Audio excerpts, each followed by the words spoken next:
Hello, everybody. How's it going? I hope everyone is doing fantastic today. I'm doing pretty good myself. I've been looking forward to this all week. It's just been something I've been wanting to do or try at least doing for a long time. It's one of those things you see people do subathons, you see them do this is just a general donation thon. That means if we get tips, we get bits, if we get subs, it all goes towards the goal. Now, granted, the best I could come up with in terms of the technicalities of everything was the fact that I have to manually add some of those to the total. But I figured out how to do that. So we're good. We're good. We're all set. And what are we doing for this big long marathon stream? Well, I thought we'd do something a little bit special. You see, not only was my birthday yesterday, that's right, yesterday was my birthday, but I don't stream on Saturdays, I stream on Sundays, so we're doing this today. Never mind. But 4 years ago today was when we started streaming our Final Fantasy retrospective. My first real stream series. While I had streamed a few times before, nothing consistent, no regular stream schedule, nothing like that. They'd just been random bits where I'd gotten on Twitch and been like, herdy-der. Nothing great. But it's been 4 years since then. So what should we do to celebrate 4 years since we started that, but do a replay of the very first game? Now, I shall lay out the ground rules here.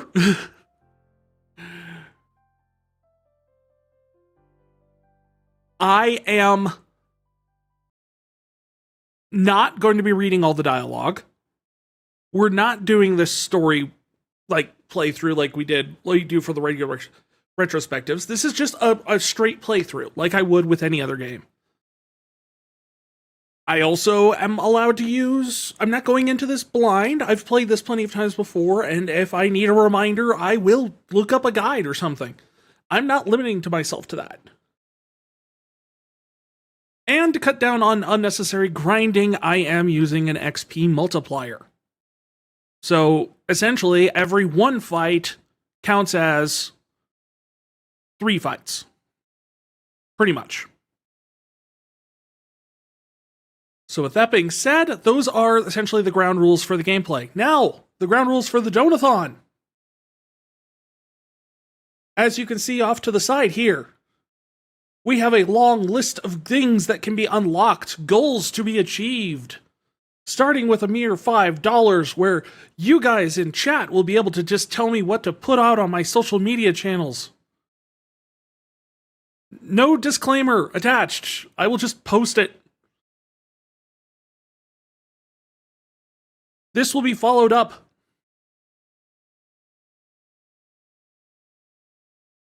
by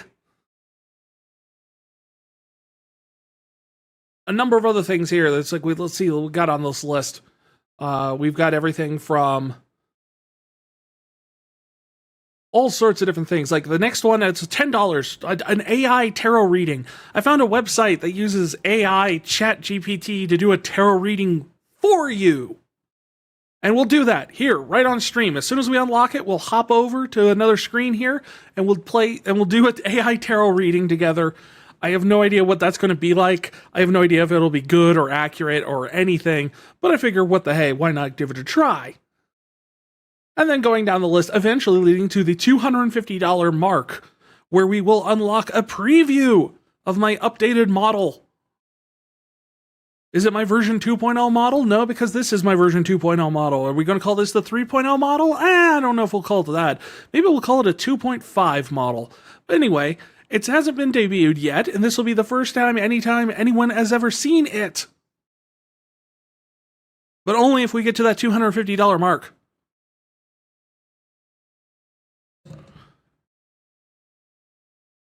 Likewise, as you can see up here in the top right corner, we also have the donation incentives and subscriber incentives for our Final Fantasy unlocks. Those still apply during this entire thing. Actually, if we hit the 251 for today, we'll unlock all of those too. That means we'll get about 8 more Final Fantasy games to play according with the retrospective, and unlock the Kingdom Hearts retrospective after that. So once we finish Final Fantasy 16 or 17 or 18 or whatever they're up to by the time we finish all these, we'll dive into Kingdom Hearts. And you thought some of these Final Fantasy games have been crazy? You're in for a treat there. So what happens? What other incentives besides these great goals do you have to unlock? Well, I'll tell you this. If we get every 2 subs, like if we gift 2 subs, or if you get 500 bits, or donate $5 or more, we'll bring up the wheel. Oh yes, the Wheel of Chaos has returned in its new form. The Wheel of Chaotic Punishment. And you've got everything on here from making me sing a karaoke song to do a spoonful of Tabasco, to do a shot of lemon juice. And then there's in-game things here too while we're playing. We'll have to do like 10 minutes where we can only use spells. No attacks. No weapons. Only spells. Sorry, Mr. Fighter, you just get to sit there for 10 minutes. Or we have the opposite. We have no spells, only attacks. That'll make boss battles interesting if we land on one right before that. Can you imagine trying to fight Chaos without any spells?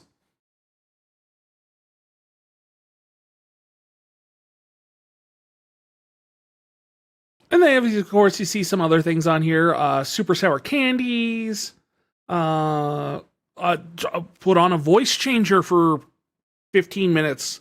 Switch to my old Loprit model for 15 minutes. And then some of the other ones that are like, there will be some that on here that have censor warnings or things like that, like the trypophobia video. Yeah, that's going to be a big disclaimer before that one, because I know that's going to upset a lot of people if we ended up on that. Most of all me, but also you. Gross soda, I promised people, if we land on that one, I've got a nice fresh can of another exact same brand, different flavor, exact same brand of prebiotic soda that you all delighted in forcing me to drink before. Well, that's on the wheel. You can make me suffer with that. So a whole bunch of different stuff.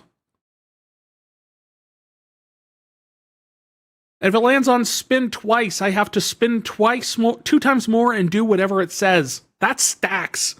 If we land on that, and we spin twice, and we get that 2 more times, I have to spin 4 times until we get things. It'll just exponential. Eventually, I'll have more spins than there are people in the world if we kept landing on that. I don't think that's statistically very likely, but it is technically possible.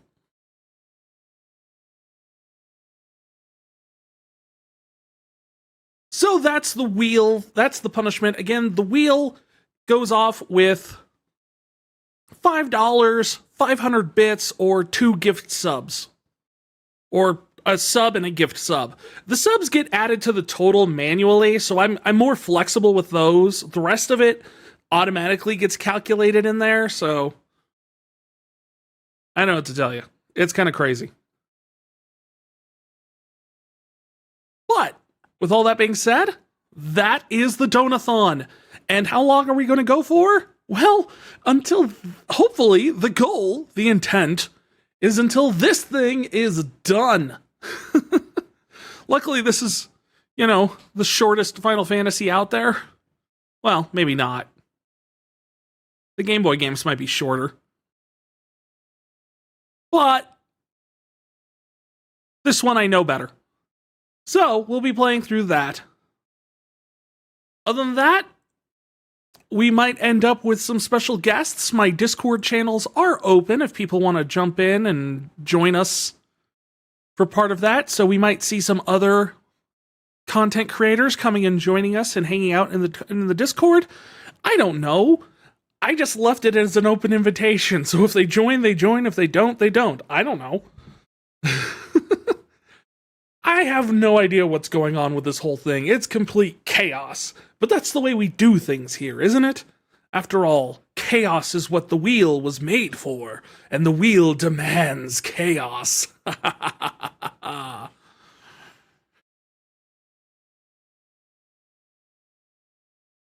Oh, I should specify, there is one more thing on that wheel that is kind of ambiguous. There's one that says Gizmo voice. What's this voice? This is a voice. This isn't a voice changer. This is me talking. I can actually do this with my voice. And Gizmo voice is talking like this for about 10 minutes. Okay? So now you understand. Luckily, that actually does not hurt my voice that much. So, of all the voices I can do, that surprisingly is not one that hurts. Chaos, chaos, chaos. Also, happy birthday, Streamaversary. Thank you, Lucky Rabbit. It's been a crazy, fun birthday, Streamaversary. Well, mostly birthday. The Streamaversary part's just getting started. But with that said, I think we have covered all the bases and the basic ideas of what's behind us here. Oh no, Gizmo. Wait. That's actually how I learned to do that voice when I was a kid. As I was a big fan of Gremlins as a kid, strangely enough. I was terrified of like everything, but I loved that movie. And I learned how to imitate Gizmo's voice. And that's kind of how I ended up doing that. And I've been able to do it since.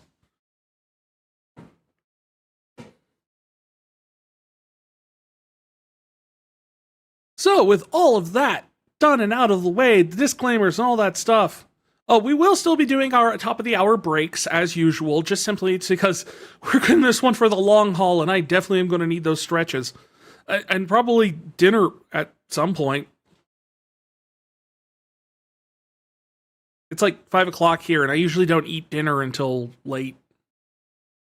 Much to the annoyance of people. Anyway. That said, let's hop into the game zone.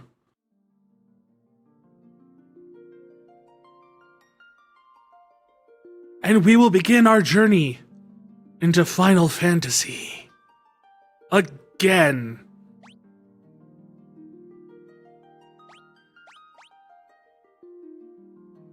So I never take the thief, I always bring the monk. And I had a debate with myself about who I wanted all of these to be named after.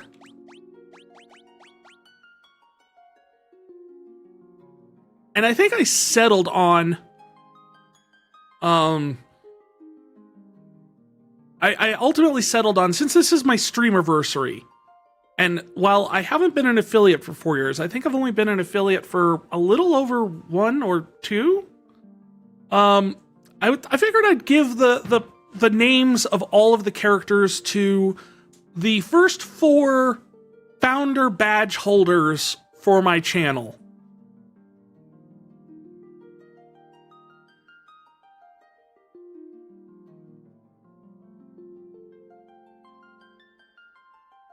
So this would be the 3rd person on the list. It's going to be Mathilde.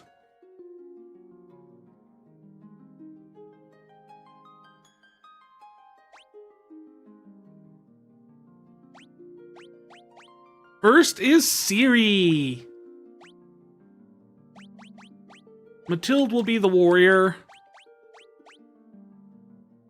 Gizmo and the Gremlin buddies. Also, I thought, like, I was thinking back to Gurgi from the Black Cauldron. Gurgi's a little bit more raspy, and it hurts my throat a little bit. But I can kind of do munchies and crunchies. Oh, poor Gurgi, poor Gurgi. So I can kind of do Gurgi, but not as well, not as much practice.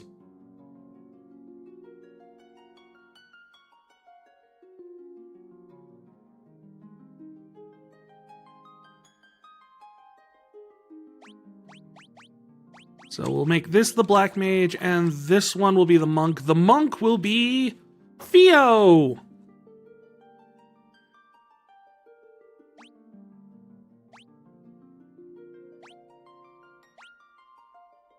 And our black mage will be Moon Elva. There. We have our first 4 founders badge holders.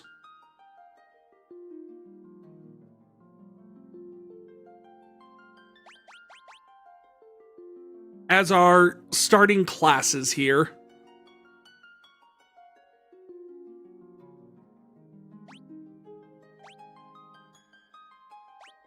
And we'll start with that party.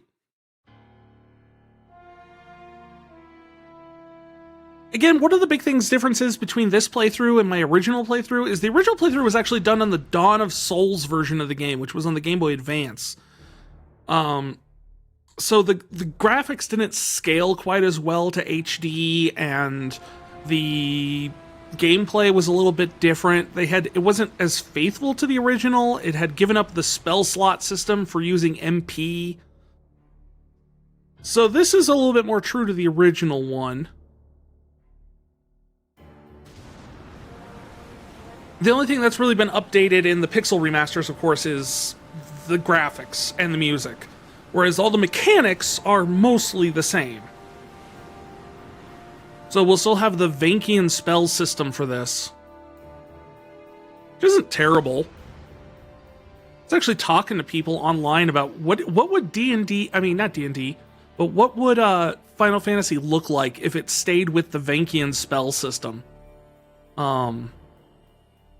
Is it Vankian or Vancian? I know it's named after a guy whose name is Vance, so I guess Vancian would be the correct way to pronounce it, but I always think Vankian whenever I see it. I think that's because the first time anyone ever told me. When the veil of darkness fails the world, 4 warriors of light shall come. Yeah. Can I even skip this? Nope.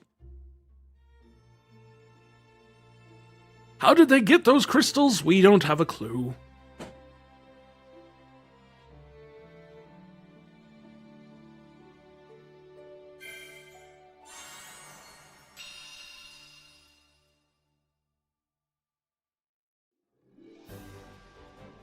But what I thought was really funny was the idea of the fact that if you still had the Vancian spell system in like the MMOs and stuff like that, where you end up with a situation where you're just kind of sitting there like, well, I know I signed up to be a healer for this Alliance raid, guys, but I'm out of spell slots for the day. So all I can do is hit things with a mace.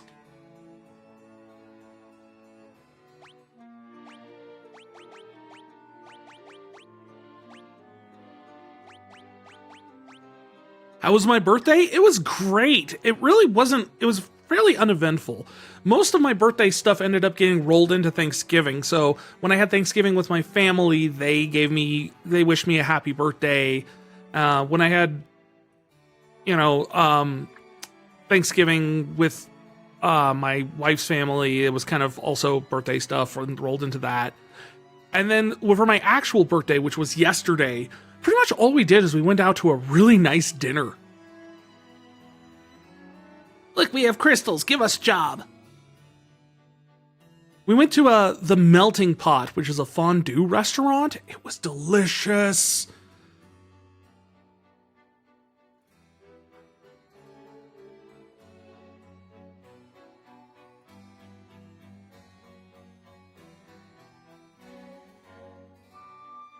Oh, the dinner was so good. I'm out of spell slots. Looks like I gotta go home. Sometimes that's just the way you gotta roll with it, you know? Oh, no one has any equipment. Okay. Wait. I can't ever remember where all the treasure chests are. Oh. Dear stairs, let me go. Thank you. No treasure chests up here. Okay.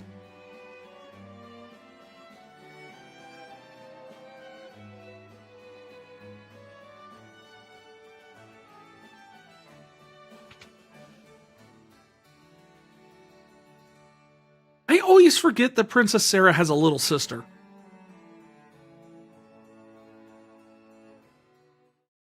Even when it came up in Stranger of Paradise, I was just sitting there just going, wait, what?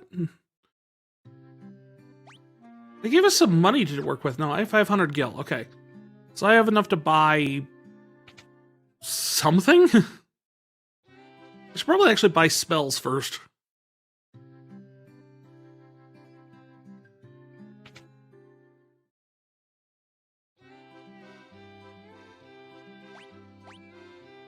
Let's see, you can only learn 3 spells, so we'll teach Siri Cure, Dia, and Protect.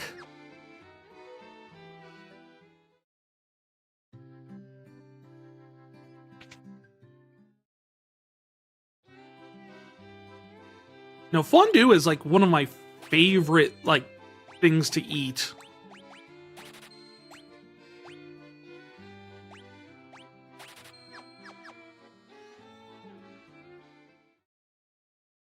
Especially as kind of like a celebratory meal type thing for like birthdays and stuff like that. I always love going and getting fondue.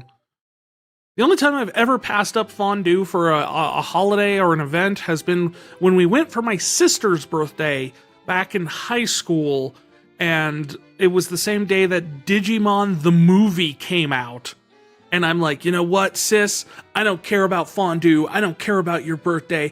I'm gonna go see Digimon the movie in theaters. The only reason that was a good decision is because it's been a perpetual earworm in my head ever since.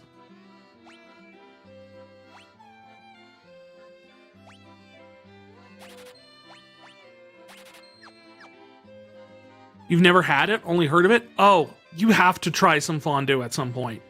Like, if you can go to a restaurant, it's even better. I know there's melting pots all over the place. It's a good place to go. But there's a lot of different other fondue places that you can go. But it's so good. I mean, just think a bowl of melted cheese and then dipping bread into it and eating it.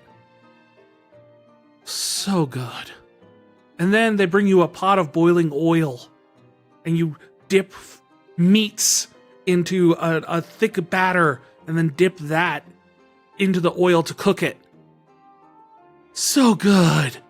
And then chocolate. Oh, dipping all sorts of different fruits and treats into melted chocolate to eat it.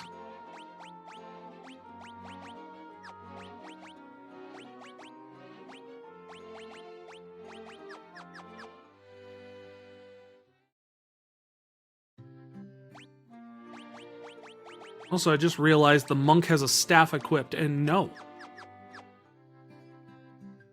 Monks should always be without, barehanded.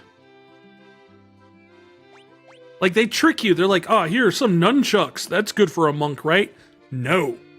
Monks always better barehanded.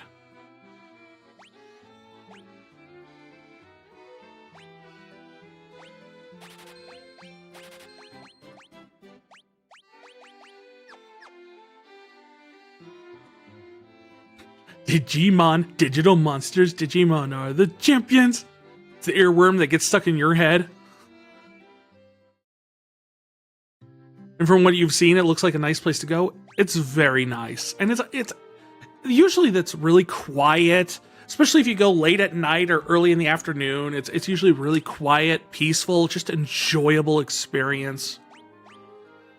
When I went to Summer Games Done Quick with my wife, we ended up going to a local melting pot that was right by the hotel twice, I think, in the week that we were there.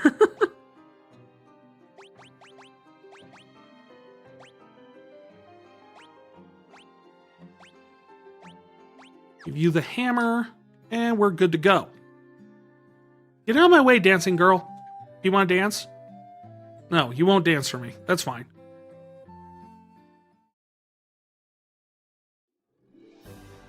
Dare we risk the triangle of death? Right down here is an area where for some reason they inexplicably left a bunch of high-level dangerous monsters.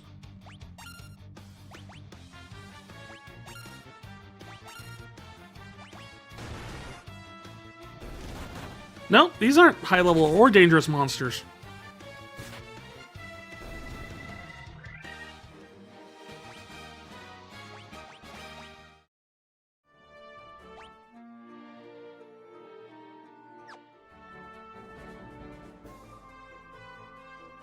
Sounds like it was a good place to stay. It was really fun. It was that entire week was just a great experience overall.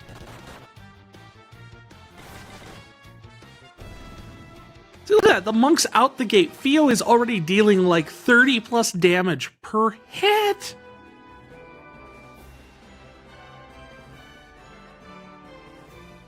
They probably realized the mistake and fixed it for the remaster. That's a shame. It's kind of an infamous kind of early grinding spot, really.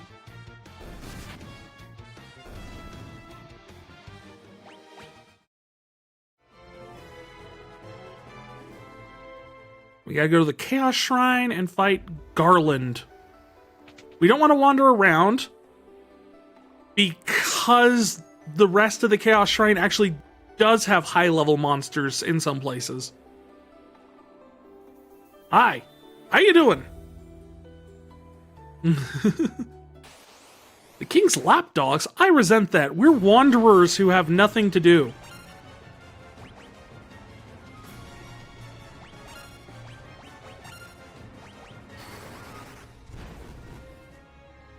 We're like the literal definition of murder hobos.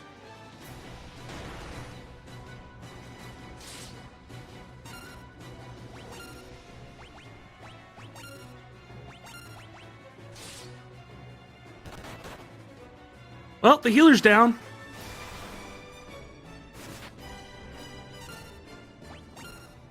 Actually, wait, go back. Oh, I'm out of spell slots. That's fine. Everyone just keep attacking. There we go. We won. And now Siri will forever be off balance with the rest of the group's XP.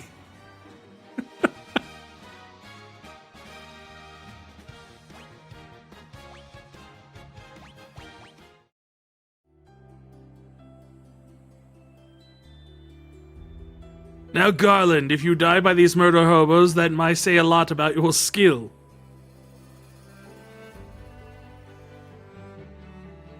I think that would say a lot about this game. Ultimately, it just came down to the fact that this entire series of events was put into motion solely because of Garland having a skill issue.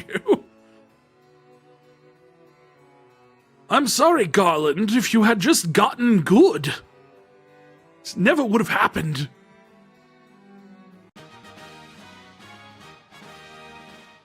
Yay, he's gonna rebuild the bridge.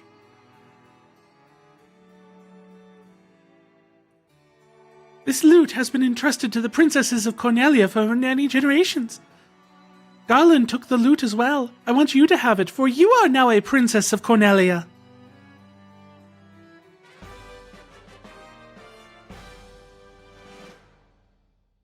Is the Dark Mage a human or like a Tonberry where it's a creature? No, it's a human. When you eventually upgrade them to a wizard, that you actually get to see them without the hood and like hat on. And it's just a dude.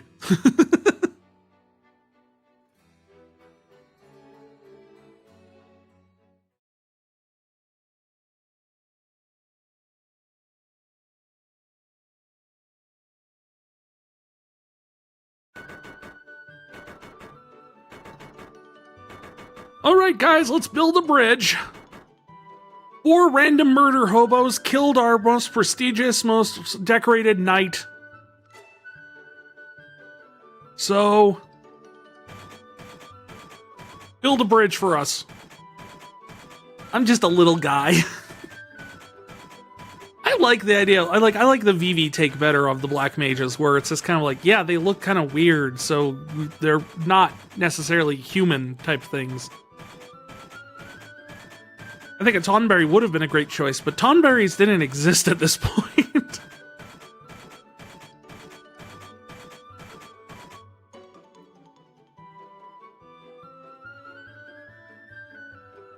Will building a bridge help with a prophecy? I have no idea. The prophecy doesn't mention bridges.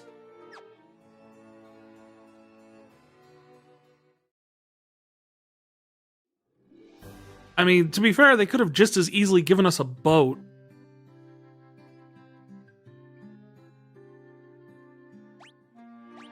Alright, do I start out with... I start out with no items.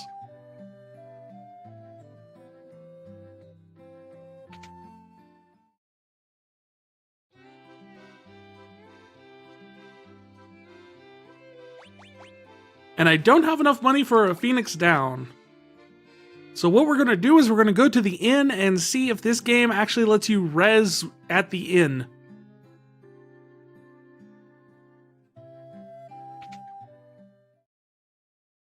Just like in Kingdom Hearts 2, you fight a dark mage guy and he's like a heartless. Actually, so it's like, are they creatures?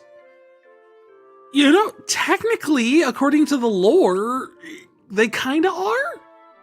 I mean, they're supposedly the hearts of people who have lost their hearts to the darkness, so they're at least, we're given the explanation that they're half the people. Ugh, you're filthy. Wash up. Nope. Inns do not res the dead. So... King, can you res us? Please? Mr. King?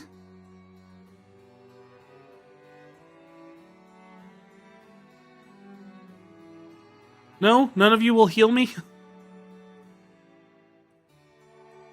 And there's no church or anything that can resurrect me?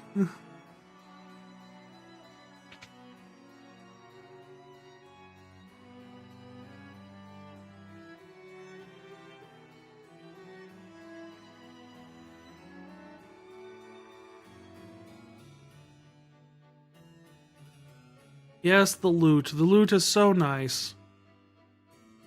We all love the loot, don't we, folks? Such a great loot. Except I'm pretty sure it turns into be a harp. Will you heal me? Well, you kissed me. That's something.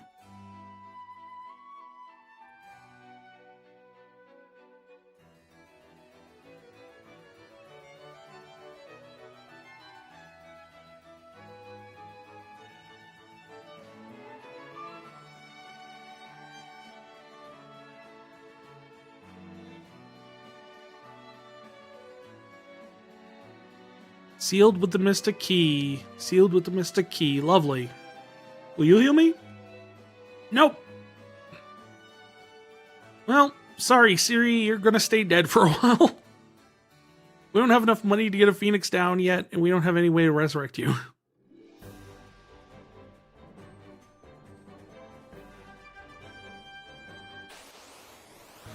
It's not my fault!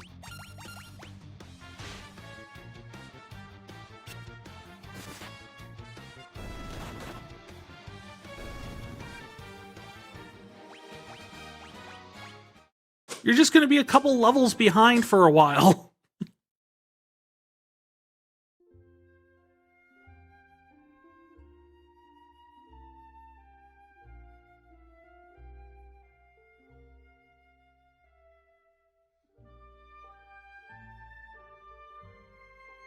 I do like this music. It's kind of funny because the only times I had ever heard this song when I was growing up was when I played Final Fantasy 1 and I played Final Fantasy 2, which was actually Final Fantasy 4. And both times in those games, this song plays, though... Go away, you bot.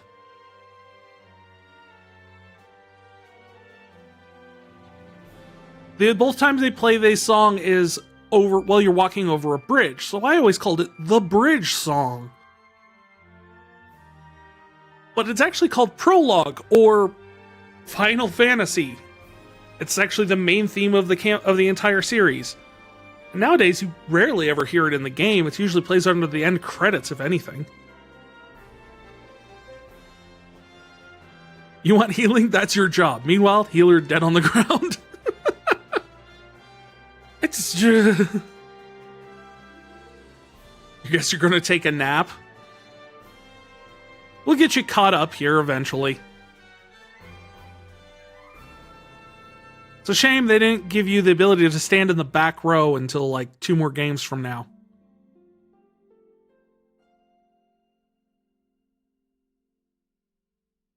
Oh, that was text. I should have been reading that, shouldn't I? I guess we'll never know what's actually going on in the plot.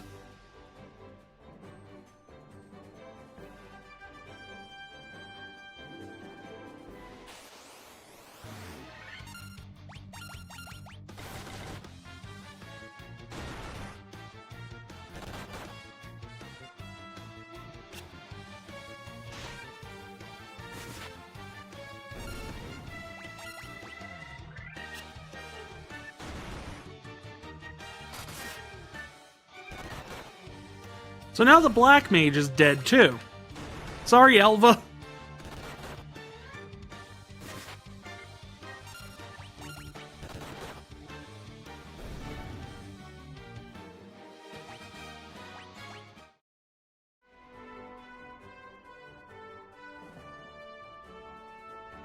Meanwhile, Matilda and Theo are just cleaning up.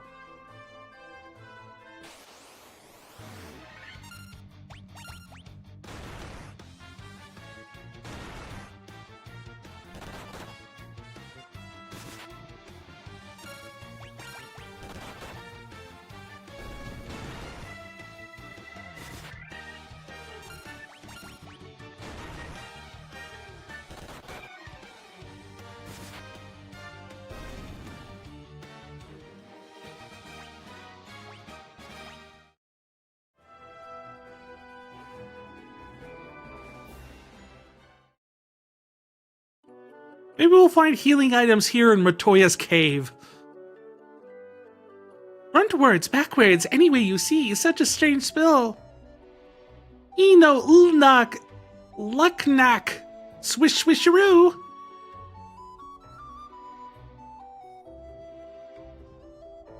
Cancel an L1?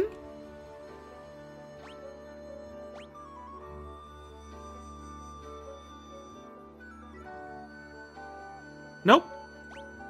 Oh, there we go. That must be cancel in L1.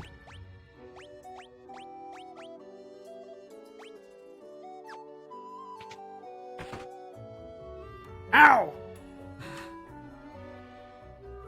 So the general approach here is that Matoya is blind because she doesn't have her crystal eyeballs.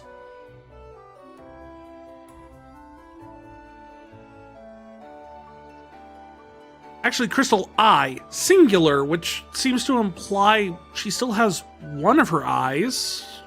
You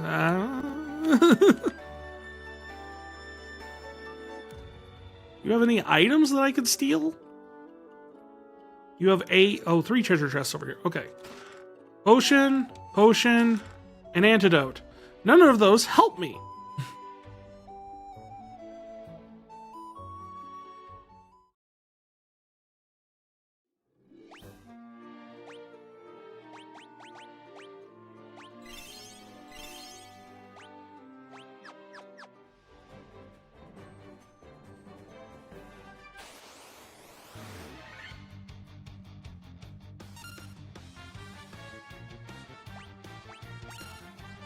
We just try and run away.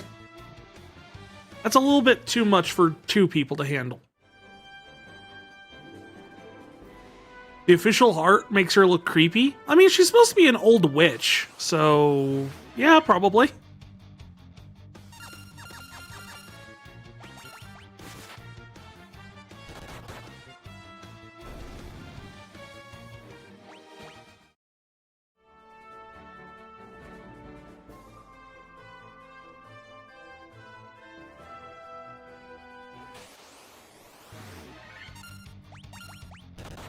Darn crazy horses. Oh. Stay in there, Theo. Nope. Theo's gone. Now it's just Matilda, who is officially strong enough to essentially carry this party, because they can't do more than like 1 damage to him.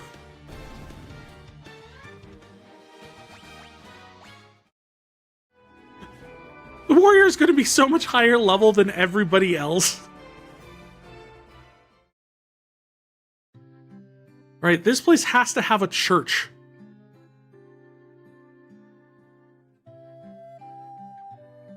Somewhere. No, that's Captain Bicky.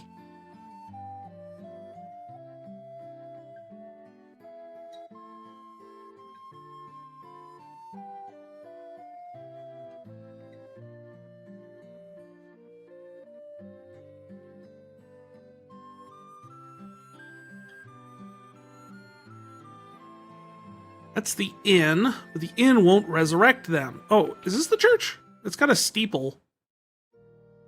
It is!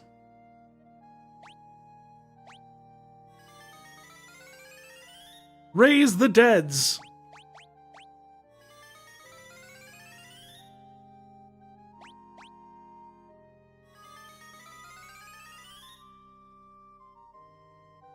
Did you at least... No!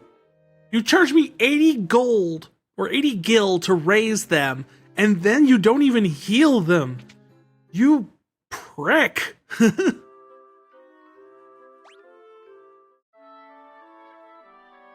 That's it. I think we've confirmed it. The church is evil in this one. The church of non-specific deity. Pantheon. Something. How much money do I have? 747. Okay.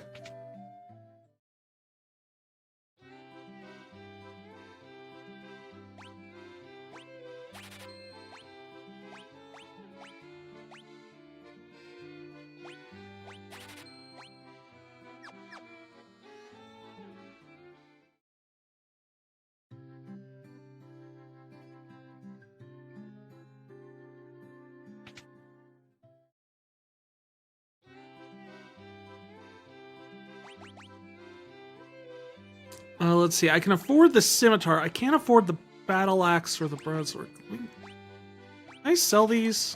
Yeah, but I can't. Not worth a darn.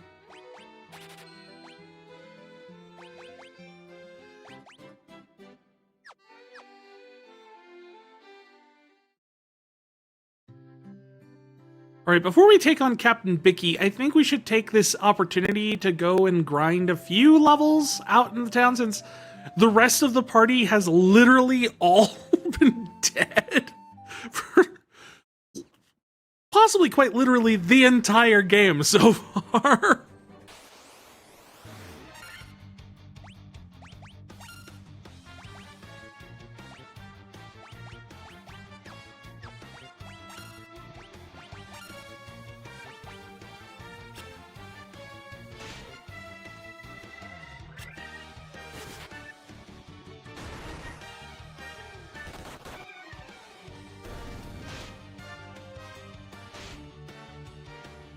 They're just all going after Siri. They just really don't like Siri.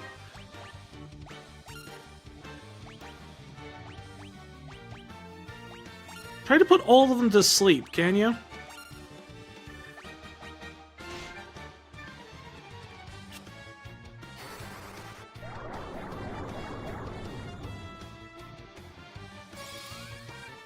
I have no idea if any of them actually went to sleep.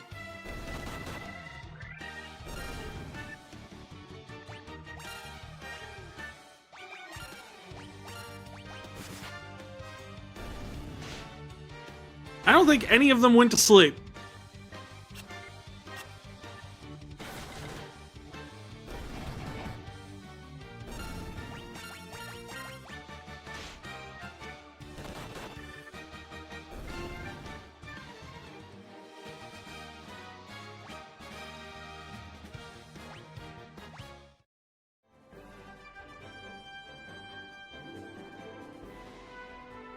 Just try and get them all a few more levels, just so, you know, they can actually fight the boss battle. Cast Protect on yourself, will ya?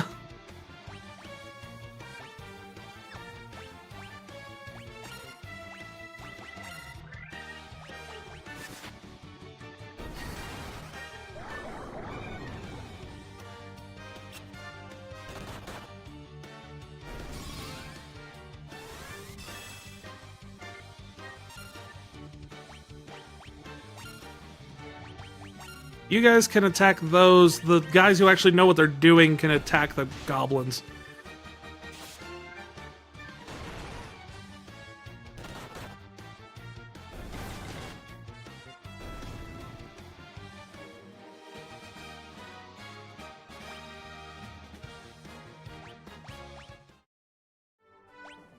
Okay, so...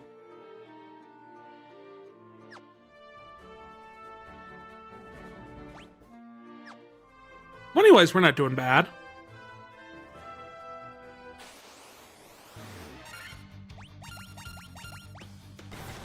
Crazy Horse is the name of a song, isn't it? That's not just me, right? I seem to remember that from something.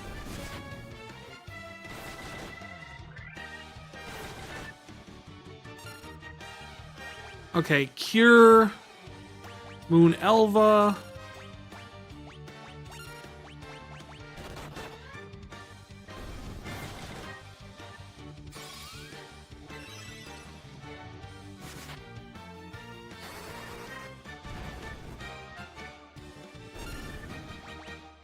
And Cure Yourself.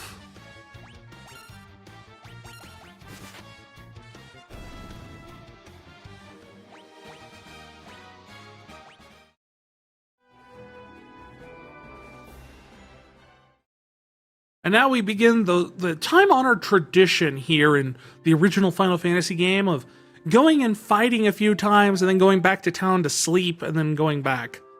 Because it's cheaper than, like, investing in potions at this point.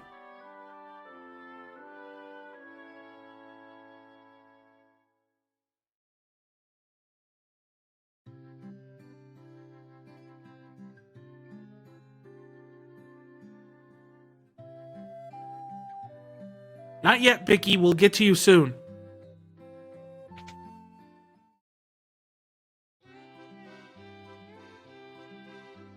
Yeah, potions are only recover 50 HP and cost only 10 less than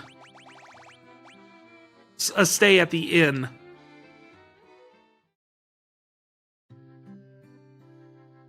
Not really worth it right this second yet. It's cheaper just to go back to the inn.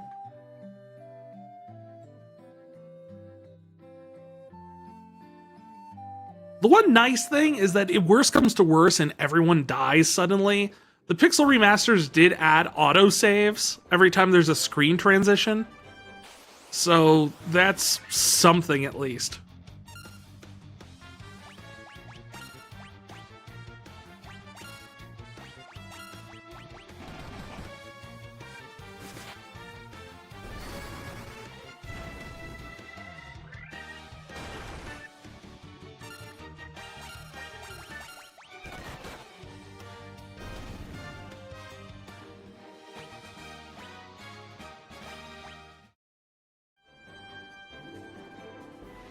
We just walk around in the woods and fight stuff.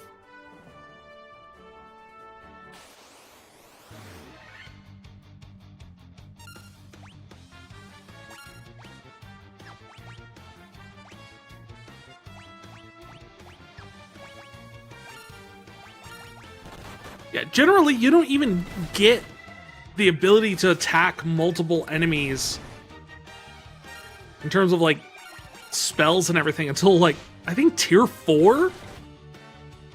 Your level 4 spells?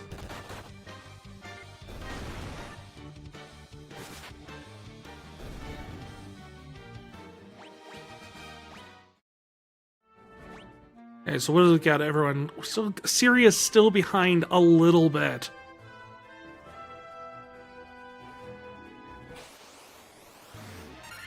Crazy horse! Technically those are unicorns, but...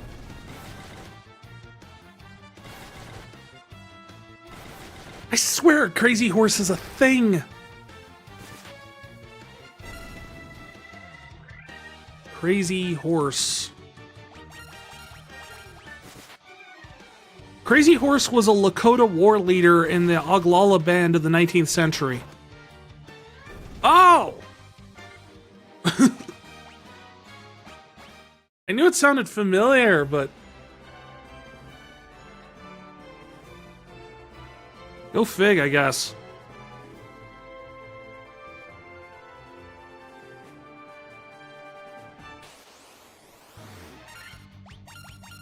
We found a lizard!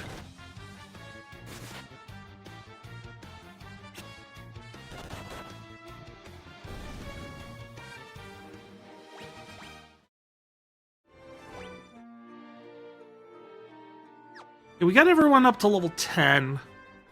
And we should have enough money to get everyone a little bit maybe better equipment before trying to fight Bicky.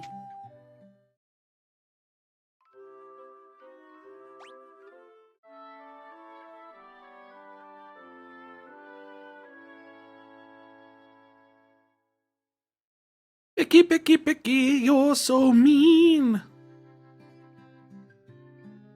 Your pirating ways hypnotize me. And I don't actually know the way this song goes. I just vaguely recall the tune. Ugh, I have iron. I can get iron armor, but it's like, it's gonna take everything I've got.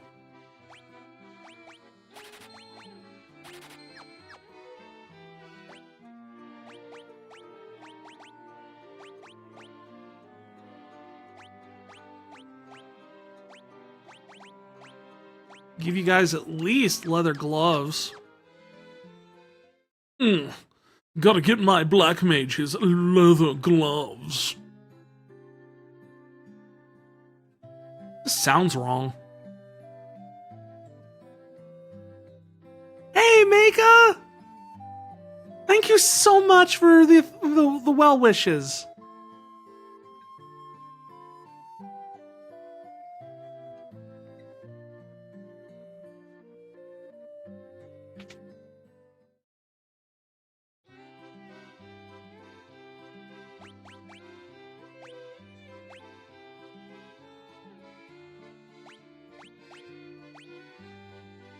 I can get him a broadsword, which has decent accuracy, or a battle axe, which has 1 more damage but half the accuracy.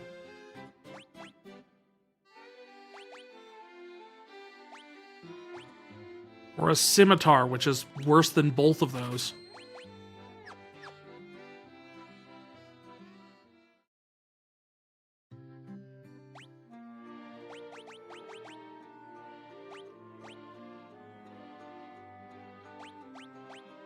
How's Final Fantasy going? Well, we started out with our healer dying in the very first boss fight, and we couldn't find a church to res her. So we've been running around, and so the warrior is about 5 levels ahead of everybody else. We finally have just grinded up the healer back up to catch up with everybody else. And now we're about to try and get ourselves a boat.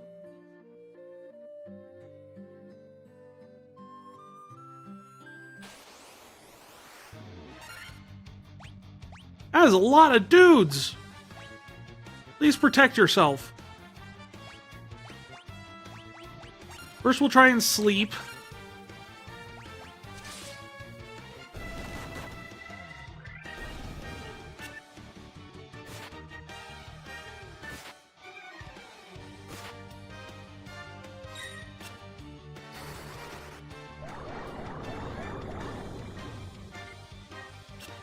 Other than getting off on the wrong foot, so far the game's been going pretty good. By the time we got to Provoca for the very first time, I think everyone except for the fighter was dead.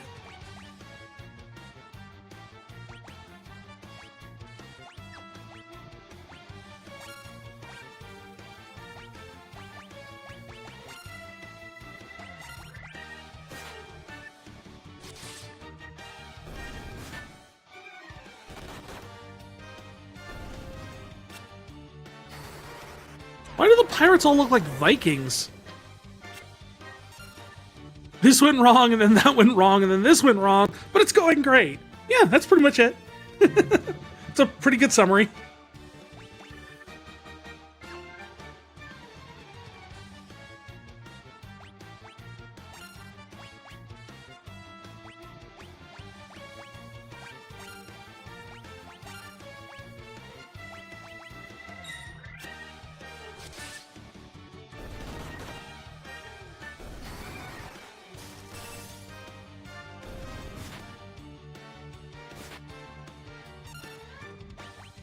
All right. No one really needs healing quite yet.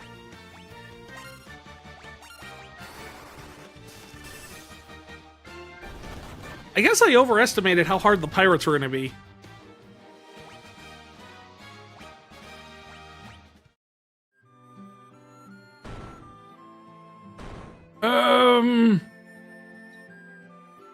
Best 3 out of 4?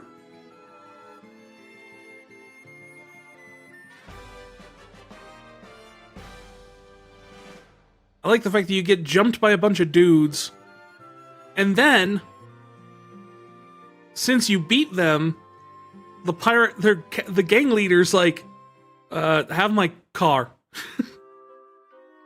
Things that only happen in video games. And again, I was a kid in the 80s. I couldn't drive or anything. Maybe that was a common occurrence back then.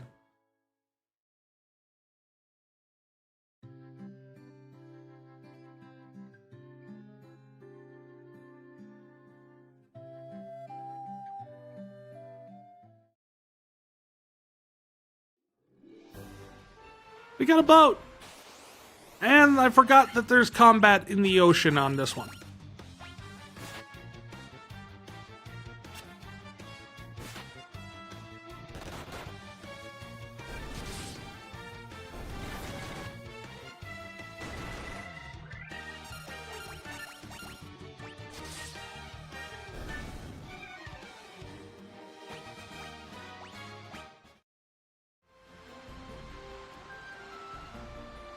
Now we can go all the way...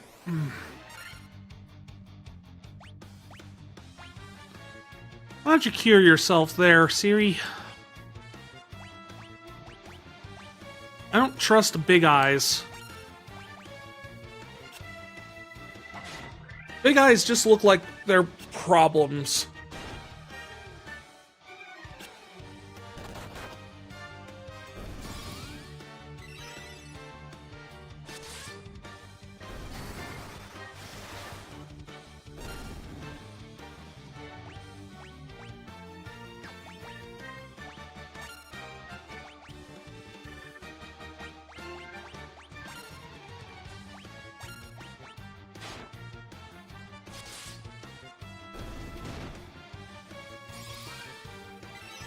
Let's see here.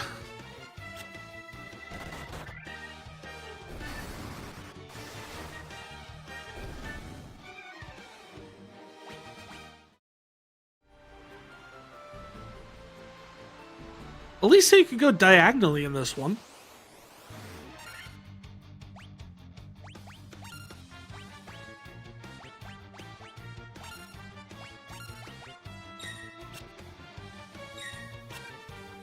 It's actually surprising how much time gets cut off from playing through the game just by the simple addition of you can move diagonally.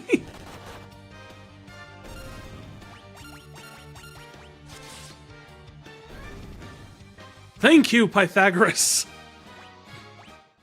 Bless your math-loving heart.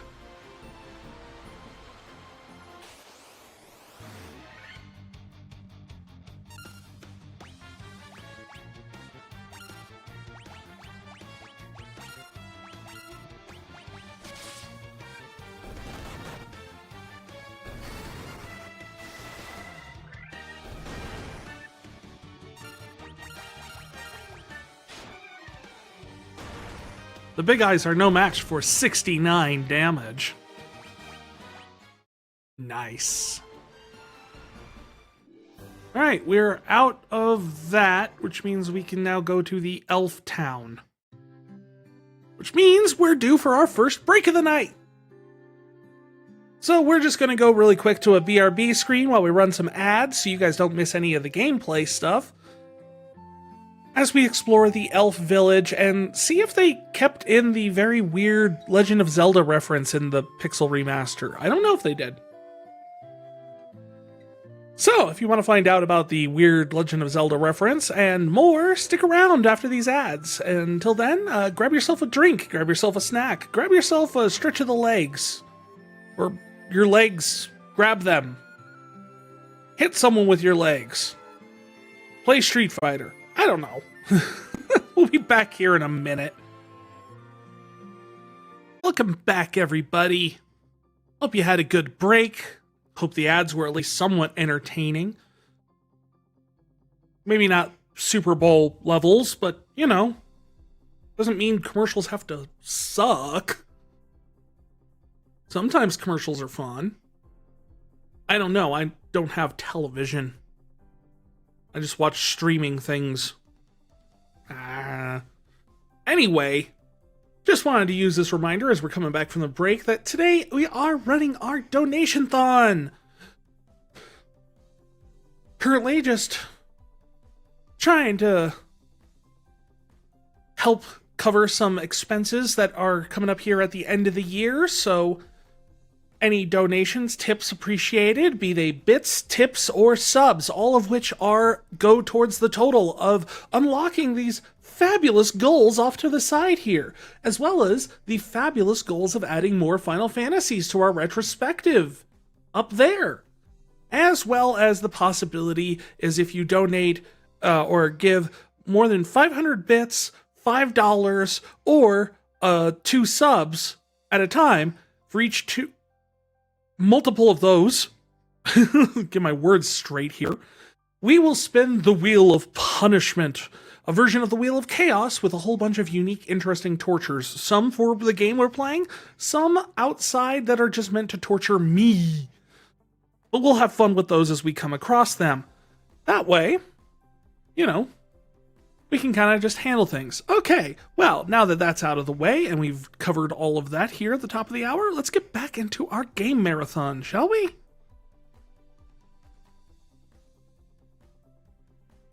And listen to this lovely music of the Elf Town. Yay!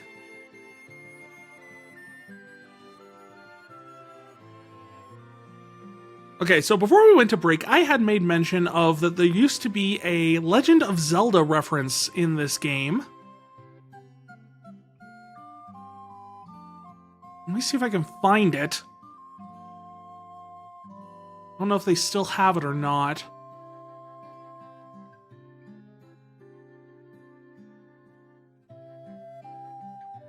They might not. It might not have been something that made it into this version of the game. There used to be a graveyard in the elf village. And one of the elf graves was marked. Oh no, here's the graves. Here is it. Is it here? It's a gravestone. Here lies Link. There it is. There you go. There's your Legend of Zelda reference, because all of the elves here are dressed up in like brown hair and green outfits with little green caps. I mean, look at them. Tell me these guys don't look like they're also from The Legend of Zelda. So they snuck in this little fun reference where it's, here lies Link.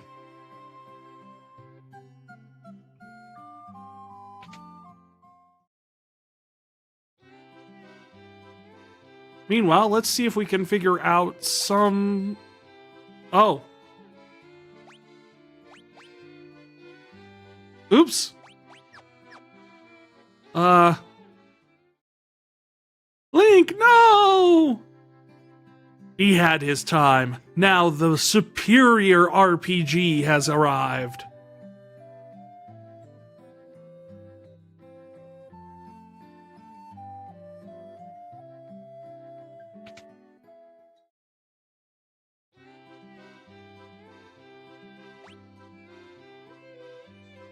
Let's see, we can give a dagger.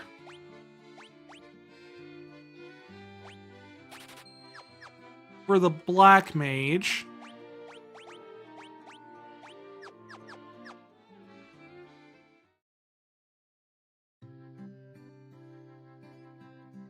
I'll pop over to the armor shop and see what's up.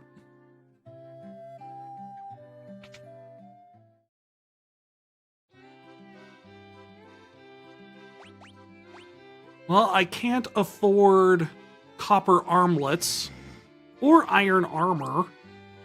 I can get the iron sheet. Oh, I can get hats for people. I can get a helm for him. Caps for the 2 casters, and that's all I can afford.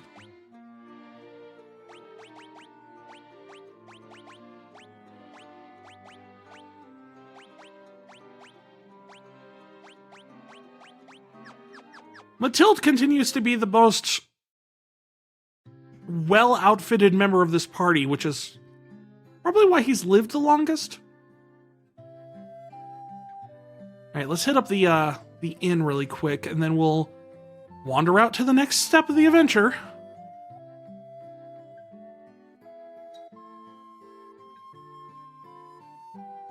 Which, of course, is heading into the Marsh Cave next to go and fetch the crown.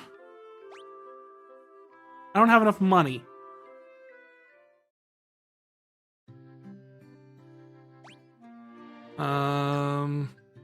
Well, let's go fight something once or twice.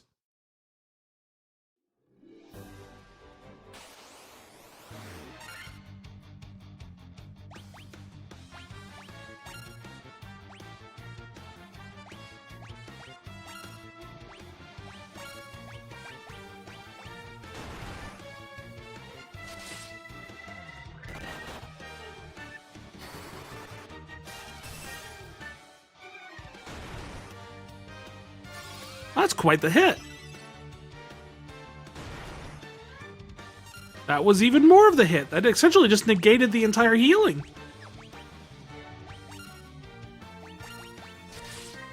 All right, we need to get the chieftain out of here.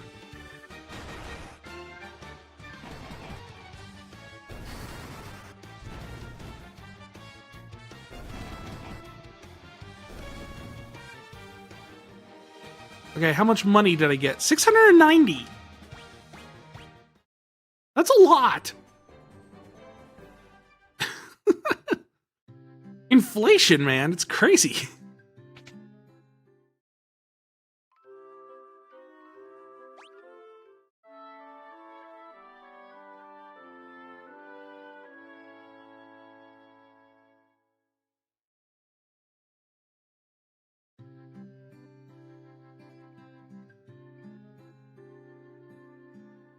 To the Marsh Cave.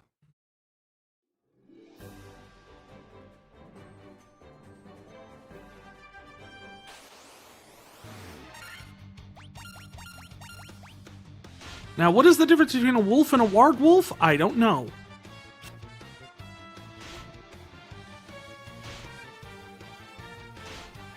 I mean, other than wolves are apparently red and warg wolves are apparently blue.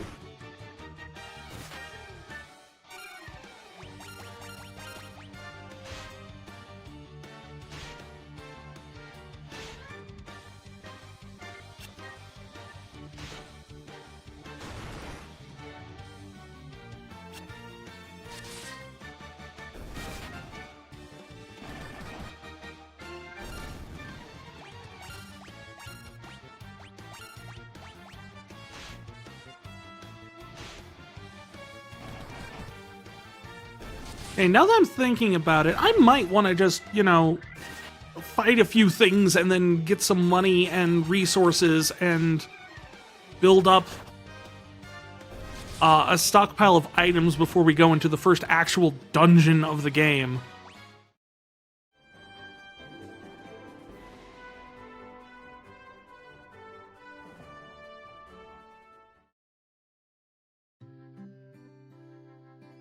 Because that one fight with wolves was enough to rip through like half of the HP my casters have.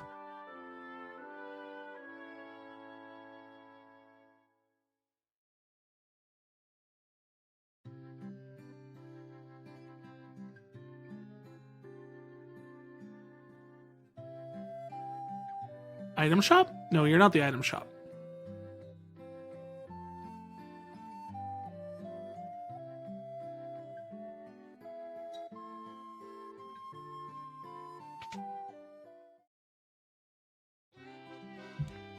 What do you sell? Potions.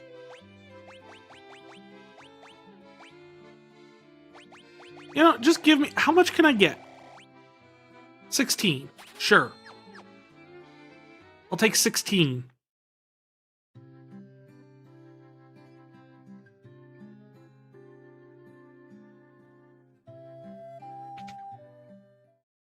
What level of spells are these? These are level 4 spells. Okay. Including the hands down best spell of the game, Haste. Haste plus Black Belt equals pretty much instant win. I've actually killed entire bosses with just one attack using that combination.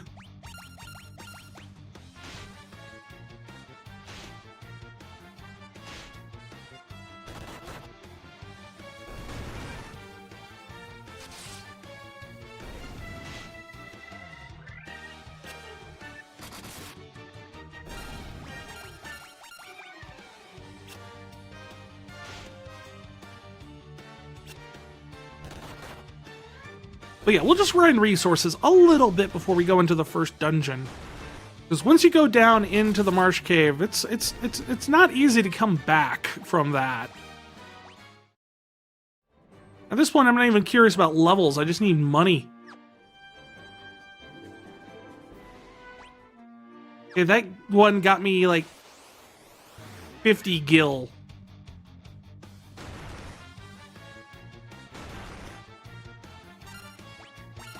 Wolves don't carry a lot of money, I guess.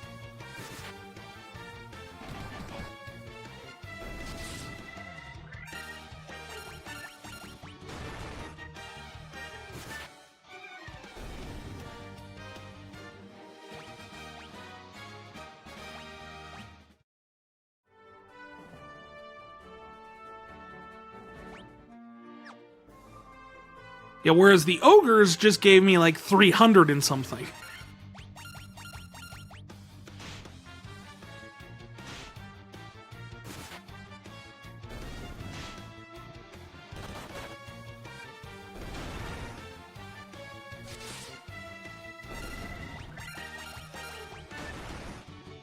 Siri just does not accomplish much in this. We need to get her a better weapon. So it seems like right here, this like is the line where you get good stuff versus bad stuff.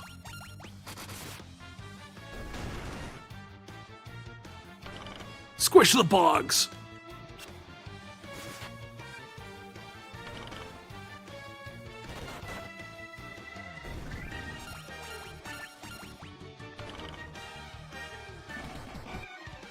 Ha, you can't poison me, I'm already poisoned.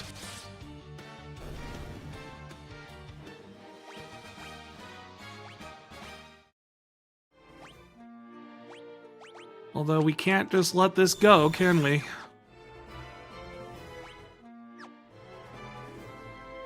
So the ogres are the only fights that have good money, from what I can tell. Well, the goblins might. Werewolf. Werewolves are green wolves.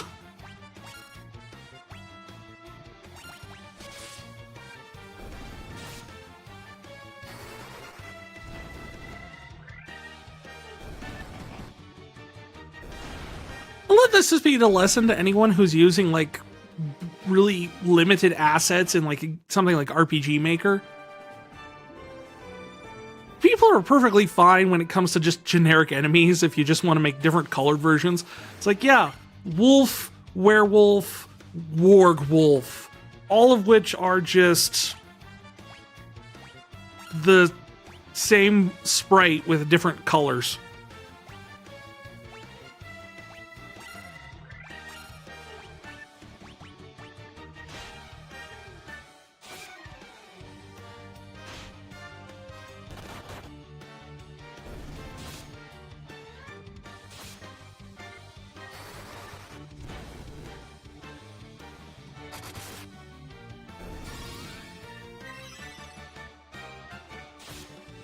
Werewolves are green because they're sick in the metaphorical sense. Also because they're apparently poisonous. Or venomous.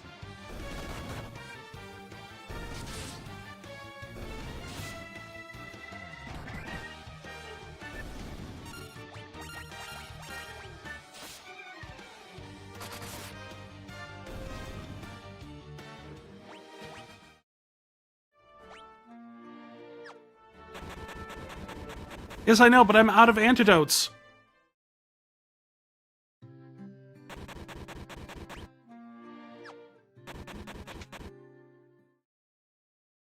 Does sleeping cure sick? Or poisoned? Still trying to figure out what the rules of this world are.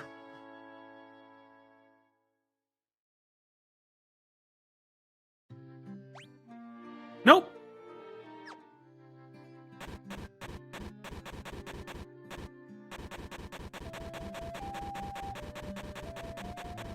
So that was pointless, considering that their health is going to go back down in, like, no time.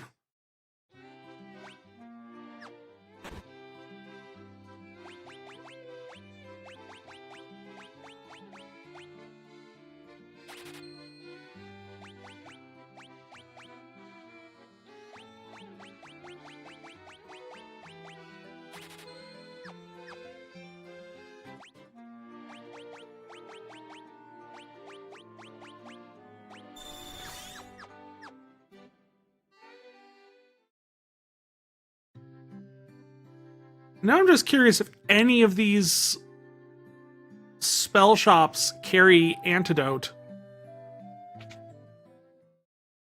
Or poisona. There it is, poisona. I don't think you can even cast poisona yet. Oh no, I do have level 4 spell slots. Actually, I have level 5 spell slots. Already.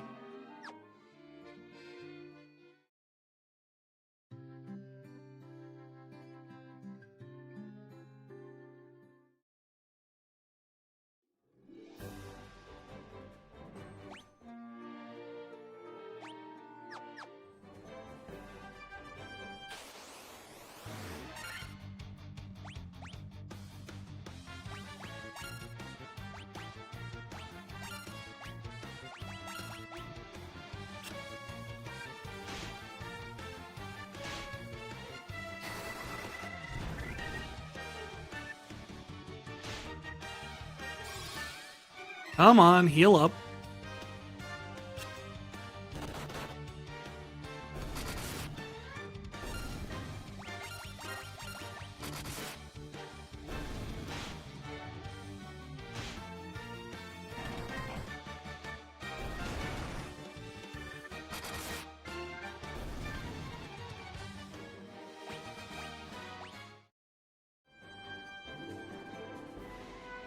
Alright, with that said, we're just gonna try and make a go for it to the marsh cave.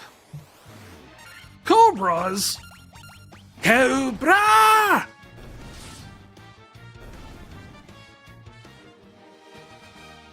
Where's G.I. Joe when you need him?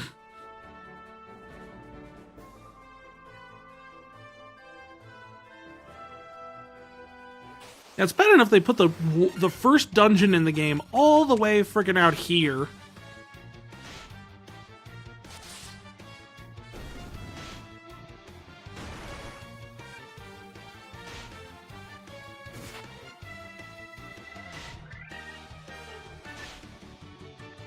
Why are they only attacking the healer?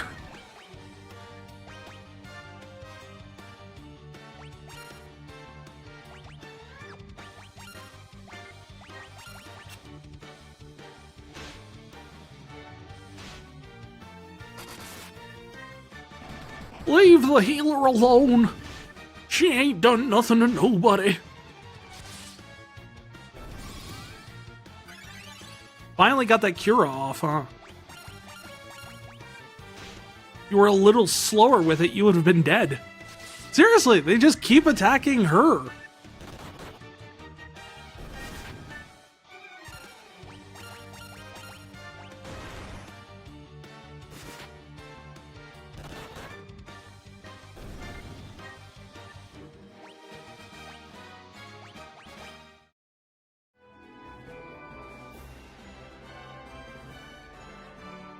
Cave? And the cave is a hole in the ground.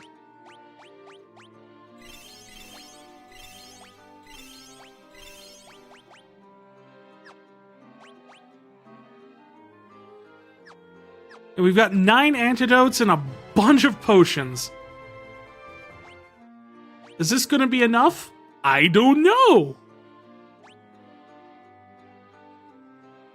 Because they've played RPG games and know keeping the healer alive is a mistake. Are you telling me these wolves hang out on like a Wednesday night and play D&D together? Yeah, this is the other playthrough I did. Like 2 years ago.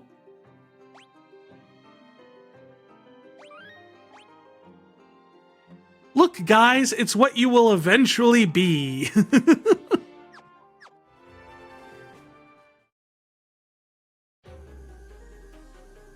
Sup, Bat?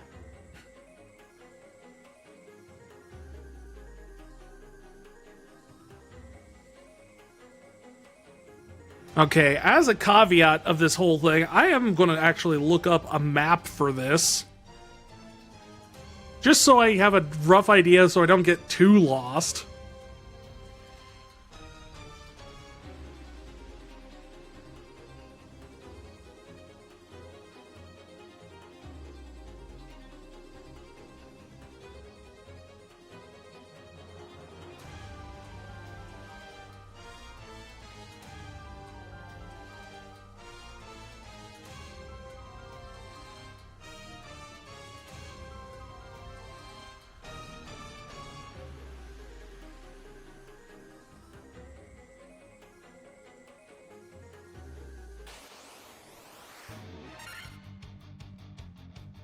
Now I have the magic to deal with these guys. Eat Dia.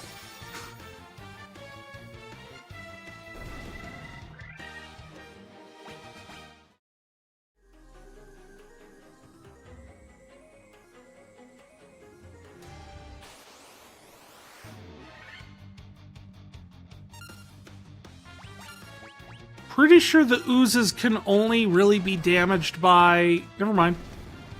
I thought, like, only magic, but apparently I was very wrong on that.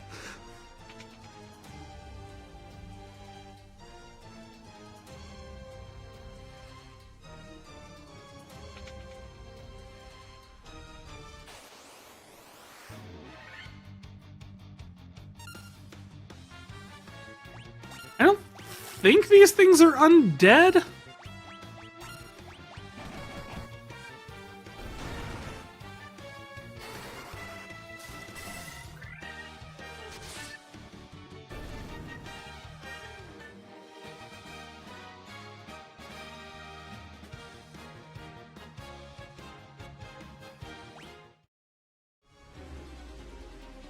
See, the reason it's handy to actually have a map is I know the fact that these are all full of treasure chests that are all empty.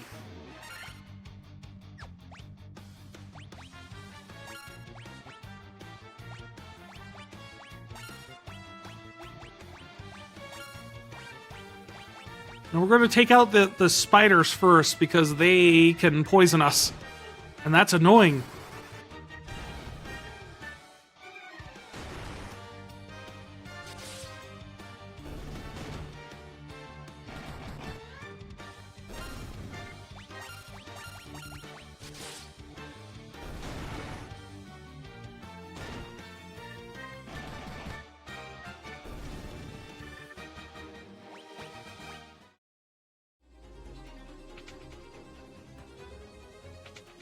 This is an annoyingly empty room. Just for the record.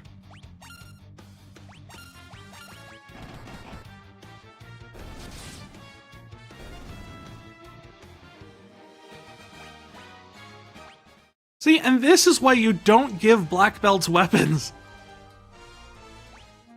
They do this insane amount of damage.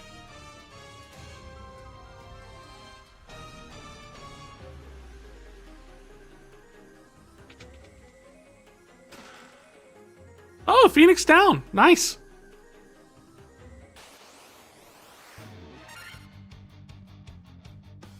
Oh, now these are undead.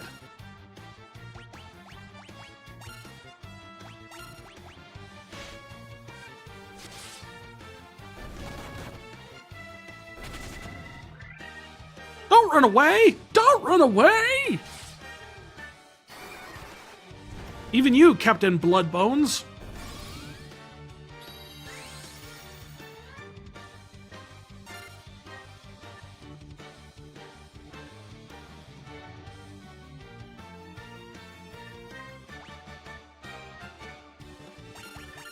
Really? Dia didn't take out Bloodbones?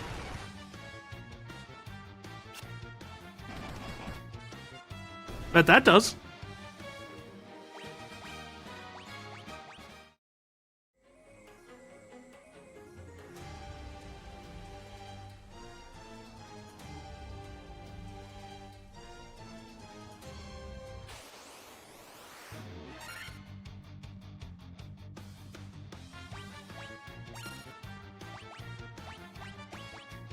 Sleep.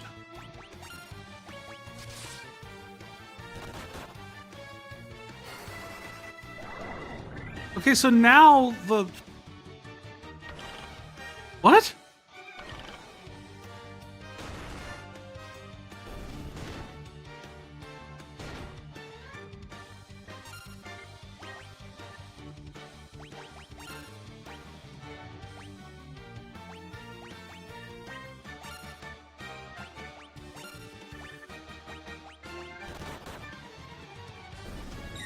So now the oozes want to be magic, can only be treated with magic.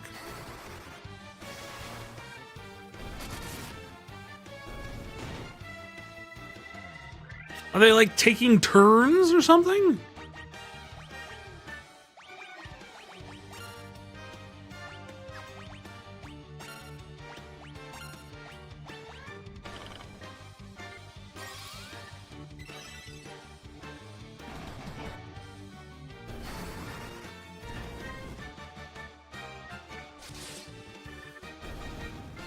I give up. I give up trying to understand how these monsters work.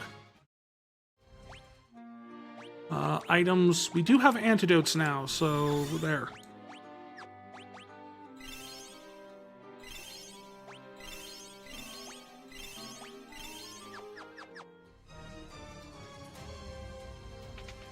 There's a chest here. Copper armlet.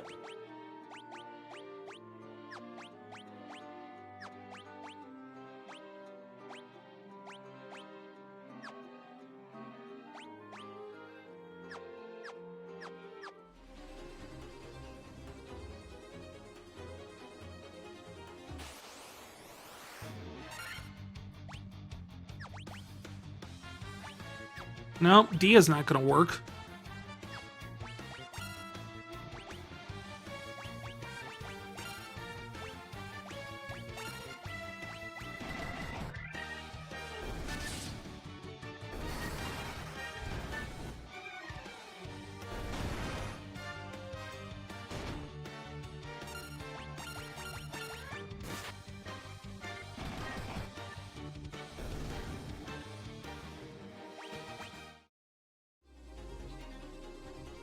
I keep thinking the oozes work like they do in, like, Chrono Trigger, where they have to be a hit with magic or, like, a crit. But I have no idea if that's actually how they work. And I'm out of spell slots.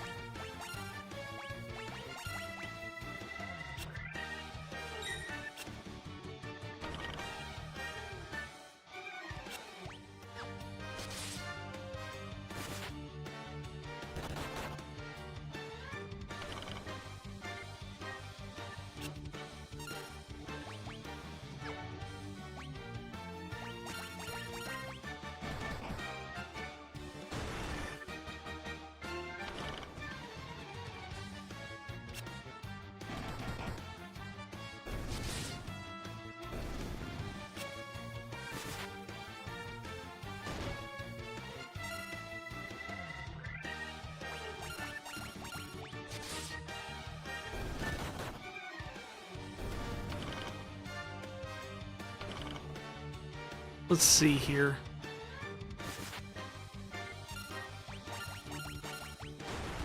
You know, the nice thing is that the monster logic Actually, it's usually published online in some place.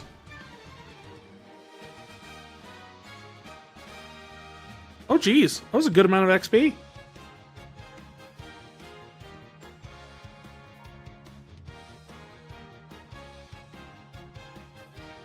So the Grey Ooze has a 55 magic defense as opposed to a 7 defense.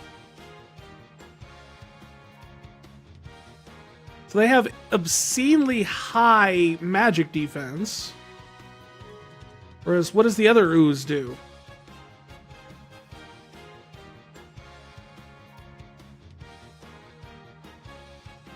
Green Slime.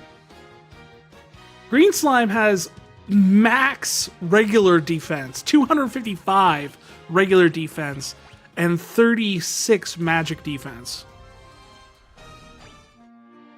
I should actually heal.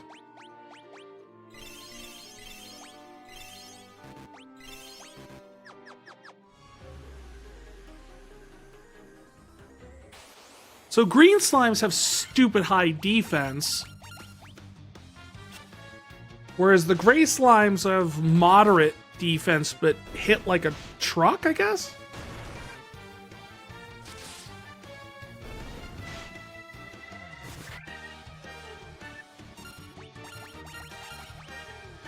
We're learning. That's the important thing. We're being educated, we're learning, we're putting things together. We're getting poisoned, because that happens.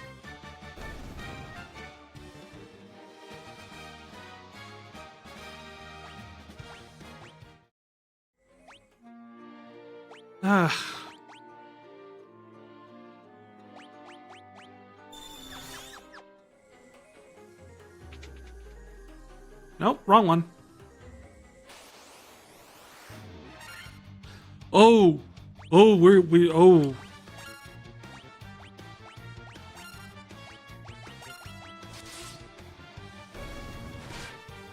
Yeah, these things were the bane of my existence last time I played. I remember these guys.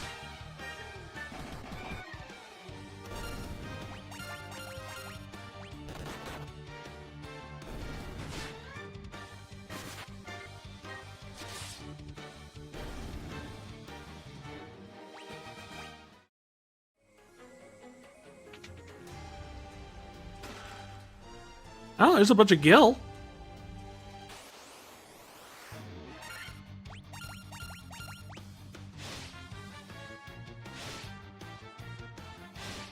Well, it's a good thing we found that Phoenix down.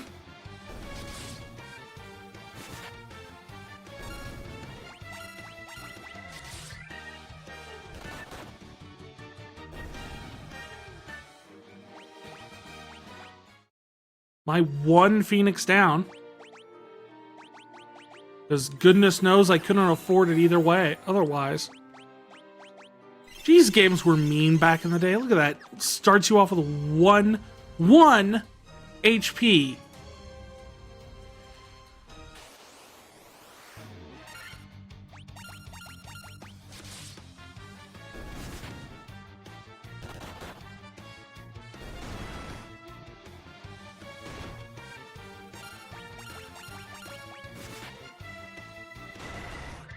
I don't even want to know how much damage this would be doing to the white mage if we didn't have that copper armlet equipped.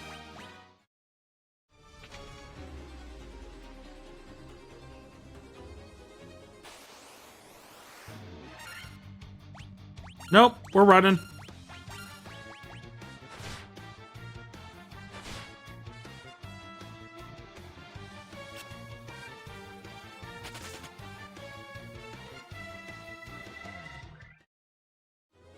I ain't messing with scorpions.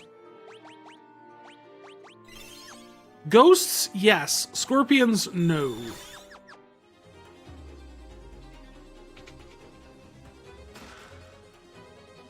There's an extra potion. They really assumed you were coming in here like packed to the teeth, huh?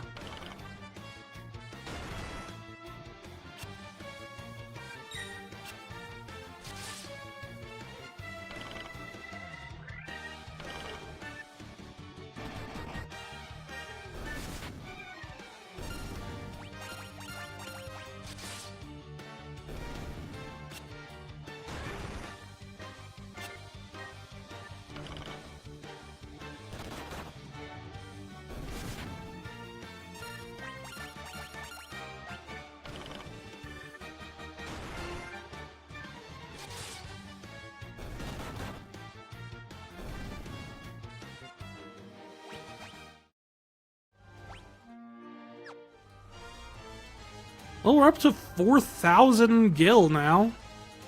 That's sealed with the Mystic Key.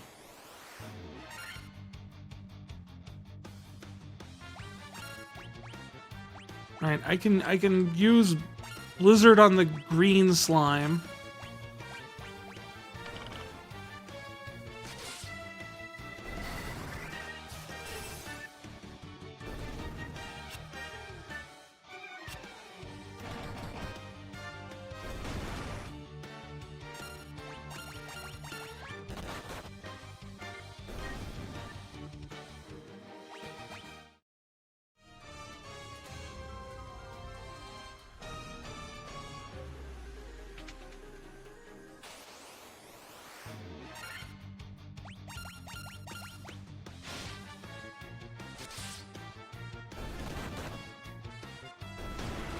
Now, I can't remember if the boss pops out of this chest.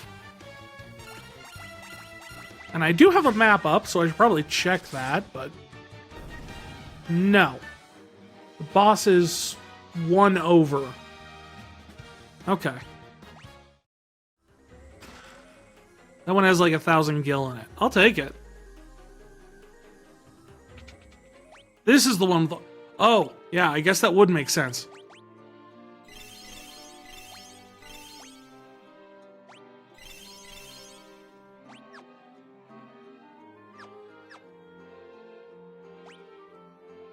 I can't use the cottage.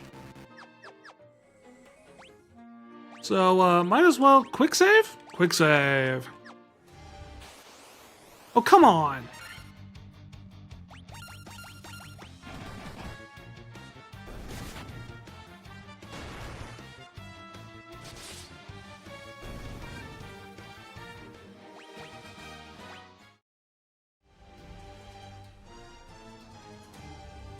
Wish me luck.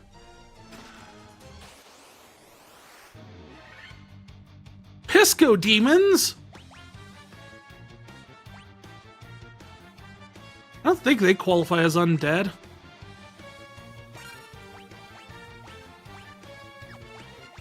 But I could slow them at least.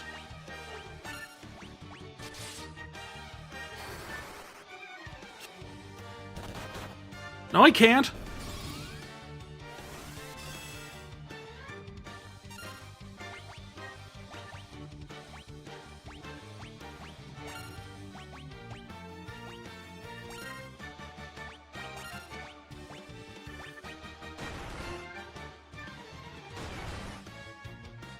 And that is why we use Protect.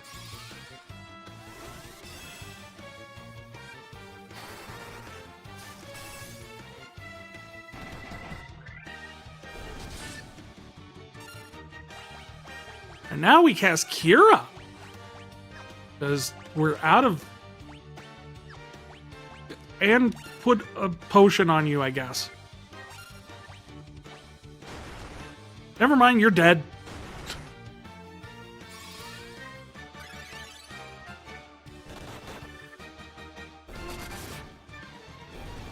I mean, not that it mattered too much. We had this kind of in the bag, and the Black Mage was out of spell slots, which means he was more or less useless. You obtained the crown. Why did we want a crown? Because we skipped all the plot points that explain why we needed the crown. I guess I should explain that some, shouldn't I?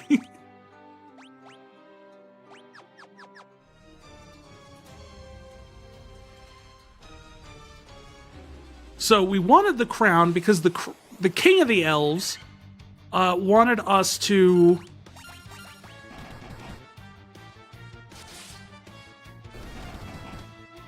oh, I should have used Dia. Oh, I can't use Dia. I'm out of spell slots. So there was an elf king in the Dark Castle who wanted us to find his crown in exchange for Matoya's eye. And we could give Matoya her eye back so she would make a cure for the elf prince who has fallen into an eternal slumber. That's the plot.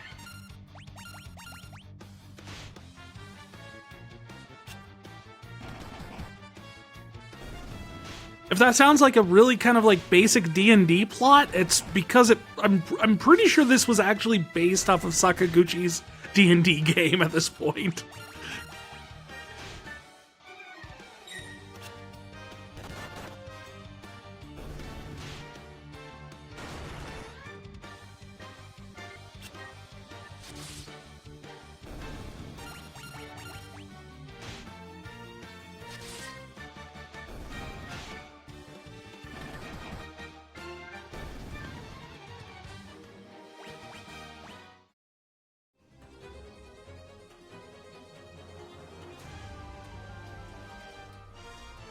So now it is time for Moon Elva to fall behind on the levels. Don't worry, eventually everyone will die for a long enough a period that everyone will be back evenly on the levels again.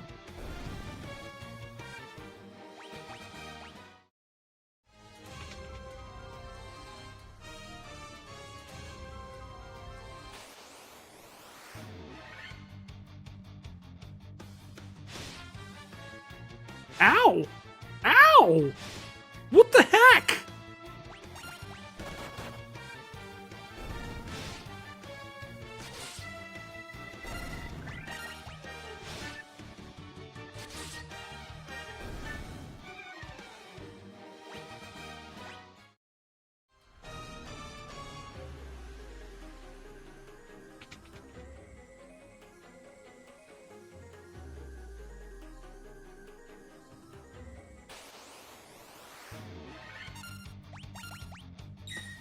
We're on the first floor now. We should be out of the muck.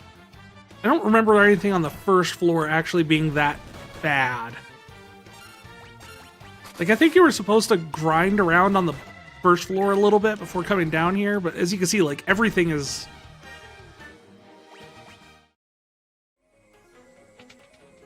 super easy to handle on the first floor. As soon as you go down to floor 2, it's like you're boned.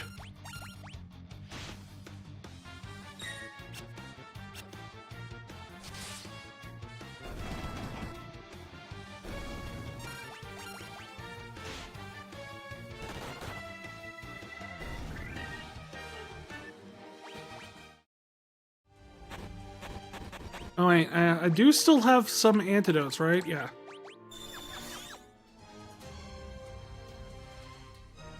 There, we're out of the stupid cave. And then right now I would use the cottage, except for the fact that they're dead, and the cottage is going to do nothing for that. So unless I had some Phoenix Downs sitting around to bring them back up, which are ridiculously expensive at this point...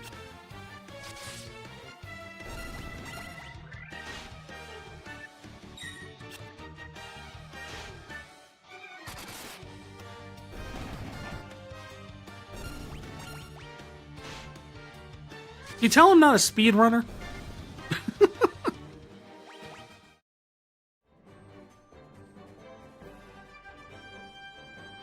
you really want to know like how a speedrunner does this, they're done by now.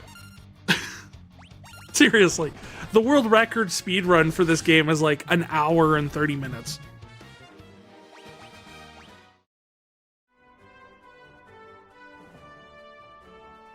The castle is up north, but I'm going to wander back to the village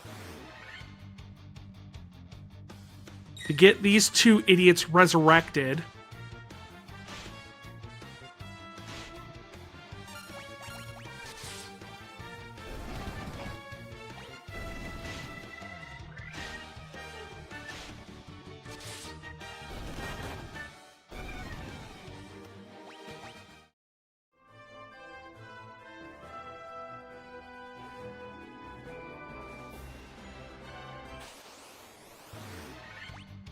Did we seriously just get into a fight in the middle of the town?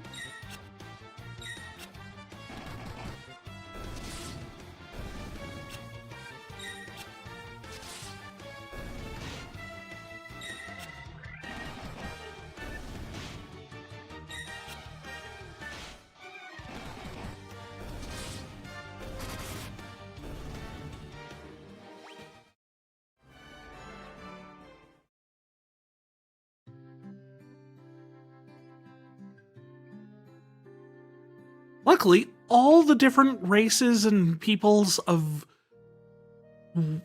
Planet A, which I do believe is technically the name of this setting, all believe in the same religion, which is never specified as to what it is.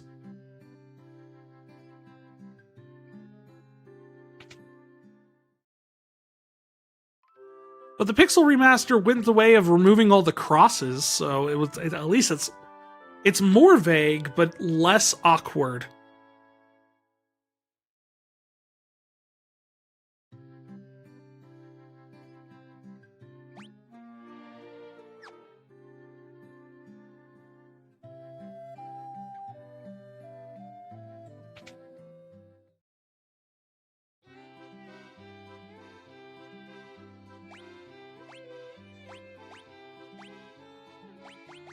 Okay, so no weapons are any good. Oh yeah, did we get anything else? No, not really. Like, we didn't get anything else in the dungeon.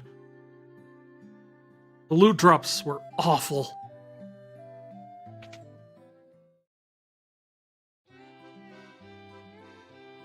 You saved us a little bit of money by giving us 1 copper armlet. A tour has arrived at the Lunar Archive. Welcome LV99 Gaming Wiz and your 4 visitors. Eva, it's level 99 Gaming Wiz. Hey Gaming Wiz! Welcome Raiders! How are all of you doing? Hope you guys had a wonderful stream. You were playing Final Fantasy XI online? That sounds awesome. I'm actually kind of looking out to check out the new 11 tribute raids in 14 that are coming out, so that'll be pretty cool. How you doing, Wiz? Hope your stream was fantastic.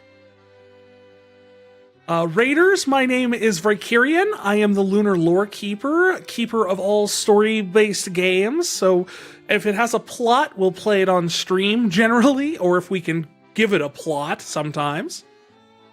Today we're doing a big... Yesterday was my birthday, and this month is my Streamaversary, so we're doing a big gaming birthday stream donathon thing, and we're trying to beat all the Final Fantasy 1 in one sitting. So that's what we're doing tonight. So if that sounds interesting to you, pull up a chair, sit down by the fire.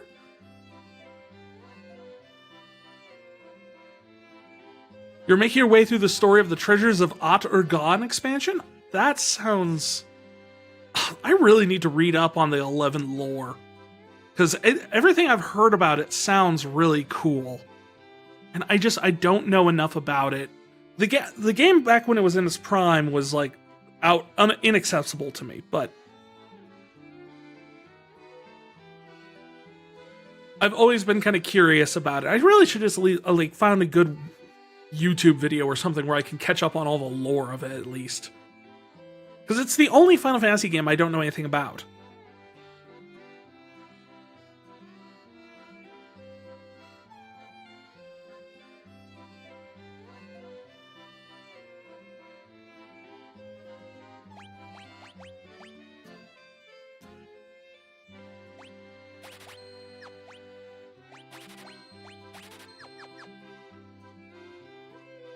It's still pretty challenging navigating around the zones. That's interesting. I'm glad it actually still presents a good challenge. I mean, I know some classic MMOs don't anymore. I'm not going to name names. Wow, classic.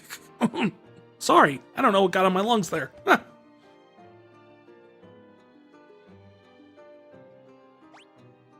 We just made it out of the marsh cave, so I know all about challenging.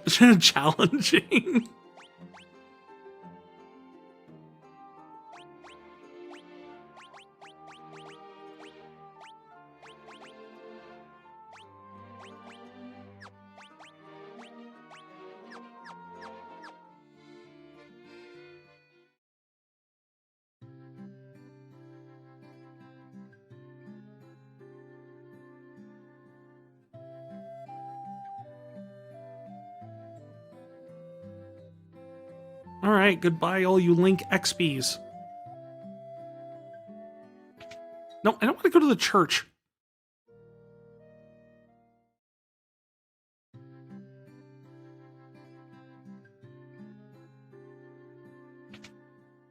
Is there any decent spells for the Black Mage?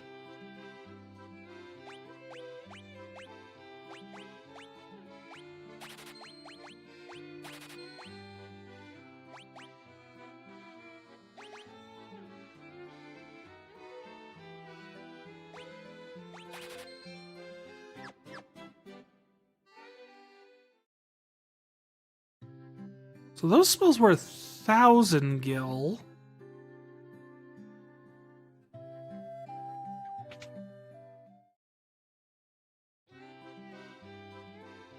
Okay, so these ones are 1,000 gil too.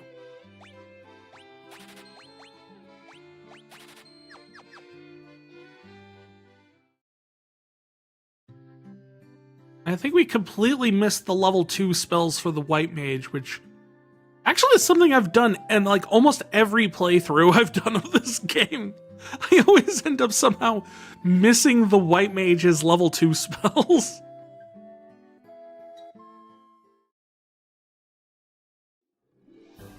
Oh. Not what I wanted to do.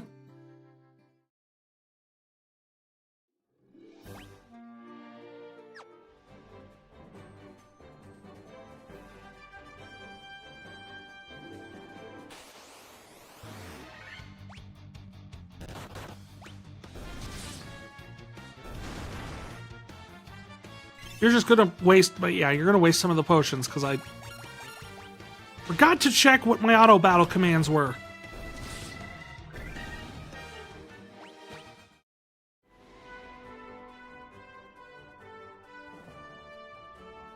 I'll have to go hand over this stuff to someone who is totally not a bad guy in disguise.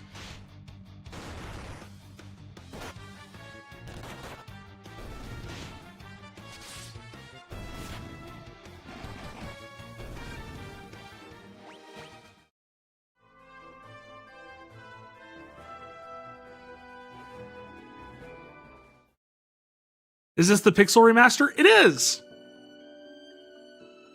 Yeah, the first time I played this on stream, which was 4 years ago, back when I first started streaming, hence why we're doing this for the Streamaversary, is I played the Dawn of Souls version on stream, because the Pixel Remasters hadn't come out yet, so I figured, hey, let's play the Pixel Remaster ones for this one.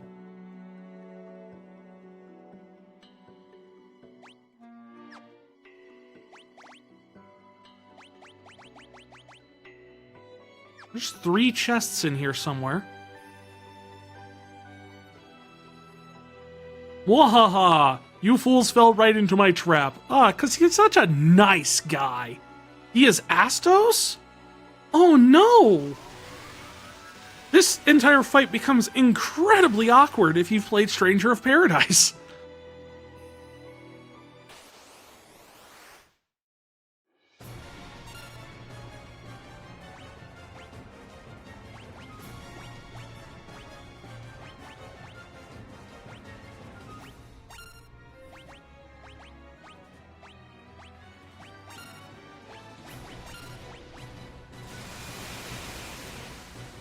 Of course. Hey, Palm! Oh, well, thank you so much, Palm.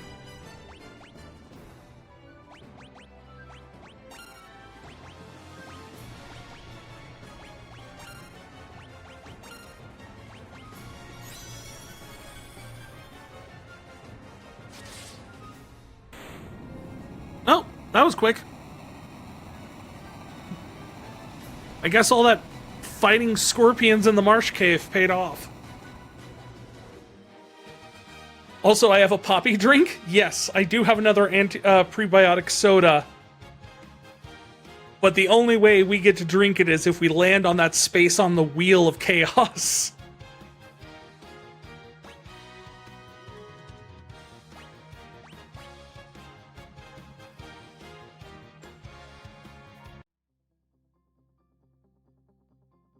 See, we have this lovely little wheel here that if you donate 500 bits, $5, or 2 subs worth, we spin it. And one of them on here, just rolled past my head, is Gross Soda, You Know the One.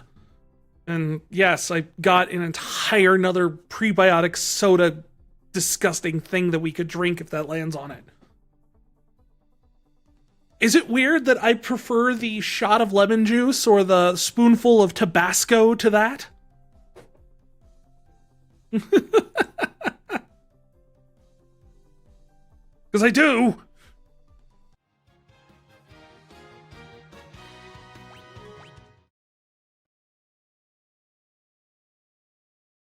Yay.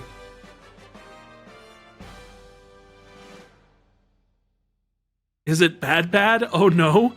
Well, the last one we drank was the one that was slimy? So, yeah.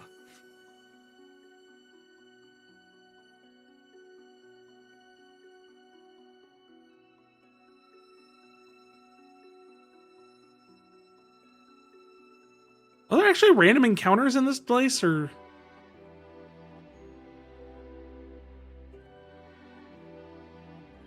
Don't tell me the chests are behind something that needs the mystic key. Sad, but it's good for the health. Oh, yep, you need the mystic key. Oh no, hurry up and get working. Don't want to get in trouble. You have a good work.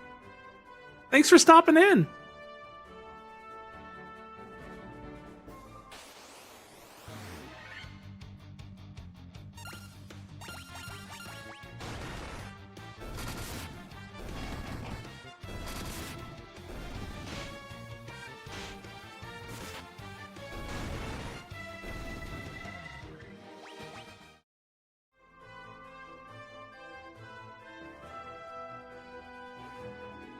So now we have to take the stupid crystal eye all the way back to Matoya.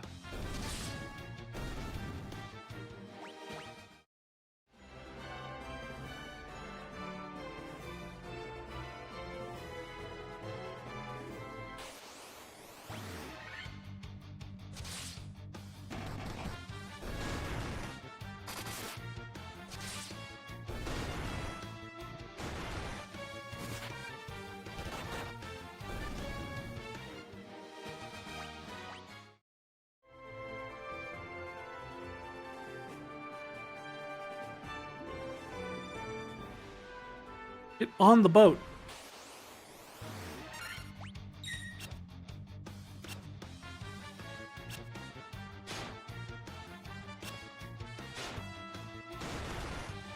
Was this an ambush? Did I miss that? Because it seems like...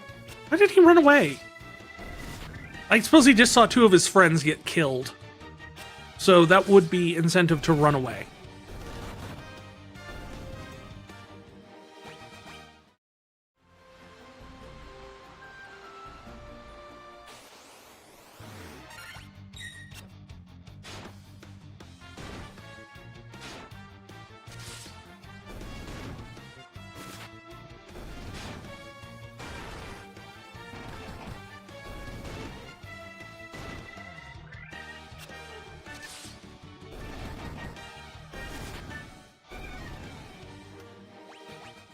I can't remember if there's a... Is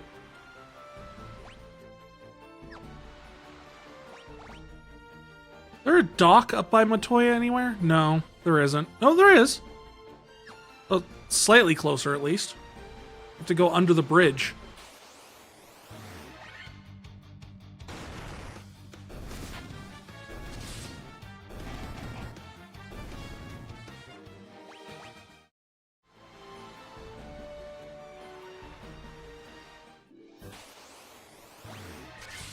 One lizard. Not nearly as scary anymore.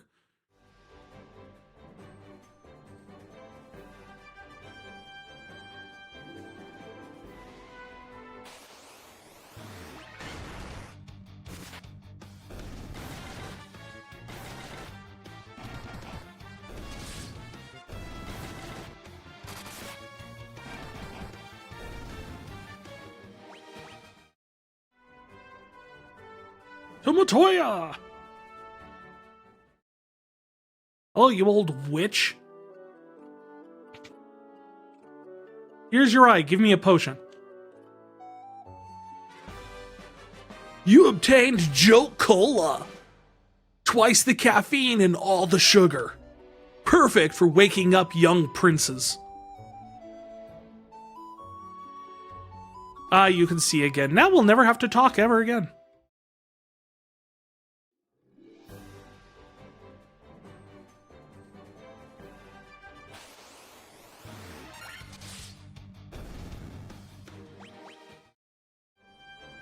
I keep forgetting to equip the,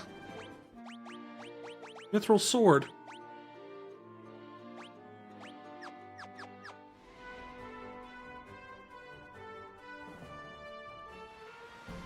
Alright, now that we have the Jolt Tonic, with twice the caffeine and all the sugar, to give to the young elf prince who we have never seen, nor do we know that he's actually asleep, because we've just been skipping the plot. We're ready to progress, and with that, I think we're going to take our second break of the night. Stretch your legs, feel good, grab yourself a snack, warm something up, eat something good, all that. Drink, hydrate. Yes, that's good too. I knew I was forgetting something.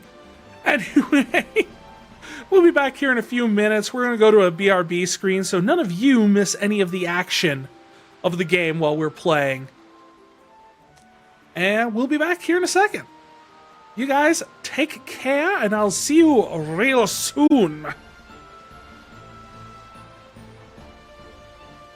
Welcome back, everybody. I hope Brick treated you real well. Had some fun, hung out, got yourself a snack, maybe had enough time to warm up a corn dog or something. Grab yourself a soda or a brewski? Is that what they're called? I don't really know. Anyway, just a little top of the hour reminder that today we're running a birthday / Streamaversary donathon to try and cover some end of the year expenses, things like that. Just kind of help out around here. To do so, I mean, you could type !tip or visit the link in the pinned comment. And there, you can donate there. You can also donate through bits or subs are also perfectly acceptable. In doing so, you will earn your way to, we will unlock some of these goals over here, including such things as a chat gets to make a tweet with no filter or disclaimer. Whatever you guys tell me to put on social media, I will. And of course, an AI tarot reading is coming up here on the list here too, which means we stop the game, we go over to a website where they have an AI doing tarot readings or something, and we see what the heck all that's about. And of course, this always doubles up. Any donations made for this cause also goes towards our unlocking of more Final Fantasy games for our Final Fantasy retrospective, which this is the 4th anniversary of, along with my Streamaversary, because guess what I started streaming doing? So, with that out of the way, also, if you donate 500 bits, a multiple of 500 bits, a multiple of $5, or a multiple of 2 subs, you will be able to get me to spin on the Wheel of Chaos for every multiple that is. So, 1 spin for 500 bits, 2 spins for 1,000 bits, etc., etc., etc., etc. So every time we get that, we also get a punishment into the game too. And some of those punishments are things that I have to do as a person on the other side of this mysterious thing we know as the internet. And some of them are things we have to do in game, such as not using attacks, can only use spells, cannot use spells, that sort of thing. Anyway, so with the end of the top of the hour recap there, let's get back into the game.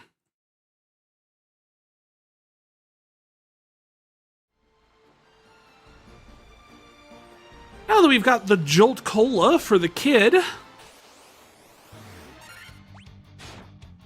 Oh, we ran into some sharks.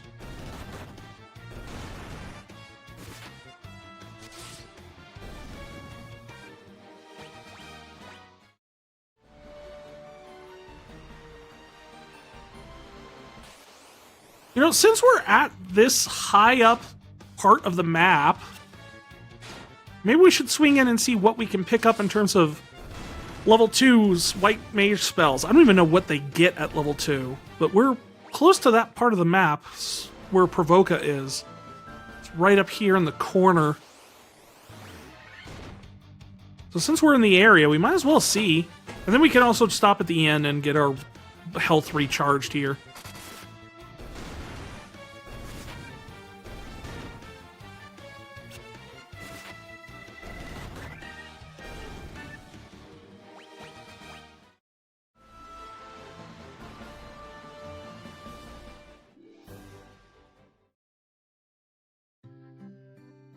Give me life! Get out of my way, Mohawk boy. I'm bleeding out. And again, I always have to wonder this about the classic Final Fantasy games. They have 4 beds in the middle of an open room, and it's just kind of like, there's no privacy to this place whatsoever.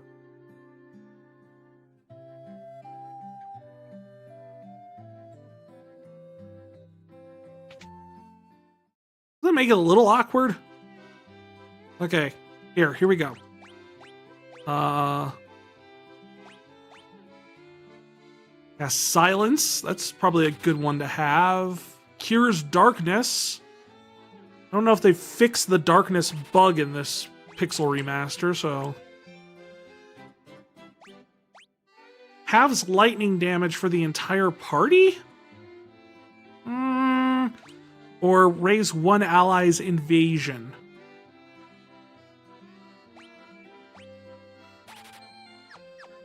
We'll take Null Shock just in case. I'm trying to think of like if there's any bosses that have very lightning focused fights.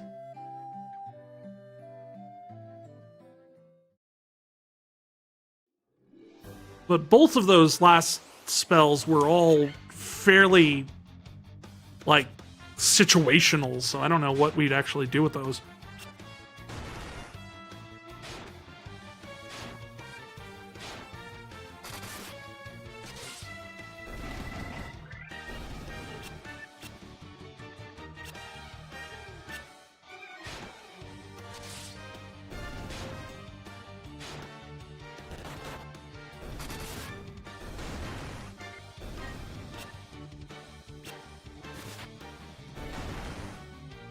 Come on. Just eliminate the fish people. Not like they're... This is problematic, actually, now that I think about it. They're like sentient fish people with, like, names, probably, and families? And so are the pirates. It's self-defense. We'll stick with that.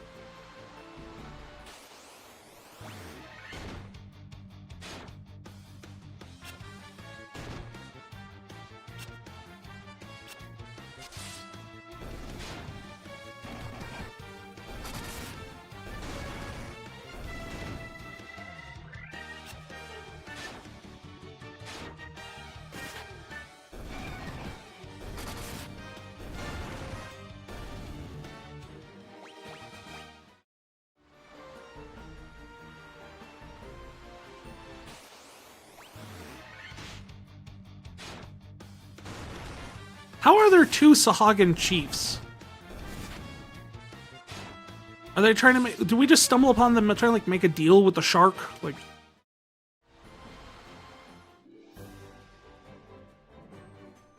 I thought your clan were the shark slayers. We lied.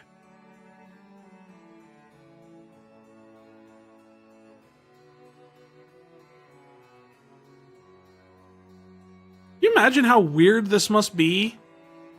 We're showing up at this place, completely unprompted, shoving a liquid down a kid's throat to wake him up.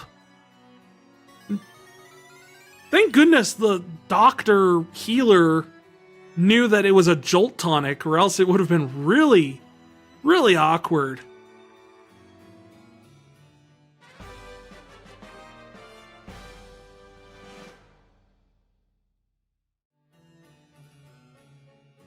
And now we have the Mystic Key. Why did we need the Mystic Key? Well, we need the Mystic Key to get dynamite.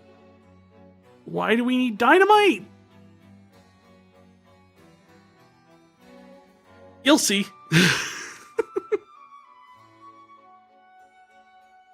This game is weird.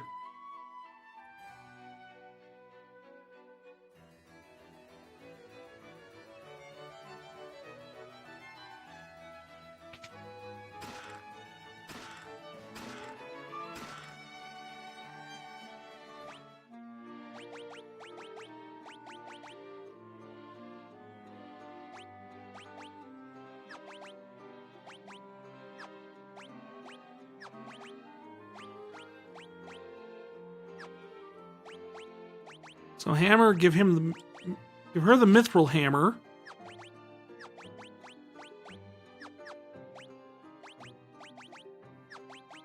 Nope, nothing else. And I like how the fact that giving him gloves actually lowers his defense.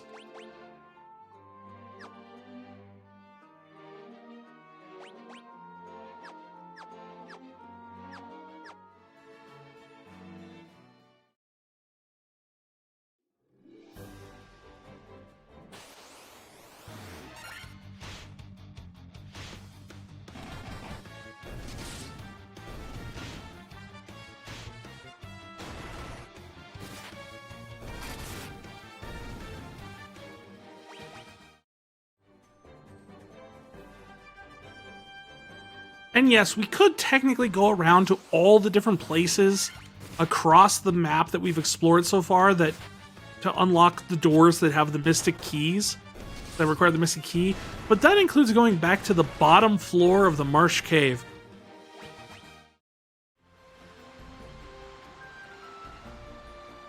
Really, the only place we need to go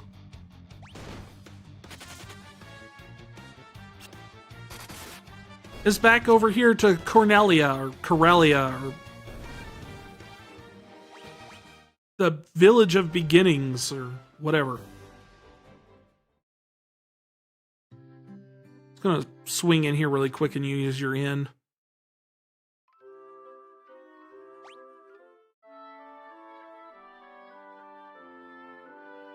Their inn has a full-on tutorial hall in it. Do they pay for the rent?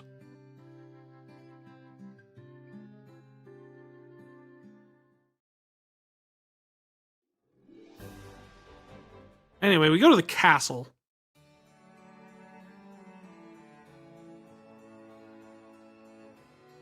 And if you remember, there were these two rooms way in the back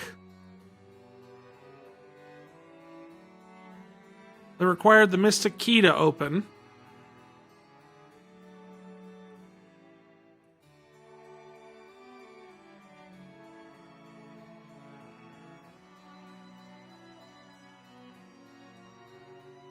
And the one thing I really like about the early areas of this game is it's very much, you know, as long as you know where to look, roughly.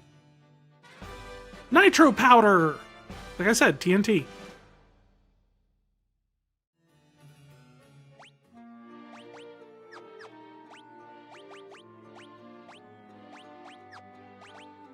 No. Okay, just making sure I don't have...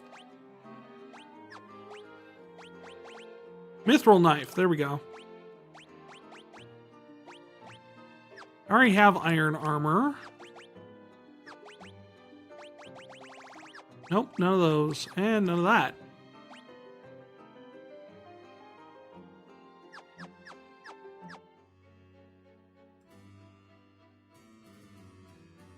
But, you know, it's everything kind of leads. There's no point where you're, like, generally just 100% lost on what you're supposed to do next. You get an item. The goal then becomes, what's the next item to get?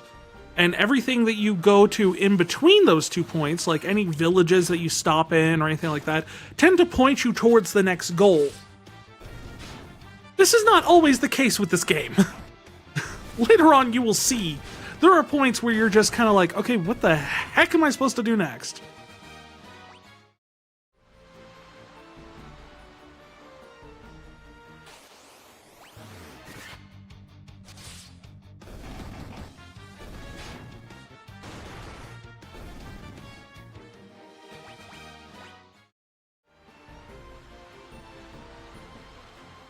Somewhere around here, there should be a dock.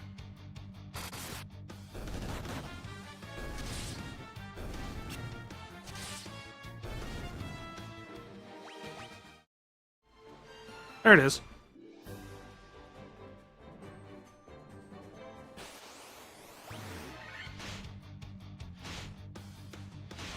But I always did appreciate how essentially the prologue of Final Fantasy was like very clean cut, very straightforward progression of beats, even though some of them are kind of weird. Like, yeah, you beat some pirates, have a boat.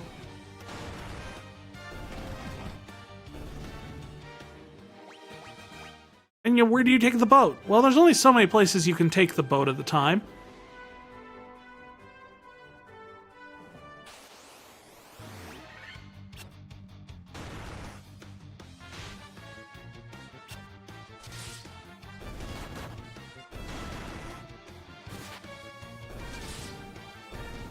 And most of them either will detail like something that you need to get, or will... Okay, I went too far.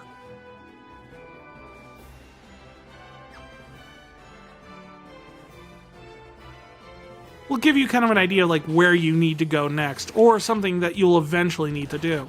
There's no like hanger-on places where you can go to, and it's just kind of like, there's no point to it. Everything has a point to it. It may not be the next step on the journey, but it will eventually be the step on the journey, like this. You could have gone here first thing after you get a boat. You wouldn't have been able to really do anything until you got the nitro powder.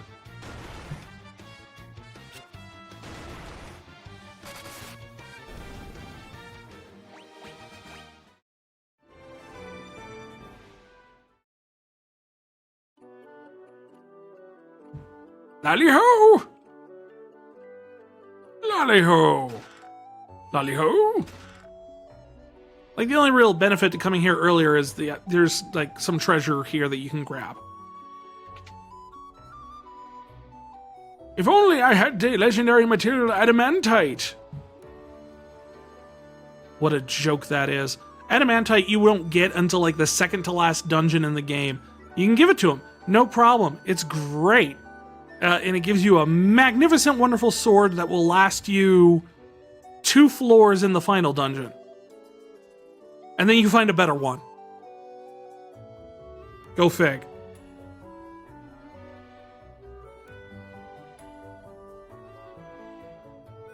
By the time you get the adamantite, good luck remembering the fact that you had a dwarf down here that wanted to, do something with it. Like, I remembered that you could get a weapon with it. I remembered you got it.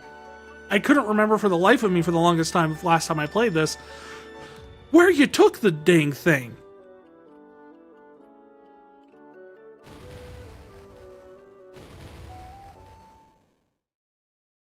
Wumble wumble. I'm sure this will have zero greater repercussions for the ongoing, like, ecosystem of the planet.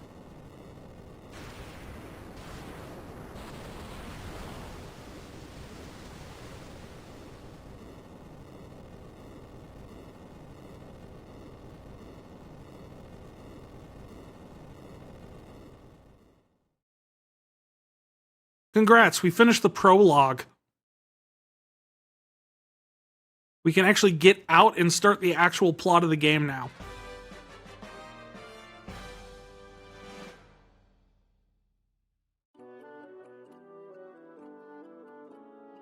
Yeah, you can go wait canal. Weird. I think they're supposed to be Scottish, but I never really got it. There's Worm Killer.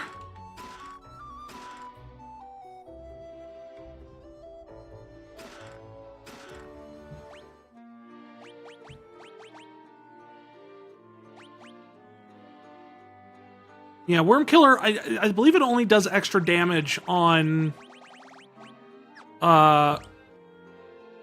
dragons.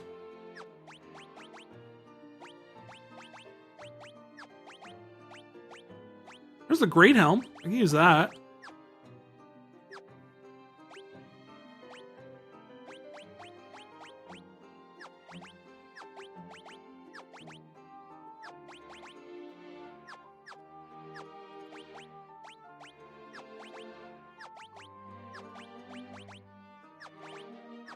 Do any of you get anything here? What all did I find that none of you can use?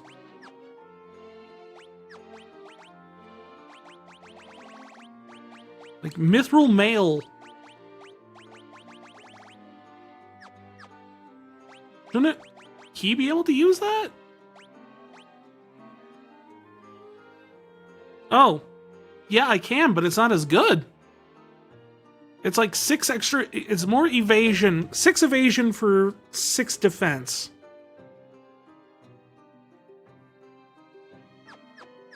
I won't take that trade.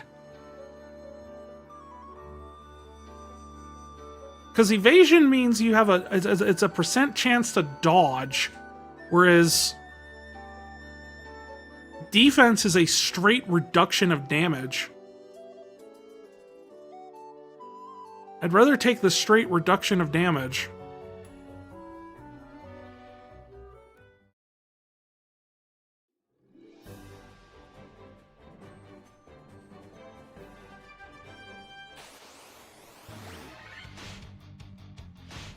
Anyway, yay, we finished the prologue.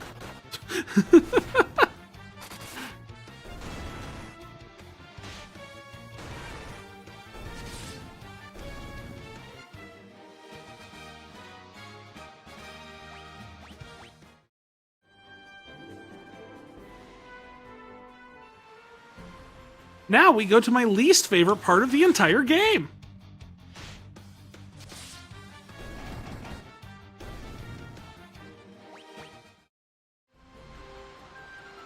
Oh, wait, before we do that, I forgot. We should go and try and check out if we can get some of the level 9 spells. Or, not level 9. There's not even level 9 spells. There might be level 9 spells, but level 5 spells.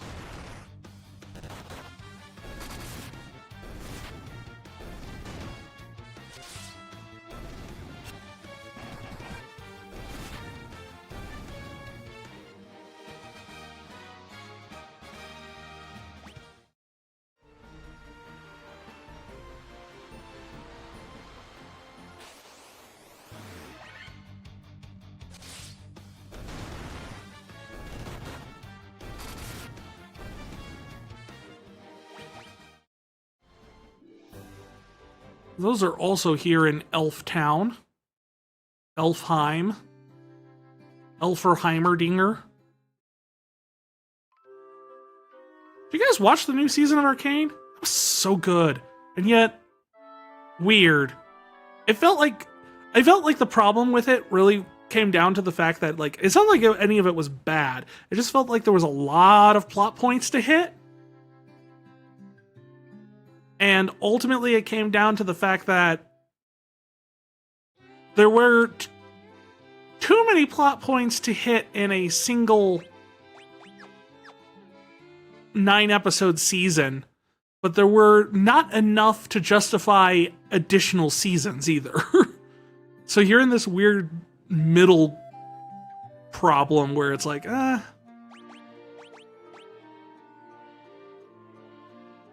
well, not level 5 spells, level 4 spells. Level 4 spells are here in this town.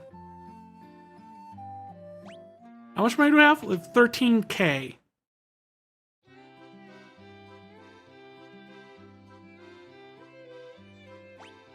Yes!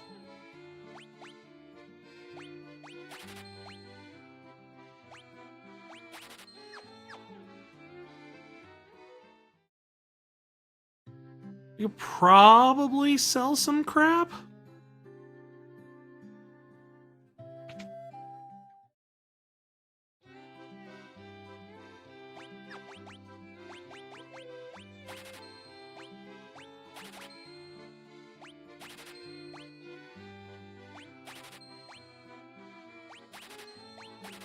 Hammer, leather shield, broadsword, saber, saber.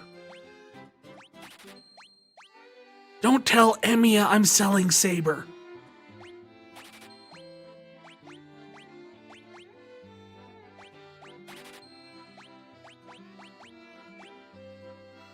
See, Worm Killer is... it's worth more as money. Honestly.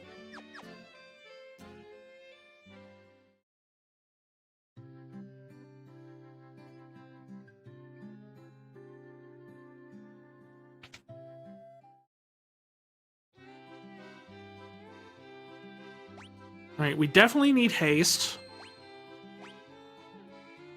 Definitely need Blizzraw.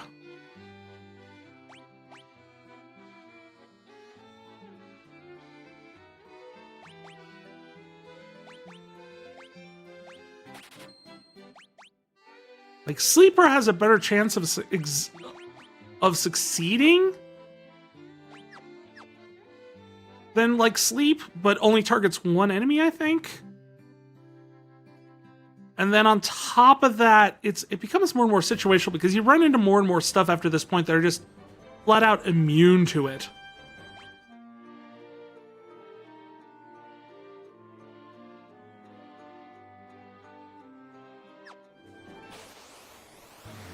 Really? Right out the gate?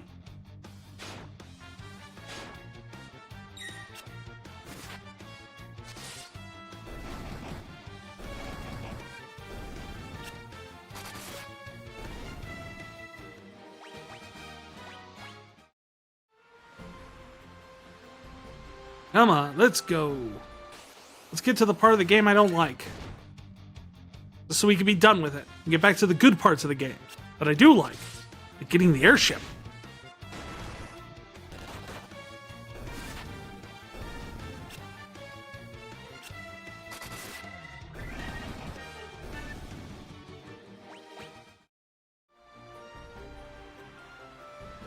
All right, can't use the canoe routes there.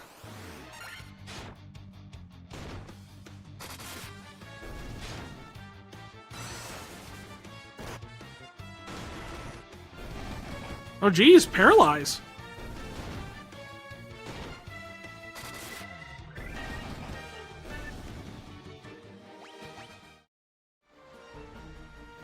Is he still paralyzed? No, that goes away at the end of battle, I guess.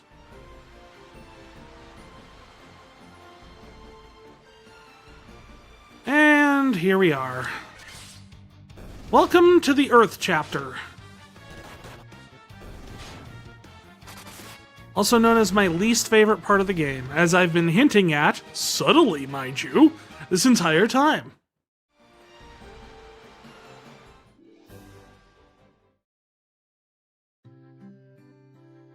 Welcome to Melmond, home of the Mells.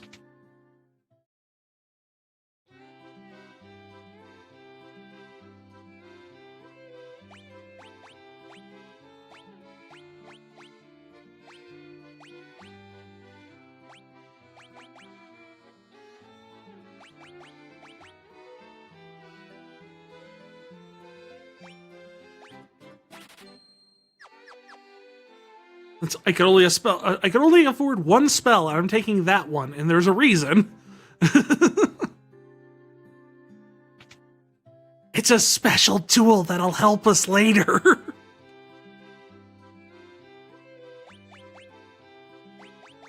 Nothing here is useful. Our gear is already better than anything they sell.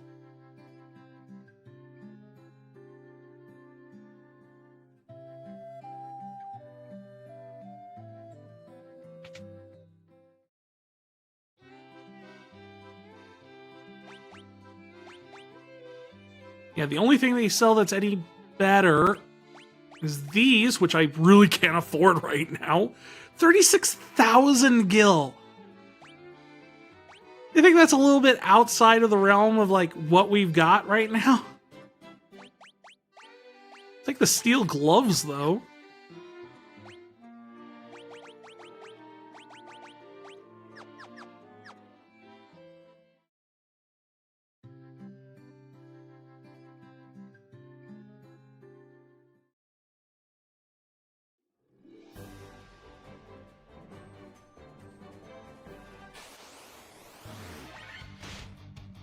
And really all the rest of those people tell you is a bunch of vague clues about what you need to do next, which ultimately, I'll tell you, it's you need to go to the cave that's at the tip of the triangle.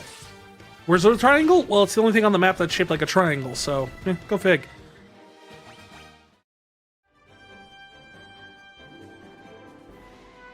Behold, the tip of the triangle.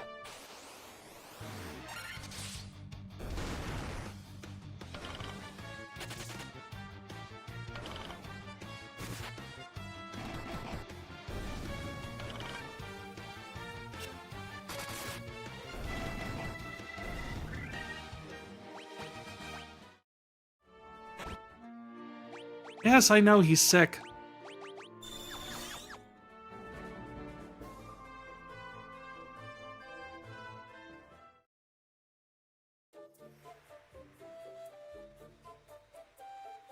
All right, let me show you something here. And we figured this out last time. You see that entire little loop off to the left? Never go in there. The map is set to have an encounter, a 100% encounter rate. That means anytime you take a step in that little loop, it's a guaranteed fight. We had to deal with that before. It sucks.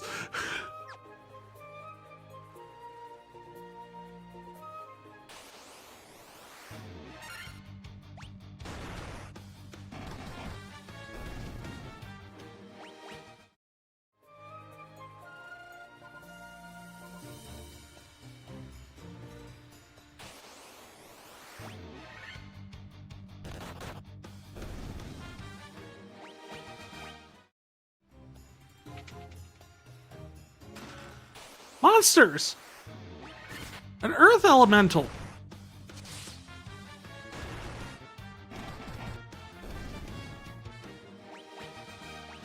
Yeah, don't be doing that. We need our healer.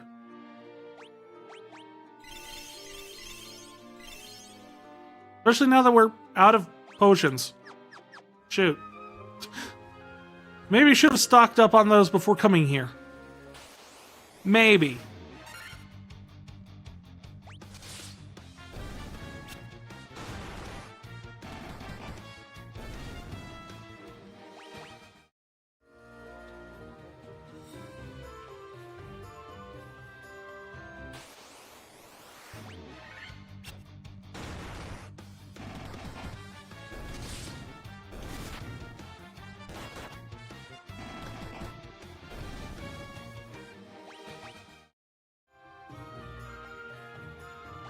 Alright, do we have any idea where any other...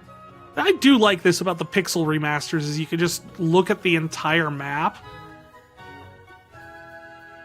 The only real downside is that in Final Fantasy 1 you can't really see the treasures, because you can't see inside the rooms. Which, you know, good forethought on their part. Because that was that way before pixel remasters came out, but...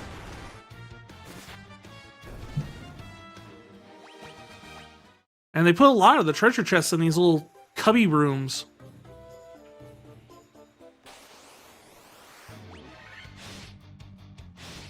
The gargoyles are back!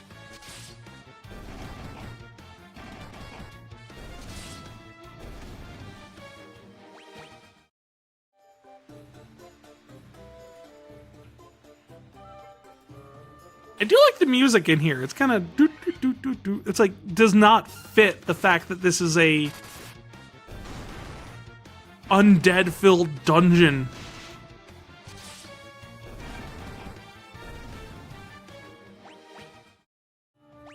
All right, magic.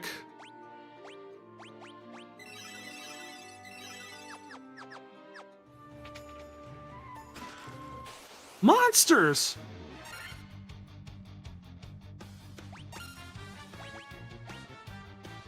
I think Blizzard works on Earth. I don't know what the enemy of Earth is.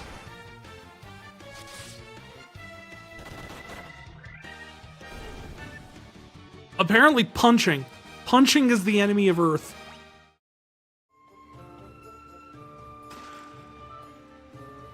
Oh, and it had a potion in it. That's nice. I like potions. Especially since I'm out.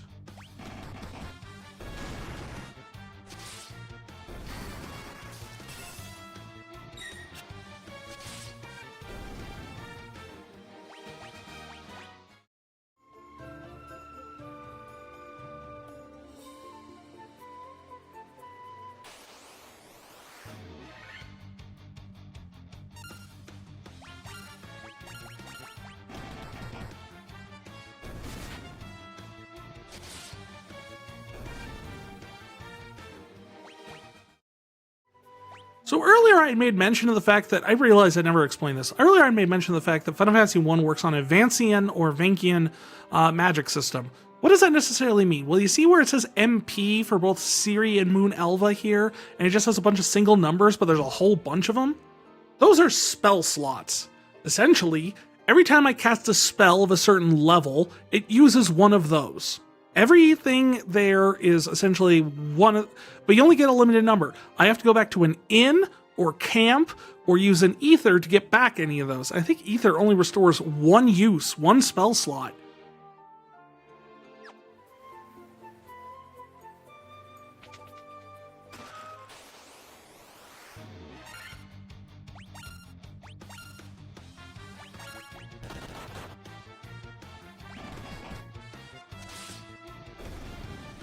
At least there still is treasure in these. I mean, granted, a lot of the times it's just gil, but I like how the Earth Cave's elementals are only in treasure chests. I like to think that there's a reason behind that, like because of the situation, the nature of the fact that the Earth has turned rotten and desecrated, and the Earth crystal has lost its shine. The elementals have turned to hiding in places like treasure chests, because they fear for their own existence at this point. Now, is that written anywhere? No, but this game has a lot of places where you can kind of fill in the gaps if you have a little bit of imagination.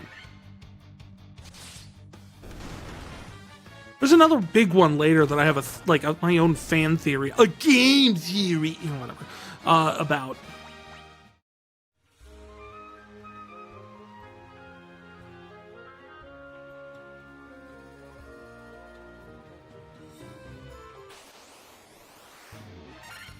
That is a lot of gargoyles!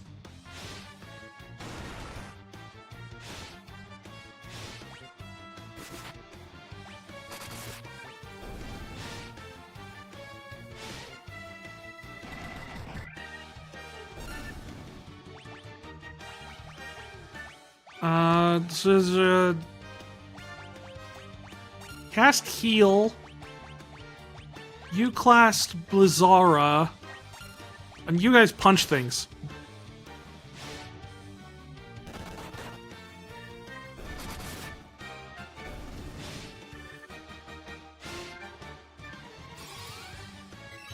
Cause I don't have any, like...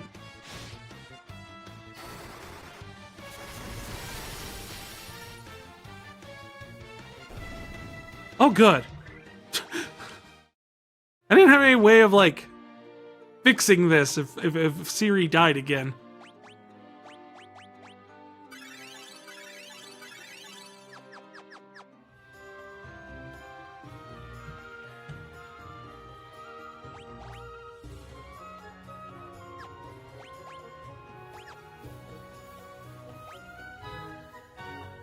Alright, do we see any treasure chests anymore? Or how to get out of here?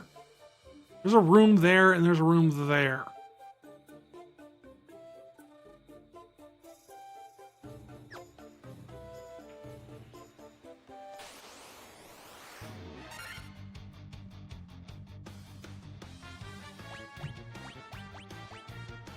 I don't have much in the way of casts.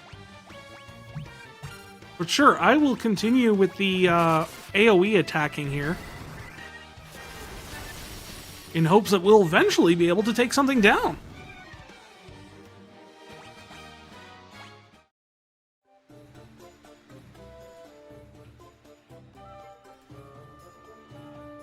Go this way, this should lead us to the door.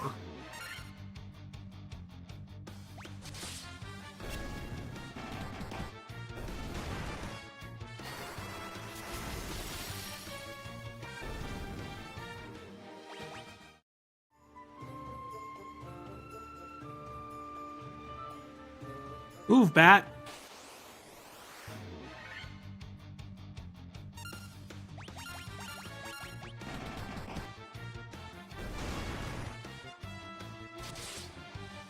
Wait, so the purple ones are just regular ogres. And the green ones are the ogre chiefs? Why did I think it was the other way around? So Shrek was actually technically a leader. Can I use the tent down here? No.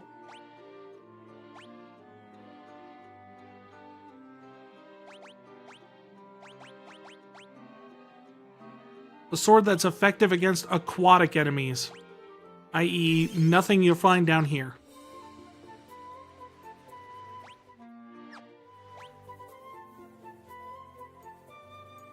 And actually, I don't think we fight the aquatic enemies until, like, way later.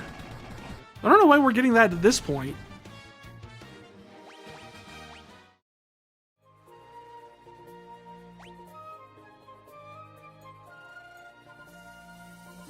Do we want to go over here? I do like the little bats everywhere. They don't attack you. They don't hurt you. They're fine. They just fly around and do their thing. They just batty bat the way they bat.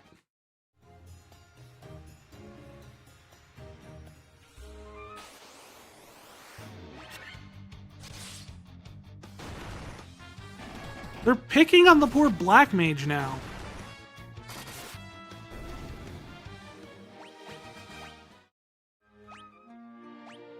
Fine, I'll use my...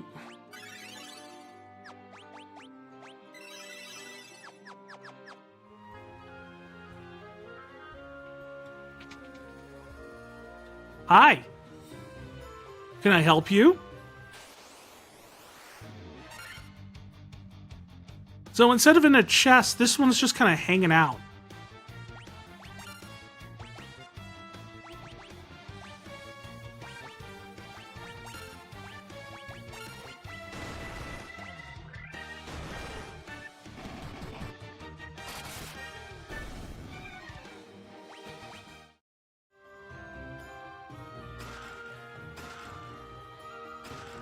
Oh yay, a leather shield.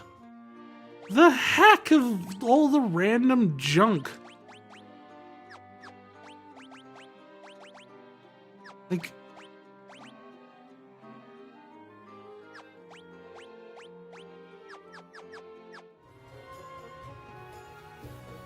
That's like the starter town shield. Why is it in this dungeon of all places?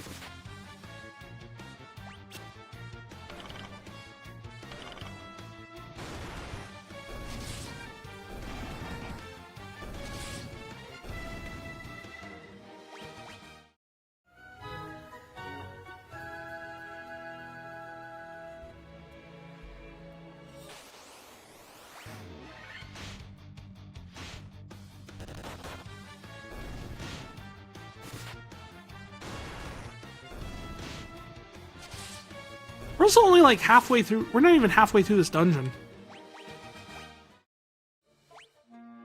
Items, antidote.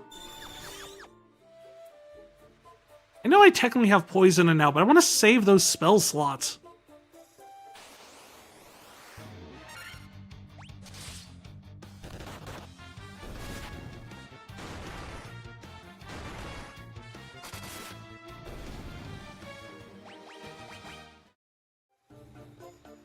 Thanks for the tent I can't use.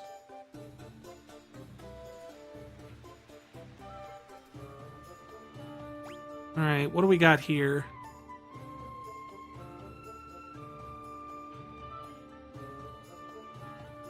Quite a few different twists and turns.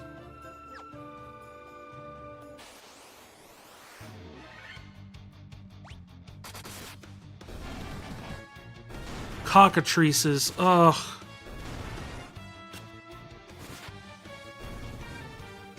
They're easy to kill, but they're a pain in the butt because they can petrify you.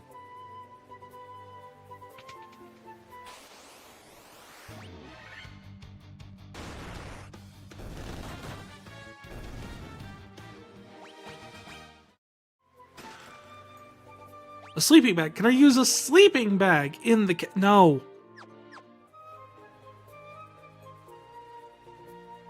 It's like once you're in the dungeon, good luck. I can't even eat the monsters.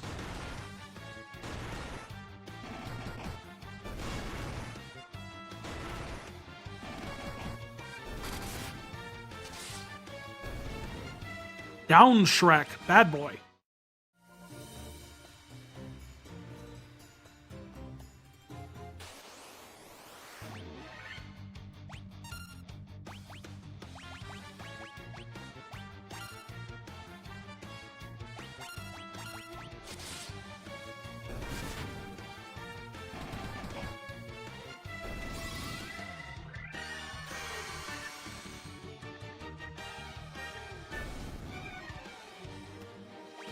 See, this is why we started taking that one spell way back when we were in town. Because, you see, I knew the fact that this dungeon had a lot of undead in it.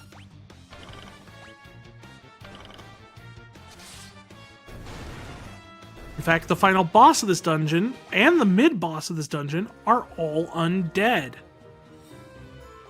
So Diaga is super helpful. Downside, once you're done with this dungeon, you'll probably never have to use that spell again. So we just forget it and go and learn the other level 5 spells.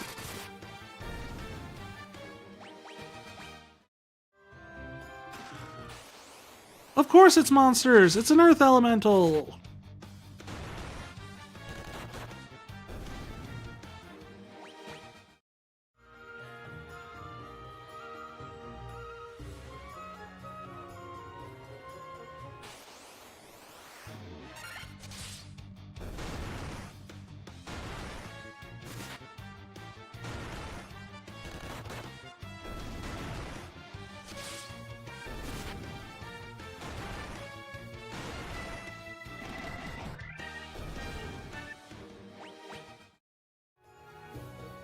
Do we even have any Phoenix Downs right now? No.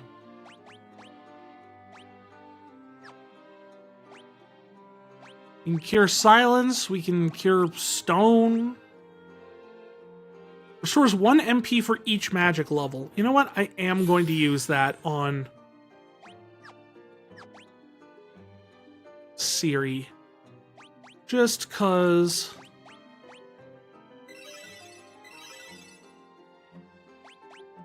Yeah, we're out of level 3 spell slots now. Means we're down to just cure.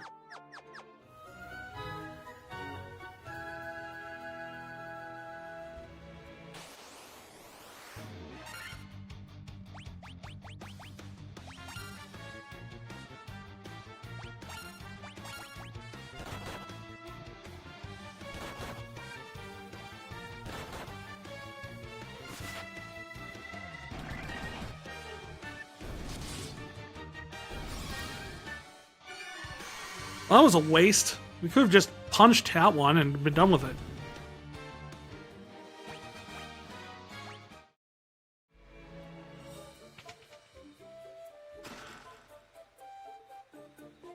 How much money do we have now? 42,000. We have enough for that one armor.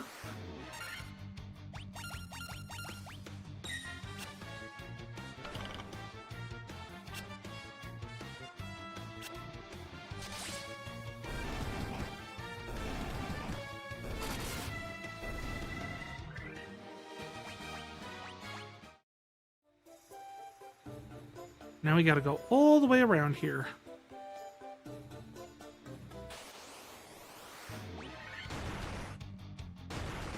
How weird that the Pisco demons started showing up. Legally distinct from the very copyrighted Mind Flayers.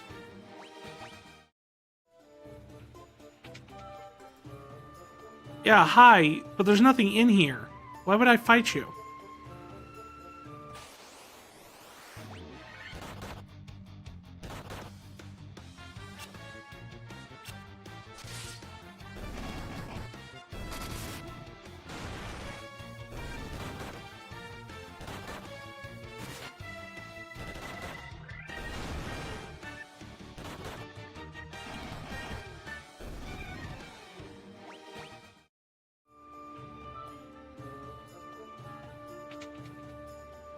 Monsters? Monsters.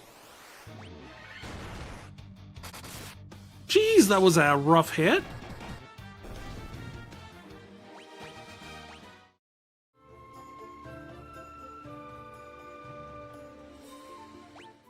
All right, at this point, we're going to have to do something here.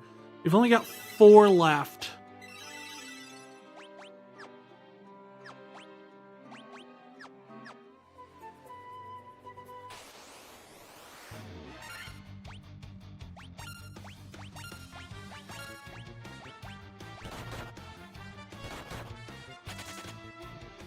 Because, yeah, those guys are going to be a pain.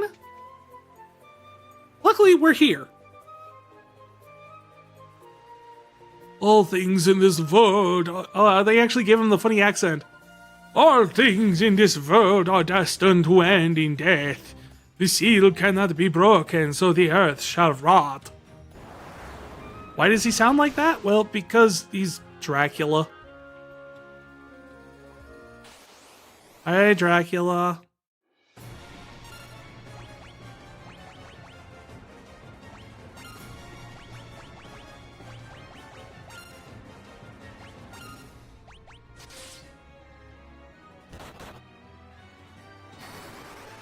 That's all I wanted. He can die now. Elva can die. That's all I wanted. You put haste on a black belt, and you've pretty much won. 16 hits, nearly 500 damage.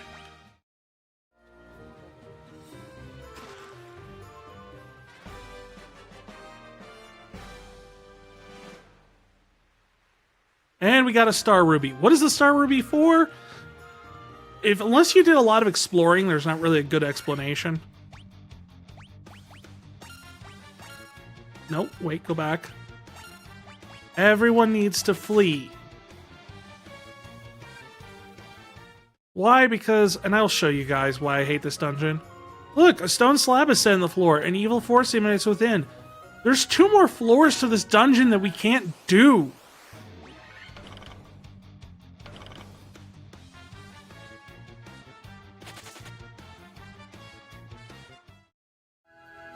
Why? Because we have to go all the way out from the dungeon, through another area, to give the Star Ruby to someone.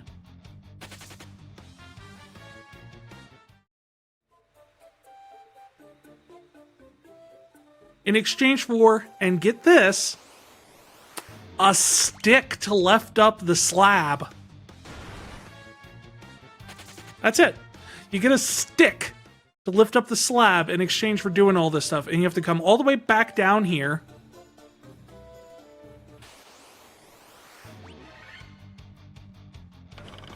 I don't care. Kill them. We're just running away from everything right now.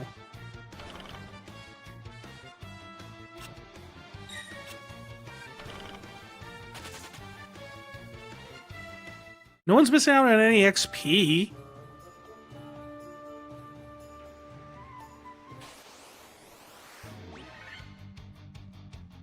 How do we never run into those guys at all?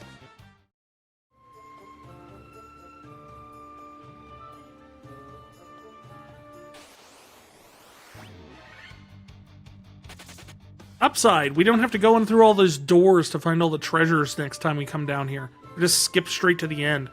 Or not skip, we can just walk straight to the end. We still have to do every single freaking walkway through it, but we don't have to find all the other random doorways and passages and... Just follow the yellow brick road straight to the slab.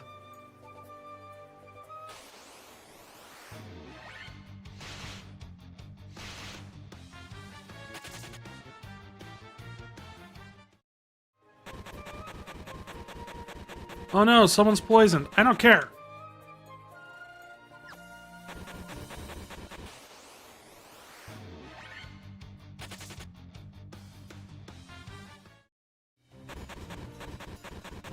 Chung chung chung chung chung chung chung chung chung chung chung. Being poisoned apparently makes you sound like you're a robot.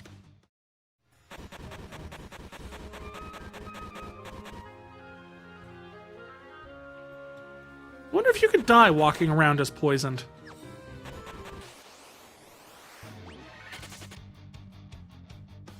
Shall we test the hypothesis?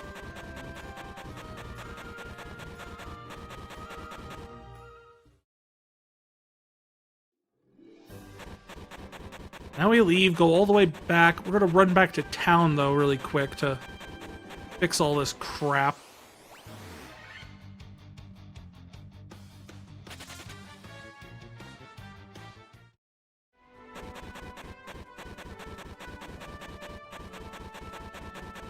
Chung, chung, chung, chung, chung. Is he dead? No, he's at 1.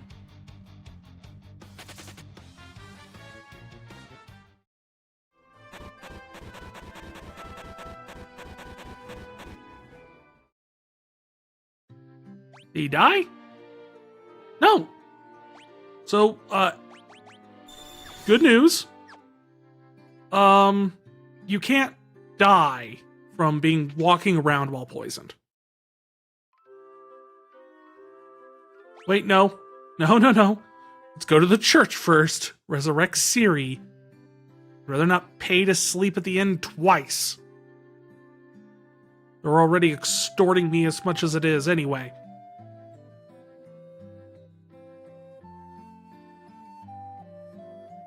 There's gotta be a church here somewhere, right? Enough graves.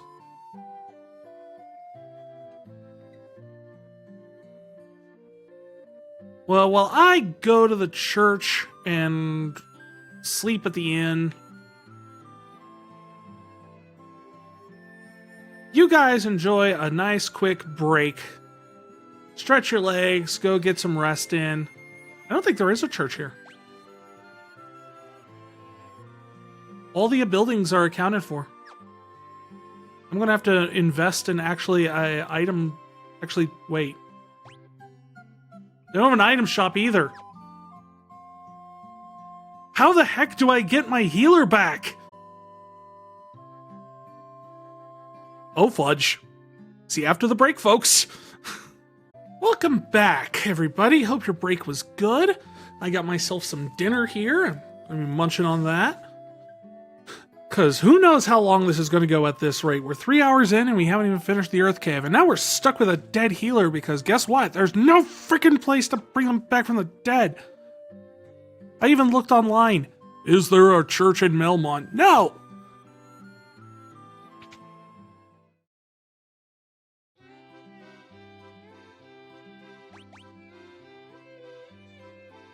Teleport the party to the previous floor. Well, that would have sort of been helpful, maybe?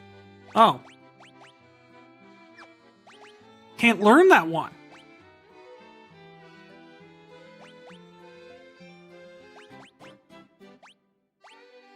I learned Raga. Instantly kills all enemies. How much you want to bet that doesn't actually work very well? It's like one of those things that's like, oh yeah, it works 1% of the time.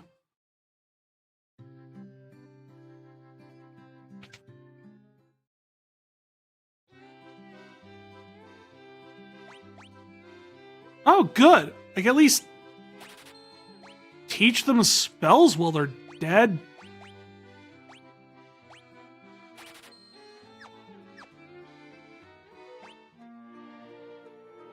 Can I cast spells with their... Nope.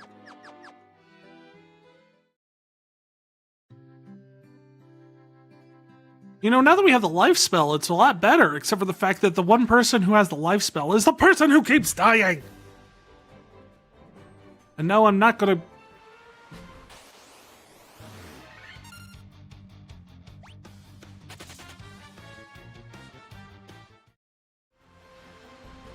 I'm not gonna redo this entire thing without my healer.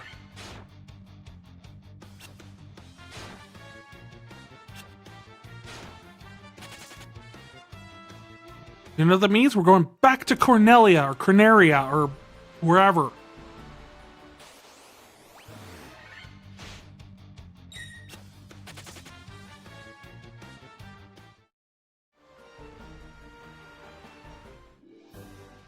Because they have a church.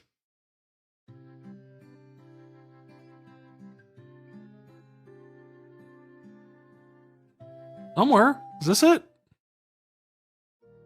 Yes. Heck, you only charged me 40 gil to resurrect him. You're way nicer.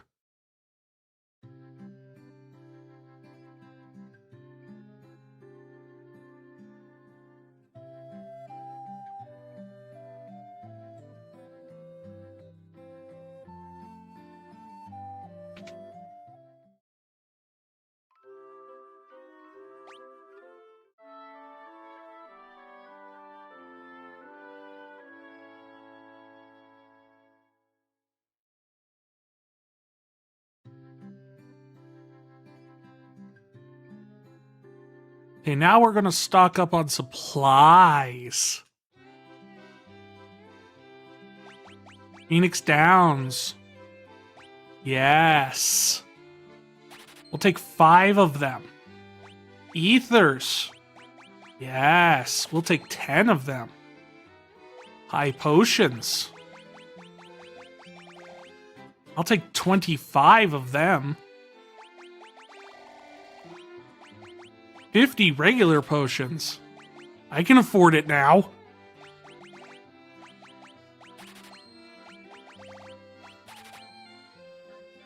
For once in my life, I have some cash to burn.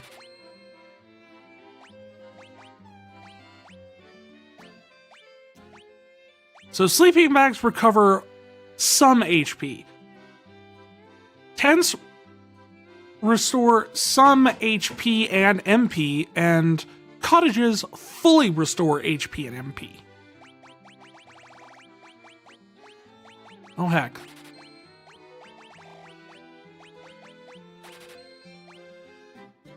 We'll get nice and loaded.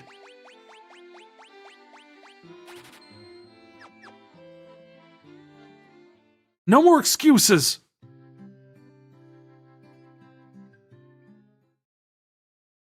Did we learn the name of the town that time? Is it Cornelia or Corneria?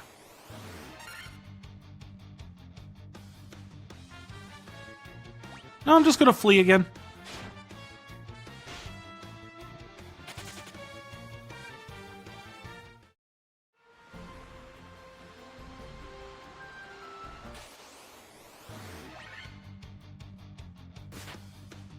Again, they always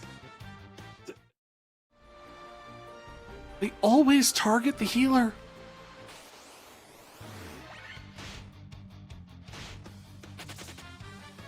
I wonder if I change the order. If it's like, are they just attacking whoever's in the first spot, or are they?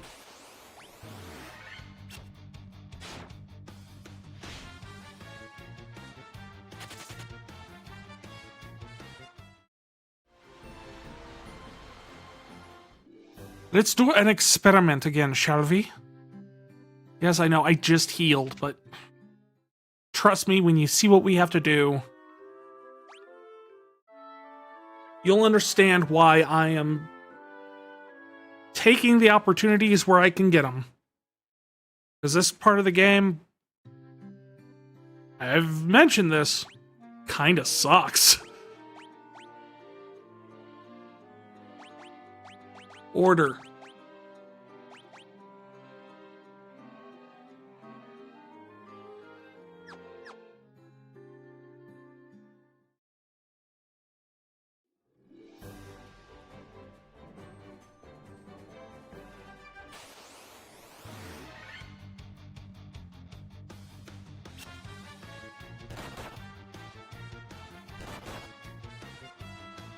Nope, they still are just targeting the healer. Primarily.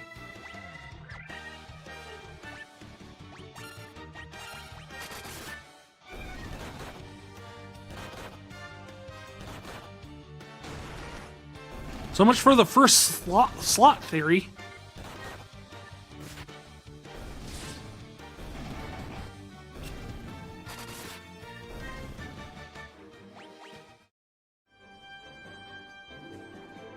So instead of going back to the little arrow area, we go past it to the mountains.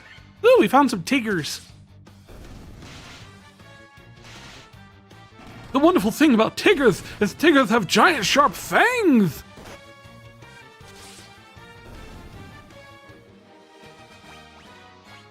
The tails are made out of who cares? You're about to get eaten.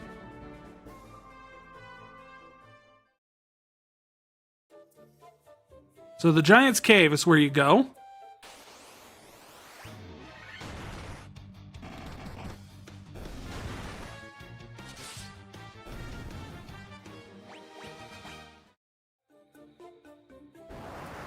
Yes, roar. You have Star Ruby? Give Star Ruby. So we have to kill the vampire to get the Star Ruby, because we can't go past this guy with the Star Ruby, and past this guy is where we get the stick, because we need the stick to get to the lower levels of the cave. Hence why you have to do the dungeon twice. Keep moving, you rocky butt. You just walked into the wall.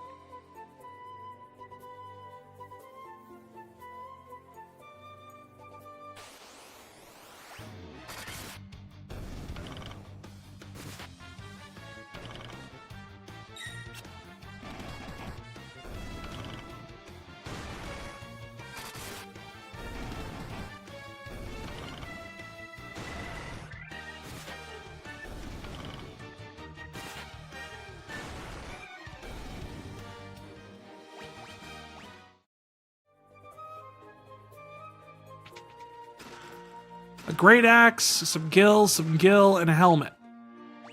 So more stuff for Mathilde. An axe that's not as good, and a helmet that is slightly better.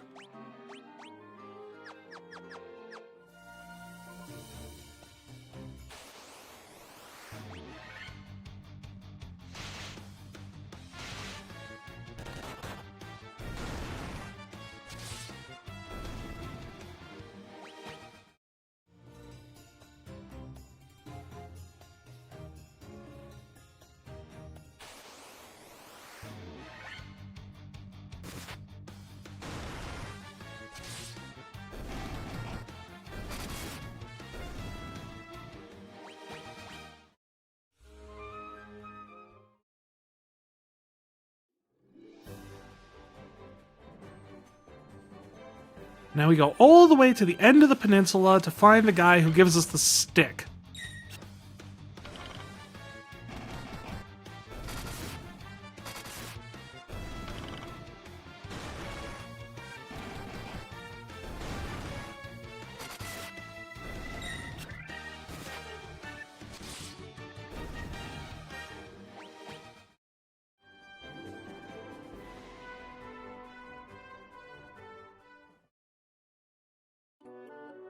Oh.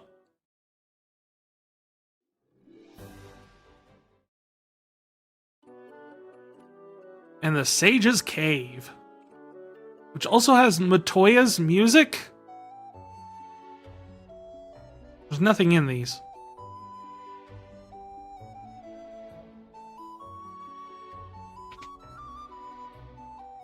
I like to think that this guy is like Matoya's husband, who has like been living on the other continent for ages. Anyone to defeat their empire. He was a servant. Take this staff to use it. Get the earth rod. It's a stick. You tell I'm bitter about this?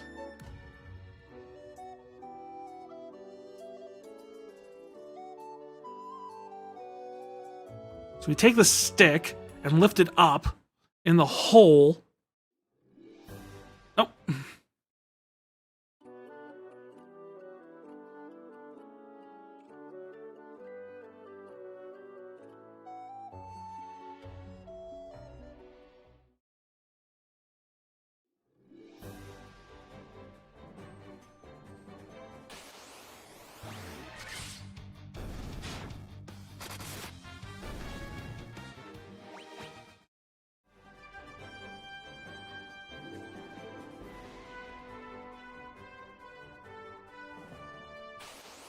Alright. And now we go back down the Earth Cave. Why? Because the game demands we do it twice.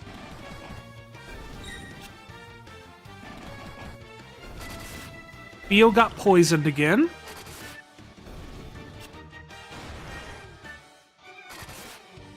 Come on.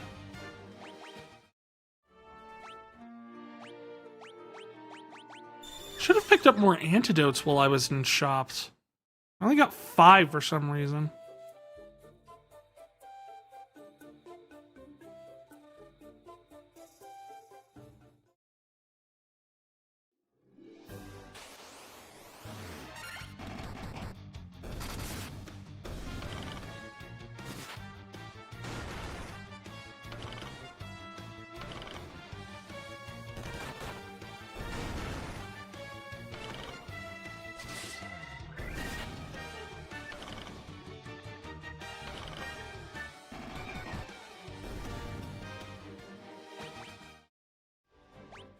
Who got poisoned?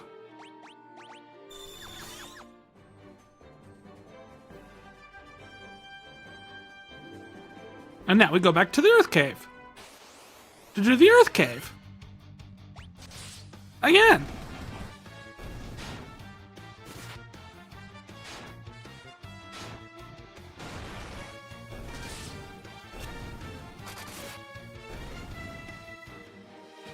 Luckily, Paralyze wears off right after combat.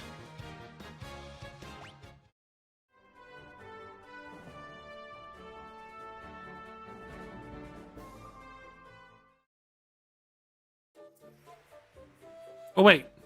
Before we do this, let's be smart about things.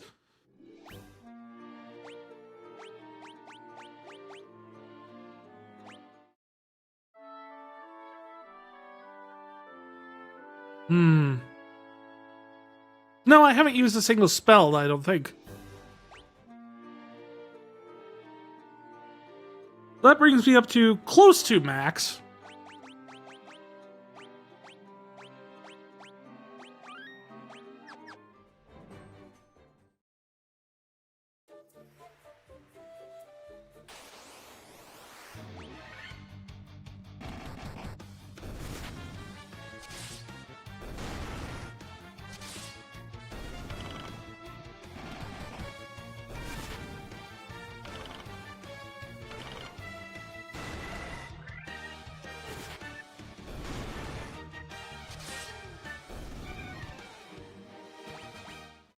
You hear me be quiet here for a bit, it's just because I'm trying to eat some food. Trying to eat some food, because my dinner just showed up. And we're in for the long haul here.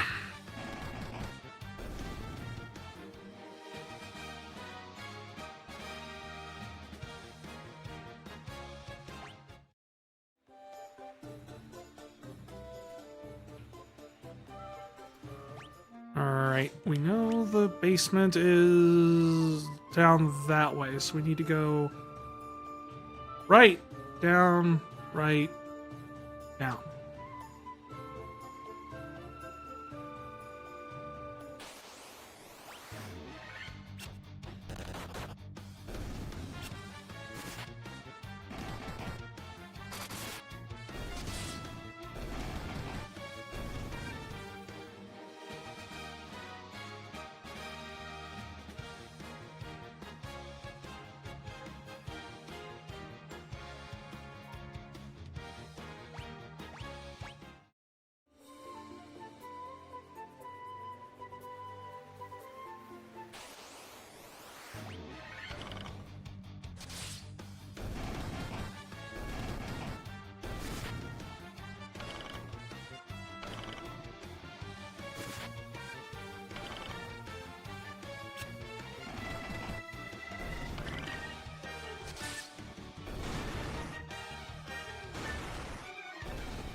All right, sorry about that. Quiet as we were going back down. I was just trying to have a little bit of my dinner since we're going in like marathon mode here, and 3-minute breaks once an hour is not a good way to eat a hot meal.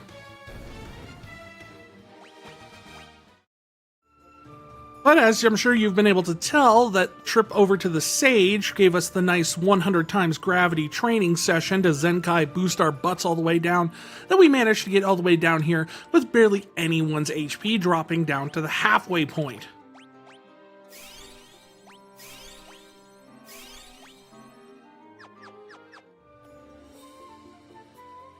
Now use the stick.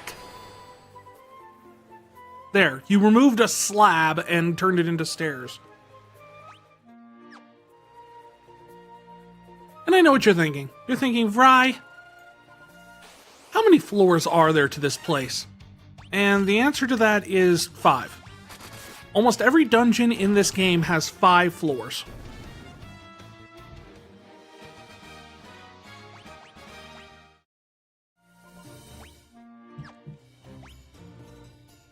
And there's a door over there.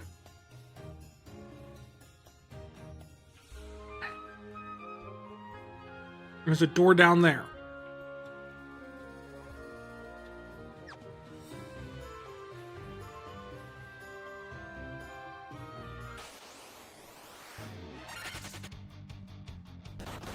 Even the ghosts are running away from us at this point. We haven't used any spells. And of course, the first chest I have has a monster. Hyenodons! Which are... Oh, of course. Those guys are the ones that fell asleep.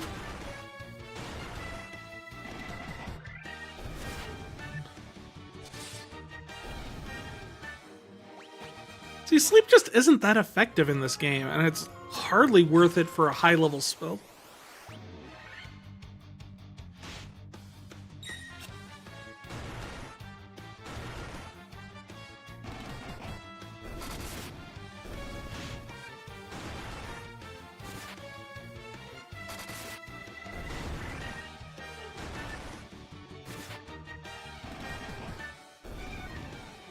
I always find it very interesting when you find low-level items, like we just found a staff in a chest.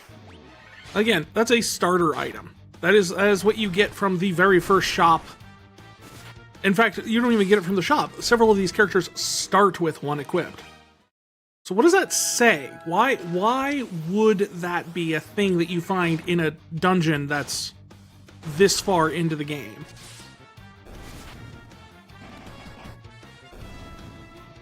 Like, there's things like that that I can't help but feel are supposed to be, like, environmental storytelling things. Because there's nothing to it. It's not going to be an upgrade for anyone at this point.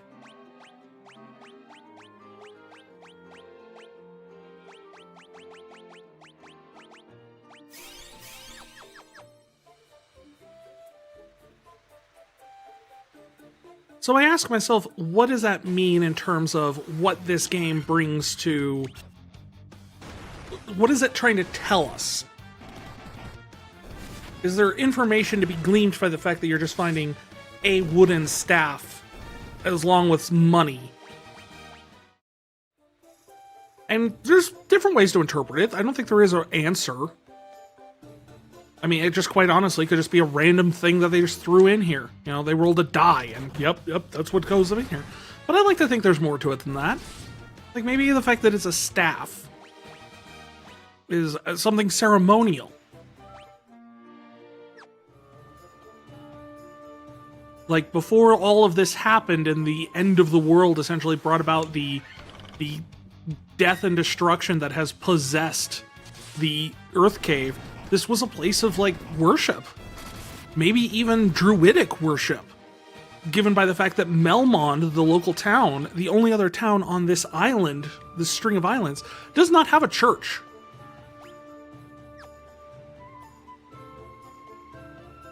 They don't seem to share the same faith with anyone else. In fact, it's full of ruins of some sort of precursor civilization that has long since passed.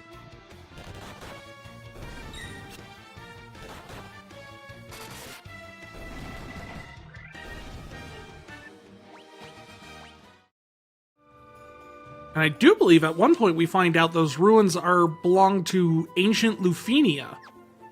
Like, the Lufenians were once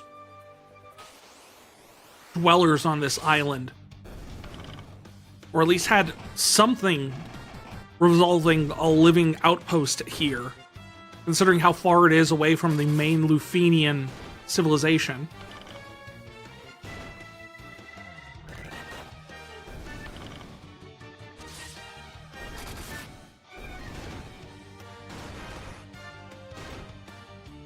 Well, no, maybe that's what's being implied here. Maybe it's just that, hey, they used to be more of a druidic civilization in this region. With the Earth Cave and everything, they worshipped.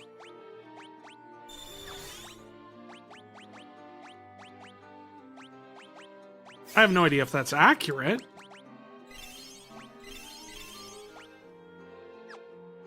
Jeez, everyone needs healing.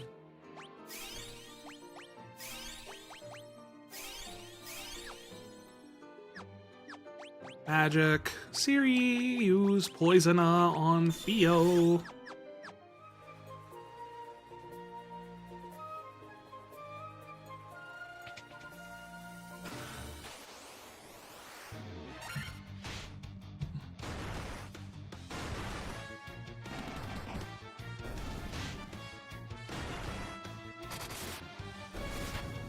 And I don't think it's that far outreach to go sit there, oh, you're definitely reading too much into this, because there are points later in this game that we will find where there are treasure chests with very low level items in them. Very basic gear in what appear to be dormitories, like small rooms. They have a bed, a chest, and like maybe one other thing in them. And there's a series of them. And it's been long since there's no one there, everyone's gone. But it feels like you have the sense that, like, this used to be maybe a barracks or a dormitory for someone, and this is, this was their day-to-day just traveling gear or living gear.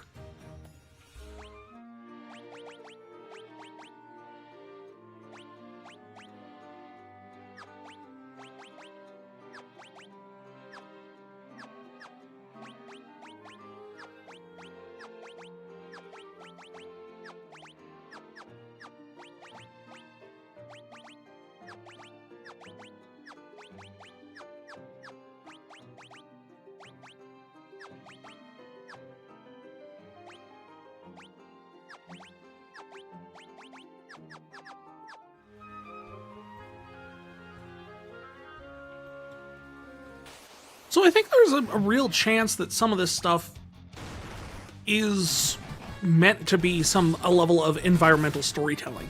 And now, I might be wrong about what I'm reading into it. But at the same time, there's no right.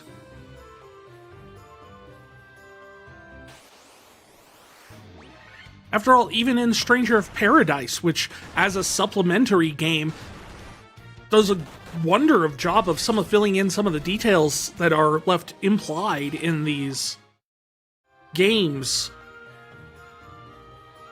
Some of the vagaries about what the nature of some of the plot points in especially this first game, which is very open-ended in a lot of ways.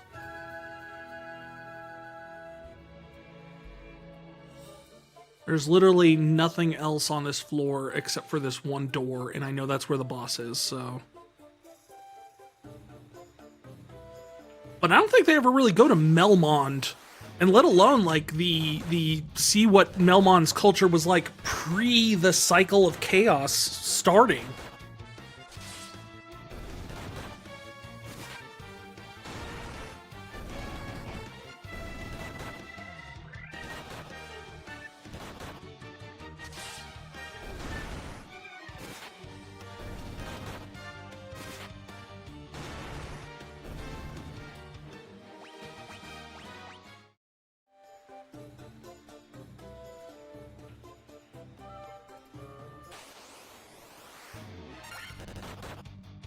Oh wow, it's been a while, Earth Elemental. We haven't seen you in a while.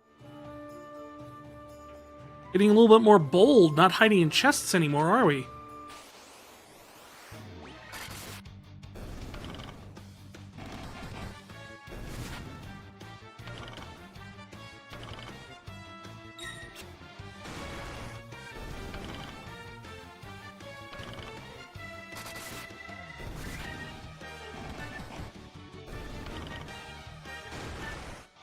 Because if I do recall the plot, like the narrative outline, I believe Lich was the most recent one to wake up. Which is like a couple hundred years ago at this point.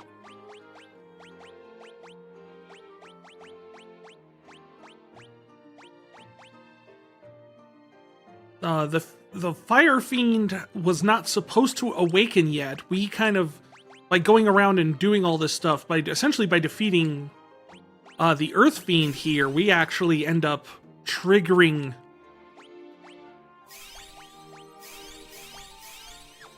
the Fire Fiend to awaken early. No, wait. Shoot.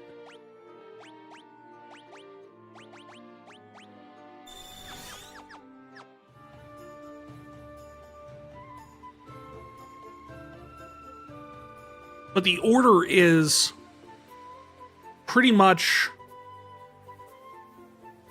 Wind woke first,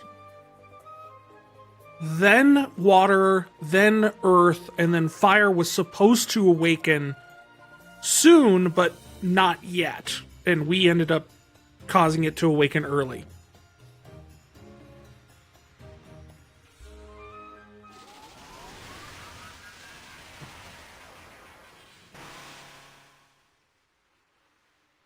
I am he who feeds on the power of earth.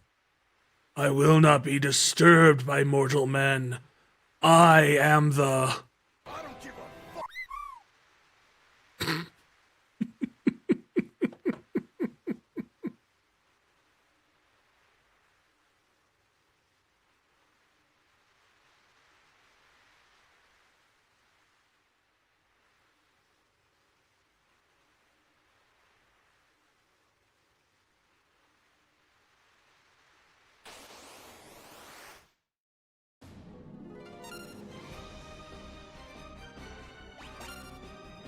First things first, always haste the black, and then we, or the black belt, and then we Diaga the undead.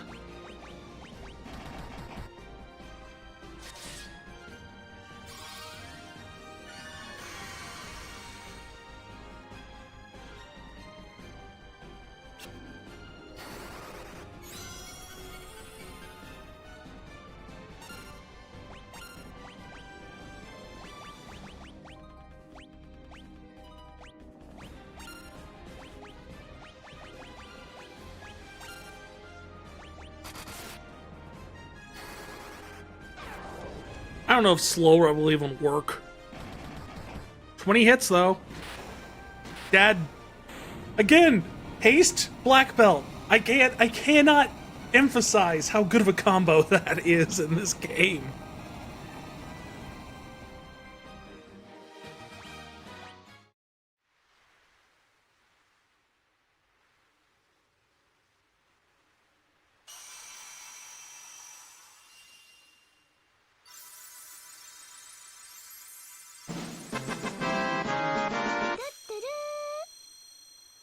One crystal down. And luckily this gives us a nice teleport out of here. Actually, can we talk to the crystal? This is the altar earth from the with the power. Okay, there's some of the games you could talk to the crystals.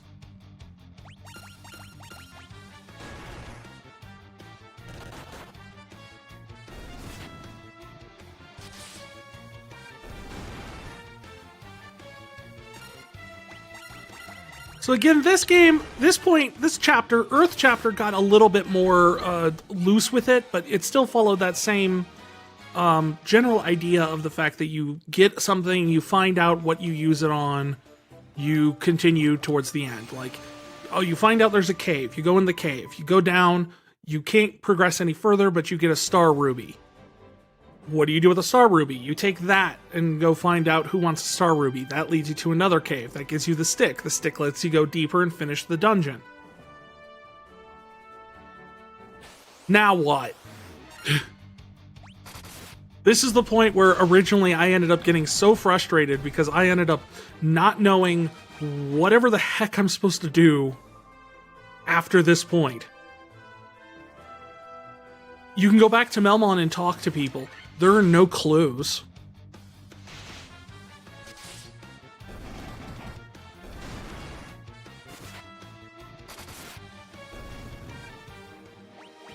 The only thing left for you to do is wander around the entire globe and see what else you can visit.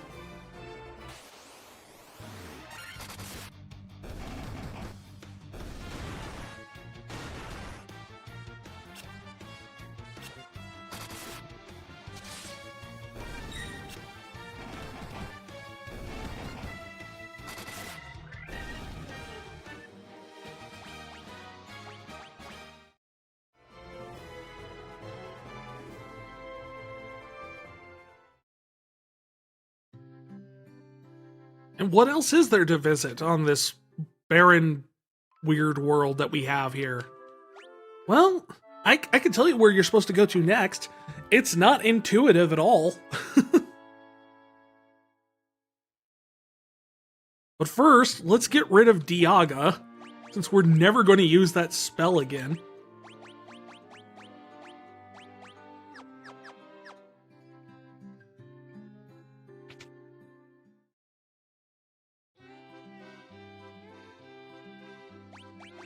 And in its place, we'll pick up Hilara, which is much more useful, because it's a full party heal.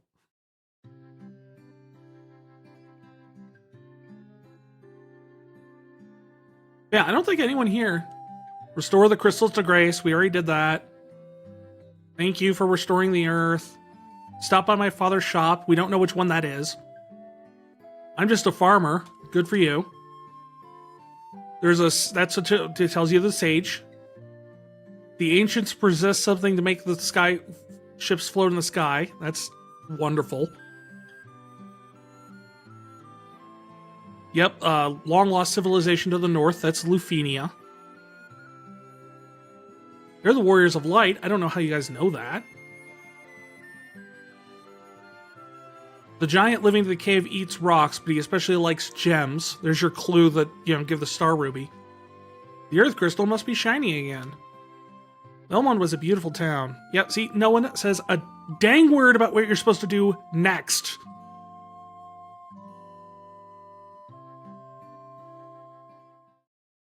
So what do you do next? Well, I'll tell you. You can't really go and see it.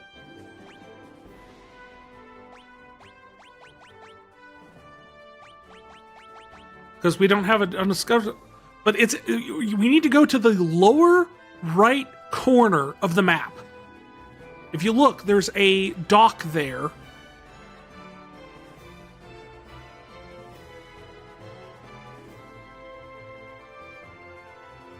Which leads to a little town that's near a lake that looks kind of like a crescent moon.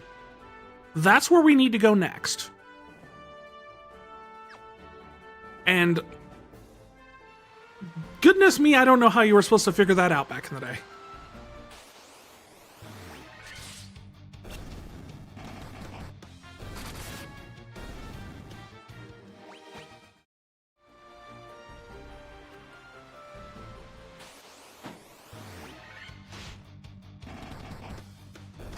And it's important that you go to that town for multiple reasons. One, it's how you progress the plot. It's how you get the canoe to go into the shallow waters. And two, it's where the plot gets explained. Like the whole thing about like the time loop and chaos and the fiends. Yeah, that all comes from this town we're going to. Like that's the only place it really gets explored or explained.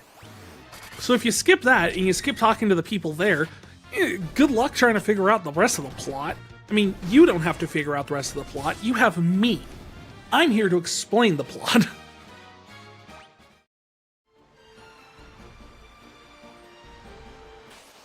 That's my role as storyteller. But we're through the worst of it.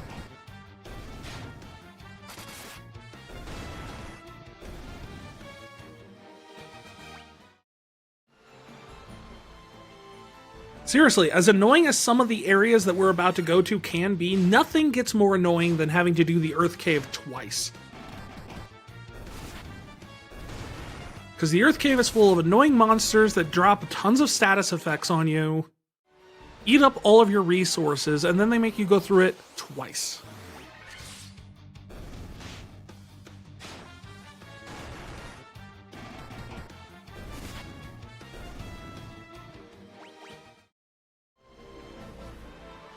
Technically, they make you go through it 3 times because you have to leave the first time. Because while that town in Melmond teaches you the teleport spell, you can't actually learn the teleport spell until you upgrade your black mage into a black wizard. Which you can't do until you get the airship.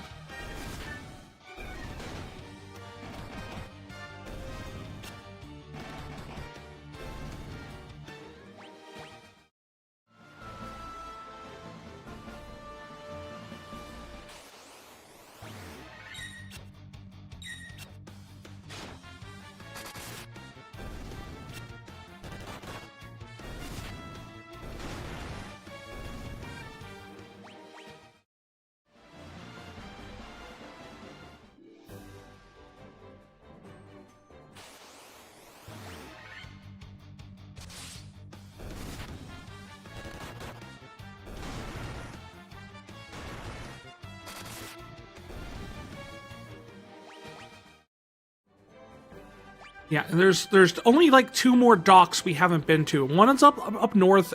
Both of them are directly north of this location. And neither of them lead to anything, really. Like, I think one might lead towards, like, the ice cave, or it's an easier way to get to the ice cave. We can't really do that without the canoe, which means we have to go here first, because otherwise there's no way to visit all those areas. I love the troll sprite. He's, like, grabbing his head going, ah! But his hair's, like, totally punk rock. It's like this big spiky mess of hair.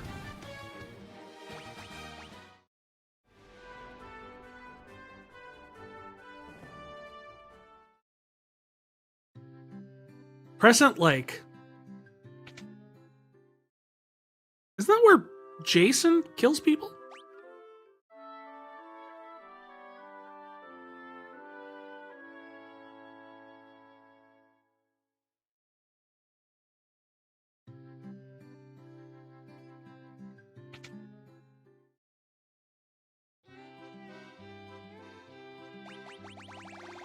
And the best source for items in the rest of the game. Well, let's not do that yet, because we still have to learn spells. And equipment. Although I don't think we can actually learn any of these spells anymore. Yeah, these are level 6 spells. Yeah. Exit. Teleports party out of the dungeon. Great to have, right? But you notice how no one's raising their hand? Not even the little white mage? It's because only a white wizard can use this spell. Which means we have to wait until we are able to do the trials to upgrade our classes to get this.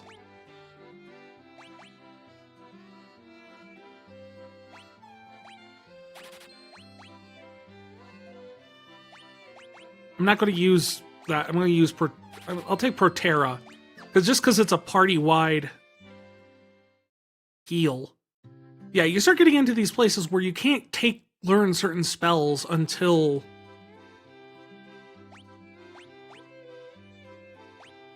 like you can't. Oh, maybe you can learn Quake.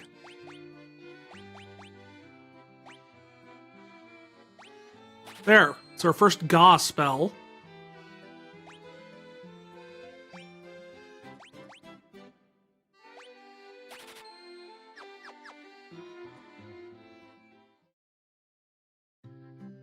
Do we actually know? Oh no, it wasn't our first Ga spell. We know Faraga.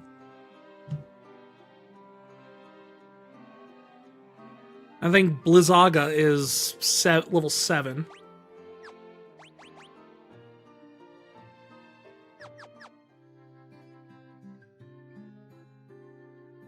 What's up, lady? Always traveling. He sleeps when he gets home. Where do you have a home? Is there a home? Because everything here is a shop. No, downgrade, downgrade, downgrade. That's the first thing that's an upgrade. Sure.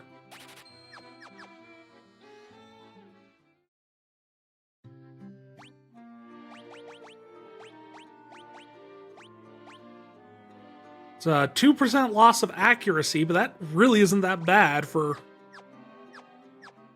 the trade-off.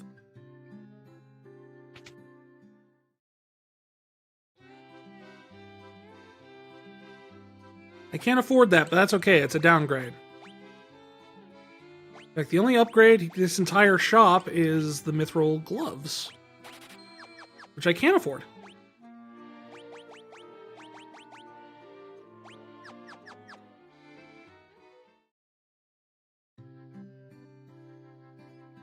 And I know what you're probably thinking. Hey, where do you get the canoe? Hey, where's all this plot? Hey, he's sleeping.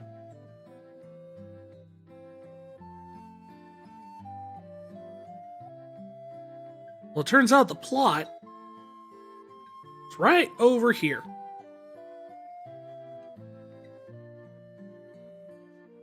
And the incredibly creepy, totally not a cult, circle of old men. You can almost hear them chanting in the night.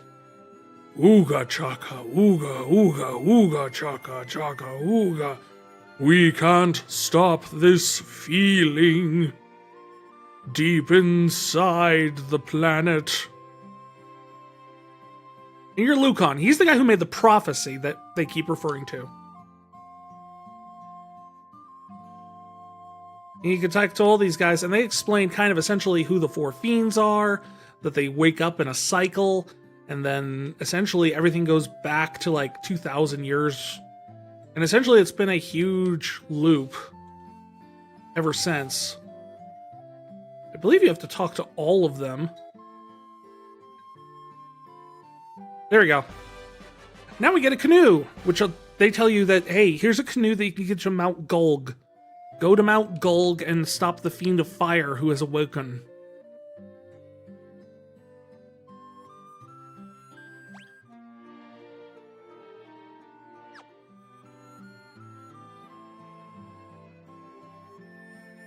Just leave back here. And now we can go through the shallow water. And we turn into a little gray dude.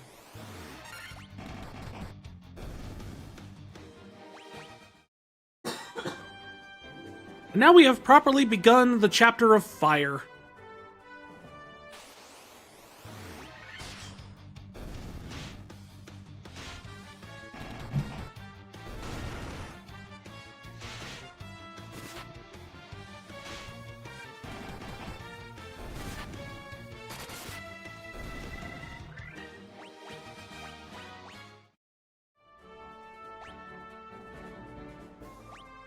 Now we have to figure out how to actually get around.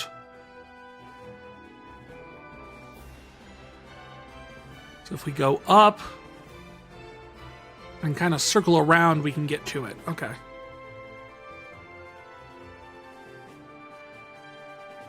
Not that way.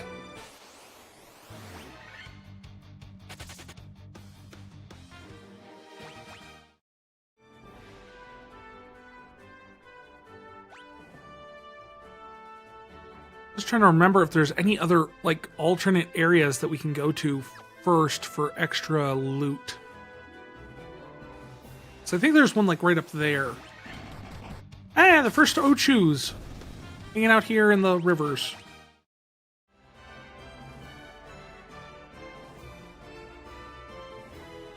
We're good. We got Mount Gulg.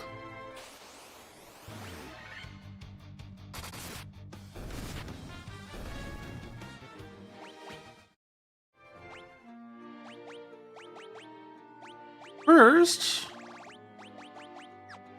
sort. No, sort items first. Thank you. We'll camp, save, and take a short break. So I'm going to eat some of my food. You guys can stretch your legs. We'll go to BRB so you don't miss anything.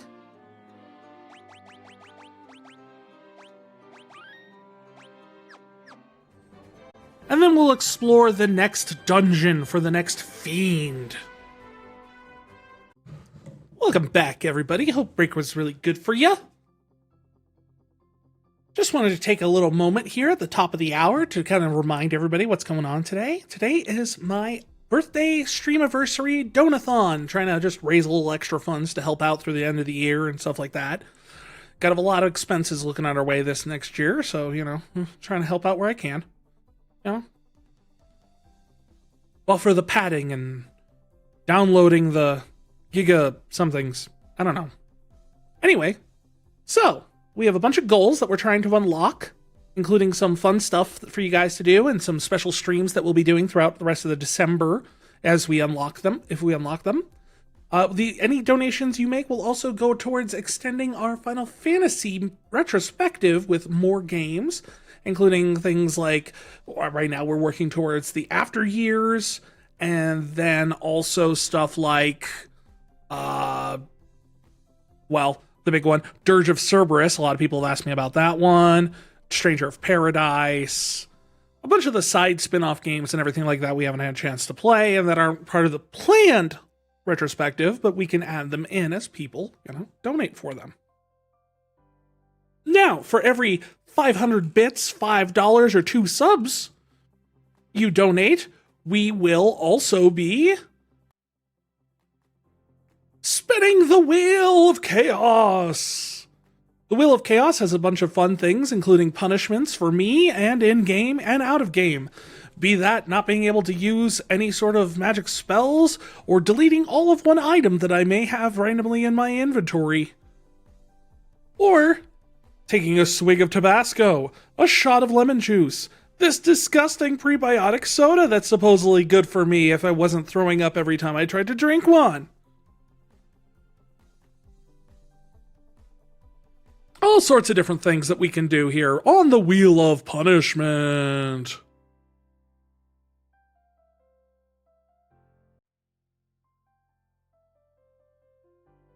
So, with that being said, that is what we're working on right now and what we're kind of going towards. Meanwhile, we are continuing our way through Final Fantasy I. Still.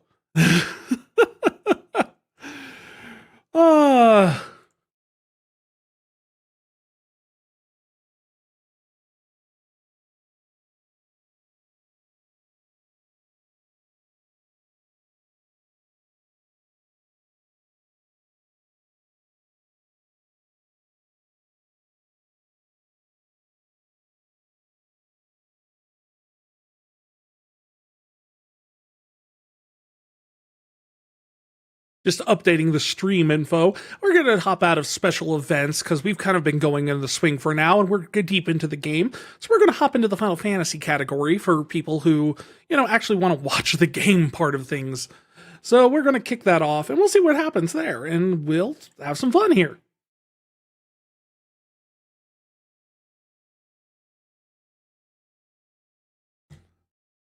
All right, so with that said, let's take a swig into Mount Gulg.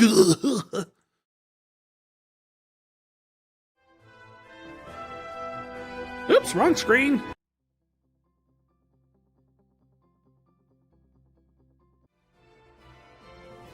There we go.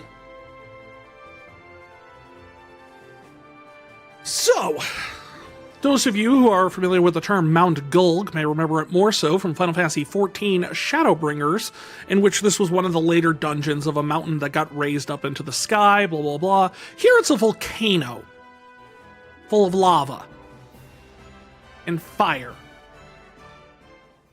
So let's have fun with that. I don't think we have the float magic in this one.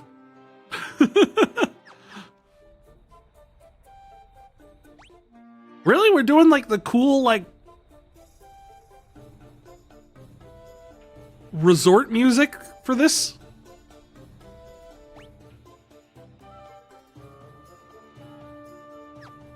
So how do we get across? Well, we walk through the lava, of course. Does the lava hurt you? Oh, yeah.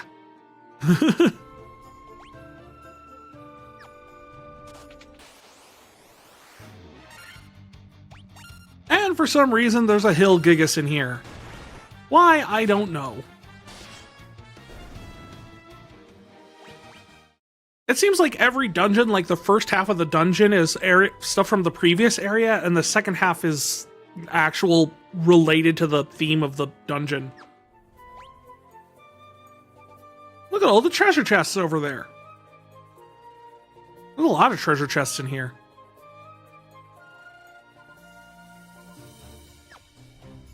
Well, let's get to it.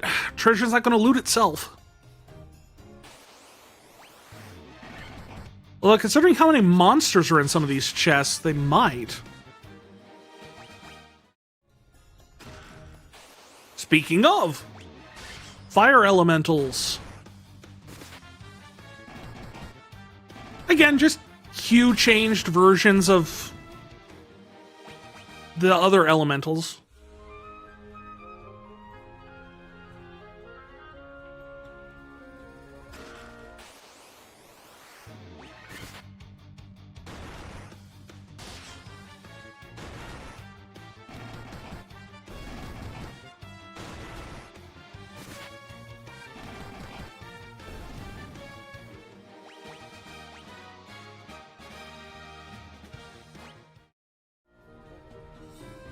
That had money. Yay, money!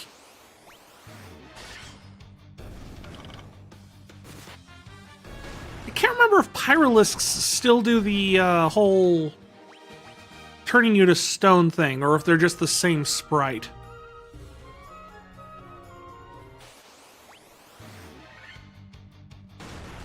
Horn Devils are just a palette swap gargoyle.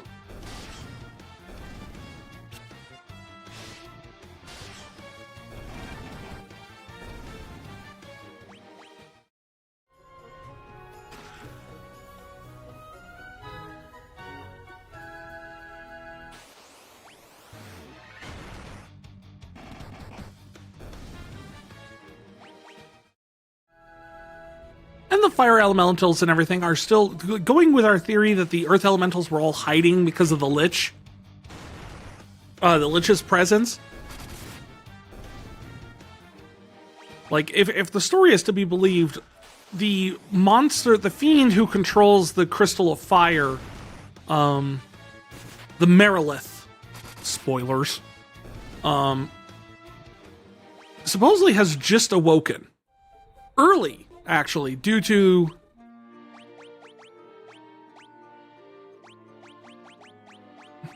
what, the greatsword doesn't.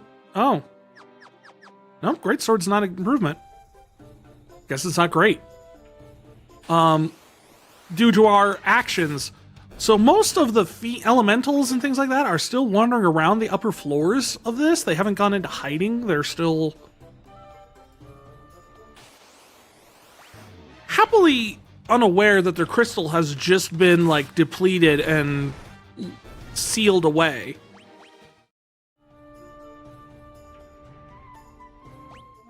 Like, supposedly fire is still, you know,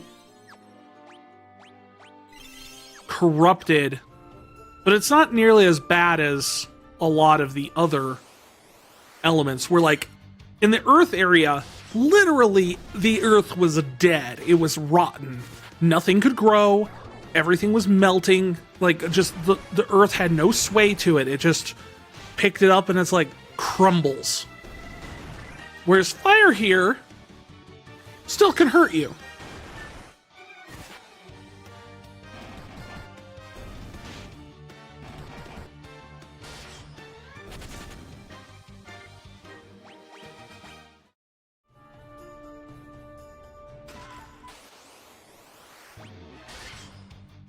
You know, the whole plot point is like once the crystal of fire darkens, the idea is the fact that fire is no longer supposed to give warmth. Jeez. Elva, you're getting your butt kicked.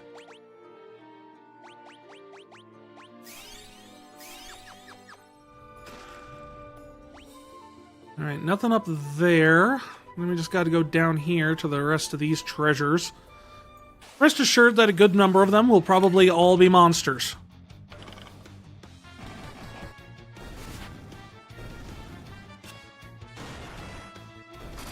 So the idea of the fact that most of this is a good, still burning hot...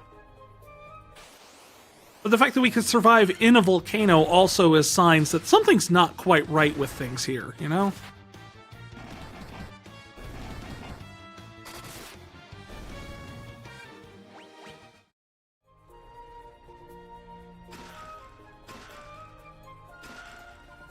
It's like the full mithril set.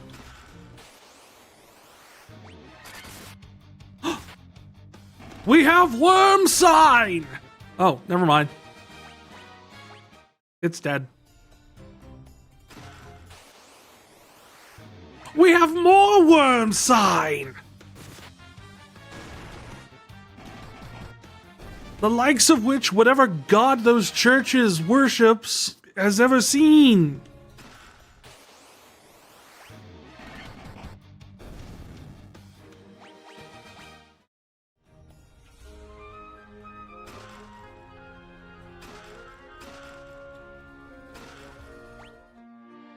All right, let's see if anything here is an upgrade that we just got out of all that.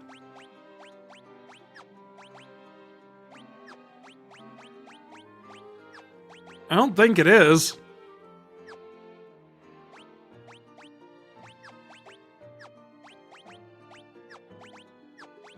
I don't think anybody here has anything.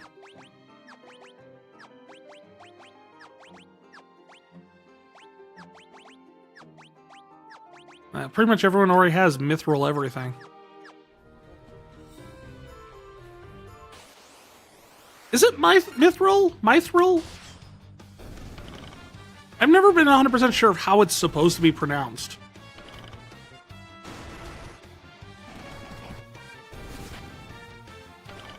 Also, onkigs are usually ants, not centipedes, but, you know, I won't be too picky. Just picky enough to actually mention it. That door is useless. Look, it just goes up and back down.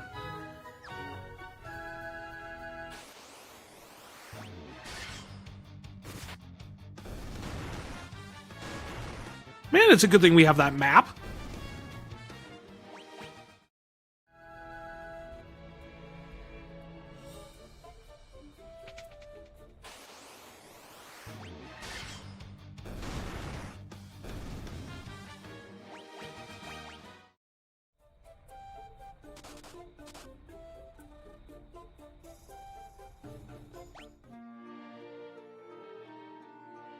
Alright, let's get people healed up here for the next floor.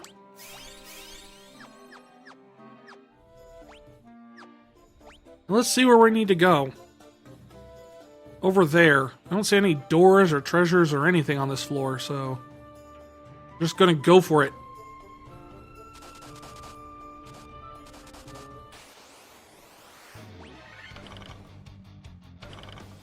If I recall correctly from the last time I played this, you actually can't get random encounters while you're walking in the damaging fields. So like the lava and everything where it hurts you, You can't actually...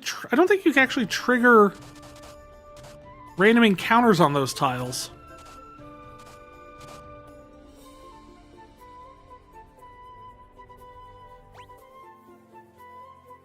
Much bigger.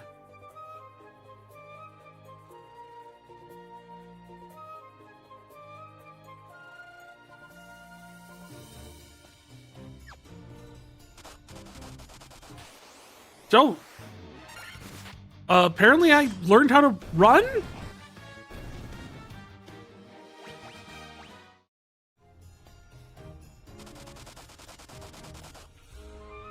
I mean, it doesn't, like, make me take less damage or anything, but... There's nothing down directly south.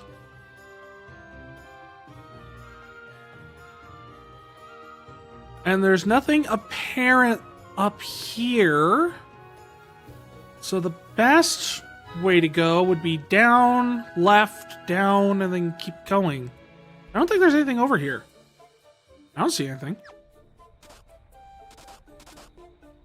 Well, this does make the gameplay a lot easier, the fact that you have just running through the... just moving faster. It just speeds up movement. It still tracks how many steps you're taking for the random encounters, and you're still taking the same amount of damage from the lava. It's just visually goes faster. I'll take.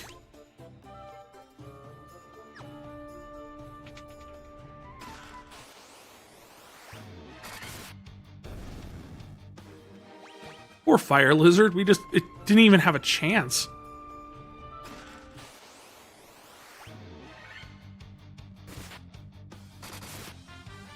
Usul has called the big one! Again! It is the legend!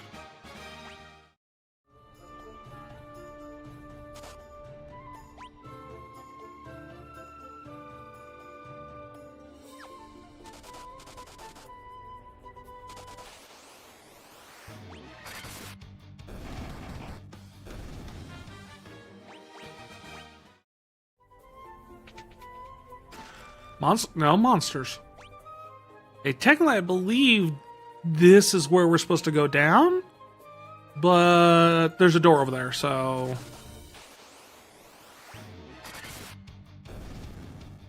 Through the doors we shall go!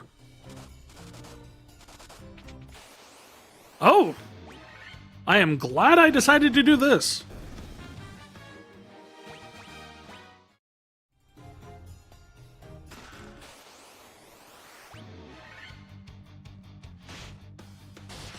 If you walk without rhythm, you won't attract the worm. I'm running out of Dune references that I know. I wasn't expecting to fight this many worms.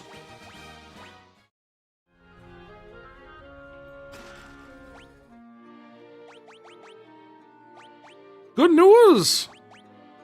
We can protect ourselves from fire and do ice damage. These will be useful as we move forward into the depths of the dungeon.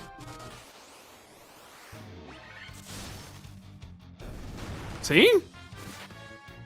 I mean, that's probably not a great demonstration. Minotaurs are not normally weak to fire, weak to ice, so...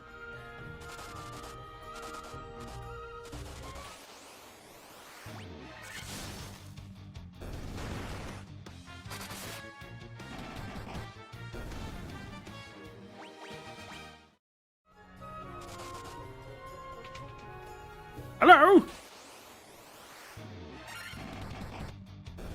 And we'll never find out if it works on the lava worms because the black belt, Theo, just blows through everything.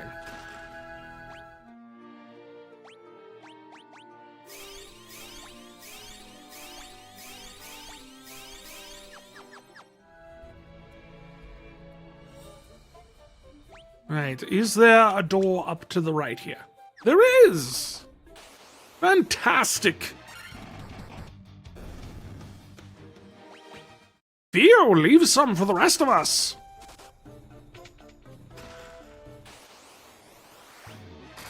There. See, it does extra damage.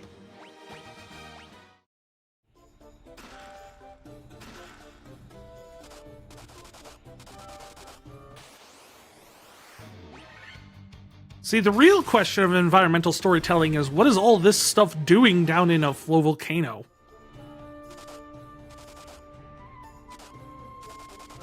Like, it's not even like you can see people walking down here.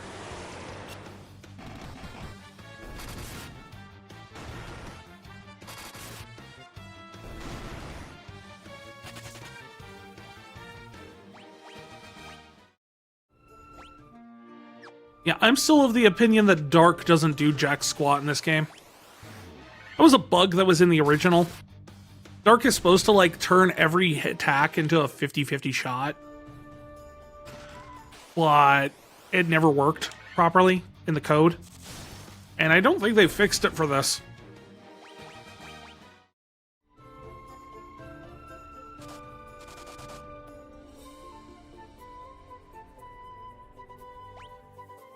This used to be a real pain in the butt because you couldn't see where all the doors led or where all the paths were. But now that we have this handy dandy map, and actually, I could tell you real quick here that we need 4 more treasures. In all of this, there are 4 treasures. Where are they? Where could they be?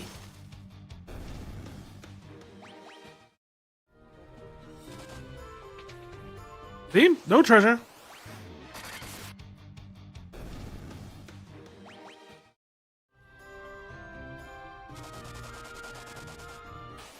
Yeah, it's easier just to walk around in the fire because...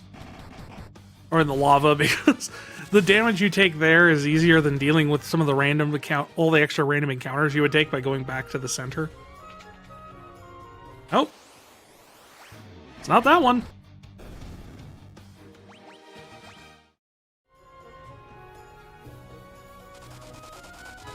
We're going to eliminate all the empty ones first, aren't we?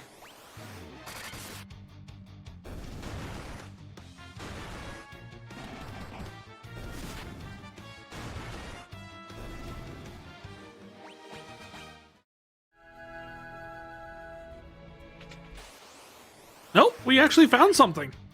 For once.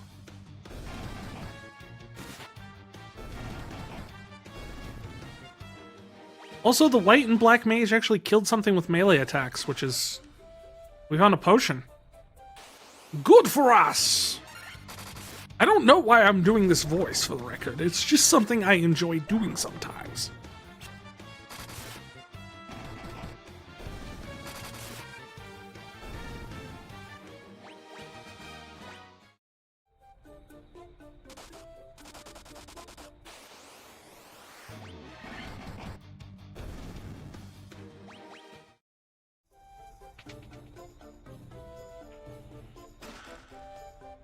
They're just potions. They're all gonna be potions, aren't they?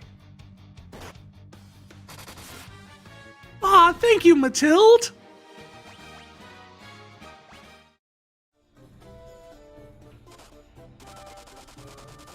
You've been very useful in game today. You and Theo are like our ace in the hole. Elva and Ciri keep dying.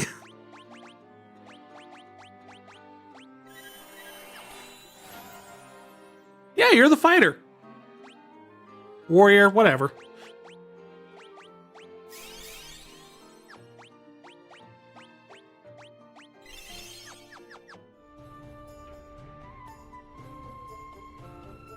I decided to name everybody in the party after my first 4 founder badge holders that I had recorded down in for the stream, since it was the Streamaversary. So we have you, Elva, Ciri, and Theo.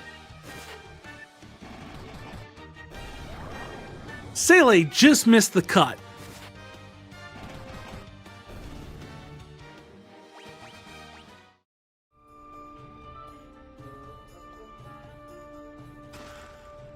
They are all going to be potions.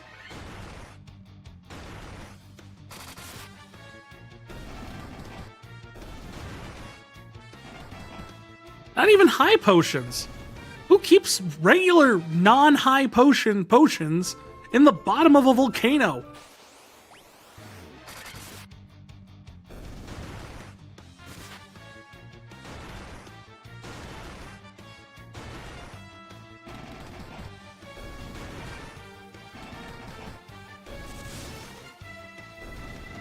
Well, Fio just cracked 1,000 damage for the first time.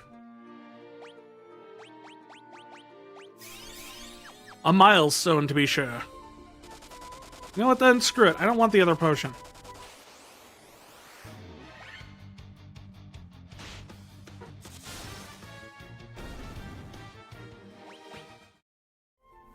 We'll just go straight to the Merilith.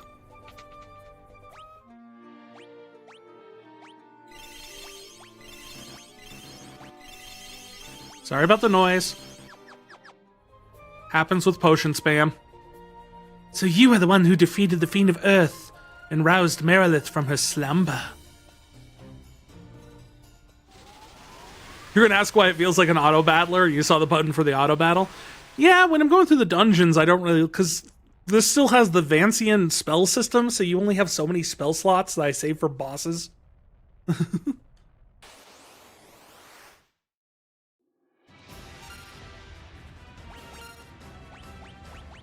And now we do the wham bam thank you ma'am.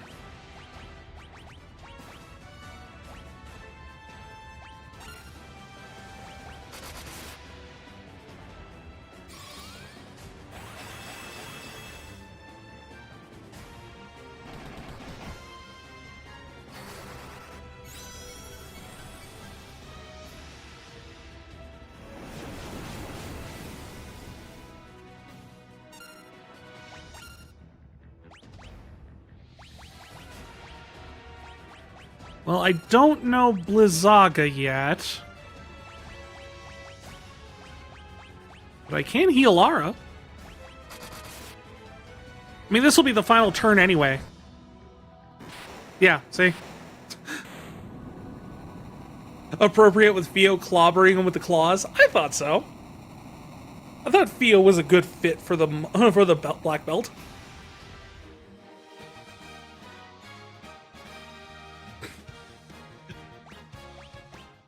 That's been our key to winning, like, every boss battle is, as soon as we got haste as a spell, Elva casts haste on Fio, Fio just annihilates the boss.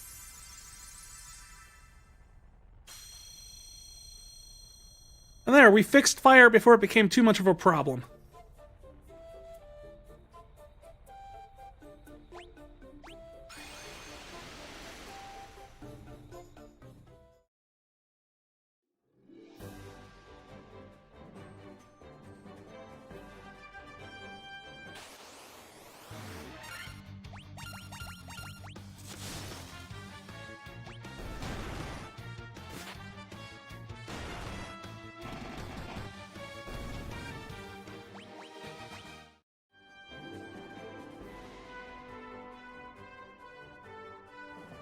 Now we go back.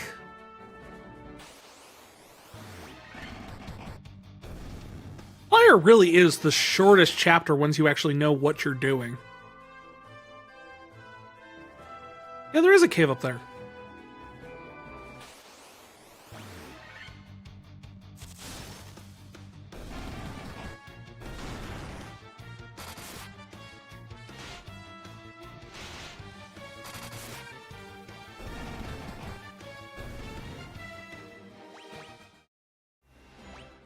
Now, real quick, is there a way that we could see that to get up to that?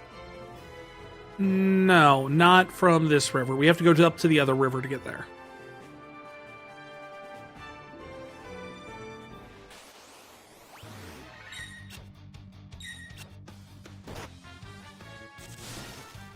What the heck?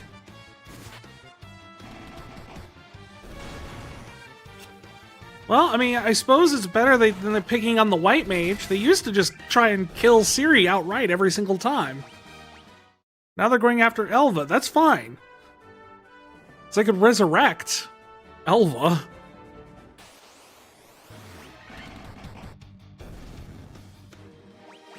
We lose the white mage, then we don't have anyone to bring anyone back from the dead. Just the insanely expensive Phoenix Downs. To go along with the insanely expensive inn. 200 gil? You kidding me? Highway robbery. I suppose they have to with being like in the middle of nowhere. They can't get a lot of traffic traveler-wise.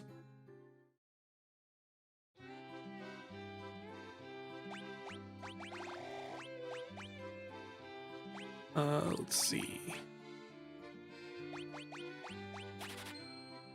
There we go.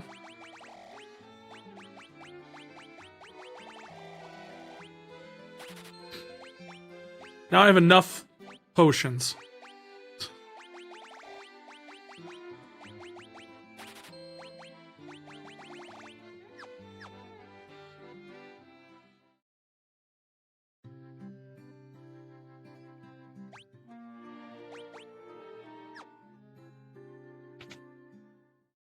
I don't think there was anything in these shops that was any good for me, so...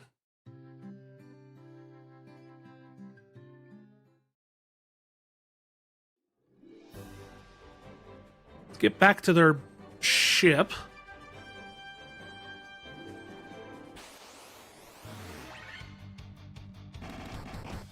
Go away, giant centipedes! We don't like you!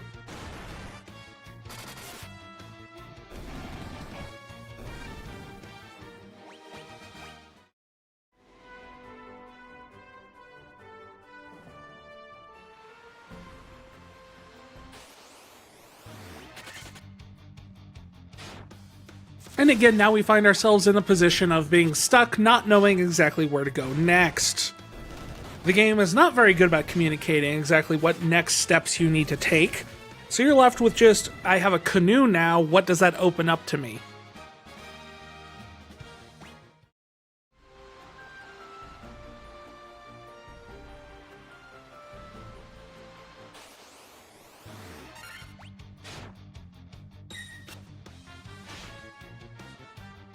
And the most obvious thing that it opens up to you is the other part of the river system around Mount Gulg, which does lead to a cave.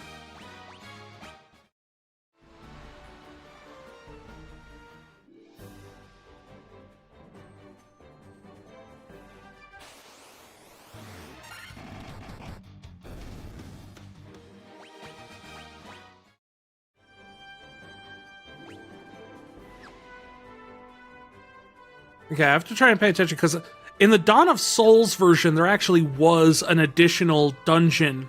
I think right there, actually. But that's not present in the original game. It was added as part of the Dawn of Souls anniversary version that essentially they had these specific dungeons that happened every time you defeated one of the fiends that would unlock like a 10 floors. And all it was is just 10 floors. Each floor had a boss. The boss was one from one of the other NES or Super NES Final Fantasy games. Oh, an actual Ochu. I mean, it doesn't survive any better, but...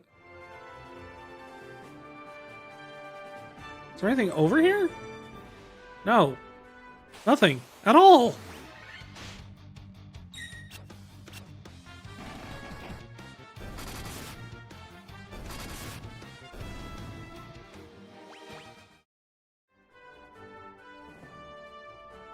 This was pointless!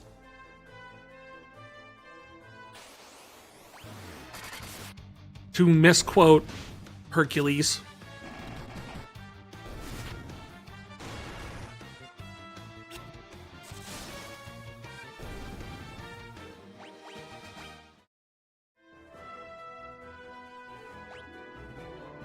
All right. Yeah, I need to go this way. We'll go around to get me to that cave.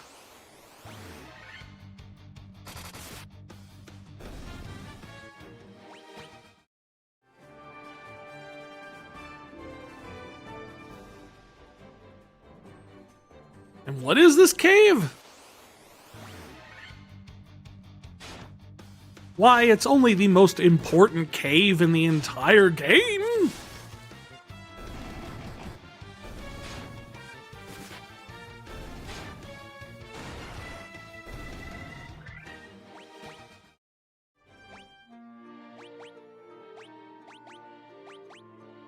I'm gonna heal up some here.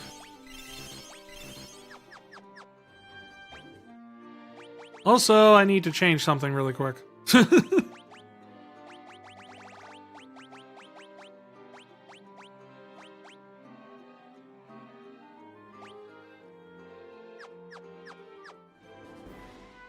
That elemental equipment is not going to avail me here, as you can see. Using an ice sword may not be the best idea. Also, Matoya's cave theme playing again, for some reason.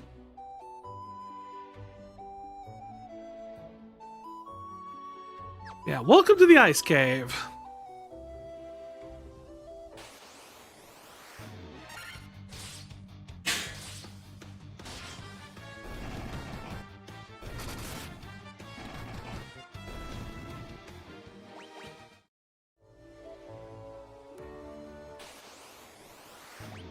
And no, for the life of me, I have no idea how you were ever supposed to figure out that you needed to come here next. Like, other than the fact that it's the only other place accessible by a canoe only. It's not super obvious where it is on the map.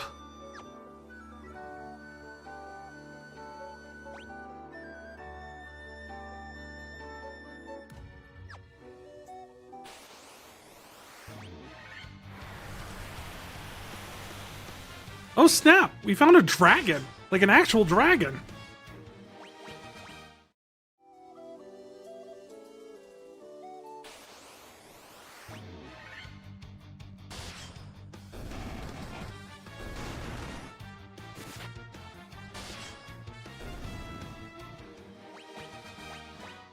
I have a whole theory about why the dragons are like both the good guys and bad guys in this series, in this game.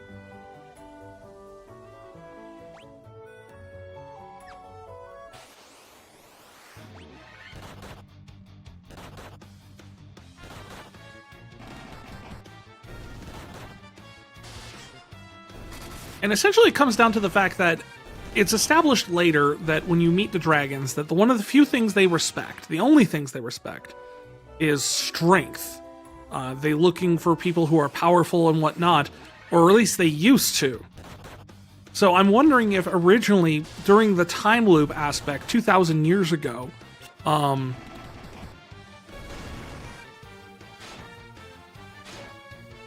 the dragons were bound into service by Chaos, who easily bested everything at that point.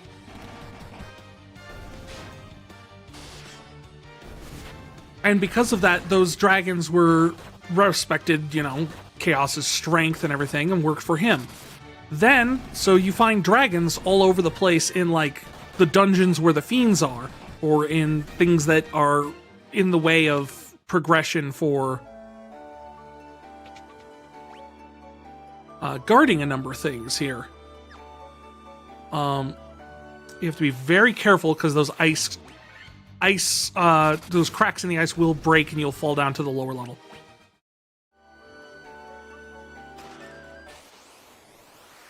So if you want all the chests, you have to be very careful. But that is why currently Bahamut and the other dragons have a policy not of respecting who is the strongest any longer, but one who could prove themselves worthy by completing the Citadel of Trials and bringing back a token that is said to change depending on the reflecting the deeds and heroics and heart of those who claim it. So, by bringing back a token, Bahamut can judge whether or not you are of a worthy person to ally with. As opposed to the last time they agreed to all of that, which was with Chaos, which is why you see all these evil dragons running around. That's my theory, at least.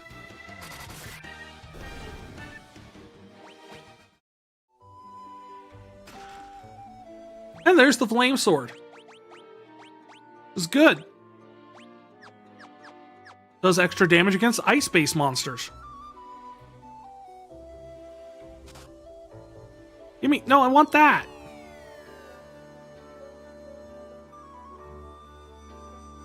What's up, bro?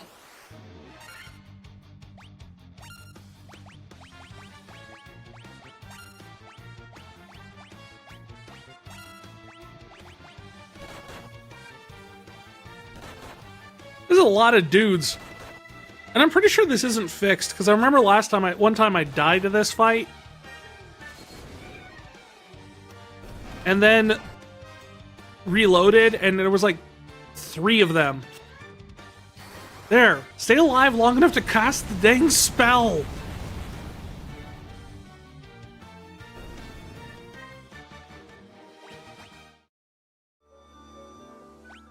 I'm trying to mow down the glass cannon. Okay.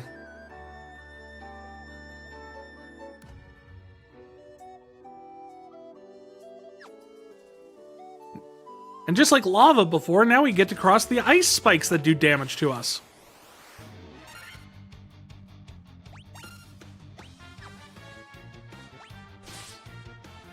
I just cast the same spells, it'll work.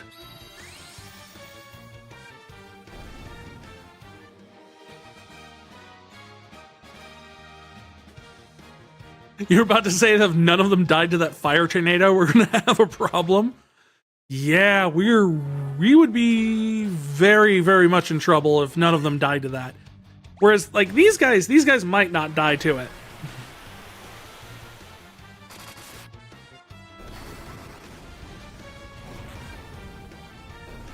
Oh, no, never mind. Fraga's enough.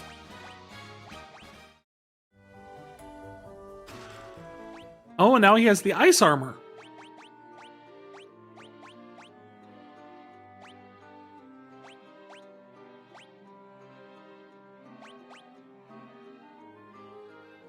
Armor infused with the power of ice that guards against fire.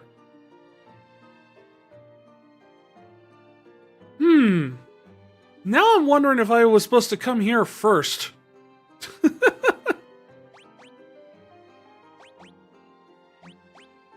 That seems like it would have been useful for the volcano. Any interesting developments? I mean, we've purified 2 crystals. And we're working on getting the airship.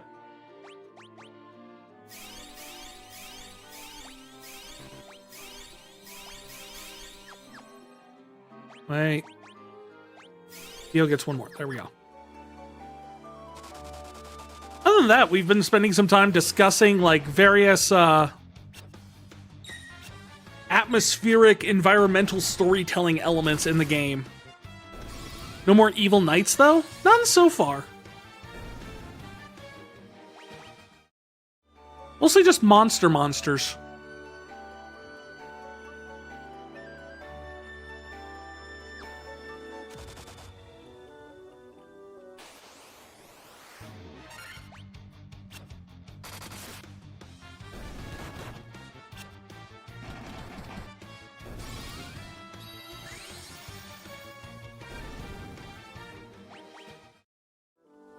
I mean, we killed that one evil knight at the very beginning, and then it's been pretty quiet since. It's almost like they're building towards something with that. I don't know what, though. I mean, he's dead, right? It's not like he can come back somehow.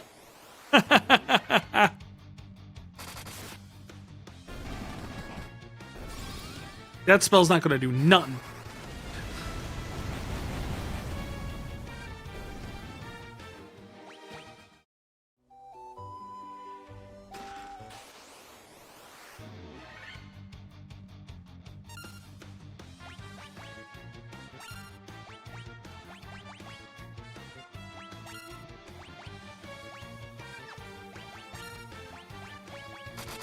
That one guy in the beginning made a very bad plan if he assumed anyone... he assumed he would have some guys follow him. You know... But so far, it's just been a bunch of big monsters that have been, like, causing trouble with the crystals. Like, they haven't had any sort of, like, big plans or anything. And I'm sure killing them won't lead to any sort of unintended repercussions.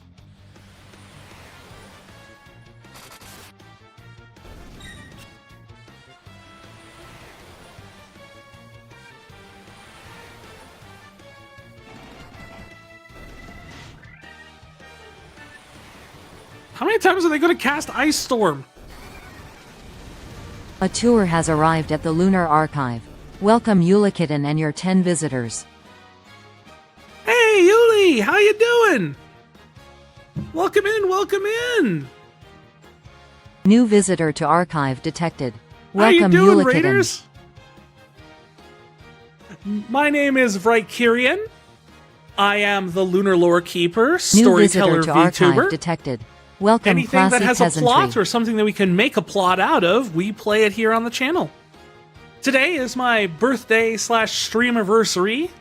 It's been 4 years since I started streaming, and my actual birthday was yesterday. So we're having a big marathon stream today where we're trying to raise a little extra money for the end of the year, as well as play through this entire game in one sitting. Well, thank you for the happy birthdays. Yuli, how was your stream? Was it good?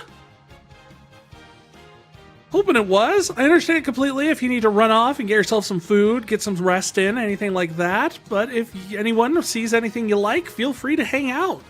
We just got done with the fire crystal, and we're now working on trying to unlock the airship. And that's after, what are we at now? 5 hours. Did pretty good. Awesome.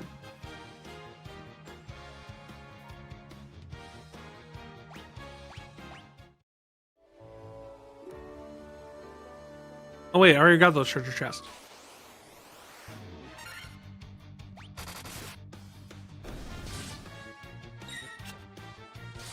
Limbus Company. I don't think I've ever actually heard of Limbus Company. I'll have to look it up.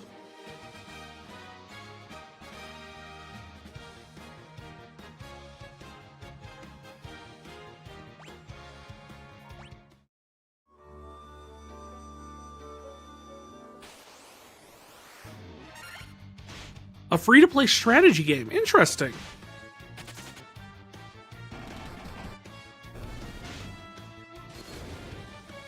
Well, I've been known to throw my hat in the ring of a few strategy games. I'll definitely check it out. I'll put it on my list of things to pay a visit to.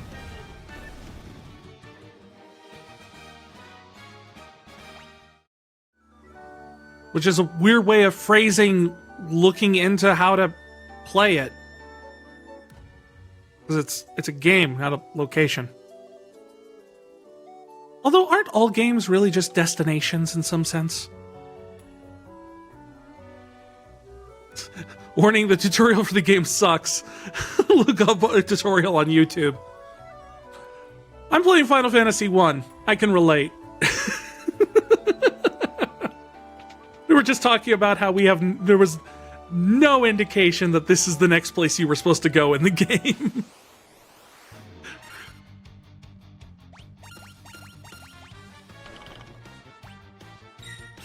Oh, they turned Fio to stone. You bastards! It's the first time we've had anyone petrified in this game. And we've made it through like 3 dungeons where things petrify us.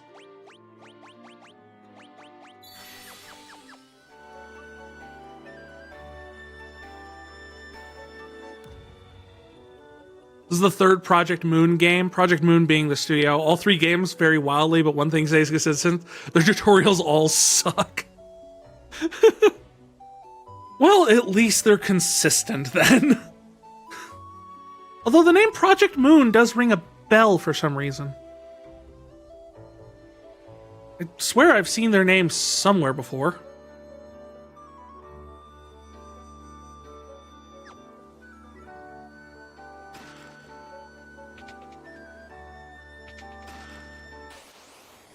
Ooh, 10,000 gil. Ooh, lots of psycho demons. Or pisco demons.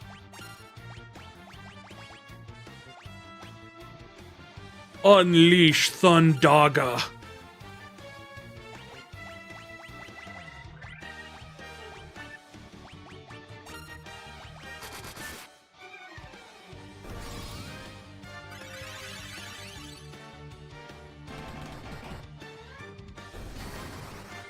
Project Moon's first game is called Lobotomy Corporation. Their second game is called Library of Ruina.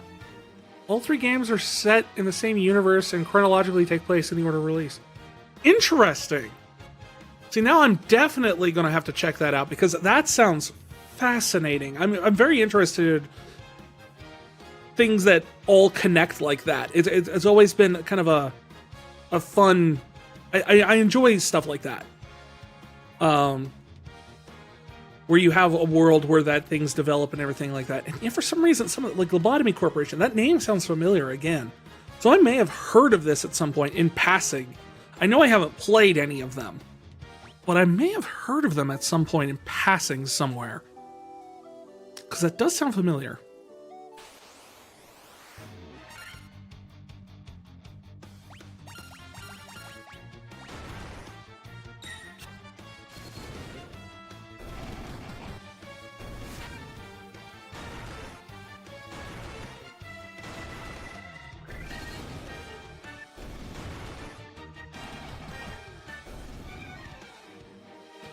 Lobotomy Corp is a hard roguelike management game simulator? That's interesting.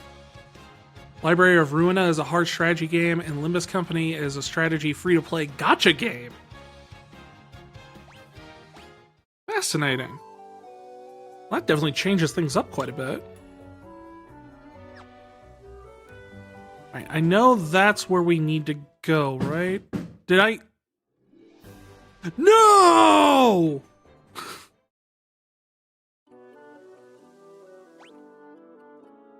Oh, I gotta do it all over again.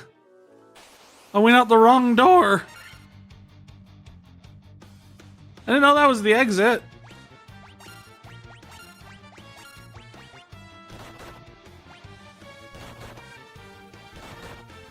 Let's so gotcha game. Lament saying the word gotcha game because they don't use the scummy practices most gotcha games use. That's good.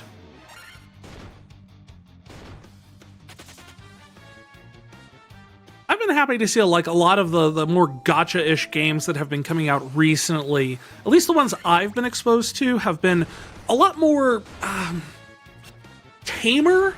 Like they're not necessarily, you know, unscummy, but they're noticeably less scummy than the predecessors.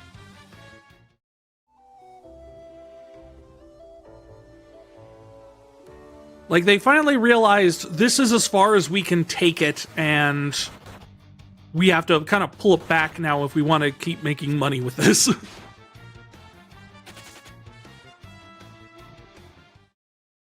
I think the most recent example I can think of is actually the new Pokemon TCG game on the phone. Pocket TCG? I haven't spent a dime on that game, and I've almost collected the entire set.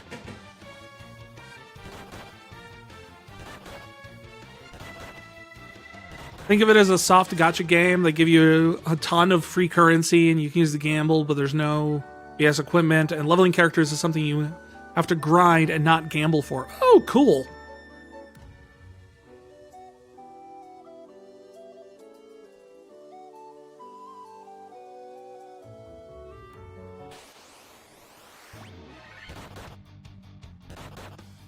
You can get characters for free without gambling. Always good.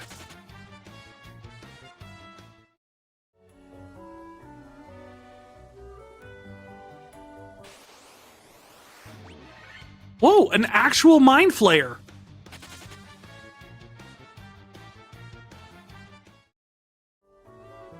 It's rare to run into a monster I've never seen before. Sure. These all go to the same spot anyway. It doesn't really matter which one I fall in. I have to fight you now.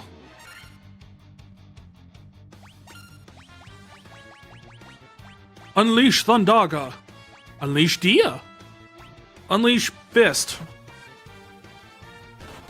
Never mind, he got paralyzed.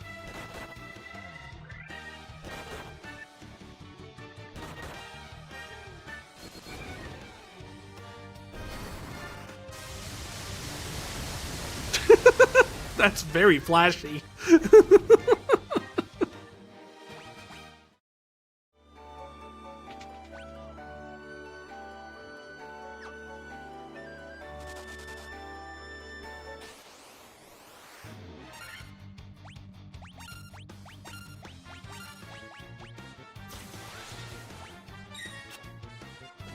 12 fists is nothing to scoff at? Oh, it never is. Moon Elva died, so we may run away. Honestly, the monk and the master are probably the most broken jobs in this game. Just hands down.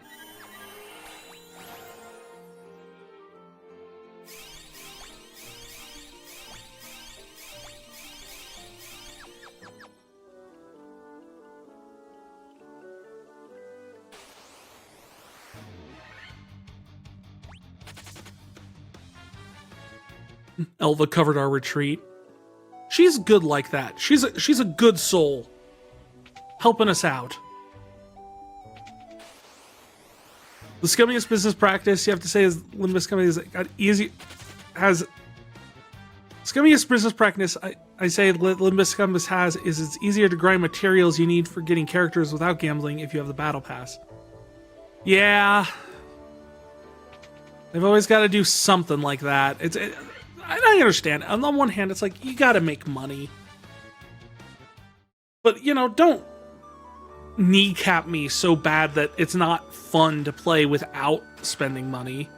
Like, I'll spend money if I think it's a worthwhile experience.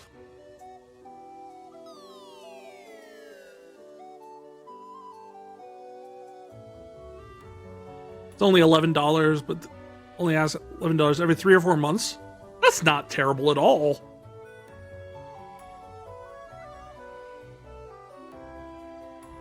And it's not to say it's impossible. Yeah, no, I get it. That's a good way to go about it, honestly. It's not the best thing in the world, but, you know. I wanted to talk about this. The evil eye. It's not a knight, but it's an evil eye, so close.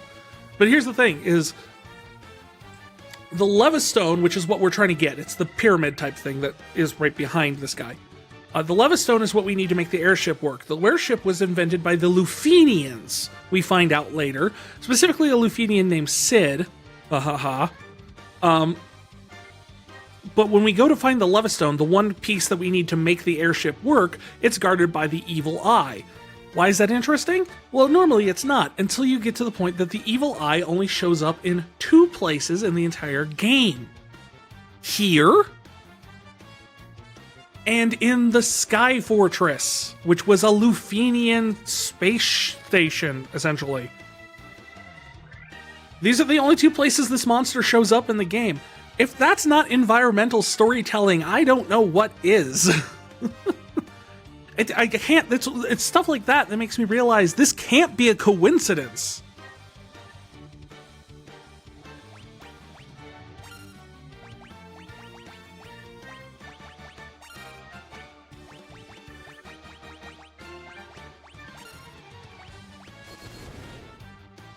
You're definitely not kneecapped in Limbus Company. You can get from the start of the game to the end of the game currently with a base character only. Nice.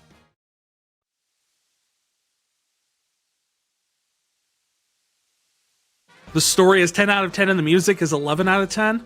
You've sold me on giving it a try.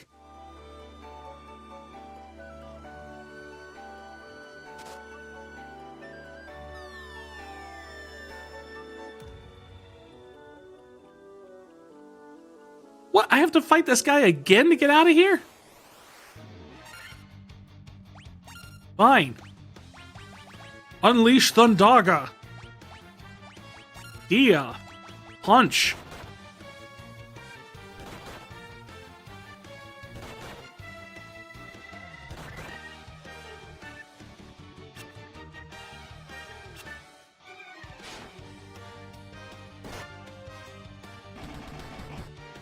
Look, guys, will all of you just lay down and die again? Since you're undead. Sorry. I know. But die again, so I just want the airship. I hired an indie band, Millie, to make the boss themes. They're all unique and elevate the story. They hired the same band at the for the Library of Runa. One of their songs elevates me personally to like 6 to 7 out of 10 to a 10 out of 10. I love it when music is used well in a good game. Like, music can make such a difference. I tried playing, if you ever want to know how much of a music can be make a difference to a game, try playing Persona 5 muted.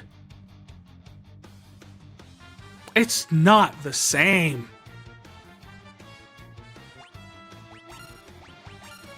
I'm gonna try to just run my way out of here at this point.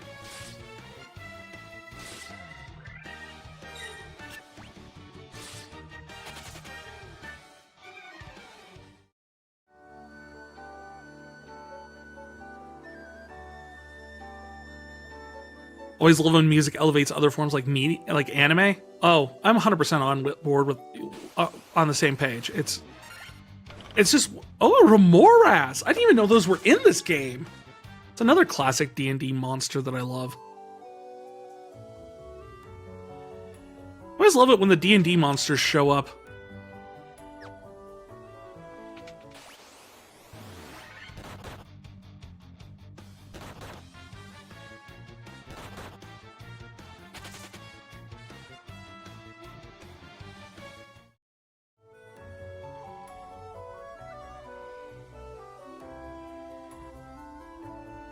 You love Devilman Crybaby because the soundtrack is so unique. It's motif and motif based, and the motifs are used so well.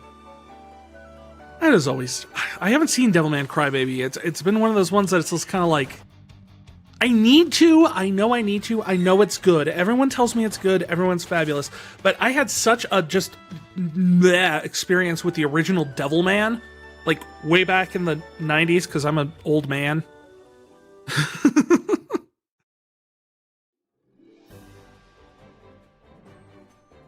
That it was just one of those things where every time I see like Devilman anything, I'm just kind of like, I suppose. Devilman Crybaby is so good. I know. I need to.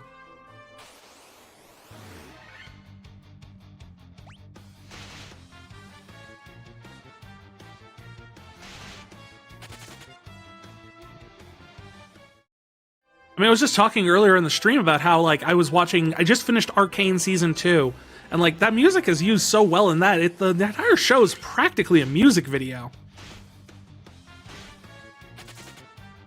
Devilman Crybaby is a roller coaster. The first episode is the tame episode, and you're going to watch the first episode and think, this is not the tame episode.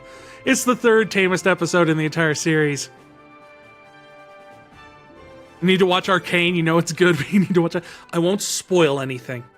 I won't. If you haven't watched it yet, I will not spoil a thing for you.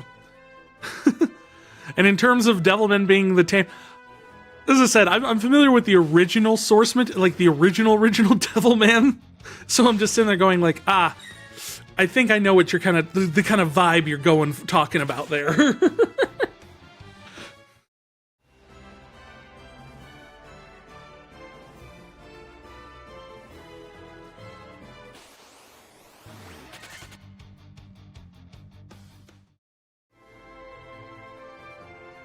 All right, we're out of here. Now we can go on the boat. Or get off the boat instantly.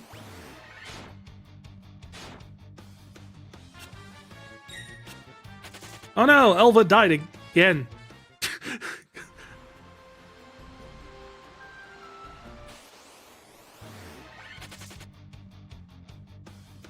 I feel bad about that, but Elva is like the first one to die every single time. Alright, now that we got that done, it's the top of the hour. We're going to take a little bit of a break here.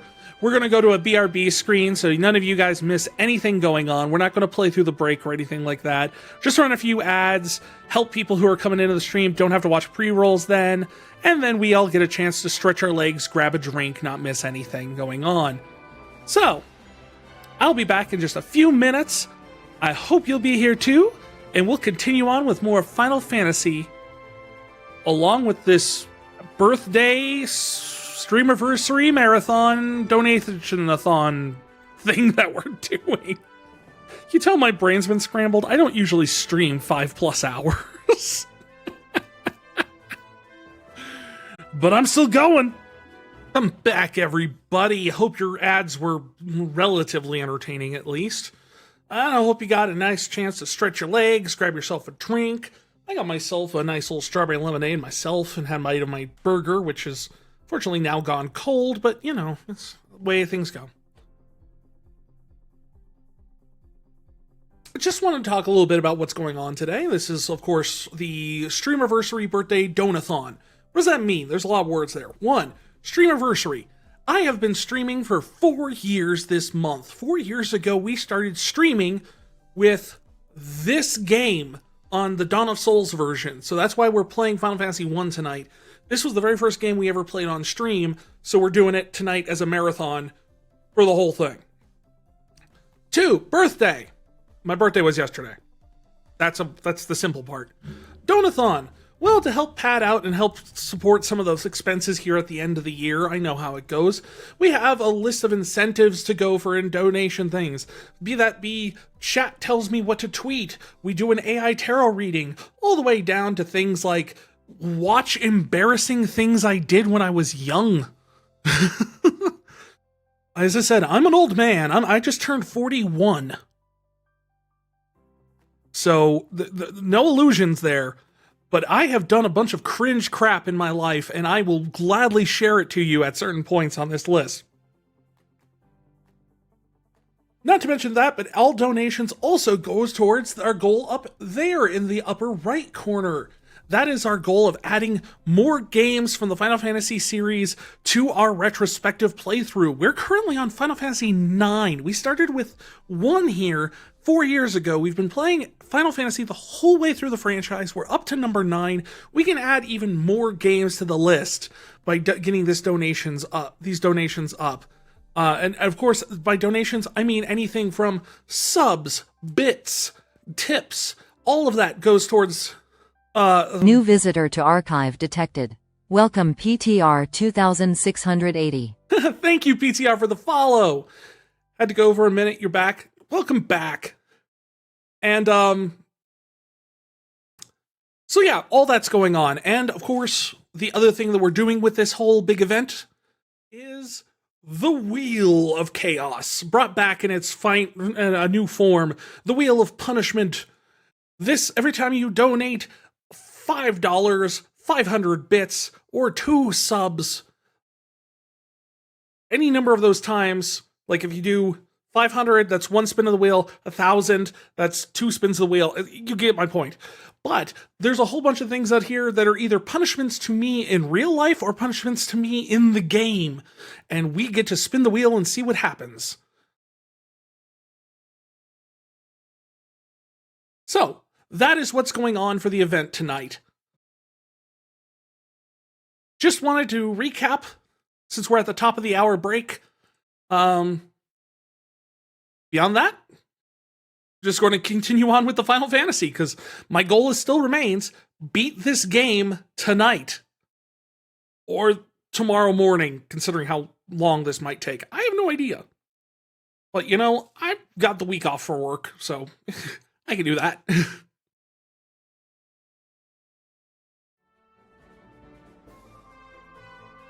So, if I ever wanted to check out the Limbus Company OST, most of the OST non-boss music doesn't upload their music anywhere, and it has to be game ripped. You can find the music under Limbus Company Canto 3 C1 theme. Cool! I'll definitely check that out, because I'm a sucker for good game music. Like, I have an entire hard drive full of Final Fantasy Square Enix music. It's like all of the Final Fantasy music, all of the Chrono games music. I have both of the World Ends With You soundtracks.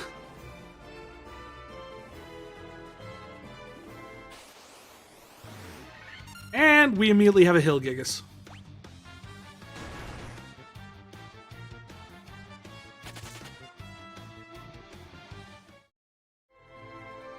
Has good game music. Limbus Company has good game music.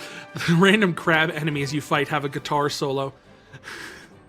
It reminds me of just, we played a while back, we played Final Fantasy Mystic Quest as part of our retrospective. It was actually one of the things that got unlocked through donations and whatnot, and tips.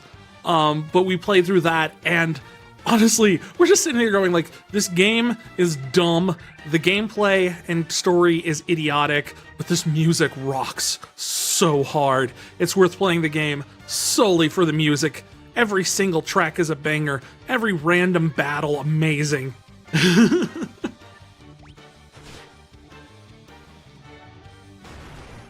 Also, you can't kill Mathilde. Mathilde only takes 1 to 2 damage off of any of these monsters. Deal with it.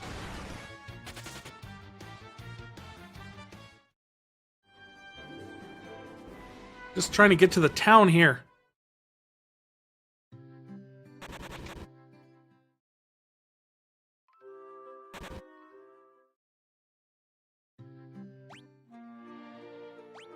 Oh, fine, I'll heal you.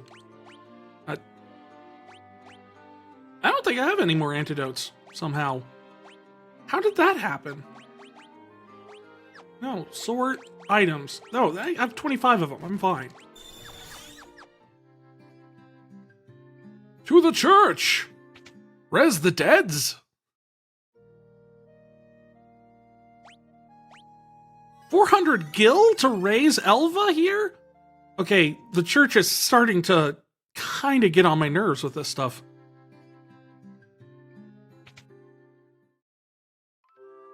One game you were interested in is El Paso Elsewhere. Again, name sounds familiar. Don't think... I've never played it, but... It's one of those names that pop up every now and then, you know? Has a hip-hop soundtrack. Always cool to see. And you love it when the OSTs are out there like that. It's one of the reasons I love The World Ends With You.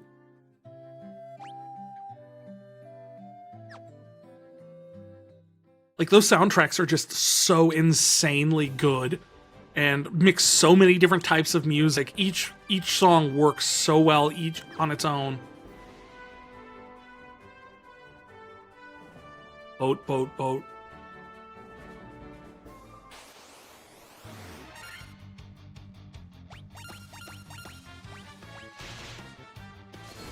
Oh, we're finally getting into something that hits hard. Sort of. Mathilde's still only, like, taking 3 damage, which I guess is hitting hard for Mathilde.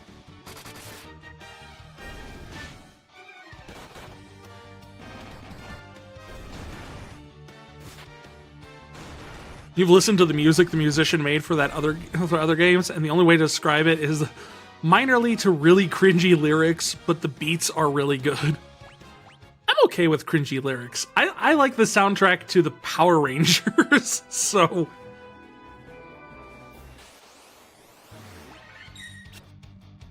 Cringy, but, like, emotional lyrics, like, cut, like, straight into me. Like, I'm a sucker for that sort of thing.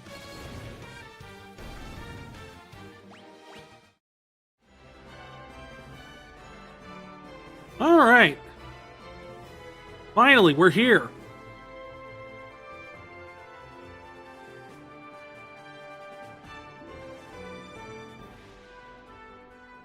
What are they doing? Oh.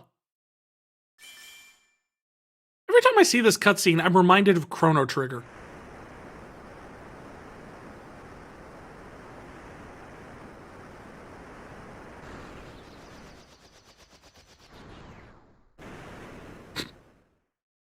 And this is funny because the airship can't normally land on sand.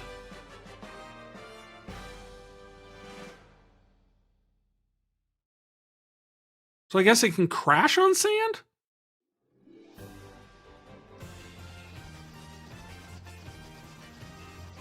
Yay! Now we have an airship. Means we can actually visit all the other places on the map.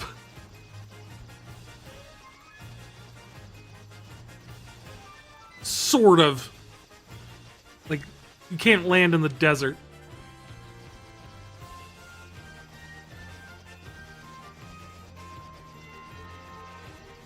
One of those songs from a game you really love is I'm Your Beast, which is mostly electronic soundtrack and some hip-hop. That sounds cool. There's like a whole world of music out there that I never get to hear. I love it when people come with suggestions like this, because it's just one of those things where it's like, it makes me look out and sit there and go like, I've never heard anything like this, and do I like it? A lot of times I do. Most of the time I do.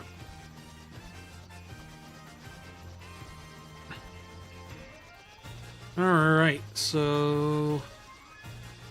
Geez, I have to start all the way down here to do this. Because we're just gonna skip the plot.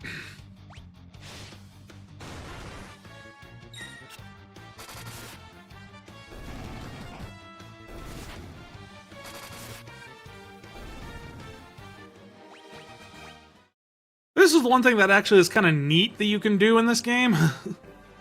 Is that if you know where you need to go, you can actually just skip a ton of the plot. Yep, I'd like to buy the bottled fairy. What do we need that for? We'll find out later.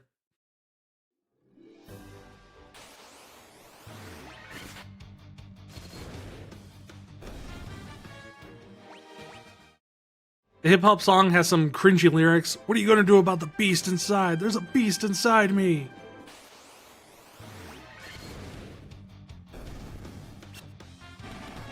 Yeah, I can see that being a bit cringy, but...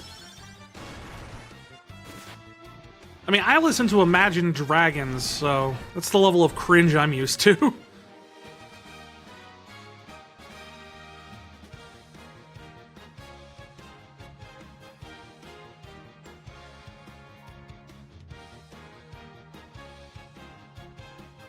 One of the songs in El Paso, elsewhere, the most of the lyrics is the hole, I want you in the hole. Imagine Dragons, okay, you might be fine. Well, I don't know if that's a compliment or not, but thank you. No more Renegade Hydrate? Not for tonight, because the Renegade Hydrate's on the Wheel of Punishment now. For tonight, at least. It'll be back on Tuesday during the normal stream. We'll have Renegade Hydrate back. But Paragon Hydrate, I will have a sip of my lovely tea.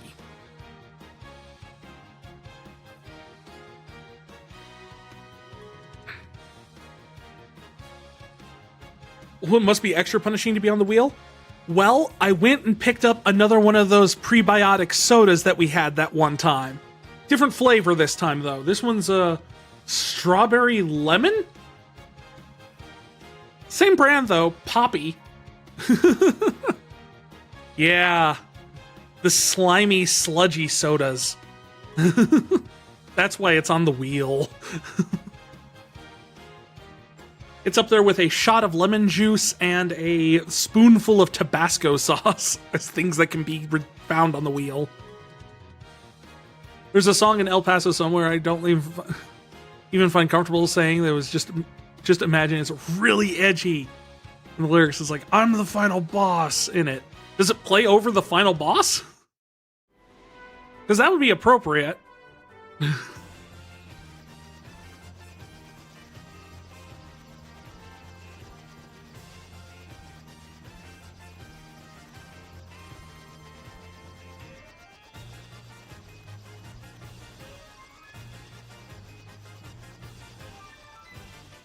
Alright, now that we've done that, there's the Citadel.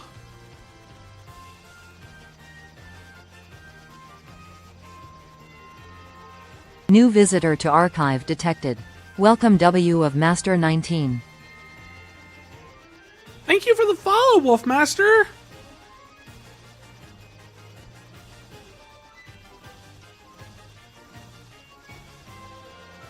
You don't think so? But trust me, the lyrics have I'm the final boss in it, and the song is about makes the lyrics like 10 times worse.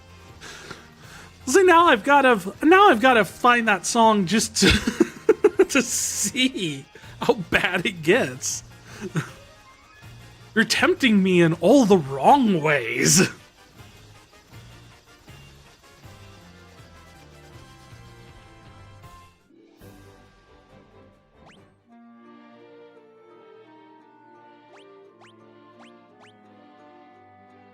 Apologize for the audio here for a second. Oh. It's not nearly as bad as it used to be. In the Dawn of Souls version, like, healing up used to be a nightmare, audio-wise.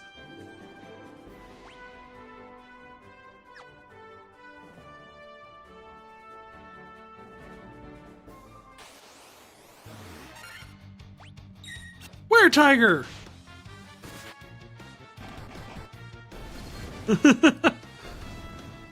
PTR the Temptress. I mean, I'm just saying, you tell me something's like really bad or really cringy, I'm gonna go look it out.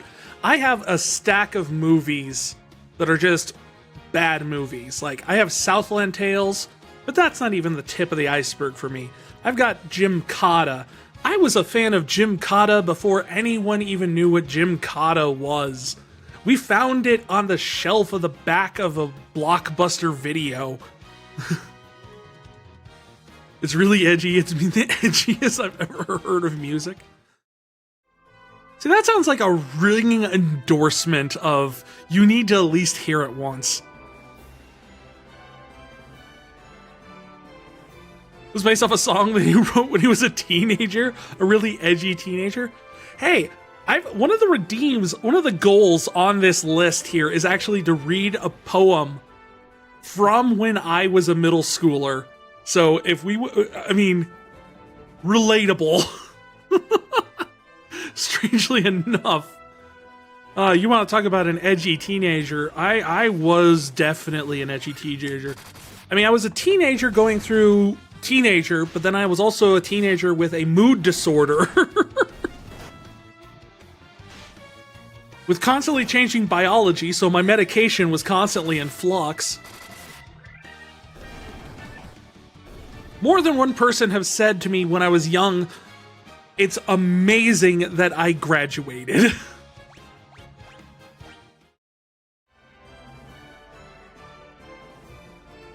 Nope, wrong way. This way. Nope, not that way.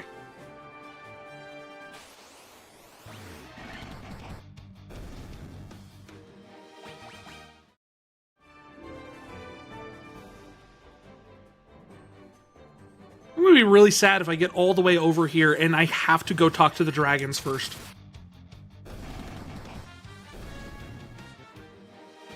The song is called Blood Pressure, and the mildest term of the song was about taking a gun to school. Like, it's so edgy. Oh man, do I want to tell that story on stream? That's a weird story. In terms of being edgy. I was in high school. I was a freshman in high school when Columbine happened. I'm going to try and do this in as vague terms as possible. I was the type of kid who wore a trench coat around. Now, most people like, oh, you wore a trench coat to be edgy. No, I actually wore a trench coat for the pocket space. My coat was big enough that I could hold like 5 CDs, a CD player, and a set of headphones. And that's why I always carried it around with me. But the day Columbine happened, I'm walking home because I'm walking out of the school. I'm about to go to the bus. I forget my bus pass, so I have to go downtown to go see my mother's office because I need a ride home. So I can't ride the school bus because they're like, you have to have a little ticket that says you can ride the bus. I'm like, you know me. I'm here every day. I don't know. But someone runs up to me from the school and sits there and like taps my shoulder and goes, hey, no trench coats allowed at school anymore. Starting tomorrow, school policy, and walks off. No one had informed us that Columbine had happened. Everyone in the school was completely in the dark. I didn't find out about it till I got home. So I was confused as hell. You were cringy in high school? Went down the fanfic rabbit hole? I have a stack. You can probably still find them online somewhere. I don't have the save files anymore. I have a bunch of really cringy Sailor Moon fanfics I wrote in middle school. With a super cringy OC. Like Ultimate Gary Stew. Kirito and SAO doesn't have a candle to my character.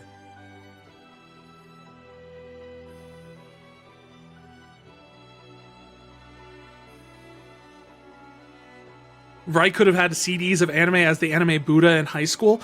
I had a trunk full of VHSs in high school. Oh, in the church car? I did. I had the soundtrack. I usually had 3 CDs with me, like, at all times. I had an Insane Clown Posse CD, Great Malenko specifically. I had KMFDM Symbols, and I had the soundtrack to Ranma 1/2. Those were the 3 CDs that always were in my collection, and then there was usually like 1 or 2 extra ones in the coat.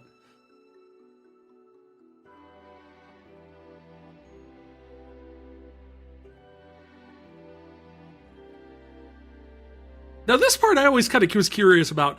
He won't let you do the trial unless you have the crown. The crown we got from the Marsh Cave and tried to give it to the elf.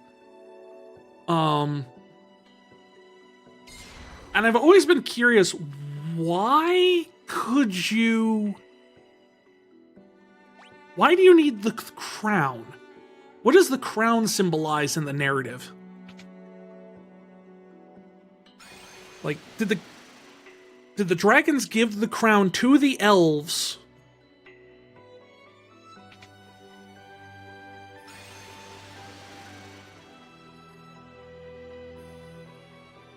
Now that you have the context of what the song is about vaguely, you can see why the lyrics, "They know I'm the final boss," is so cringy. Oh, totally. I totally get it.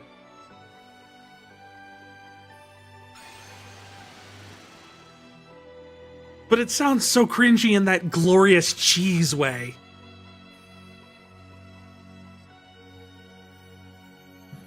Alright, I'm gonna look up a map for this place, because I don't want to deal with going through the wrong portals over and over and over. I've done the trials so many times, don't tell me I have to do them.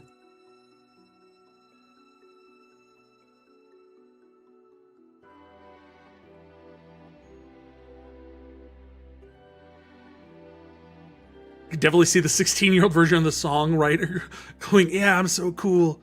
I have 2 swords? And when I put them together, they create lightning? And I'm the last son of a forgotten people?"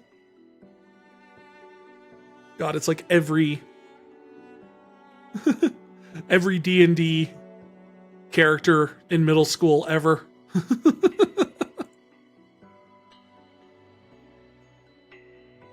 Come on, where's the map of the teleporters?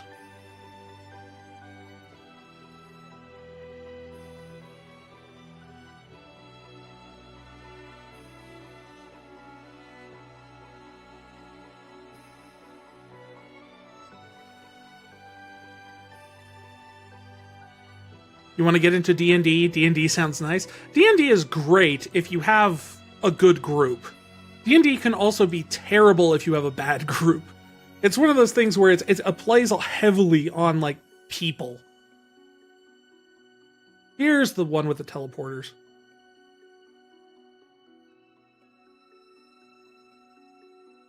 Alright, so I want to go in the bottom one.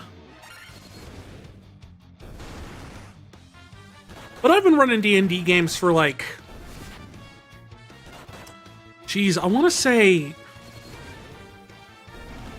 Shoot, has it really been? Like, almost 15 years now. Almost.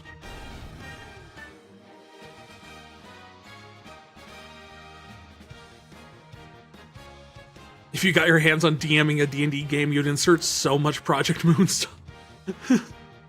I mean, hey, I had my group go and deal with a troll crime boss.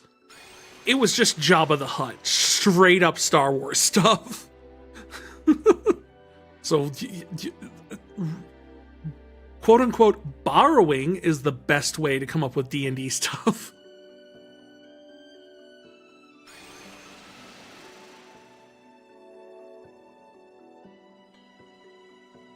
Let me go this bottom one.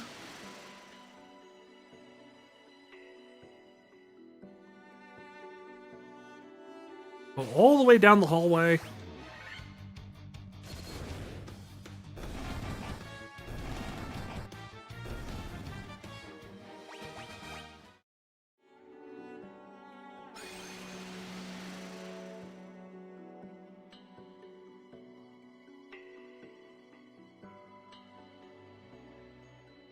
The first game Project Moon made, the roguelike management sim, is based off of SCP. See, now that definitely sounds familiar. I know I've heard someone talk about that game before then. That sounds dead on. I am 100% sure I've heard someone tell me about that game before then.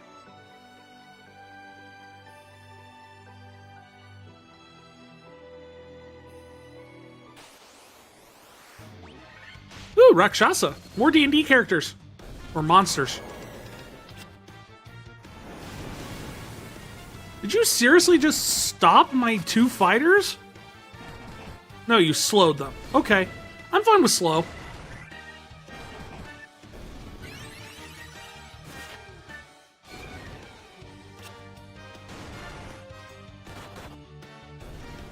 I like that the monsters can try and run away and still fail too, just like you can. Treasure, and it's just a potion. Nope, not this one.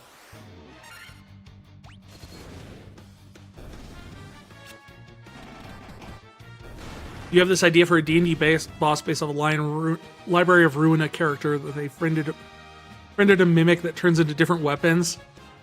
Finding his gloves on that. That sounds awesome! Sounds like it's such a cool idea.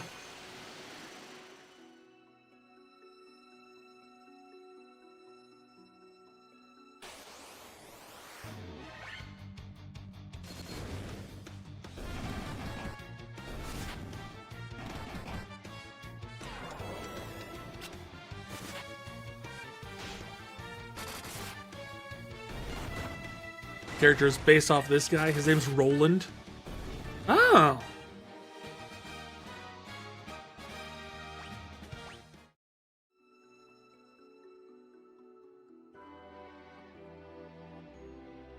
Yay, we made it to the 3rd floor. More gargoyle clones. With bug faces, apparently. I never noticed that. They have, like, bug eyes. Which is weird for a gargoyle.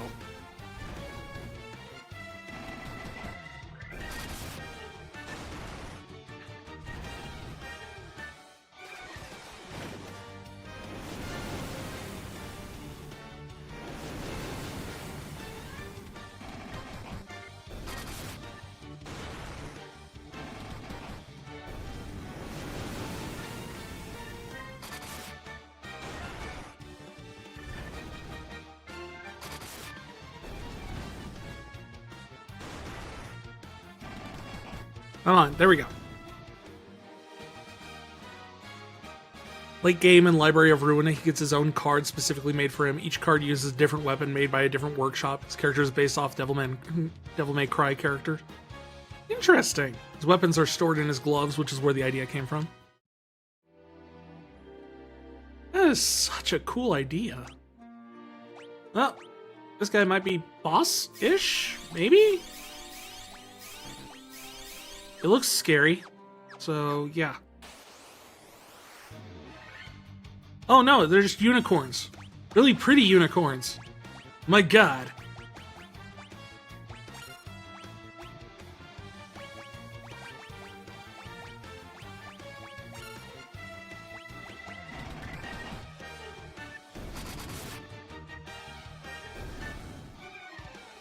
That was quick.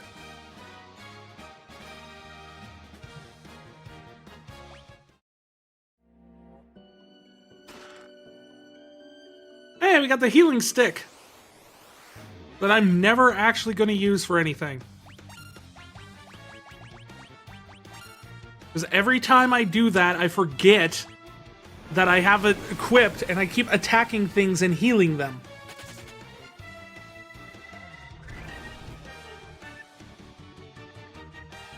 The Mimic idea came from some random D&D YouTube short you saw.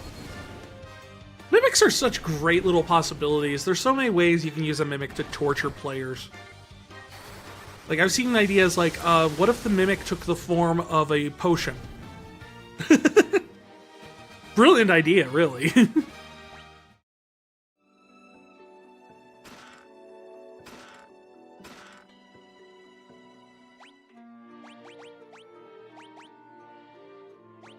Guess I can equip Ice Brand again.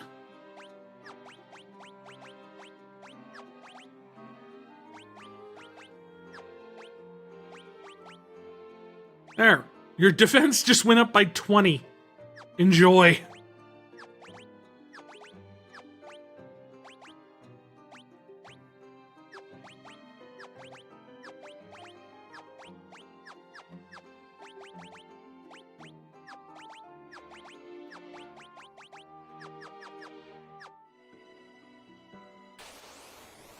It's brilliant but terrifying. I know, right?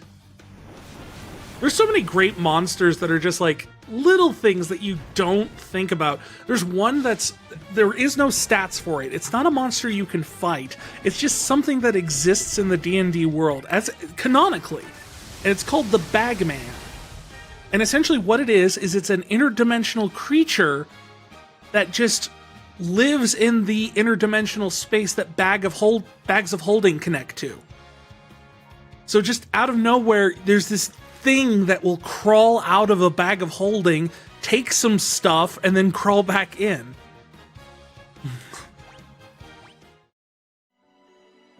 While everyone is sleeping, usually.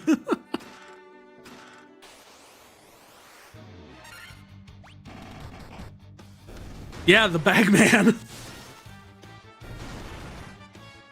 And I love it because they never gave him stats. So it's one of those things where it's just kind of like, no, you don't fight him. He's just a thing that exists in this world.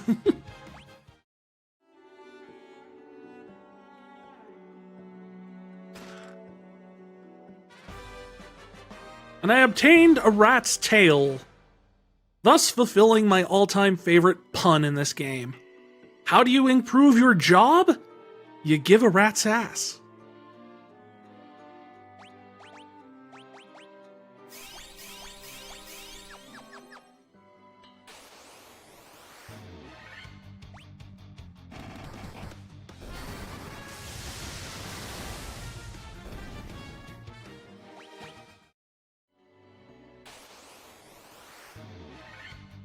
Dragon zombies?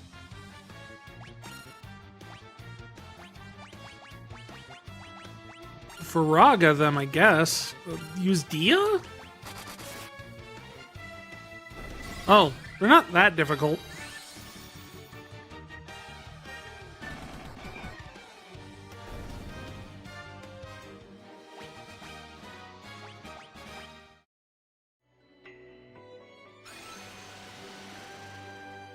Now teleport me away. We have completed the Citadel of Trials and gotten our rat's ass. Which means we can go and upgrade our jobs finally.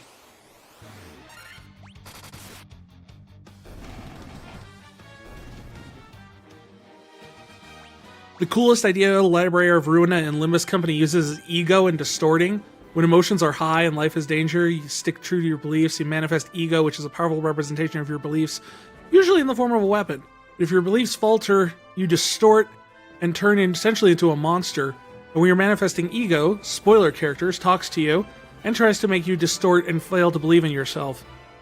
Interesting. It's actually very similar to a plot point, not exact by any means, but similar to a plot point that actually comes up in Final Fantasy XIII, where the summons, the Eidolons, appear when you're in great distress that you don't think you can fulfill your task as a lessee. And they're essentially like, look, if you don't have the will to do what's necessary, we'll just kill you. And you have to defeat them to conquer them and use them as your own tools, your own weapons. Otherwise, if you're not strong of will enough, they kill you and spare you the torture of becoming a horrible crystal monster.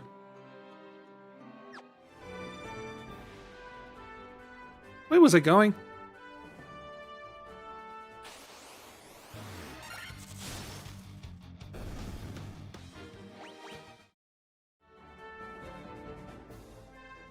I actually cannot wait to get to Final Fantasy XIII in our playthrough, in our series.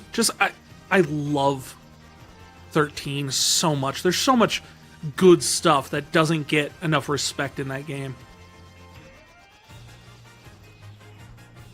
I want to say this is the one where Bahamut is at.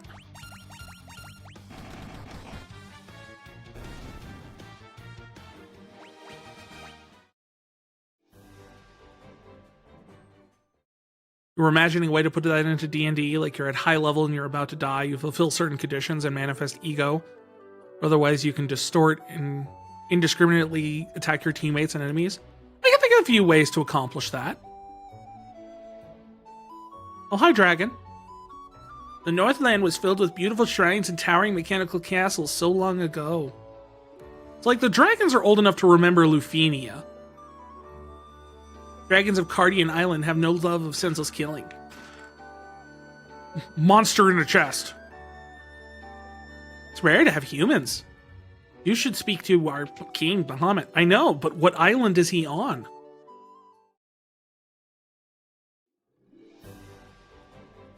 You guys live on like 5 different islands here. I don't know which one your king lives on. This one?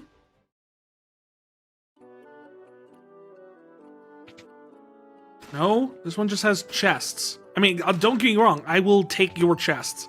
I will steal your treasure and keep it for my own, and that way you know I'm a valiant, noble warrior, etc., etc. Hey, we found an X potion.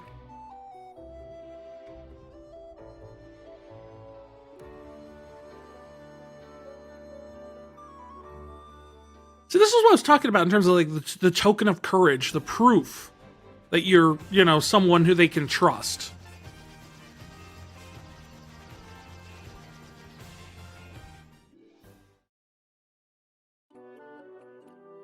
Nope, it's not this one either. Like, it's very clear that at one point, dragons had a falling out with the rest of the world to the point where they needed some sort of trial to find if they could find someone to trust.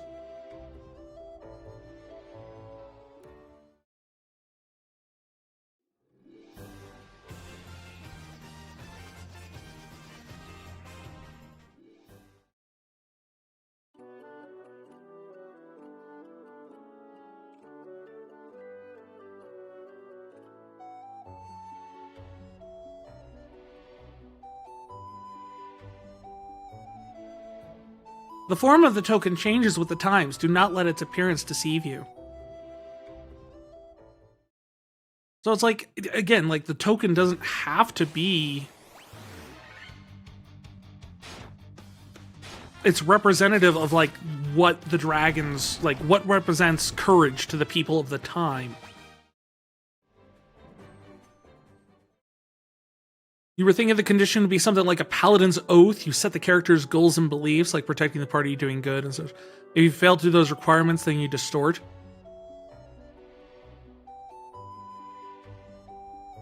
It's a good idea. It's solid, but it was one of those things where you'd really need to, like...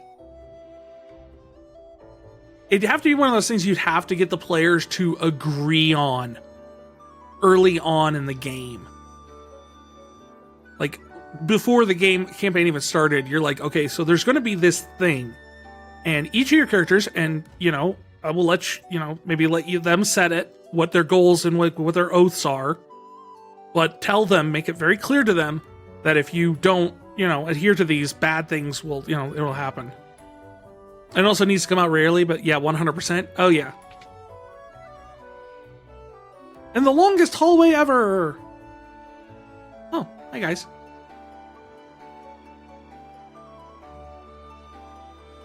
Yeah, I got your stupid thing.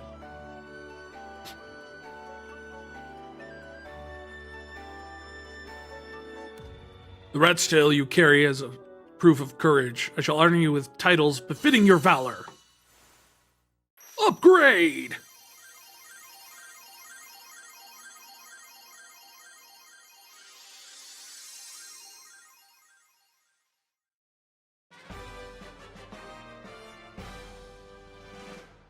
The Black Mage is just a dude underneath that.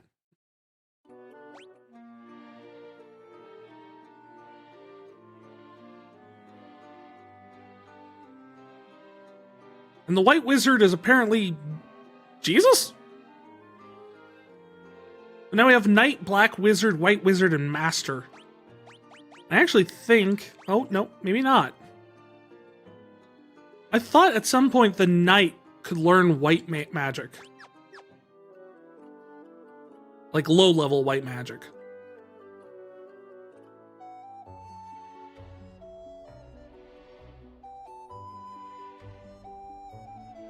Another long hallway. So long.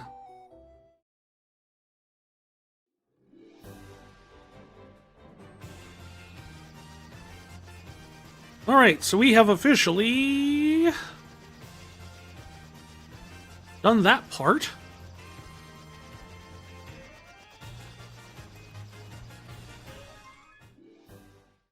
Like, the farther into a fight and lower your character's health, the easier it becomes. Ego and distorting sound like a good phase 2 for bosses rather than something the player has, but doesn't mean it's impossible for players to have it and being balanced. What? Oh. Alright, that's right, I got the fairy back, so... They haven't told me that they needed a fairy, but we fixed it.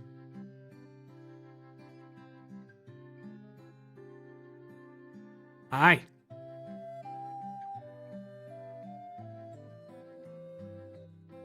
I do something kind of like that, where it's a rare thing, although essentially all of my players have special weapons that are kind of designed to be like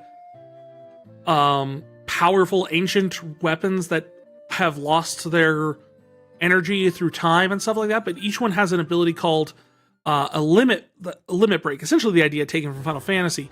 But the thing is, when they crit, once per day, they can use when they roll a critical hit, they can manifest their limit break that does something extra. Except for one person who, his whole thing is that he is an avatar of order.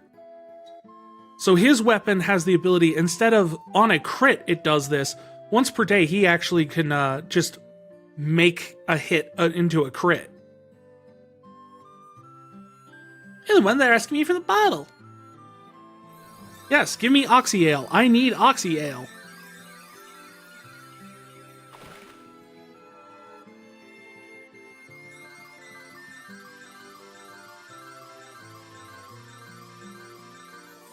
Random off tangent, but you love the more somber songs in the Library of Ruina without knowing the context of the song. That sounds like a nice song to just chill to and like have playing while you're like writing or working on something.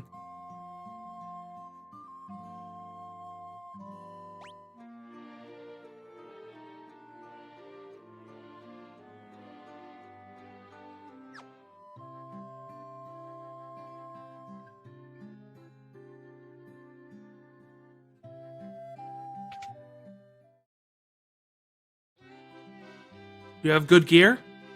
You have cat claws that are really expensive.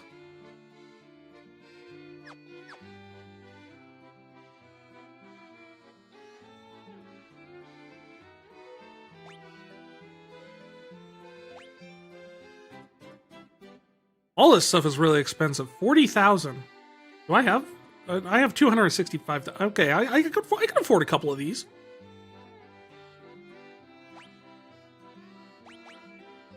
You get like 2 of those and 4 of those.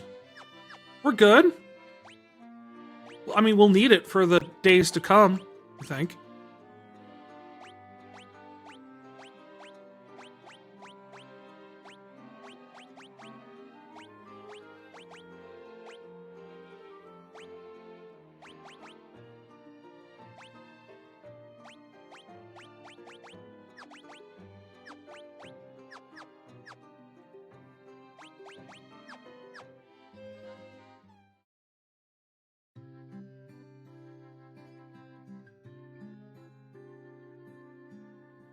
So if you listen to at work, is more along the lines of Dragon Force. I am aware of Dragon Force. Our playlist includes songs like Through the Fire and the Flames, of course, classic. Strike of the Ninja, love that one. I think I've got a few other Dragon Force songs in my playlist. But yeah, I love Dragon Force.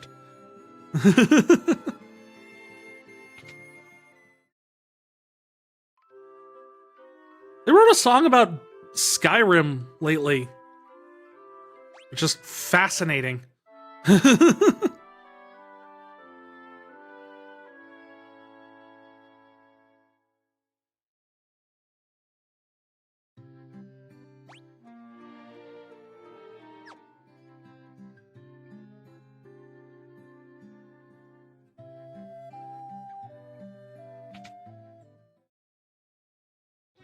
Razor Blade Meltdown, just scratch that itch so hard, you love it.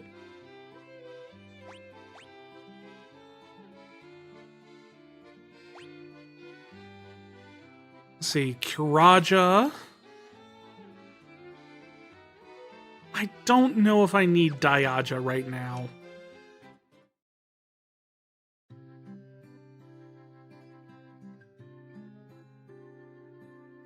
I've written a song about Brawl Stars, the mobile game. That is so weird and yet so awesome. Kind of just love it. Yeah, I'm not going to get Break. Break is not worth the money. How many enemies are going to end up being immune to Petrify? Not worth it.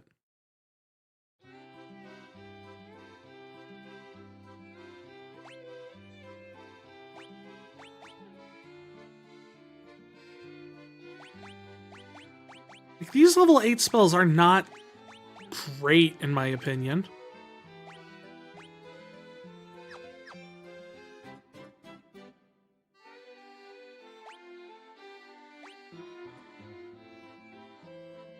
Yeah, I'll take Holy.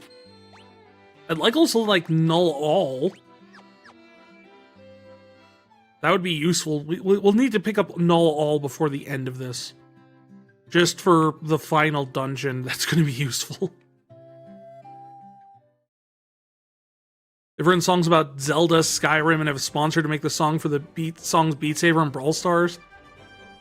Beat Saber song is unironically so good you like it.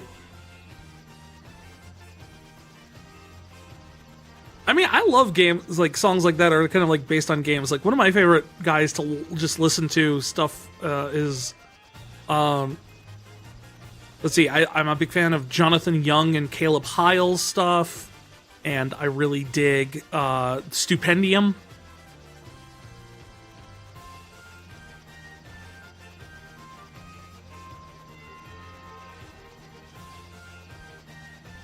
Wait, before we do that, I know where we need to go for the next part, but I want to go and get the teleport spell to get the heck out of dodge.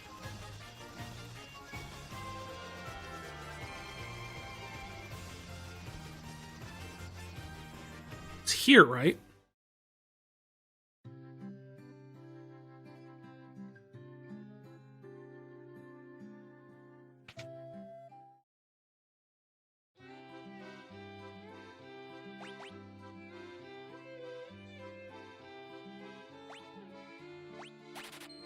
Yeah, there we got that one to go to the previous floor. Someone had exit.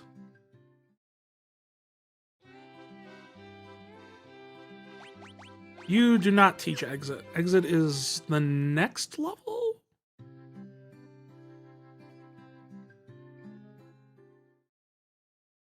So I'm assuming the next place I could have learned spells would have been way down here.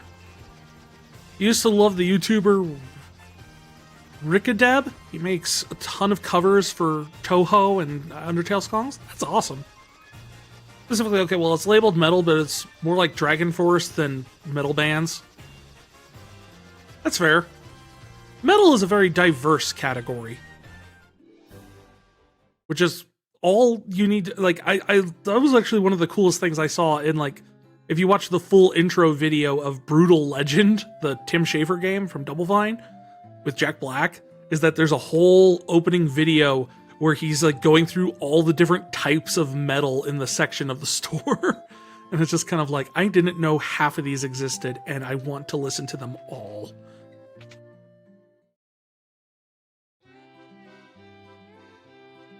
There's exit.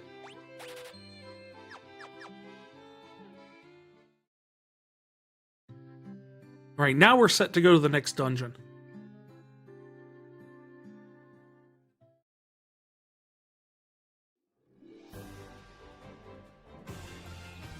We've got the Oxy Ale.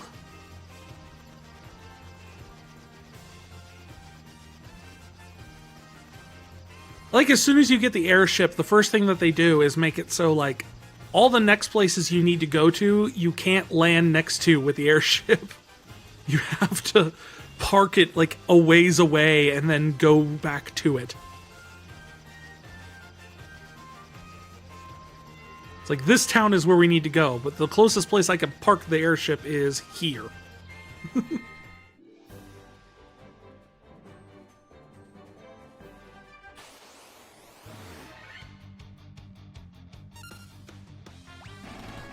Your favorite pastime is going into random re-uploads of Toho covers made around the 2010s.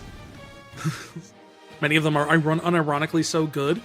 There's like, I love the fact that there's entire sections of the internet that you just don't know exist sometimes.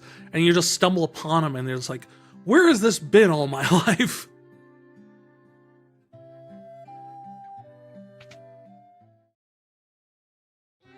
What do you teach? Saber and blind. Those are slightly better. Saber isn't too bad. Null Death and Healaga.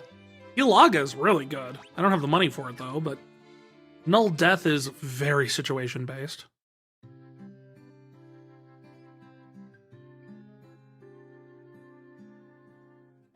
One that comes to mind is Debut, or Debut.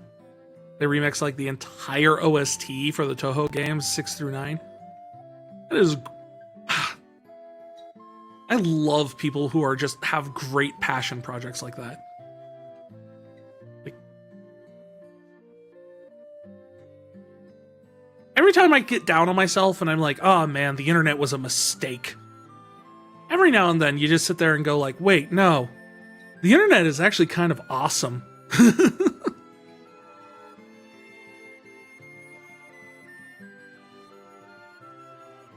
Oh, you have Oxyale. Yes, I know. I actually remember how this plot works now. Save the mermaids. And then it turns out she's a ghost or something? I don't really know.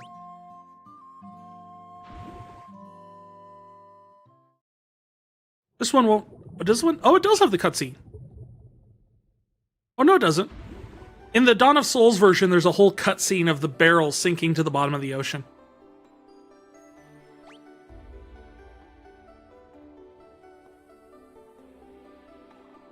This place stinks, but the music is gorgeous. This is the type of music that I could, like, fall asleep to, which is bad, because I've been streaming for 6 hours.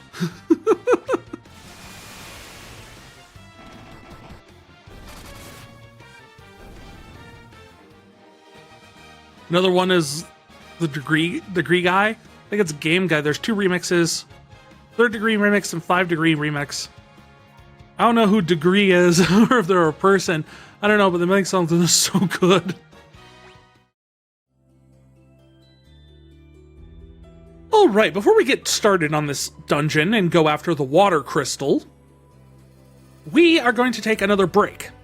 Just take a few minutes, stretch your legs, we're going to run some ads, and just kind of chill and, you know, try and get, like, stretches in, because we've been sitting here for a very long time.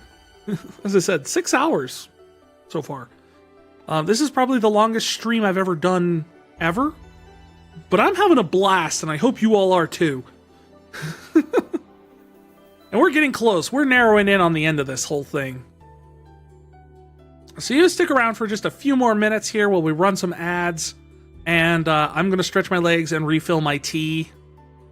And I'll see you on the other side of them. Welcome back, everybody. I hope your break was good. Mine is. I have a nice full cup of tea. I've still got some strawberry lemonade left. And there's some Oreos over here. Toho has some goofy lore, but you love it. Canonically, one of the characters has the ability to just destroy anything they want if they can see the most convoluted way. There's a character that can just edit metaphorical borders, just any border. The border between fiction and reality, for example. Are we sure we're not talking about JoJo's Bizarre Adventure? The funny thing about it is because it's so OP, everyone just came together, decided the Every conflict must be dealt with bullet hell fights. I like how that was the accord. So we all just agree, just...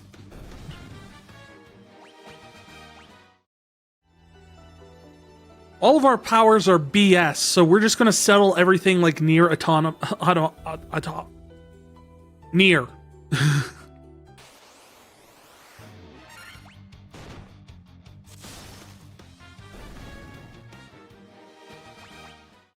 Everyone just follows it as well. Well, I mean, when you have those types of powers in play, it's one of those things like as soon as someone breaks the rules, things are going to go downhill very quick and everyone knows it.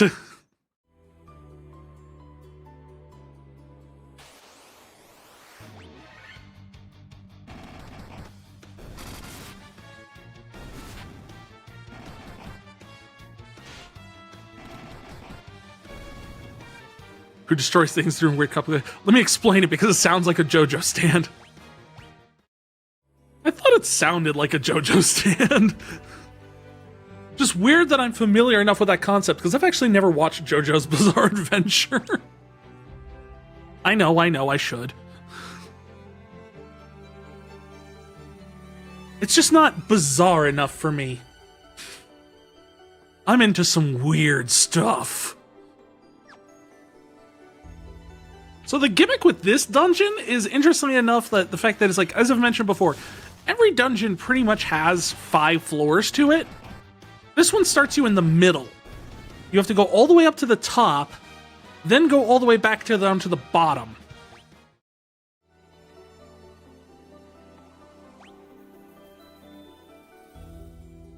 Which is an interesting way to do a dungeon.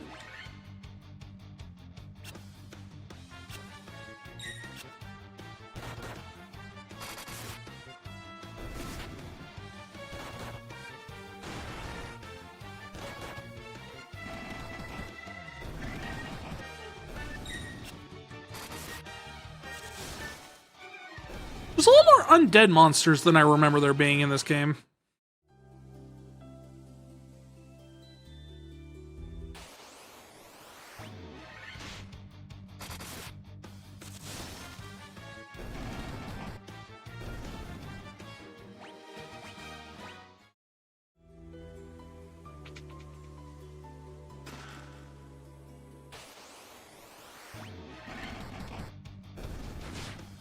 Our master is now up to 14 punches per attack, which means with haste he would do 28.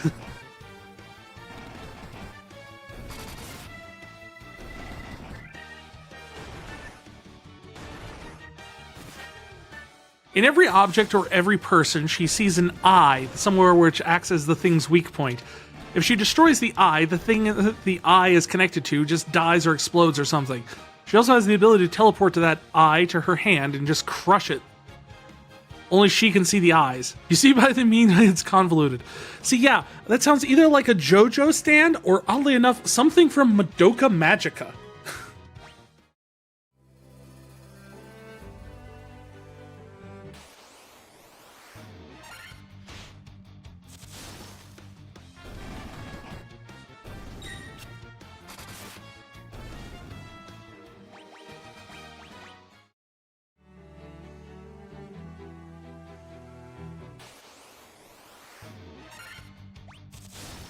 The TLDR is that she could just destroy everything. I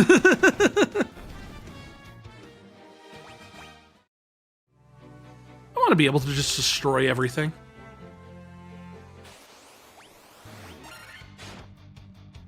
Oh, jeez.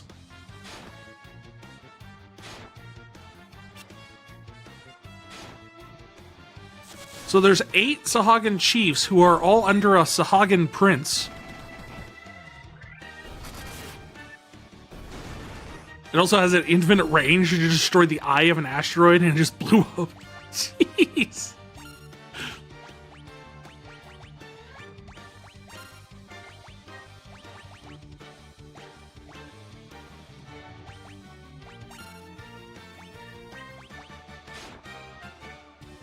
Is it just me, or does Fio as a master look like the Lord of the Dance? even remember Lord of the Dance anymore. I don't remember the guy's name. I just remember the Lord of the Dance. Michael Flatley, was it? I don't know. Got the headband and like... That or like John Travolta in that one movie that I don't remember the name of. But you know the one. Diamond armor, yes!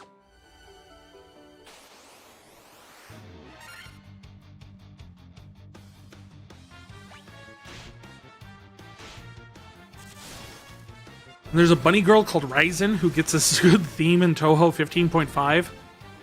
Her ability is that she just look her in the eyes, you just go insane. That's not a special power though. That's just something bunny girls can do. Where is the exit? Oh, it's way down there.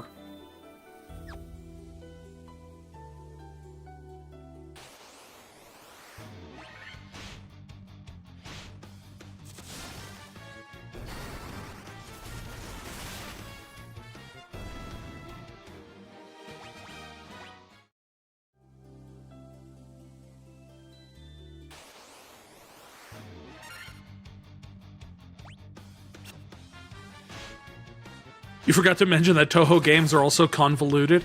Hey, you know, I play Kingdom Hearts, so... par for the course, really. Also, Final Fantasy series. Pretty much from installment 7 onwards, you try figuring out the plot without a wiki.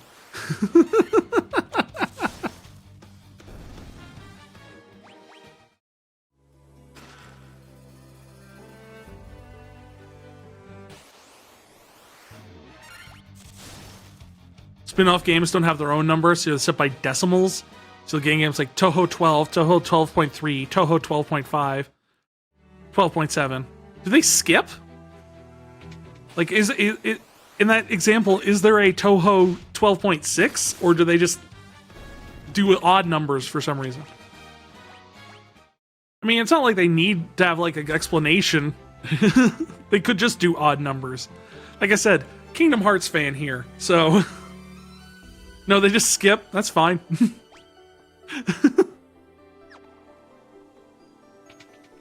Hey, mermaids. We're here to free you. Sort of. Mostly we're just here to get the item we need to actually...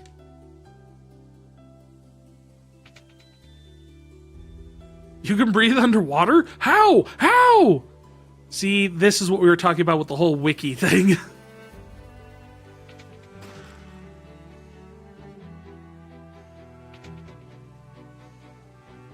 Save the sea, restore the light. I mean, I could. If you give me your stuff. This is the uppermost level. The Fiend of Water, the Kraken, is on the lowest level. I know. The Mirage Tower stands in the desert. I saw someone go into the tower. They heard chimes. Yeah, I know. I gotta figure out the chime thing.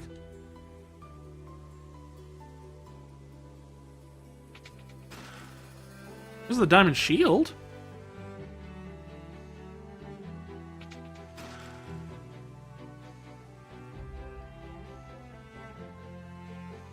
Not that one. Also, this one. We didn't even do this one.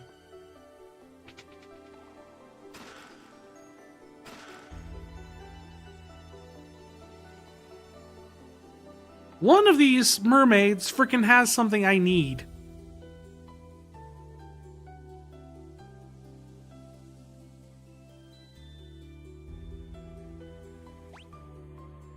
How do I get over there? It's like literally blocked on all edges. Does this loop? Is that how I do it? Does this loop?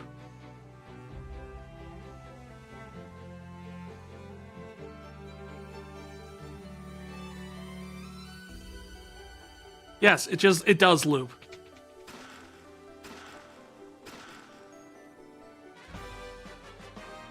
Yay, the Rosetta Stone. What? Again, an item we don't know why we need it.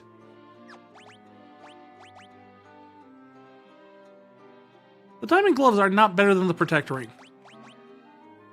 The diamond helm is, though. The thing you love about Toho music is actually the game songs are very chill, and then remix of the songs are a physical embodiment of your ADHD. Nice.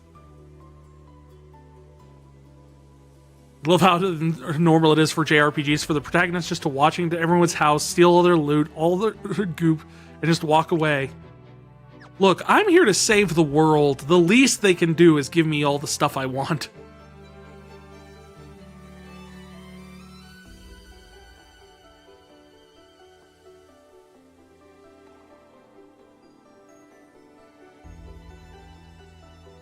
Like, if they don't want to give me their stuff, that's fine, but I'm not responsible for what happens to them when the world ends because I didn't have enough stuff.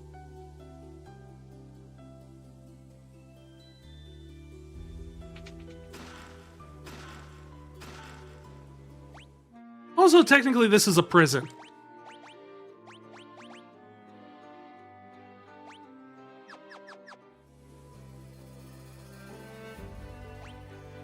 Alright, I think I've been in all of them. I've got the Rosetta Stone, which is what I needed for something. Breaking news, man barges into random homes, steals everyone's stuff, claiming saving the world. More at 9. But I am saving the world. Sure you are, buddy. Sure you are.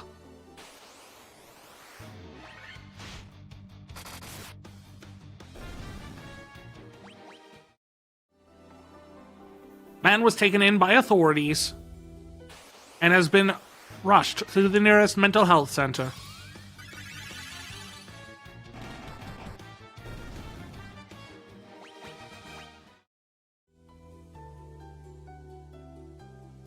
In unrelated news, giant meteor headed for planet.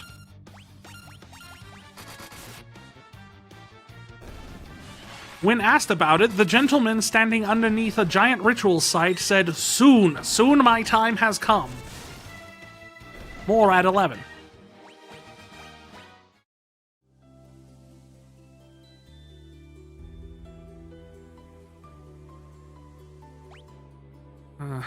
And where we want to go is over there.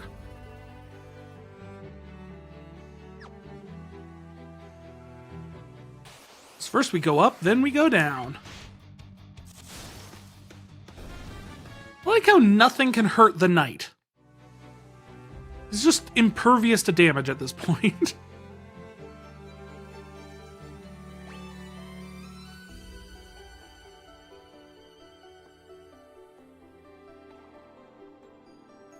That door goes back up, but I can't get to the part where it goes back down. I gotta go up to go down. It's like Chutes and Ladders, or Snakes and Ladders. Was it? Okay. Did you play Snakes and Ladders or Chutes and Ladders as a kid? I know both exist but I don't know why they're different. You had Chutes and Ladders? See, my big board game version was Chutes and Ladders, but I had a little travel-sized board game thing that had Snakes and Ladders, and I never could figure out why they just made different ones. Was it a copyright thing? I don't know.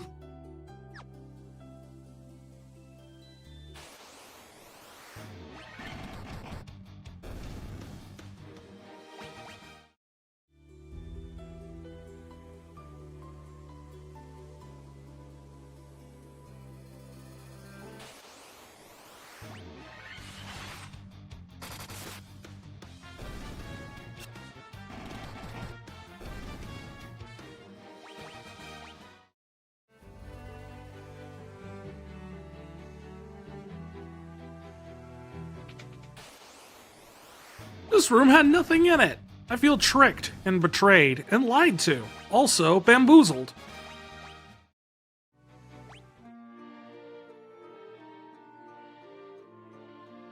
Pio's maximum health is 911.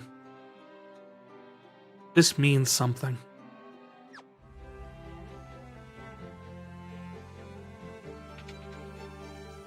A second fist has hit the boss. Is that too soon? It's been 23 years.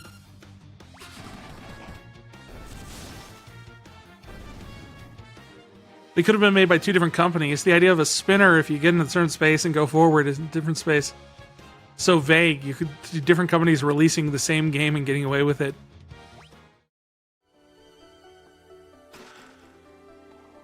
Well, I actually don't think you can actually... I think it's actual... At least in the US. I think it's actually part of copyright and trademark law that you cannot copyright a game mechanic. Like, you can't copyright or trademark rolling dice as part of a game mechanic.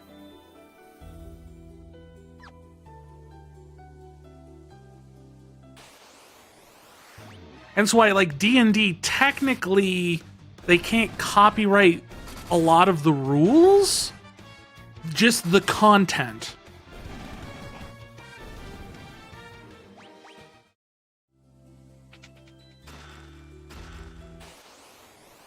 Monsters? So, the water elementals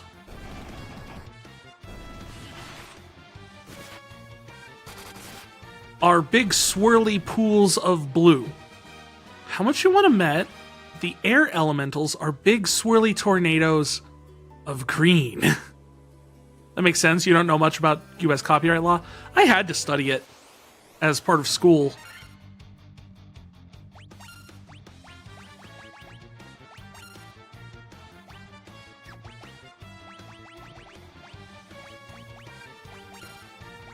Because I was training to be I was in film, and one of the big things you need to kind of had to learn was like how to handle copyright and how copyright works. It was actually really funny because one of the first things we learned was like the difference between libel and slander, and then like 3 months after that, the first Spider-Man movie with Tobey Maguire came out, and they have that whole joke in there and I was like, that's not slander. When it's written, it's libel. And I loved that joke because I had just learned that actual difference, and I thought it was just perfect. Did you know Nintendo, for some reason, tried copyrighting capturing monsters in a spherical object? In Japan, though. Yeah, Japan might have different laws when it comes to that sort of thing. I don't necessarily know all the stuff like Nintendo's been up to in terms of like what they can do with that sort of thing.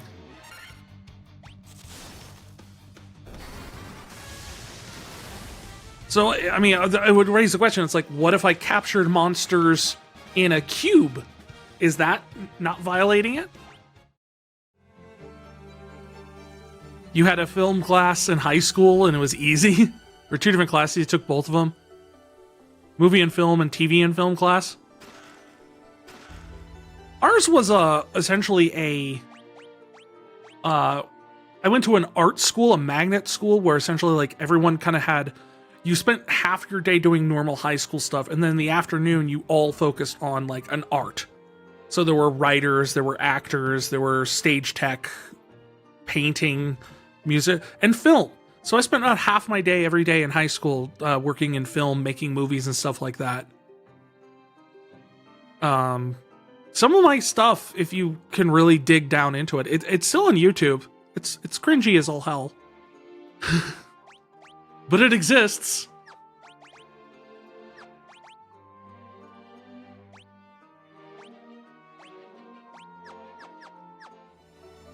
I actually had it that we'd watch it as one of the goals for the donation thon. So I know exactly how to find it.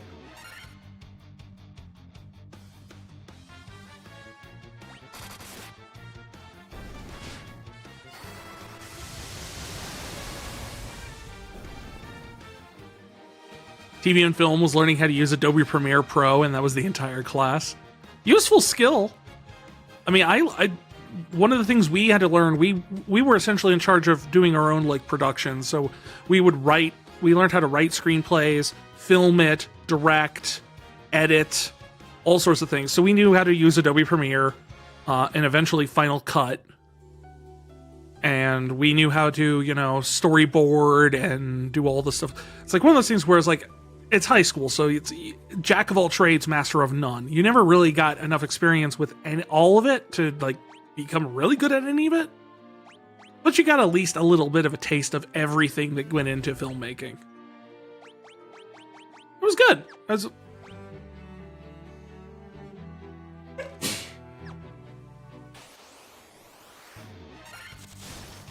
I still use some of those skills to this day. Like, I know how to script. I know how to script a documentary. I know how to script a fictional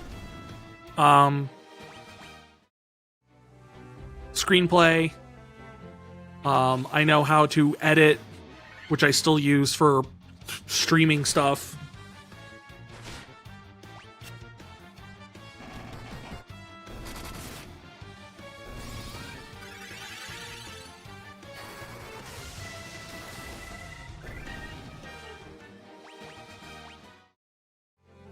I mean, my whole goal in life was kind of to be like a jack of all trades, master of none anyway, so I wanted to be that kind of guy that anyone could come up with. It's like, I'm having trouble doing this, and I could come to them and go, I can help you with that.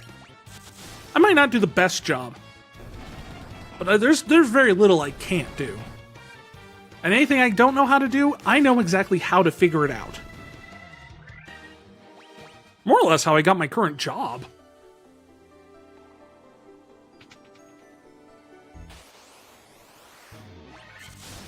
It's like, that's the one thing I can bring to a film interview. It's like, I don't necessarily know how to do everything, but I know how to figure out anything.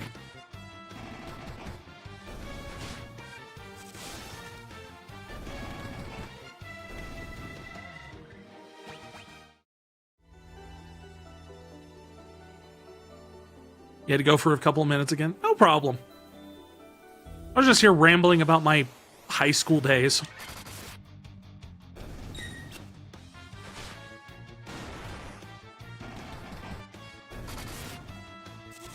My idyllic youth that kind of sucked. Oh,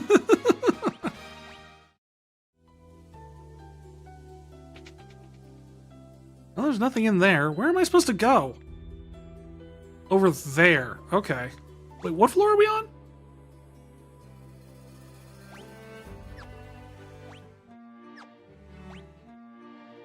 First floor. Oh. This is where the boss is at. Okay.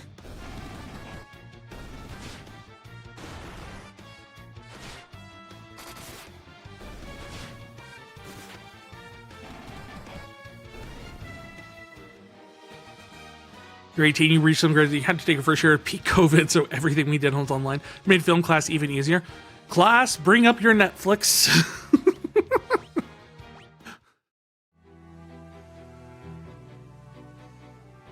Was it just watching movies, or did you guys like discuss them at all? Because I've had classes where we've watched movies, but then we always have like discussions and learned about the techniques and like history or whatever afterwards.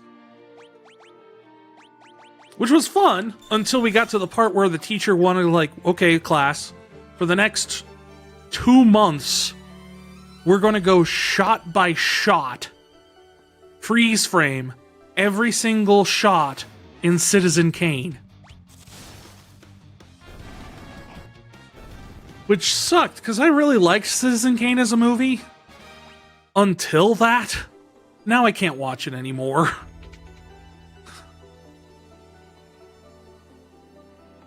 We discussed some stuff, but it was always the most basic stuff. Oh, that's a shame. There's a lot of good stuff that can be learned from that.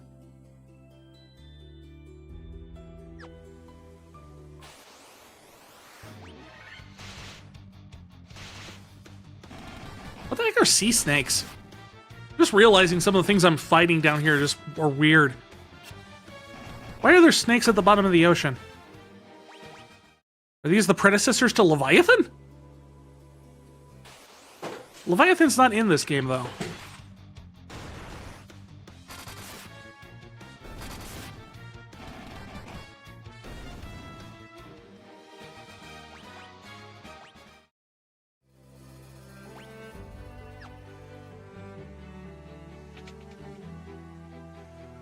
Like, if the camera is high up, the character look down means the character feels powerless and bad. I mean, those are good techniques to learn. Like, when to use a Dutch angle. Important thing that a lot of people in film don't seem to understand. Like, there's a reason to use a Dutch angle, and there's a lot of times you don't use a Dutch angle.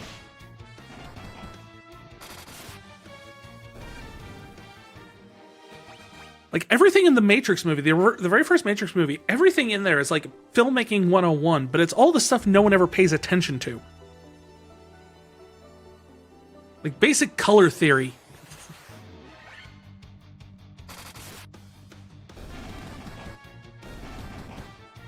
It's one of the reasons, like, people are like, oh man, the Matrix is so deep. No, they're just really, like, paid attention to what you're supposed to do. Oh, boss time.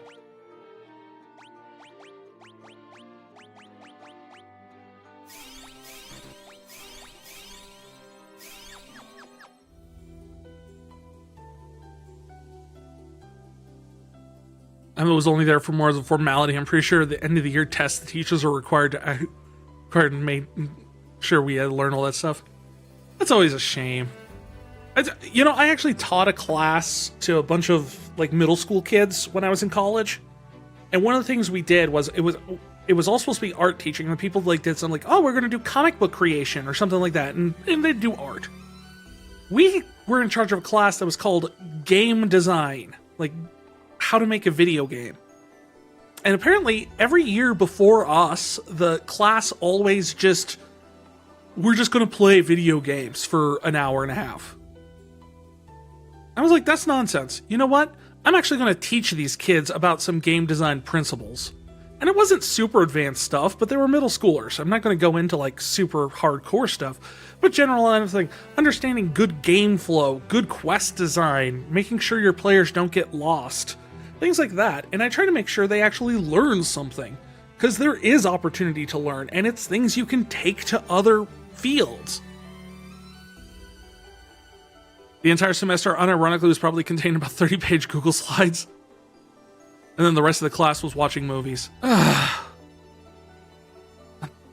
Damn shame.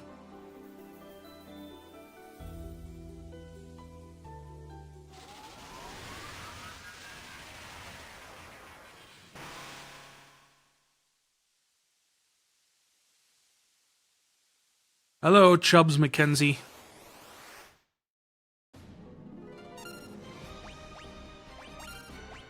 Magic, haste on monk? Holy?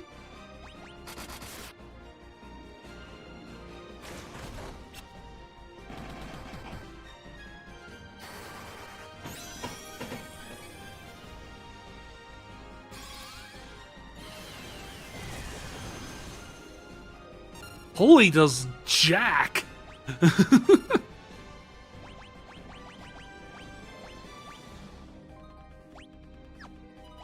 I should probably use Thundaga. He's probably weak against magic or something.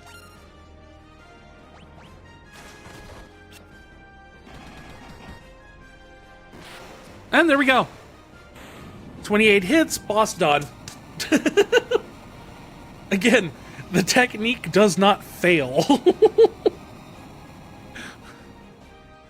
I'm not doing anything special. The only thing I have done to, like, affect this gameplay is just to avoid having to grind here all night. I bumped up the multiplier for how much XP things get. But this technique works without those. I've done it.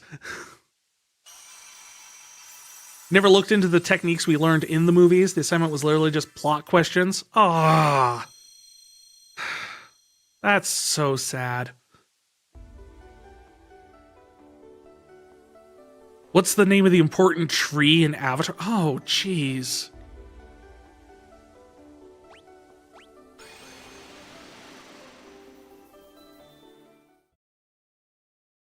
That's a wasted opportunity. That just is. All right.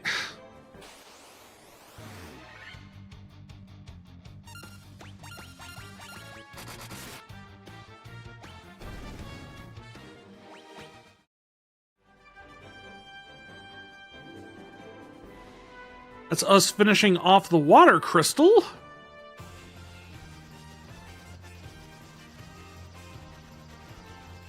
Now we need to figure out the whole chime thing, blah, blah, blah. I know the Rosetta Stone, I believe we were supposed to take to the guy in Melmond who was talking about ancient civilizations. How you're supposed to know that, I am unsure. Like, I guess you're supposed to put together that, like, oh, he talks about ancient civilizations. He probably wants to know about...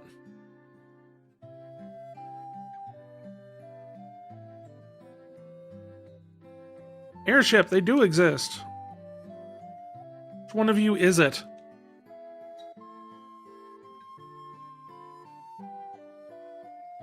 You're just a farmer. Okay, maybe not one of you guys. Oh no, here it is. It's this dude. Just a moment, let me see that tablet. Oh, it's Uni. This is the Rosetta Stone. It makes it possible to decipher Lufenian. It's incredibly funny because the TV and film class was the exact opposite. We learn actually how to use Adobe Premiere and actually how to do video editing. Yeah, that's good to know. That stuff's good to know. That's... Even for the most basic stuff, like, even if you only ever use it for, like, home videos, still, useful knowledge. It's a good tool. Yeah, now you can speak Lufenian too. Shoot, Duolingo's really good. I'm totally did not expect that.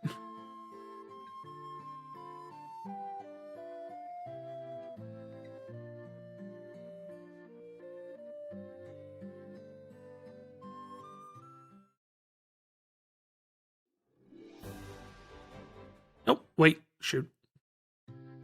Oh well, we'll use the end really quick, because then we'll restore all of our spell slots. There was also a Python and HTML class you took that actually taught Python and HTML. It says something when that's the unexpected outcome, is when you actually learn what you came to learn. Then again, I attended a Computer Science 101 class that started with, this is how you use the start button in Windows. Like, okay, this is a little too 101 for me. Halfway through taking both the HTML medical condition out of your control made it so you couldn't go for school for a year and a half. Ah, that sucks. I'm sorry to hear that. So now that we know Lufenian,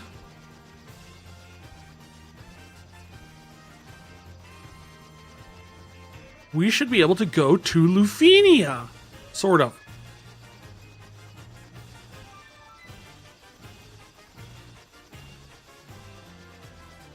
Oh. It just hooks around.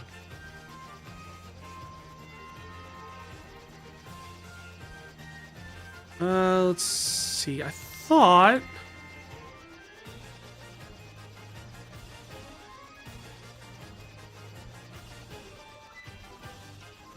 Actually, I thought you could do something here. You take the rowboat into the waterfall. I think there's something.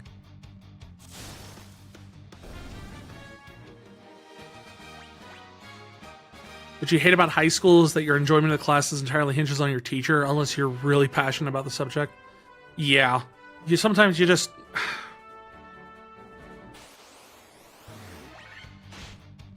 And since you mentioned you were 18,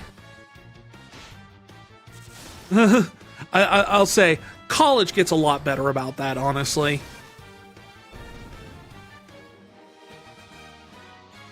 Matilde, that's the advanced comp sci 101. I skipped push the power button. I knew I was doing something wrong.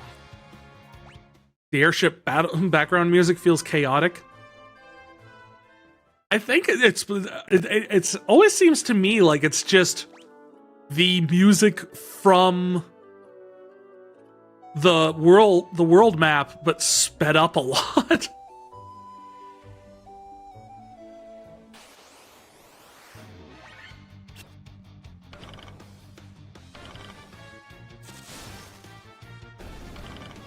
Okay, so we're finally caught up. Oh, we're Pyralisks, which means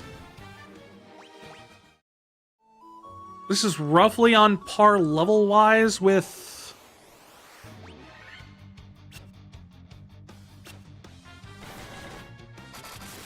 Mount Gulg and the Citadel of Trials, difficulty-wise? That's what I'm getting from this.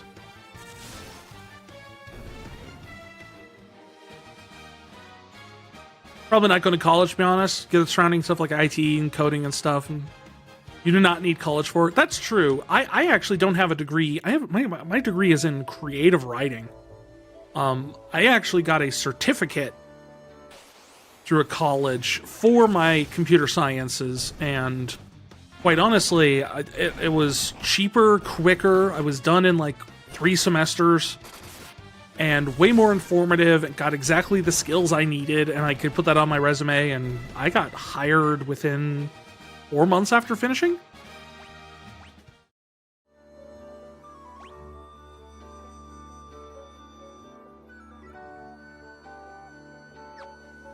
All you need for a job in IT related stuff is certificates. You don't even need certificates, really. I mean, really, a lot of places will hire you as long as you have skill. Like, IT tends to be more leaning towards, can you do the job, rather than here's a fancy certificate or a piece of paper that says stuff. It's easier to put the piece of paper on the resume to get in the door, but when it came down to it, a good interview and a solid knowledge base of this, of what you are expected to do goes way further than whatever you put on your resume.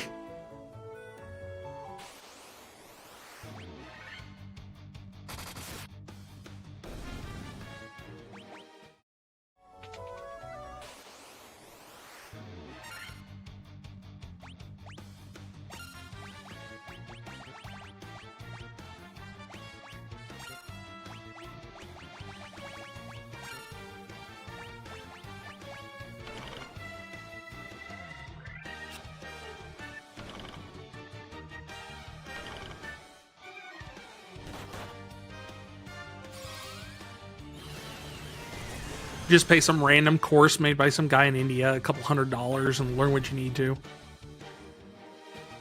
Yeah, heck, I mean, sign up for Pluralsight or something like that.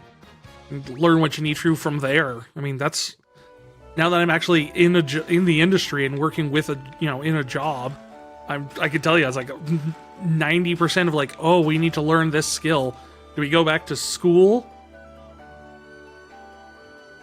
No, you go online to a site like Pluralsight or something. You take a course there where you learn how to do projects for 8 hours or something like that, going through it. And then here's a book that's thicker than the complete works of Shakespeare that you can use as a reference guide. That's it. Works great. I mean, I learned stuff.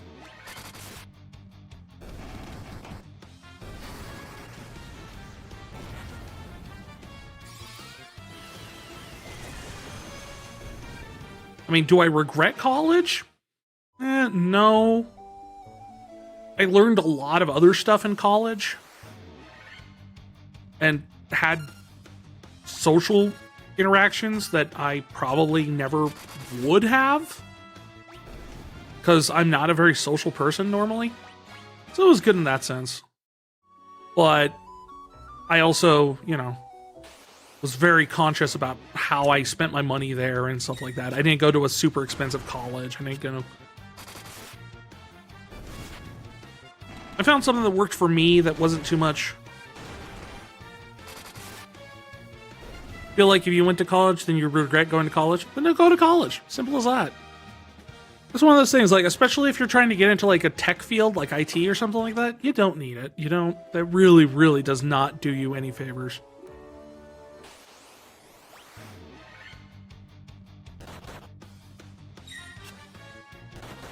At the end of the day, what matters to like getting hired in IT or something like that is, in the comp sci field, is can you do what's needed? Not do you have a degree. If you have a degree and you can't do the job, you're not going to get hired either. Doesn't matter what kind of degree you have.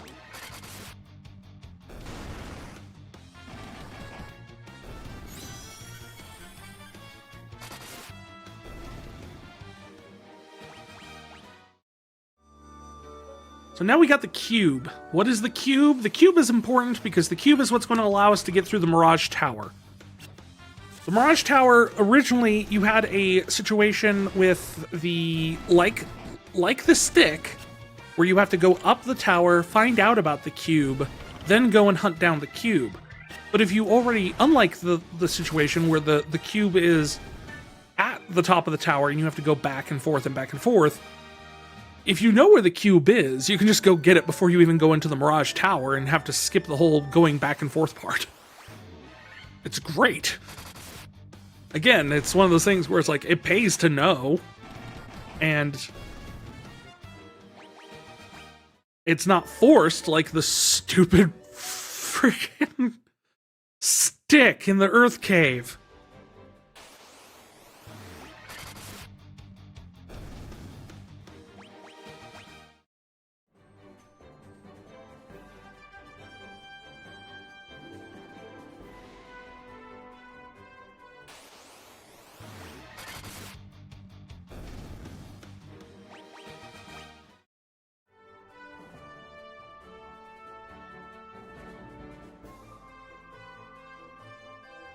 You're also trans in Florida, and you feel like a lot of people going to college will be transphobic, and the state colleges are going to be transphobic as well.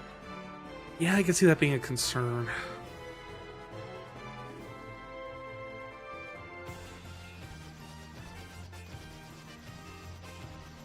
Especially if you're trying to, like, if you don't want to go out of state or something like that, where you could possibly find something a little bit more accepting.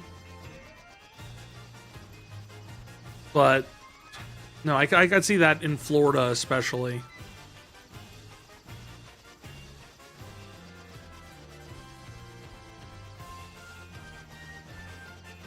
Now, I see what you mean, Matilda, about the chaotic music. It's the horns and, like, the bells that really kind of do it, I think. And that's where we need to go next. That's the Lufenian, or what's left of Lufenian village. How do we get there? Well, we have to go all the way there.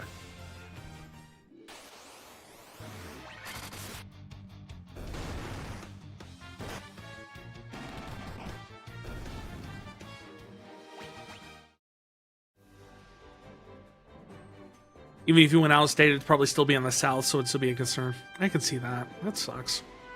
But no, valid thing to keep into consideration when you're looking at colleges. Oh, we found dinosaurs! You know, that's just kind of stuff you have to take into consideration. Like, I was able to find a place that had, like, very small population was a big one for me, because I don't do well with large crowds of people and everything. So we found a school that was like, it was a college, but there was only like 600 people registered in the entire college.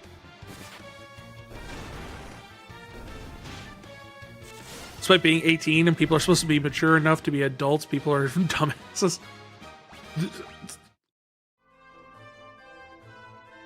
Despite what the laws sometimes are set up to assume, there is nothing that links age to maturity. Nothing. This is Lufenia. We're the Lufenians, the descendants of those who once lived among the clouds. The sky people. So you're hippies. Your airship was built by the name of a man named Sid. And I'm still pretty sure that did not exist in the original game. Move. Move. Take this chime, it'll let you into the Mirage Tower. Why do I have it? I don't know.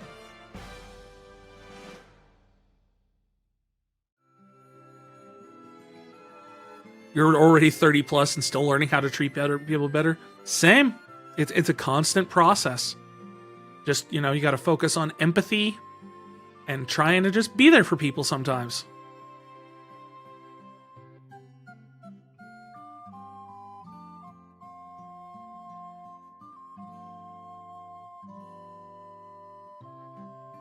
Just glad you were a dumbass in high school and you've matured out of that when you were 17. And that's good. It is good. To sit there and recognize that level of just like that understanding and empathy young is good. But you want to know a really kind of sad truth, PTR? In 10 years, you're going to think that your 18-year-old self was a real dumbass and you're glad you're mature now. Because that's the way it works. I'm 40. Matilda's 30. We're both still at the point where we look back 10 years ago and we're sitting there going, ugh. But it's good. It's good to be able to do that. You want to look back and you want to sit there and go, oh, I'm glad I've grown out of that.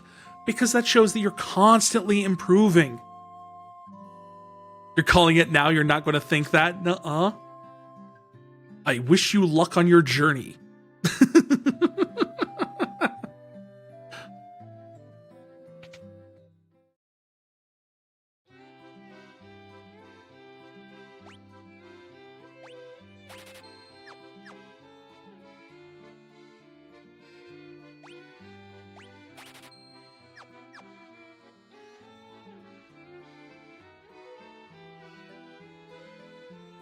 Nothing will be as bad as you when you were 14.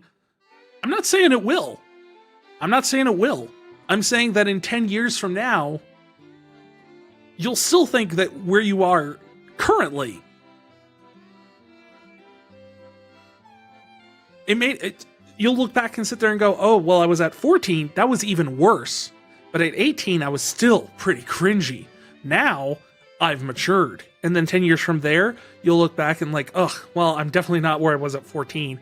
And I'm definitely not better where I was at 18. And at 28, I'm, but it's just one of those things. You grow, and that's good. It's good to grow and develop. And become an improved, better person that you can always look back and sit there and go, no, I'm glad I'm not the person I used to be. I'm glad where I am now. Oh man, I was so cringy when I was 18 watching VTubers and stuff. Hey, I hold no illusions about what I do.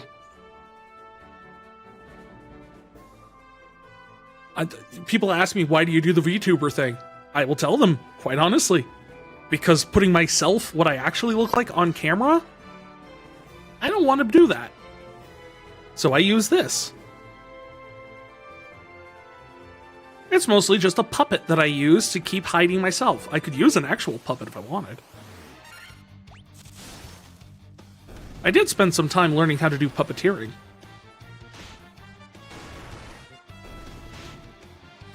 But there's an aspect to VTubing that is somewhat cringe.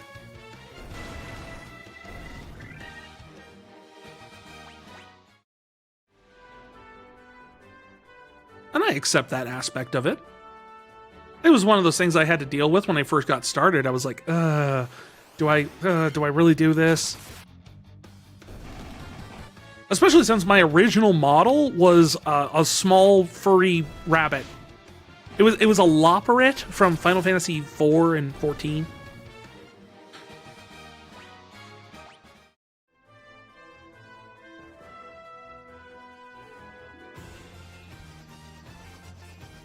As a trans person, that's relatable.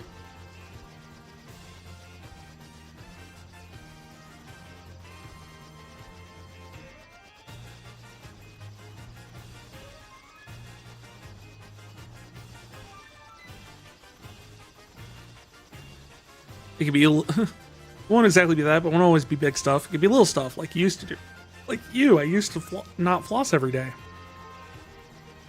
I can't believe how much I goofed off in college.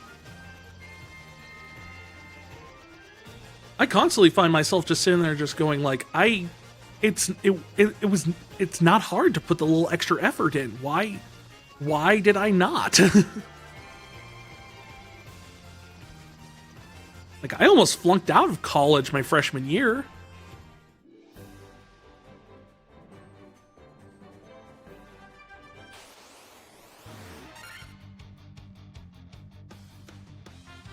Another off tangent. This is a symptom of ADHD, I swear. Not a problem. This stream is anything if on topic. The goal is to finish the game. I don't much care about paying attention to it more than that. Your high school was so stupid and transphobic. I wasn't out, but my trans mask friend was, and that was ugh. Oh god.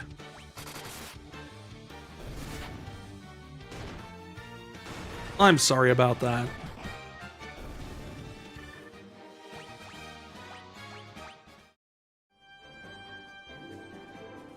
I had a trans mask friend early in high school that I didn't know was trans. And when I found out, like I was not, I can recognize now, I was not mature enough to know how to handle that situation properly. And I didn't know how to handle that relationship with that knowledge. And I ended up kind of ending that friendship. And I really, like, years later now, I so regret doing that. I felt like I was a total asshole, really. It was a total dick move on my part. And I regret it. And, but it's one of those things I really learned from. Was, you know,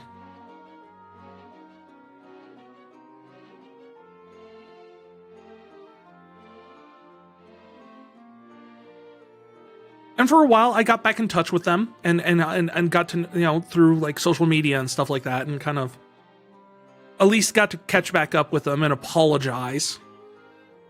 But it's one of those things where it's not a proud moment in my past. I recognize that. Literally, you had to sign a nickname from where you want to be called anything but your legal name, and you had to get your parent and student signature. That's a terrible way of doing that. I've heard about schools doing that type of thing, and I can't believe it myself. It's I mean, I believe that they do it. I don't think it's like people are lying or anything. I don't mean by that. I just mean, like, it's ridiculous. It's stupid. You know? You're already in a situation where you're not 100% comfortable. Your parents might not even know the whole situation yet. You might not have been comfortable coming out, talking to them about that yet. You're still trying to figure things out for yourself, maybe. And then your school freaking just does stuff like that, and it's just kind of like, screw you, man. Just call me what I want. Like, I didn't have to get forms signed to be called, like, my nickname, which was just my initials. Like, I would never been called my legal name. Everyone calls me by my initials, but I didn't have to get a paper signed to do that. Happened to you when you were 13 or something? Friend came out to you as gay, your parents are very Christian, tried to closet me to what LGBTQ. You didn't realize, wait, my friend is gay doesn't affect me in any way. Man, I'm stupid. Yeah, exactly. Like, and to be fair, like, and this isn't an excuse, but this is, you know, the state of the world. At this time, this was 1999. Like, trans wasn't even like a talking point at this point. Like, I had no idea what that even was, really. Like, it wasn't a thing that people, like, we were just getting to the point where being, you know, gay was acceptable in day-to-day life with people at that point. Gay marriage wasn't even legal yet.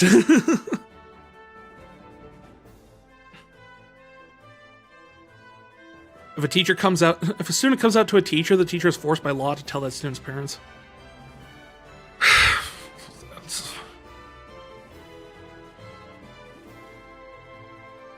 It's one of those laws that just sits there and feels like, hey,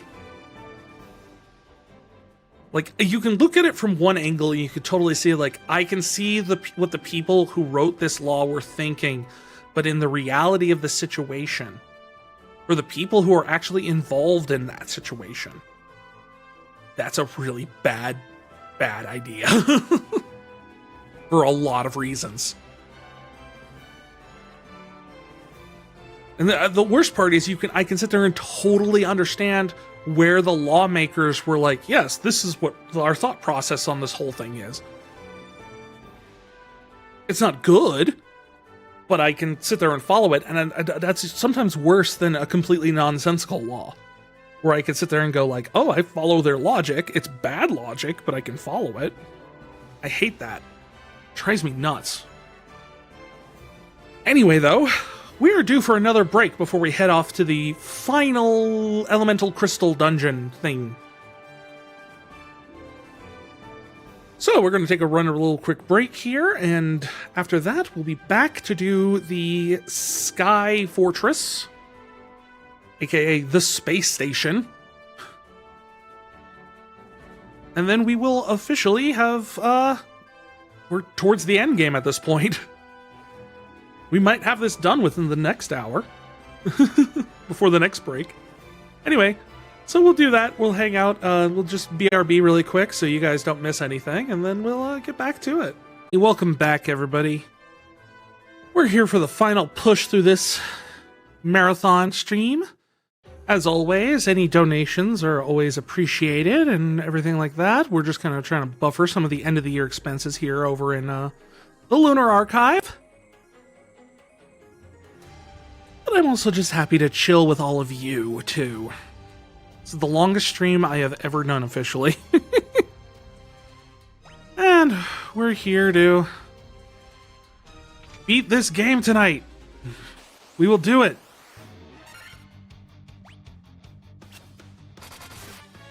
Thank you, Mathilde. So law just sits there and we know what the law is usually for. We know the pain the law has caused. If a person who made the law is passing and thought about the harm the law would do, it would see it's a bad idea. Yet hate is a strong motivator, and they gotta, quote-unquote, protect those kids. It's more so they want to protect the parents, I think, but, you know, I get the point. I don't agree with it. I think it's stupid, but...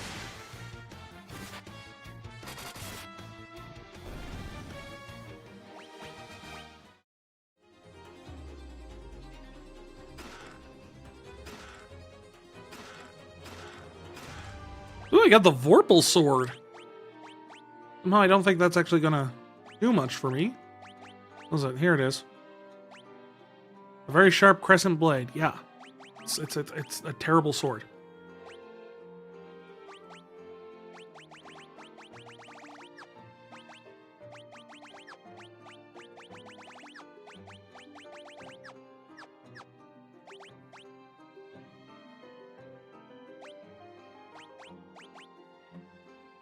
The wizard's staff. Sure. Have a fancy stick.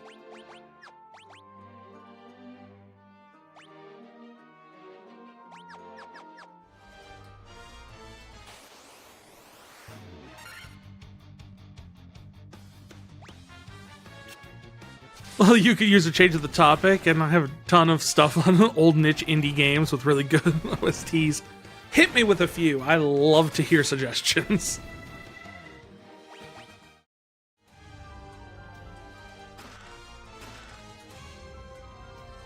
I don't dig into the indie game scene nearly enough.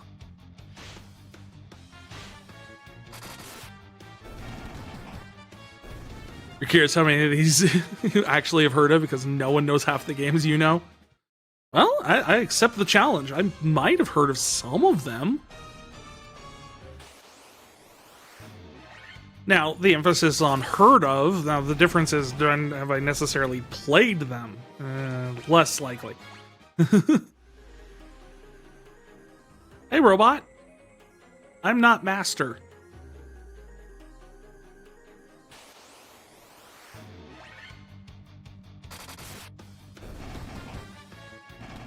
So the were-tigers are hanging out with a saber-tooth.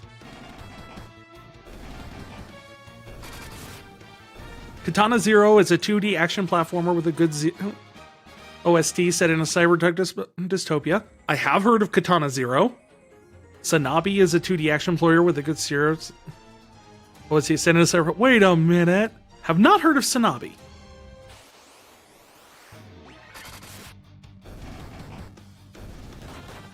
Although I am a big fan of Cyberpunk, so... might have to look into both.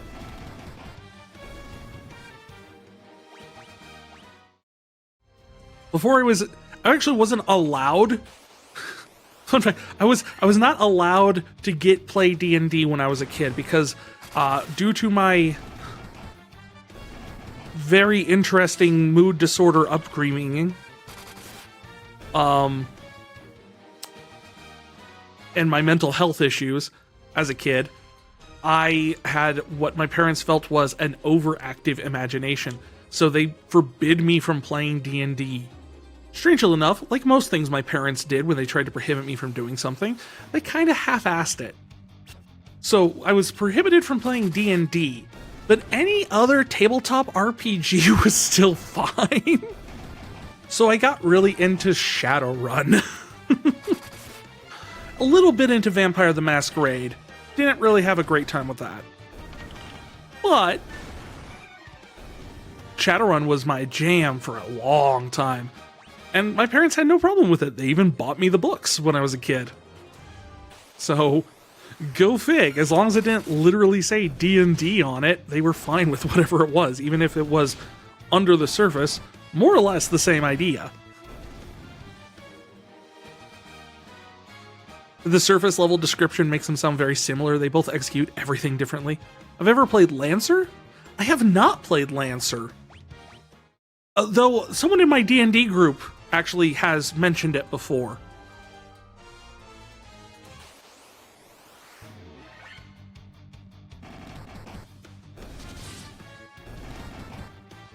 They both have synthwave soundtracks, but the Shinobi has a fast pace and Katana Zero is more mellow and somber. Interesting.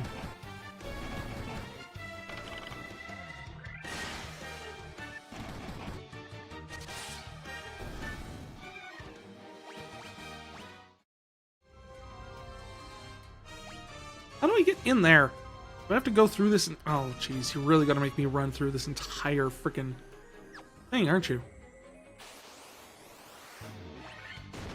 The blue dragon.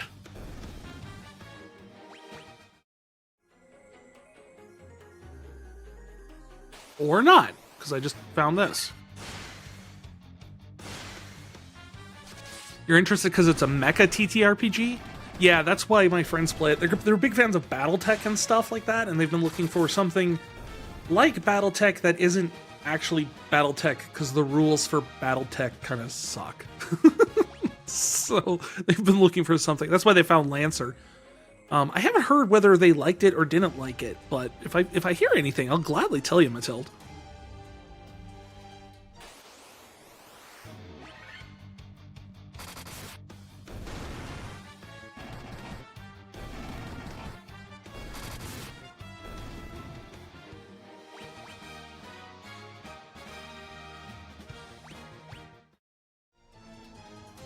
Shinobi is barely an American audience because it's a South Korean game made by a Kickstarter, and most of their backers are Korean. That makes sense why I haven't heard of it.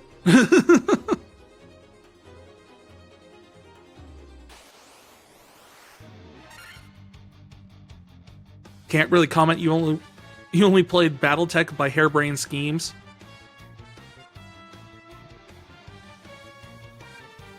Yeah, I've been playing. It's weird. I've actually been playing them since like way back when FASA Studios was still around and owned all the properties.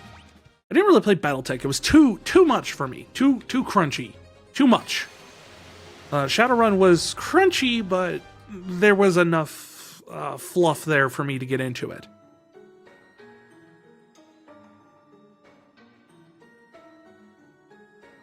This is what you mean by nobody knows the random indie games, you know? Because you know a bunch of stuff from made in other countries that no one in American audience has ever heard of? Fair. It's kind of like talking to people who are really into the German board game scene.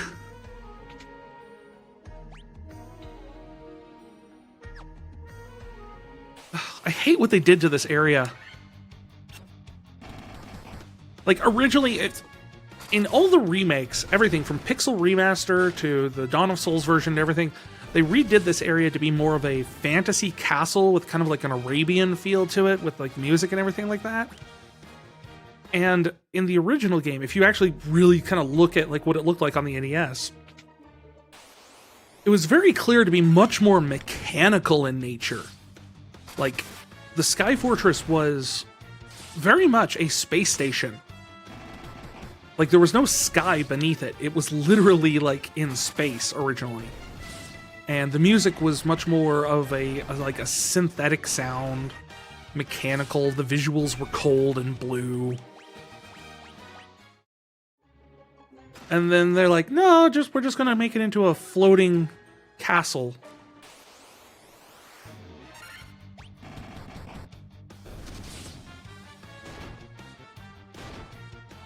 You only know Catan, or at least remember from your time working as an online board game store. Catan's not a bad one to know. It's popular. It's good. It's stuck around as long as it has for a reason. It's one of those. It's that perfect balance of like strategy plus easy to get into. But if you get into like the people who are like super hardcore into like board games, especially European board games, there are some weird ones. Streets of Rogue is a down chaotic roguelike immersive game like Deus Ex. It's a favorite of yours because I bought the game twice back because I love that much PC and PS4. It's only on sale for $4. Wow. Streets of Rogue you remember being really good?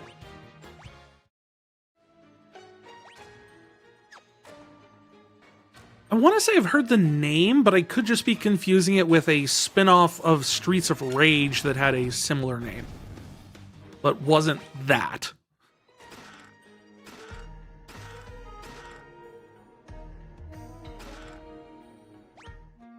Does Healing Helm actually do anything?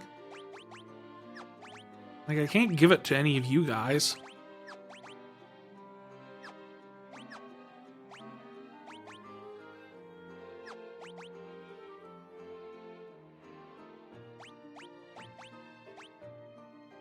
Wait, what did you have on?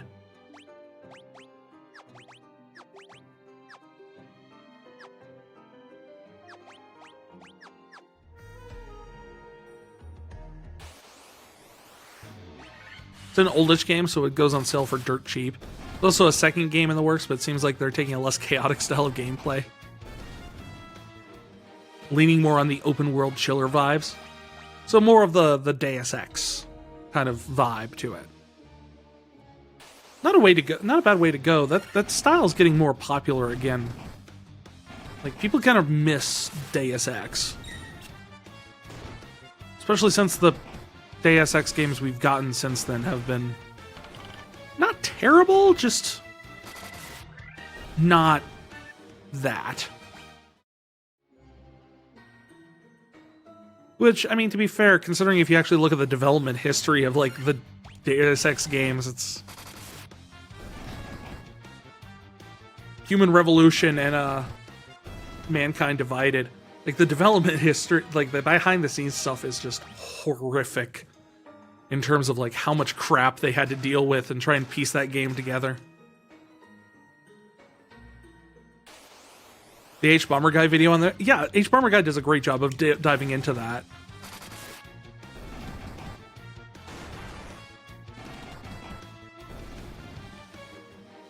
And no, I completely agree with him. Like, once you know the whole story behind it, it's one of those things where you're just kind of like, wow, it's really good for all the crap it went through to get on the shelf. It doesn't have any right to be as good as it did, considering. Like, it's not great by any means, but considering everything else, wow. That's the same thing I always think about Final Fantasy 15, too. It's like, people are like, oh man, that should have been Final Fantasy 13 Versus or whatever. And the way they wanted it. I was like, you don't understand. There was no scenario where that game came out. The game you want, it was never going to exist. It was either going to get canceled or it got turned into Final Fantasy 15. Those were the two options on the table behind the scenes.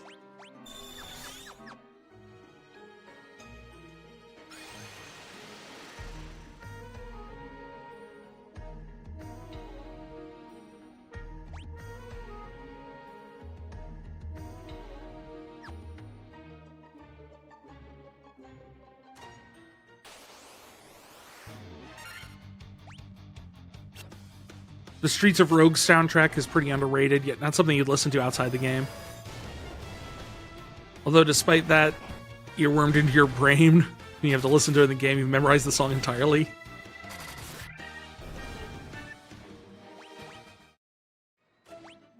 had a few games like that where it's like, I really should have gone and backed up on potions before I came in here. That's okay. Worst comes to worst, I've got Kuraja now, so. Diamond gloves! I don't need diamond gloves. I already have diamond gloves.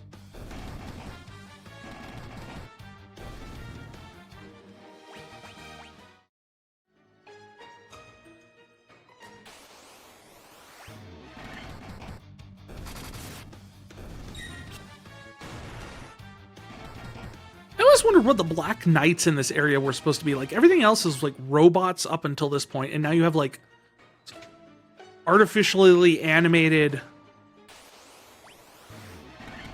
robot or statues and oozes and things like that. But then there's this Black Knight. Like, have you guys just been up here this entire time?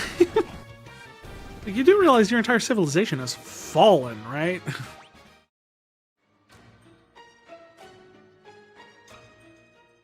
Stick Fight. The game is very funny and gimmicky party game that costs $5 on sale. It's fun, pretty alright, although it's probably dead now. It was made in 2017, hasn't got any updates. I've heard of that one. That one I've heard of. Stick Fight? I remember when that was a thing for a while. A lot of people I knew on like online circles would talk about playing that game and like having fun with their friends and everything.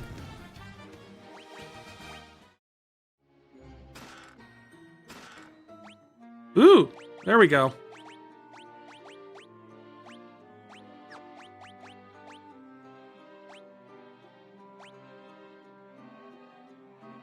A robe that guards against ice and time irregularities, class Bizarro when used. But it's terrible defense.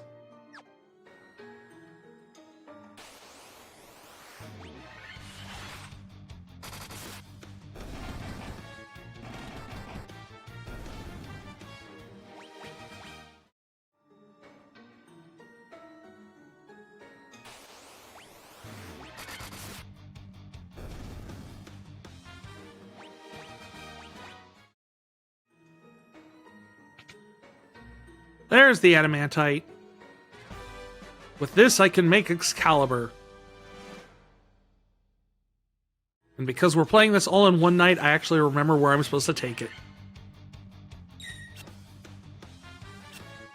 When I originally played this game on stream, I tried to do something called Nano Streamo, which is something of my own. I don't know if anyone else has ever done it, but I'd never heard of it before when I coined it, so I don't know if I did it originally or it's just something I thought of and other people had thought of it before me. I don't know.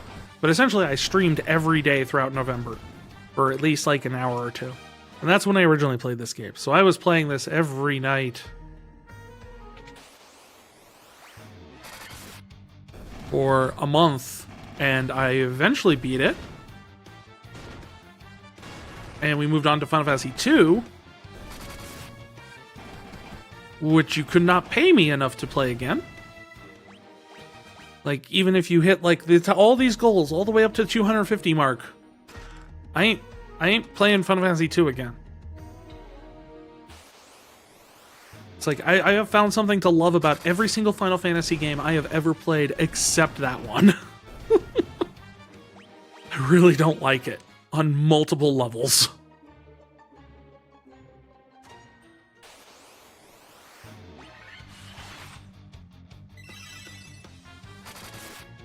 Colony Survival is a pretty alright management style game with a side of Minecraft building and tower defense. That's another one I'm pretty sure I've heard of. I think my nephew actually has played that one.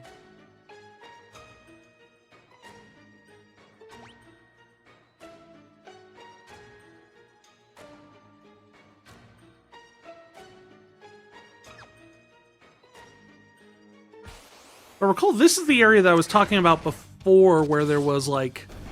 And now there's vampires for some reason. I don't get the vampires. You essentially put down your colony flag and hire farmers and miners and crafters and guards until everything is automated.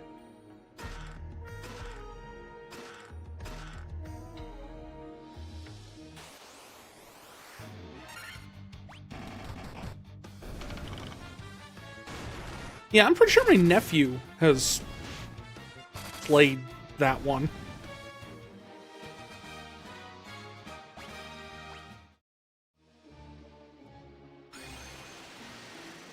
Oh wait, no, don't go down.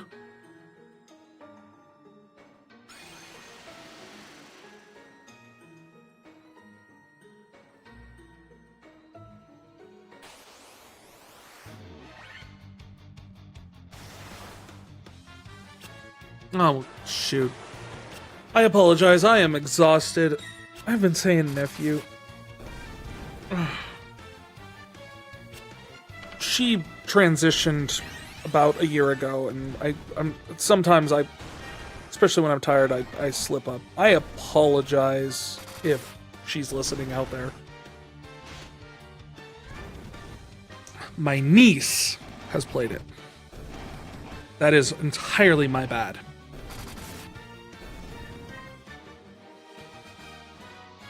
And I know she sometimes listens to these streams, so I don't want to be disrespectful. I try not to be disrespectful to anyone, especially someone I see quite often. At night, zombies will come and they'll try and destroy your flag. They cannot destroy the blocks because it's a Minecraft-style game. So you need to make a pathway to the colony flag so the guards shoot the zombies to get the flag.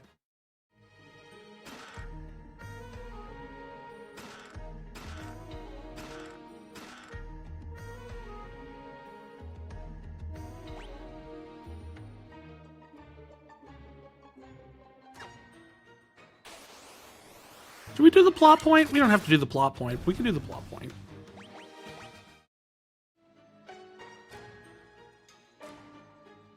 The four forces of fire, earth, water, and wind appear to be converging on a single point. At the center of the four altars, that must be the location of the Chaos Shrine.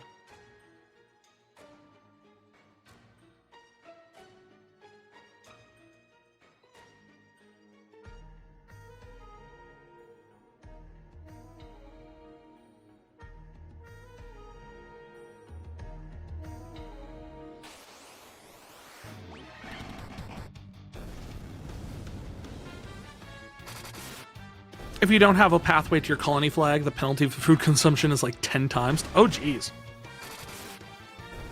So it becomes like you have to eat more if you can't get to your flag. Because morale? Tiamat has no known weaknesses. I'm betting you that a hasted monk is a weakness.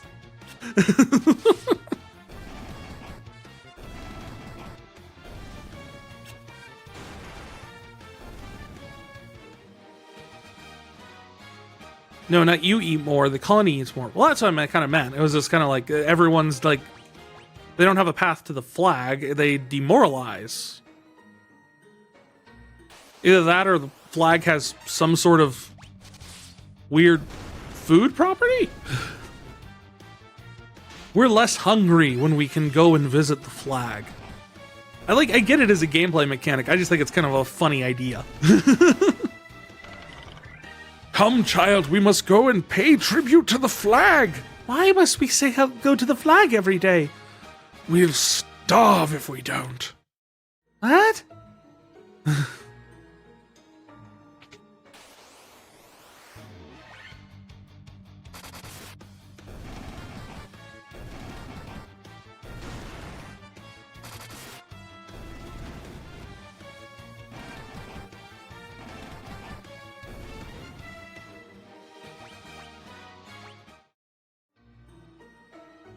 You know I've heard of this game, FTL, Faster Than Light? Yes, I have. I actually have a copy of it. I've never played it. I got it in a Humble Bundle. Yes, none of you know Tiamat's weaknesses. Also, once again, this doesn't fit with the whole fantasy castle in the sky thing. They've got literal supercomputers trying to figure out how to stop Tiamat. Because Tiamat was the one who destroyed the Lufenian society, like, 1400 years ago or something.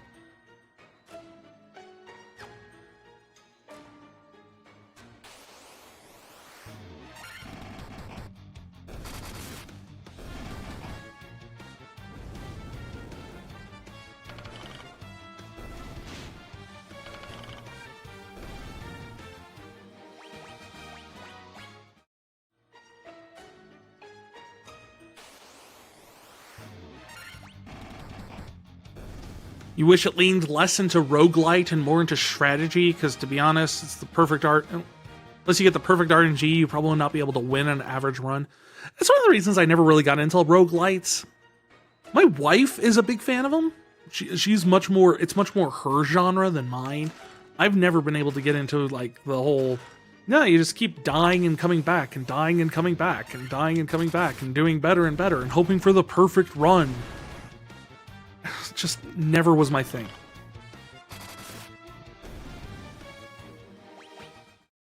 I much prefer like strategy over randomness like that. But she eats them up. The map completely destroys the fun of this. It's right there. Up 2, over 3.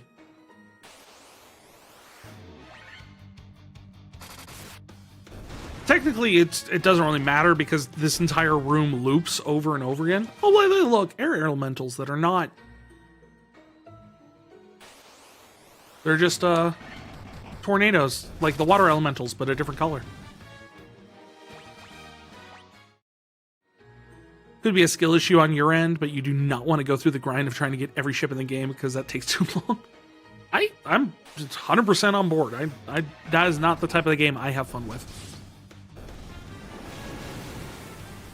Hey, Orion! Thank you! Thank you!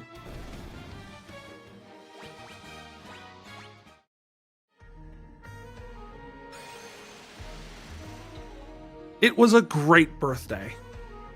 I had fondue.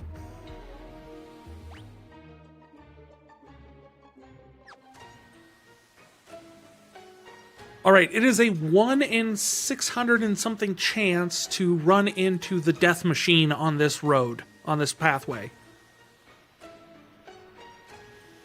If we do get the death machine fight, I will do a spin of the wheel. Let's go with that, just for the heck of it. Because of the odds, I've never actually gotten the fight.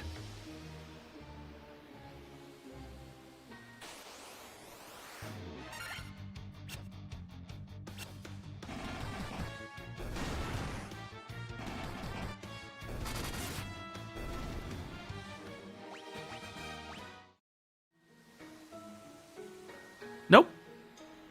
We did not get the death machine.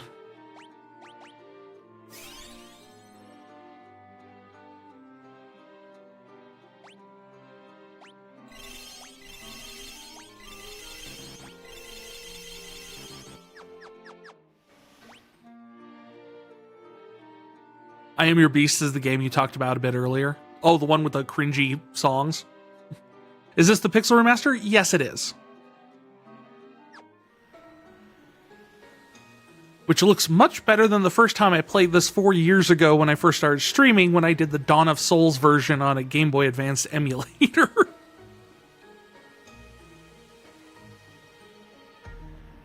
The Lich, Merilith, the Kraken, you have defeated the fiends and reached my lofty perch. But you have no weakness. Except... punching.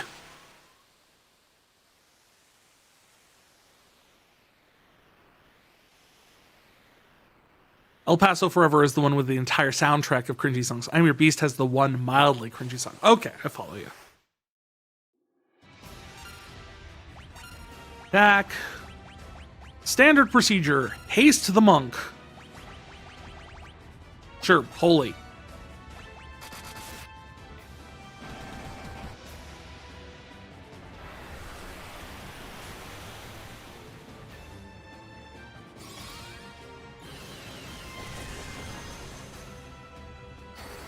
You know, for being a level 8 spell, holy kinda sucks.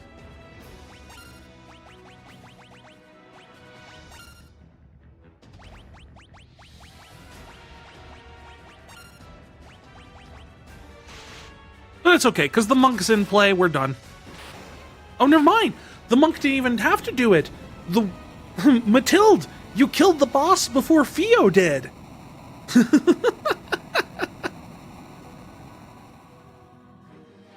Your Beast is basically playing the protagonist of a really good action B movie. It's the best way to explain the plot to anyone. That sounds awesome. I love good action B movies. Swordmaster. Yes.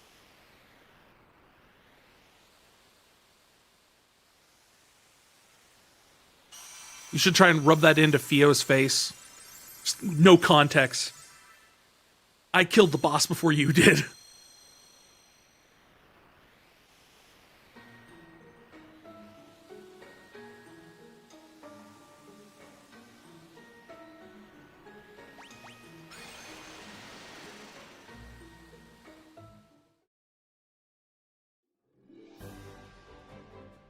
Plot genuinely sounds like a generic action B movie, and my dad would watch. And honestly, the writing is so good. That's awesome.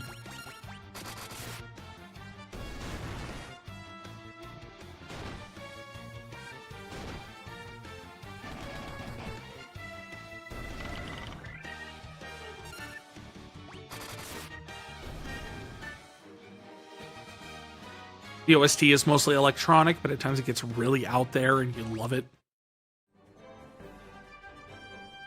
Like, in terms of B movie, action B movie, where are we talking? We're talking like Chuck Norris generic army movie? Steven Seagal generic army movie? Or like full Last Action Hero?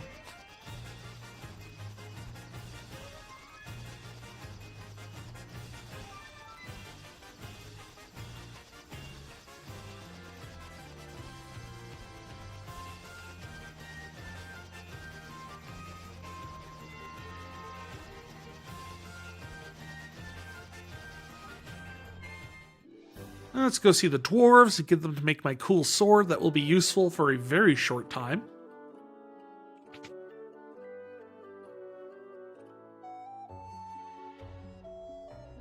Something like Rambo. You haven't seen Rambo. From what you heard, Rambo and the game in the same vein. I'm assuming then probably Rambo more like Rambo 2 and 3. Rambo 1 is much more of a dark exploration of PTSD.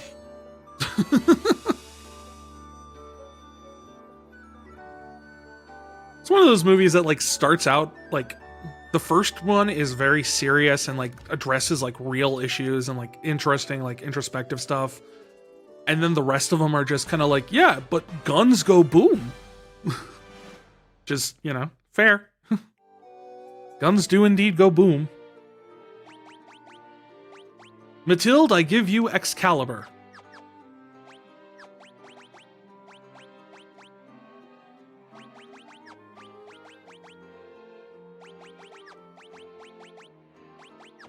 And a full set of diamond armor.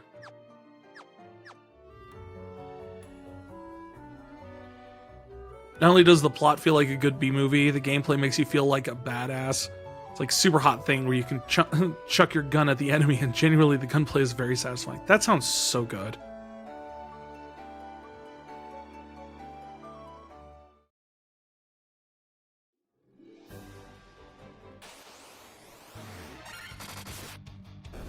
Yeah, ready to fight a bunch of wolves? The level 5 wolves?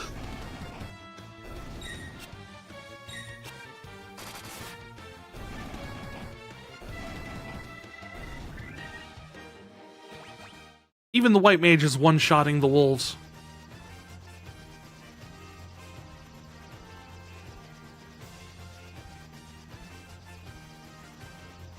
Alright, I cannot remember if I have to go here first before we go to the Chaos Shrine. It's worth it just to heal up and get supplies.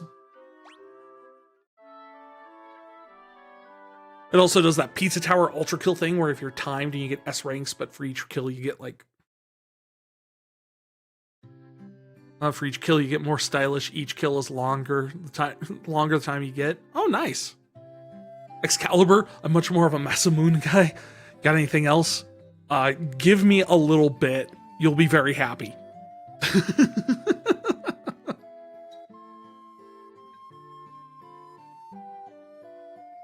Because I'm pretty sure the weapon you get in like the second floor of the final dungeon is Masamune. And it's the only thing that beats Excalibur. And you get it right away in the final dungeon. Right after you get the Excalibur. Joking, Excalibur is cool. Excalibur is cool, but only if it's like invisible. Excalibur needs to be invisible to be super cool. Oh wait, I was going to get stuff from the item shop. Wandered out of town before I got it.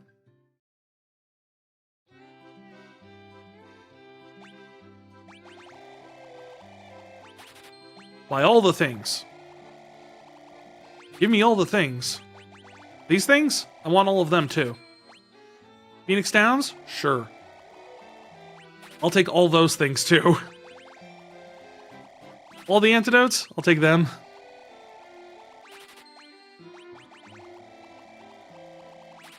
Give me all the things. And one remedy. I'm going into a dungeon. None of these will be useful.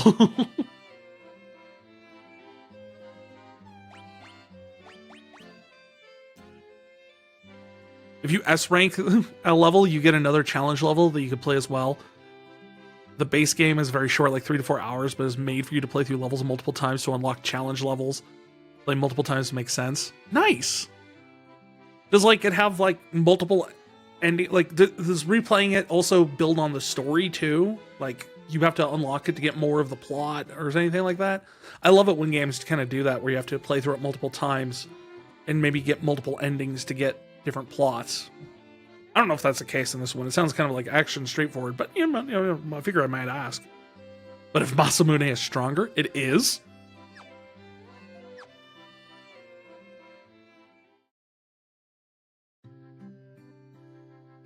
It doesn't build on the story, unfortunately. There's also only one ending. That's alright. Not every game has to be everything. Sounds fun to play, though, either way.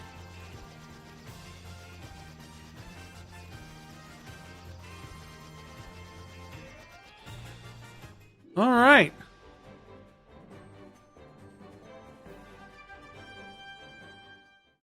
Challenge levels are non-canon, they're just there to challenge you. Okay.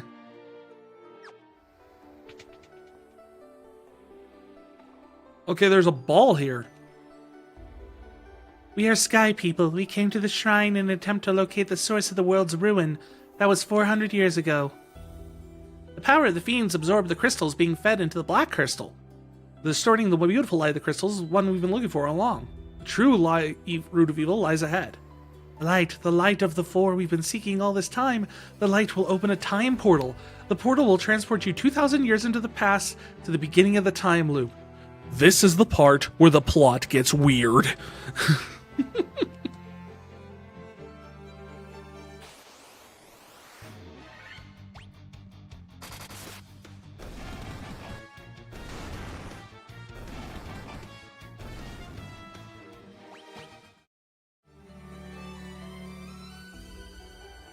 What does this bat say? Shine the light of the four crystals on the black crystal. Doing so will open a time portal. Yes, I know. The curse of the fiends changed us into these forms and prevented us from speaking. The light of the crystals are enabled us to speak again. Yeah, we didn't get into this because we kind of skipped over all of Lufenia. But if you talk to all the people there, they mentioned the fact that they had previously sent expeditions out into the world to figure out what was going on with like the elemental crystals and everything. And it turns out they all got turned into these bats. Who have just been hanging around here for no reason. But now they can talk because you can speak Lufenian, which also translates bat to people for some reason. Also, speaking of Pizza Tower and Ultra Kill, I'm assuming you've heard of Pizza Tower and Ultra Kill. I have heard of Pizza Tower. I've never played it. Ultra Kill I've only heard of in passing. I've never actually seen anything about it or details about it. It's just one of those things where I've heard people name drop it.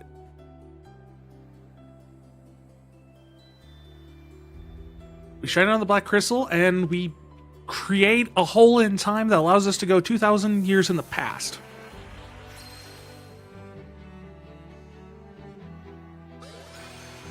It's the will of Steins Gate. I don't know.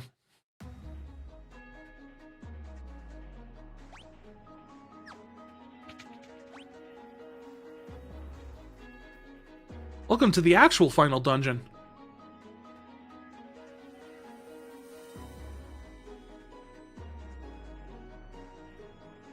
Hellsai Kongru. Ultra Kill is so good.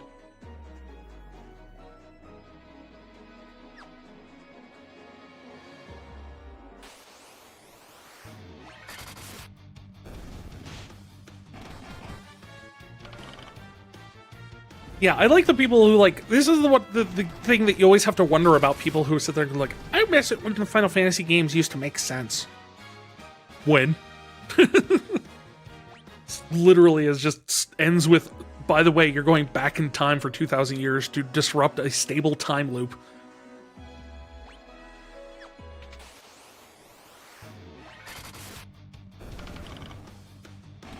It's a boomer movement shooter, more in the style of Quake than Doom, while also being parry-based in a way, with the retro graphics and a killer soundtrack. I can appreciate that. I never actually played Quake back when it was, like, a thing. I did play a lot of Doom as a kid.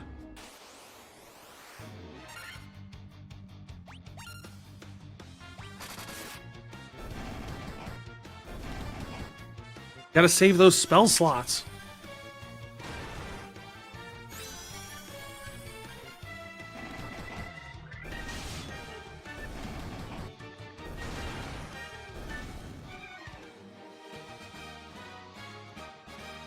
You like that multiple spin-offs riff on the time loop from 1? Well, according to Stranger in Paradise, actually, like, the time loop in 1 splits into 2 distinct timelines.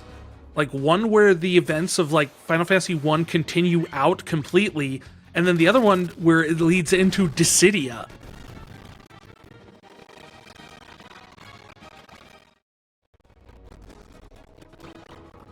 There is nothing in this room. This entire thing was pointless. Why didn't I just look at the map first? That was a weird pose for the golems. You know, I don't judge. Golems sometimes, you know, they just gotta flaunt their stuff.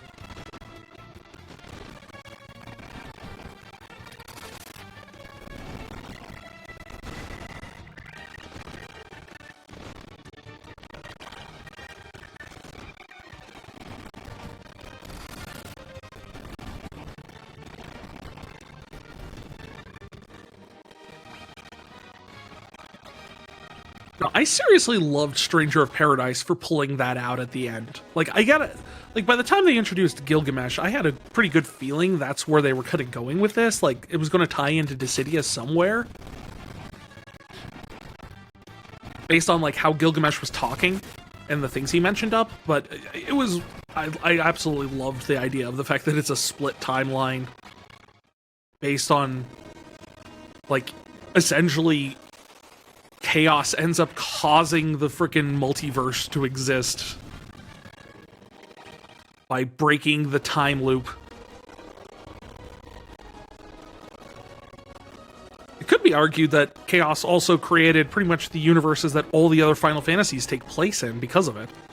Except for 2, because the Emperor was there for part of it. I don't know why he was there. In Ultra Kill, the insane movement takes center point. You have an insane variety of weapons and creative to do cool stuff. The base weapons, the revolver where you throw a coin in the air. If you shoot the coin, it redirects it to an enemy's head. That is delightfully crazy.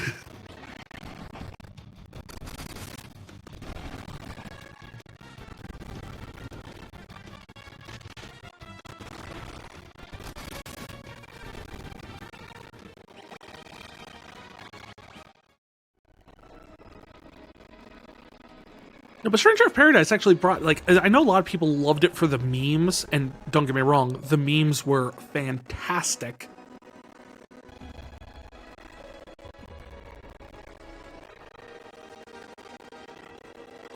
But as someone who really loved the environmental storytelling, as we've talked about quite a bit in this playthrough,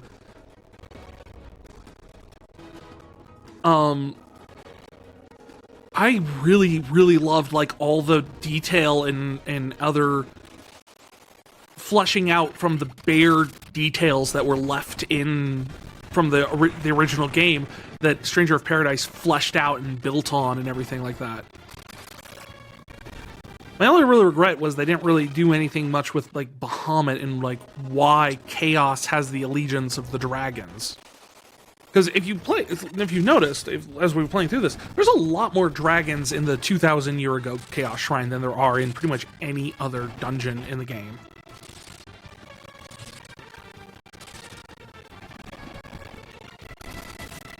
And I can't help but feel it ties into the fact that the dragons don't trust anyone who hasn't proven themselves worthy of their trust in the present. It just feels like one of those things where it's like, this definitely has something like connected to be. And I was kind of hoping they'd flesh out some of that in the Bahamut DLC for, but they didn't, and it just felt like a missed opportunity, not like I really held it against them or anything. I still enjoyed it, but Ultra Kill is the game of creativity. Another weapon is the railgun. It has a round 15-second cooldown, and fire it once, it does massive amounts of damage. One might think it's, can I shoot the coin? And with the railgun, the answer is yes, and you would be rewarded for your creativity. The game is full of cool stuff like that, and it's amazing. The game is also metal as hell. The mere concept of the game is you're a robot fueled by blood and humanity has gone extinct and you're trying to feel yourself into travel into hell just to get more blood. That's the type of ridiculous idea of a plot that I can't help but love.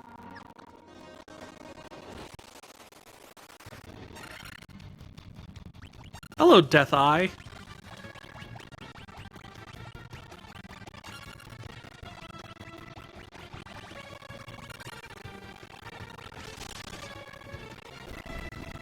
Oh. I was kind of expecting him to be harder.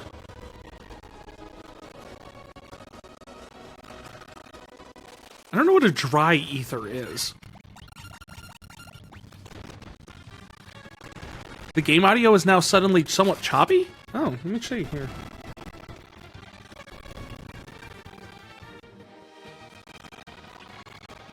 Let me do this real quick.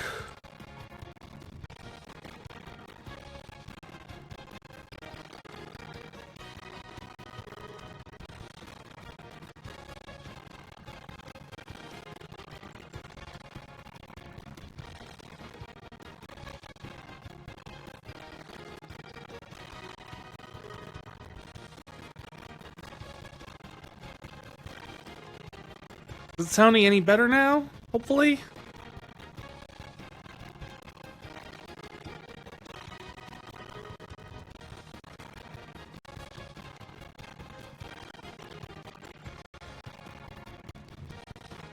Unfortunately not. Oh, shoot.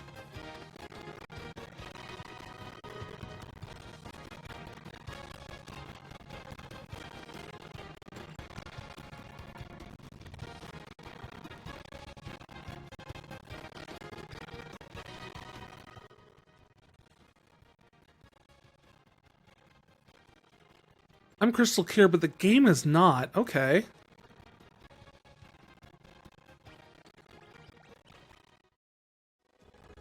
Let me see here really quick.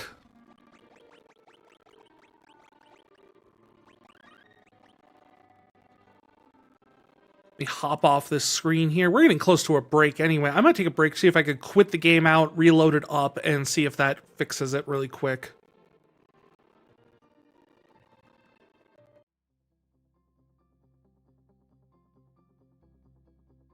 So let me just run a really quick ad break, and I'll see if I can fix this audio issue here. Just see if I can get this, like, just quit the game and bring it back up and see if that does it. It's one thing, because otherwise, I don't know. Really, on my end, it's not sounding any different when I turn on the monitor for the game audio. That's interesting.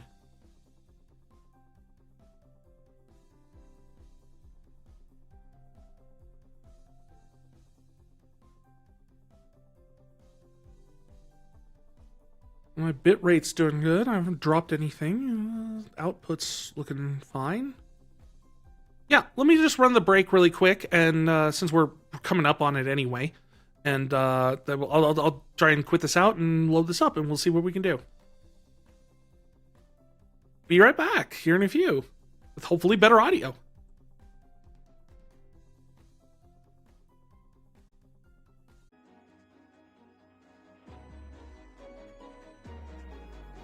How's the audio sounding now? Now that we're back from break, I've reclosed and reopened the game.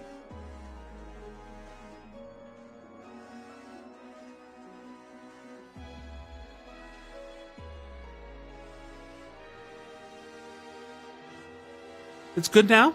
Excellent.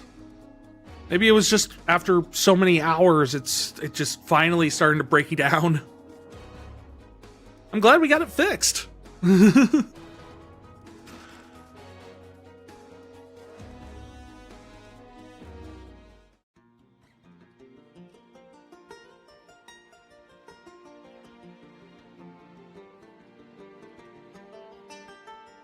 So in case you were wondering what the heck the deal with that loot that Princess Sarah gave us at the very beginning of the game after we saved her, that seemed to have no point to it whatsoever and just seemed like a random trinket. Yeah, it turns out that that's the only way to progress in this dungeon, is to play the prelude song from the opening menu on the loot, and then it opens it. Thank goodness I don't actually have to put in the actual notes myself, because I'm terrible at music-based puzzles. But yeah, that's where we're at. That's what that whole thing was. Is that you pull out Sarah's loot and it's like ding ding ding ding ding, and then it opens up a door to something. The lower levels here, I guess. And technically, the only place to go from here is this way.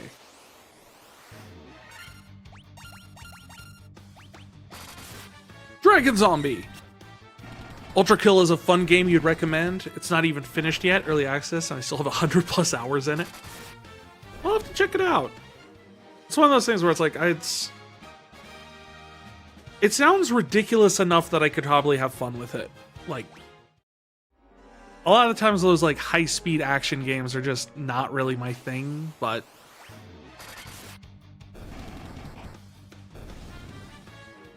sometimes if they're just ridiculous and fun enough, I have a good time with them. Like Doom 2016. I had a lot of fun with that one. Doom Eternal, less so, but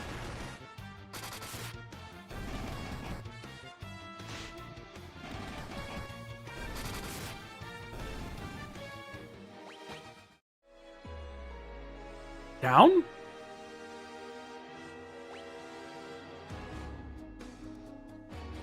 Wait. Okay, so now we're up in this little corner. We can go to that corner. We're not even in the actual, like, shrine part yet. We're just in, like, the building that's on top of, like, the dungeon.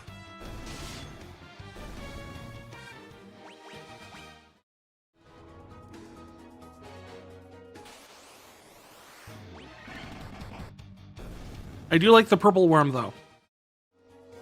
I'd make another Dune reference, but I've run out of ones that I know. About worms, at least.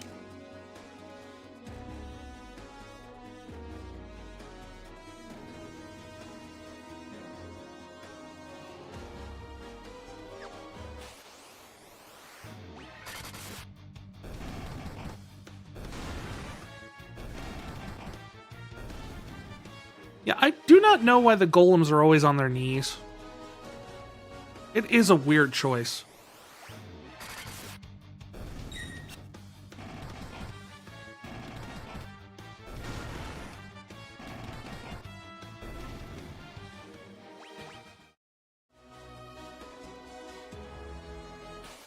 Mountain Blade Bannerlord 2 is a weird game. It's hard to describe. Ah, but you don't need to describe that one. That one I also am familiar with. I watched someone on Twitch play it once.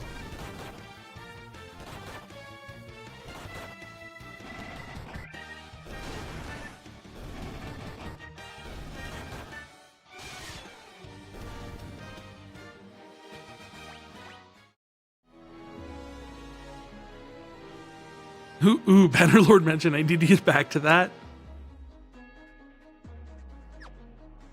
We might get to watch Matilda play it at some point.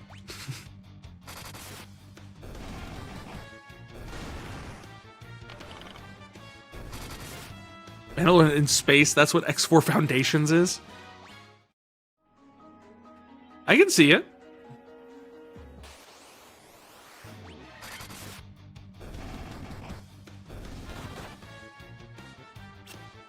Why are all these Earth Medusas? Oh, we're gonna have to fight Lich here again, aren't we? Yeah. Oh, nice! In the Pixel Remaster, they actually show you where this is. In the original game, it was just if you walk to this tile, you just automatically just fought Lich. You didn't know that there was a fight here until you stumbled upon it by accident. Luckily, it's just Lich.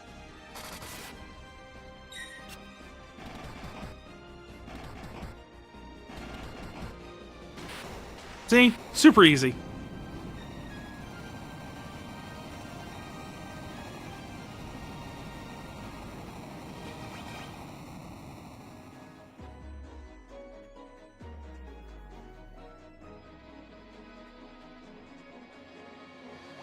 Now we have to go through and fight all of the...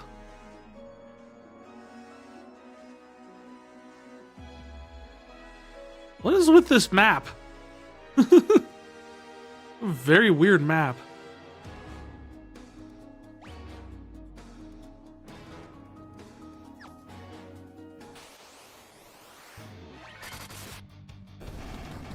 Mid-game is more making a trading empire and setting up space stations and factories and stuff, so bandit beatings... less so bandit beating and stuff. Yeah, that's what I spend most of my time in No Man's Sky doing.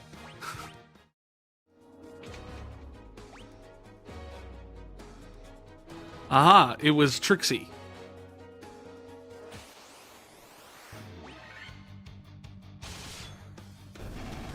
So far we have fought more fire-related monsters than we did in the actual Vikene. Oh, then you probably love X4 Foundations. Okay, I'll put that on my list too.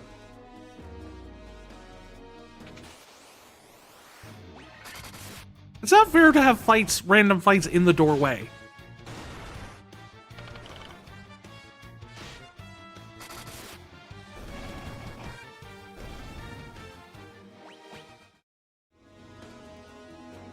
There's a board game we have that's also kind of like that, where you have to set up like trade routes and like negotiations and stuff like that. What is it called?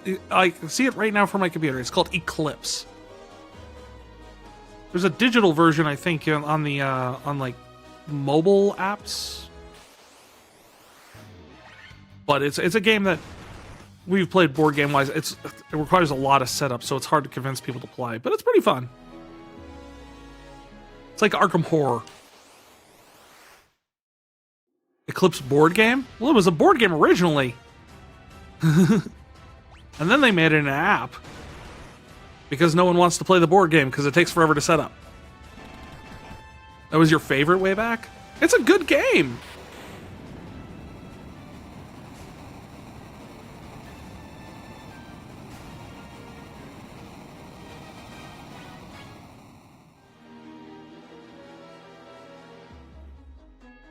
Oh yeah, and like for zero reason, the spaceship driving in X4 Foundation is super in-depth. Well, it needs to be.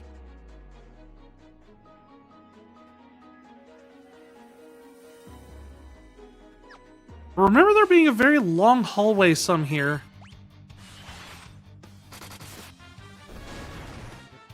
Where you could get Masamune. You've yet to touch the crunchier, older one called Twilight Imperium. Just that name tells you how much crunchier it is. You sit there and you think Eclipse, and it's like, oh, that sounds nice. That sounds like a fun game to play. That sounds interesting. And then you hear, like, also the Twilight Imperium, and you're like, oh, this is going to take all night, isn't it? I feel like the rules come in a binder.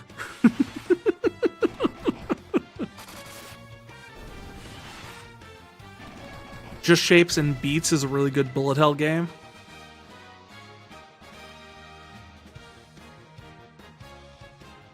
Basically, you get all the music gameplay is definitely worth it. It's on sale. It's like now for like $13. Oh, neat.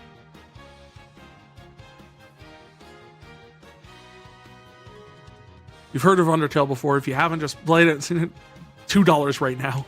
I don't own a copy of it, but my wife does, so we've played it through there. It was actually one of the first things we did when we were like dating, was we played through Undertale together. And then we got to like Sans and Asgore, and we were just kind of like, yeah, we'll just watch a video of the genocide playthrough.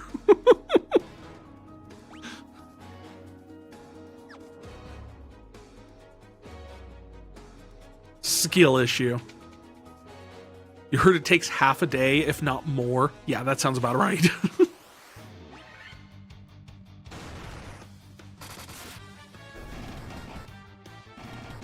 I had a friend in high school who played a board game. I don't even remember what it was called, but apparently you had to like spread out a conference table just to fit the board on it. And the rules were so complex, and the game essentially was playing like real-time UN diplomacy. The game. Not my thing. Tons of rules to make it work. But he had a blast for it, and it was one of those things where, like, it took a weekend. It wasn't a game you played in a day. It took a couple hours to set up, and then you had to essentially play it for multiple days worth just to get like a full game in. I could never put that much commitment into a board game. I can't even do that with chess, and we don't even have to be there both at the same time for the chess. Barony is a really funny and really cool action lore-like dungeon crawler inspired by D&D. Wish it was less hard. It's hard to convince our friends to play with you. Yeah, you bought them all copies. Yeah.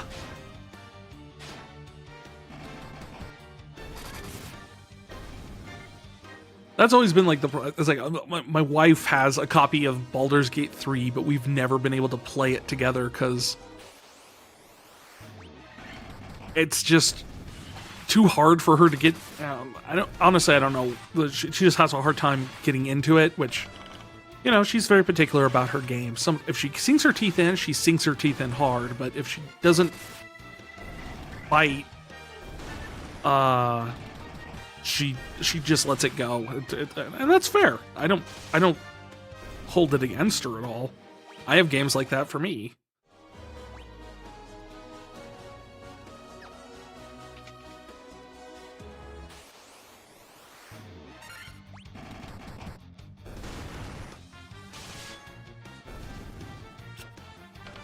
But I know what it's like to sometimes just sit there and like, we want to play something together, but no one wants to play. I'm just glad right now we've got like her entire side of the family is all hooked on Final Fantasy XIV right now, and it's so nice to have people to actually play with in that game.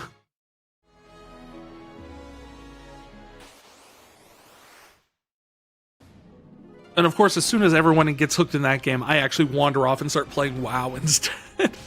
Because I bounce back and forth between the two of them. You just killed Moon Elva.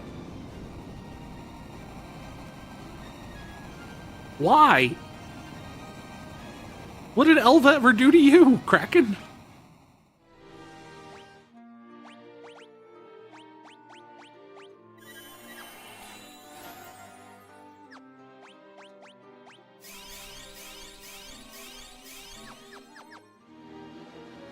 Final Fantasy XIV has claimed so many lives. It's true.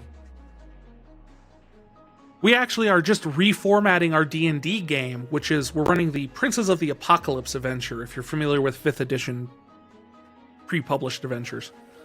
But we're restyling it in a fashion of running the game in Eorzea, where instead of like cultists and everything, it's like they're trying to summon the primals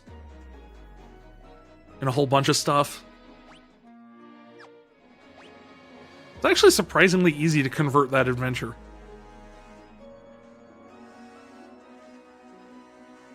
Yeah, see, there's where we need to go, but I'm pretty sure down there is where Masamune is.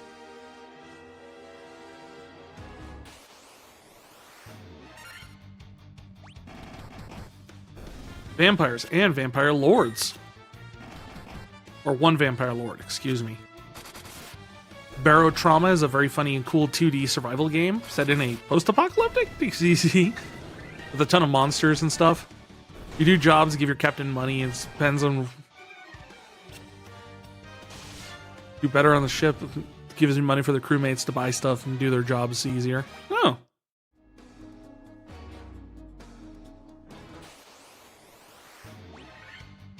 As long as there isn't any talking ponies on it. Had enough of talking ponies on spaceships lately.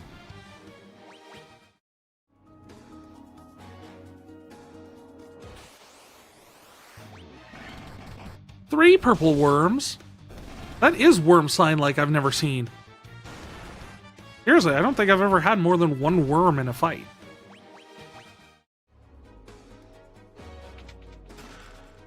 There it is. Congrats, Mathilde. You just got Masamune. The only sword that's better than Excalibur.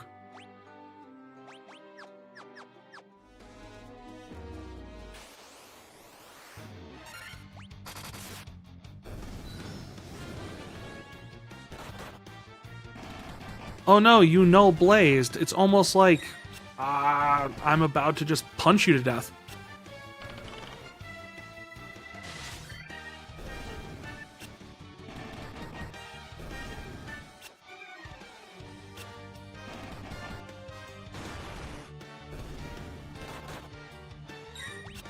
Come on, vampires.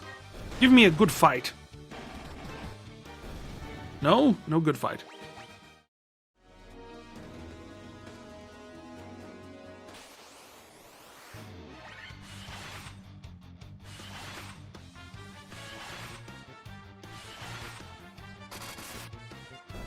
Space Station 13 is a free-to-play role-play game, not on Steam. The premise is everyone is on the space station, you have to do a job, antagonists have to do their tasks. If the server is cool and funny, do whatever mischief they want because it's funny. It's a very funny, gimmicky game. You go around dressed in Walter White costume, hang out with meth, or just placing infinite number of sticky notes in the hallway.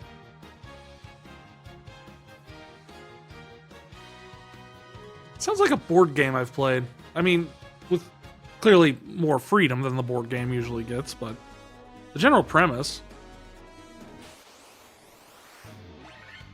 No sticky notes in that one, though. I mean, you could literally put sticky notes on the board if you wanted.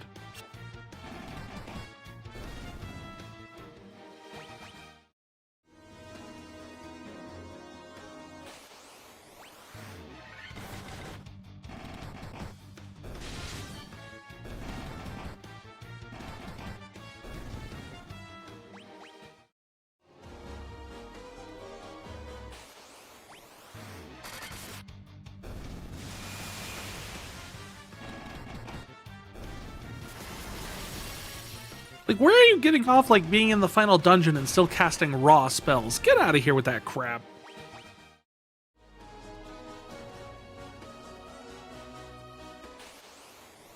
It's a roleplay game, so it depends on what servers you play on. Stay away from servers that say the 18+. They're 18+ for a reason, and it ain't gore.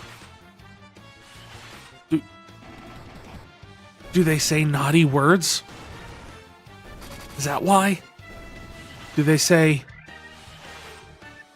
poop? I might have to censor that in the VOD. No, I know what you mean.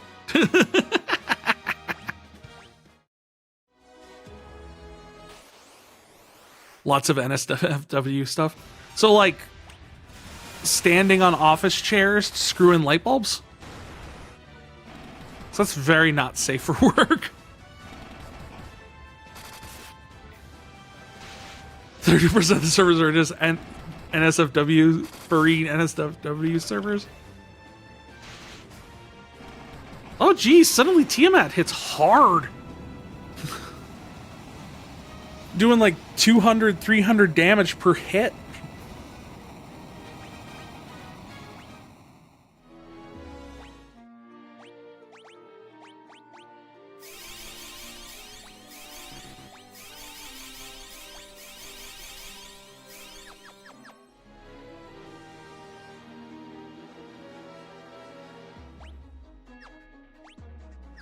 Wait.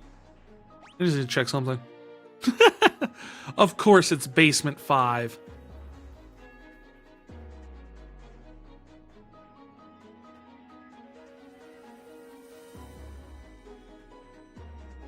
Showing your friend the server list, and one of them had 100 players, and the second most popular stuff, and it was like 3 a.m.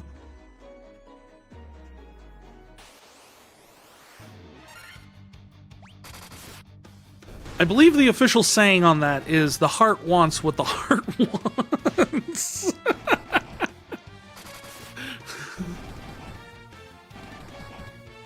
We're up to 4 worms now.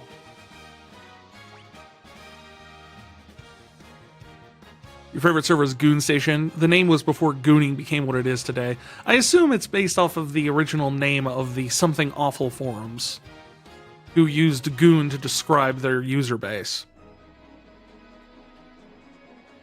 It's a very goofy and fun server and some of the best experience I could recommend.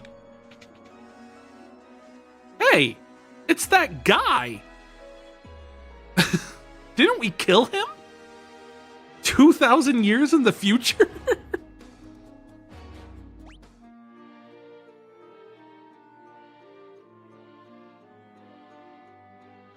Oh, Matilde, we forgot to give you any spells. You have all these spell slots and nothing to use.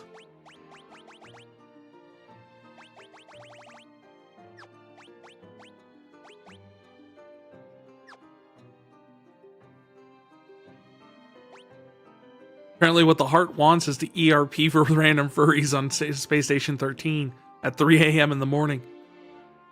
For some people, sure. It's okay, your brain can't handle any more moves. Okay. You still have your really cool Masamune sword now, so it's all good. Hey, we should quick save before the boss. Just in case. Do you remember me? I was once the renowned knight of Cornelia. No, I remembered you as the renowned knight of Corellia. Shut up. Okay. 2,000 years from now, you killed me. I am Garland.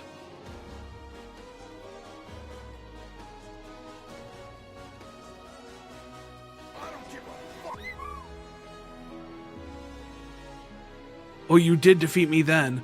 But the 4 great forces saved me by sending me back through time.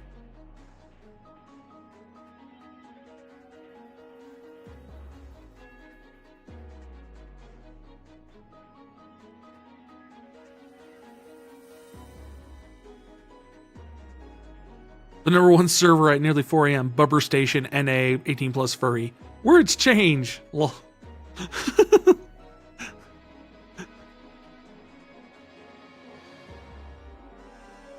The second most popular server, Ratwood Keep, 18+ only.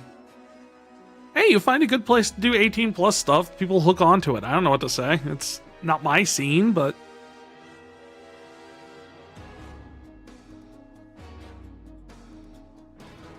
Where they once shall use the Fort Great Forces to send me into...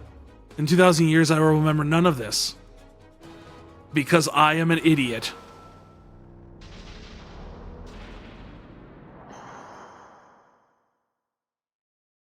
But I will be reborn again here. So even as you die again and again, I shall return. Born again into this endless cycle of creation I have created.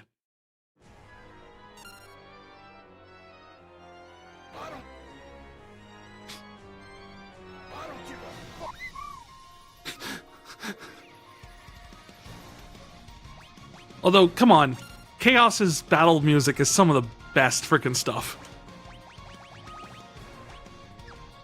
Oh yeah, first things first, haste the monk.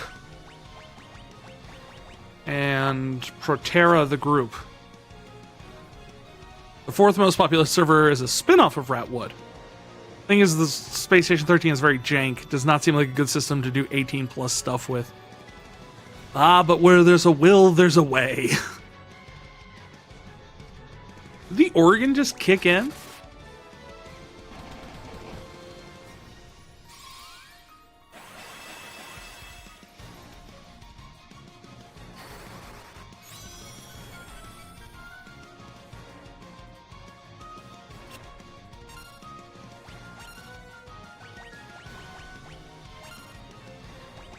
Haste the fighter.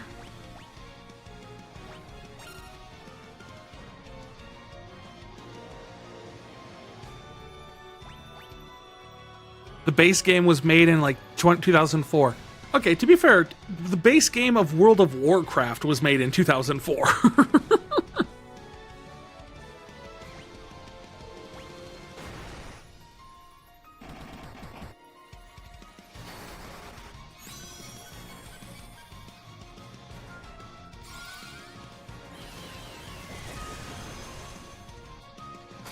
Holy is terrible. Why do I even bother with that spell? Let's try Flare.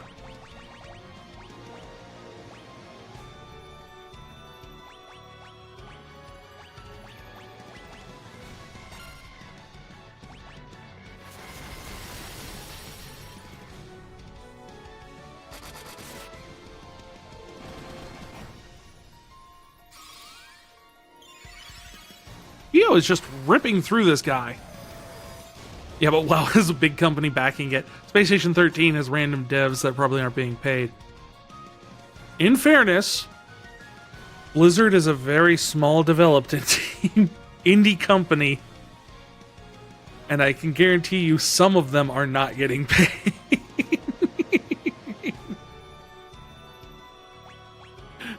I get what you're saying. I get what you're saying. I'm just playing fun.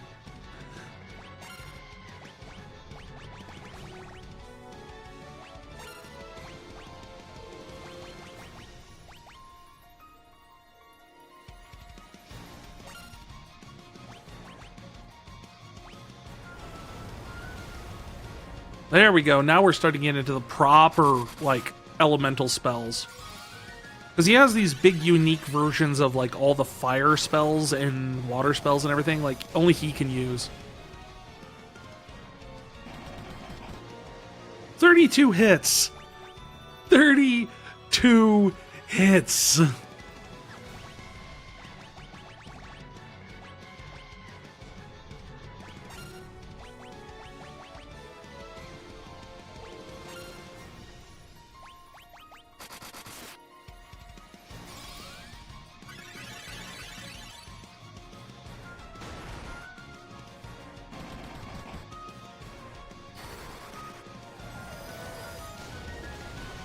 The main developer who developed the original Space Station 13 obviously isn't working at the game anymore. It's entirely community servers, which means the devs are probably just getting paid, aren't being paid for their work.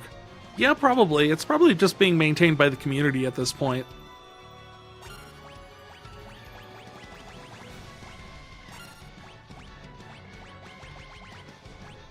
This music has no right to be just going this, like, wild. And then it gets all tubular bells there for like a second. It's so freaking insane. Oh, did we beat him? We did it! Huzzah! Huzzor! We did it! We beat the game!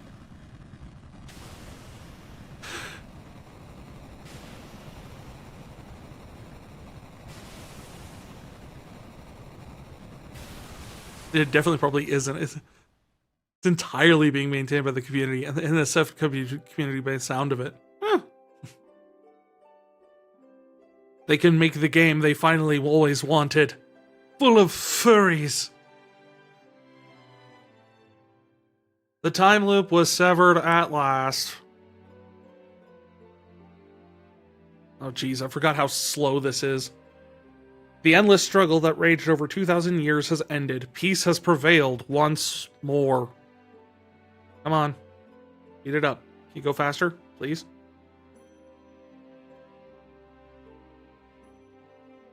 Nope, I can't even pause it.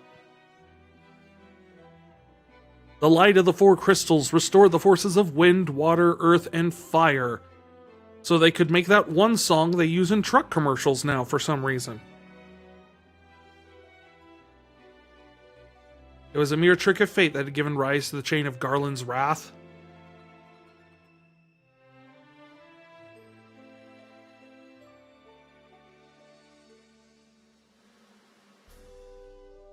One of the most popular servers by far was a Vor server.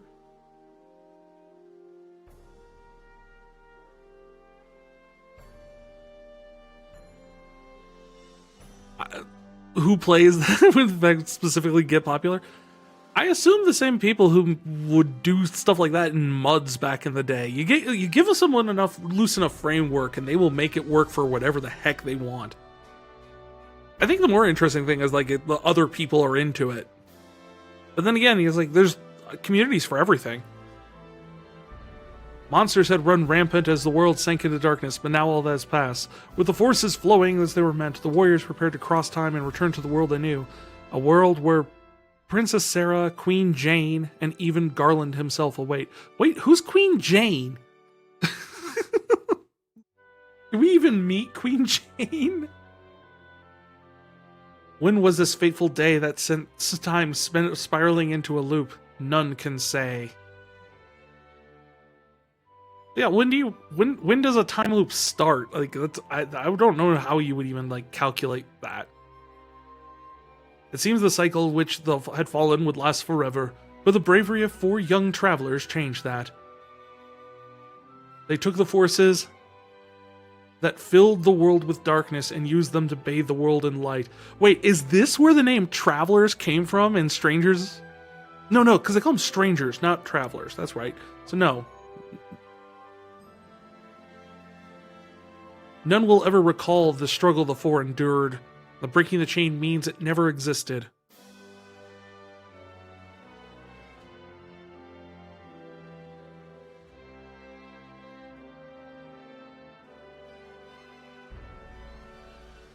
Only those 4 heroes, you the player, and Hyoin Kyoma will ever remember.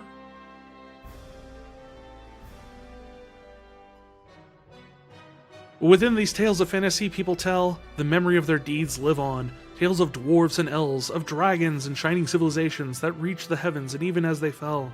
And their return is upon us. What are you talking about?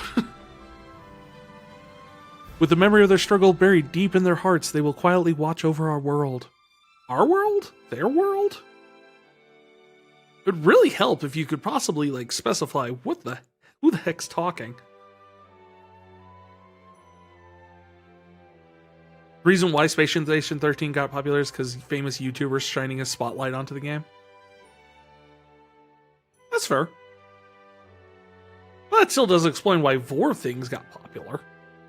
Unless it was a Vor YouTuber, which I can only assume exists.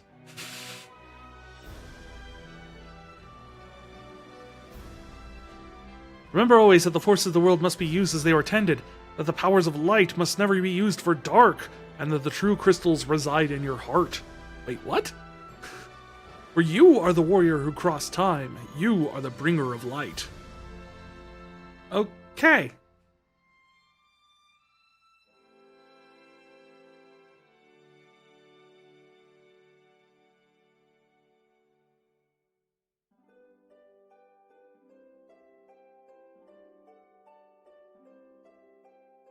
I can only feel like they're talking to the players.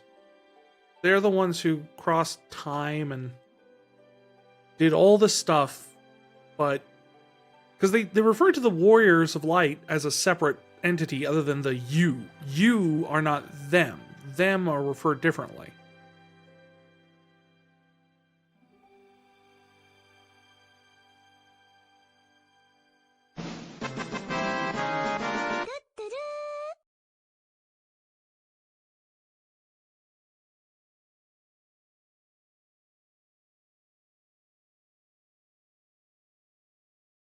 I do like the Pixel remasters always end with these little things like tribute to like the people who made the originals. And then of course we get the main theme playing over the credits while a hole in space exists. This is the hole in space and time that Garland left. That is creating the multiverse. I always hypothesized, one of my theories back when I was younger was actually like each individual time loop created another one of the Final Fantasy worlds that the different games took place on. Like, each one was essentially a different iteration of the time loop.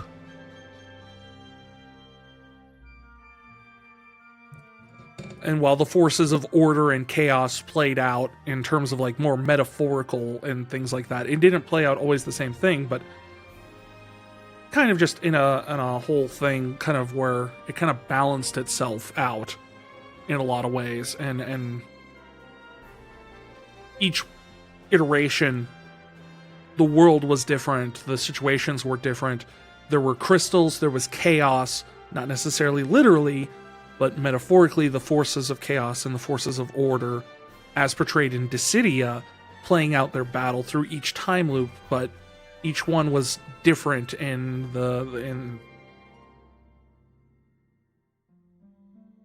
You know nothing about Final Fantasy, so you're going to assume my theory is smart and cool. Thanks. It's the ego booster I need.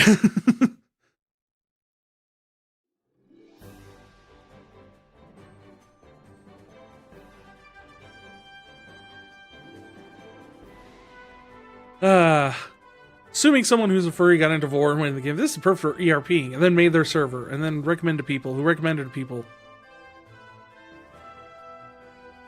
I mean, that's how conventions get started, more or less. Like, a bunch of furries sit there and go like, you know, we should all hang out. You know, there's a lot of us that want to hang out. Let's get a hotel. Next thing you know, furry convention.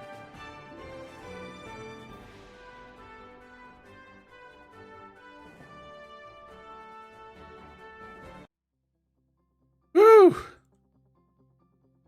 We are right at the cusp of 9 hours. And we beat the game in one sitting. Start to finish. Furry Vor convention win?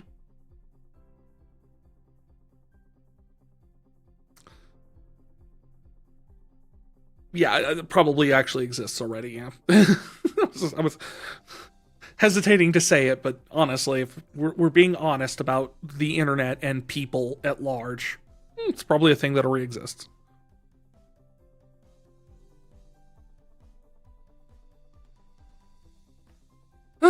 So, thus ends our marathon stream donathon thing. I had a blast. I had a great time and had so much fun hanging out with all of you and playing through this game again and just kind of blitzing our way through it and having fun, joking, sharing some ideas, some theories.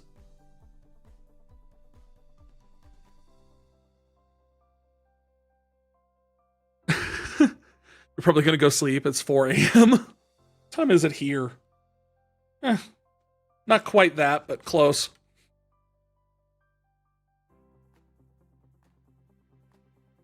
I'm just glad I don't have work tomorrow. Oh, man. This has been just a blast. Thanks for hanging out, PTR. And thanks, Matilde and Orion, all you guys for just coming and chilling and hanging out. Thanks to Yuli and Gaming Wiz for the raids. You guys have all just been a blast, and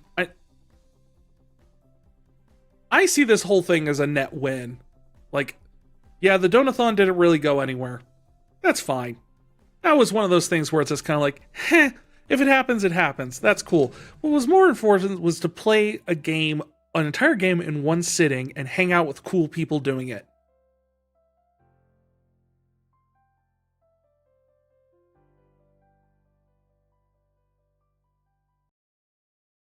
I don't have a Discord server? Yes, I do. Here. There you go.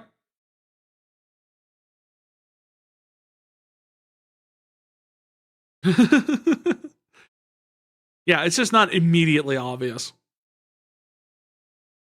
Congrats on one shot, one seating FF.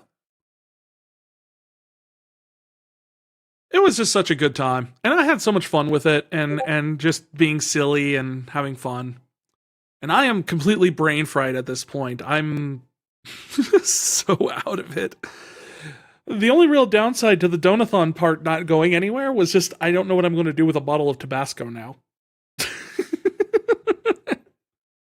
The poppy can await another renegade renegade hydrate one night. It's heavily requested. It will see its day in the sun. I don't know what I'll do with the Tabasco though. I'm not a big fan of hot sauce. That's why I put it on there. But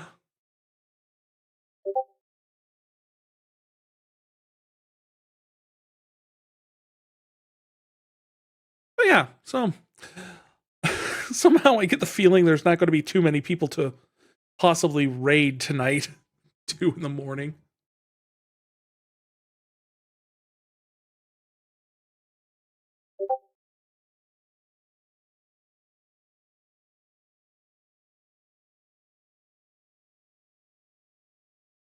I don't know, we could raid Lady Mizmar.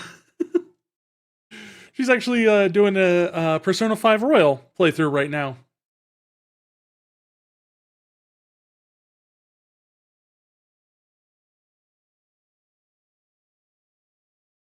So sure, let's go see Lady Mizmar. We haven't paid a visit to her in a good long while. And you guys have a wonderful thing. I do plan on being back on Tuesday for a stream. I don't know what we're due. It'll probably be something a little bit more chill. Maybe a shorter stream. But I will probably do something on Tuesday. All right.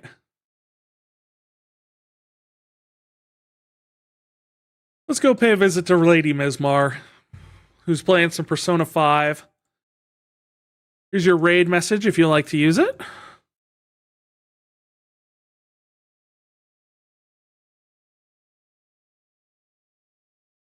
And I will see you guys on Tuesday with whatever we end up doing. Good night and goodbye. Rest well, everybody. I am going to go crash so hard. Thank you again, Matilde, for the happy birthdays and Streamaversary. Congrats and all that stuff.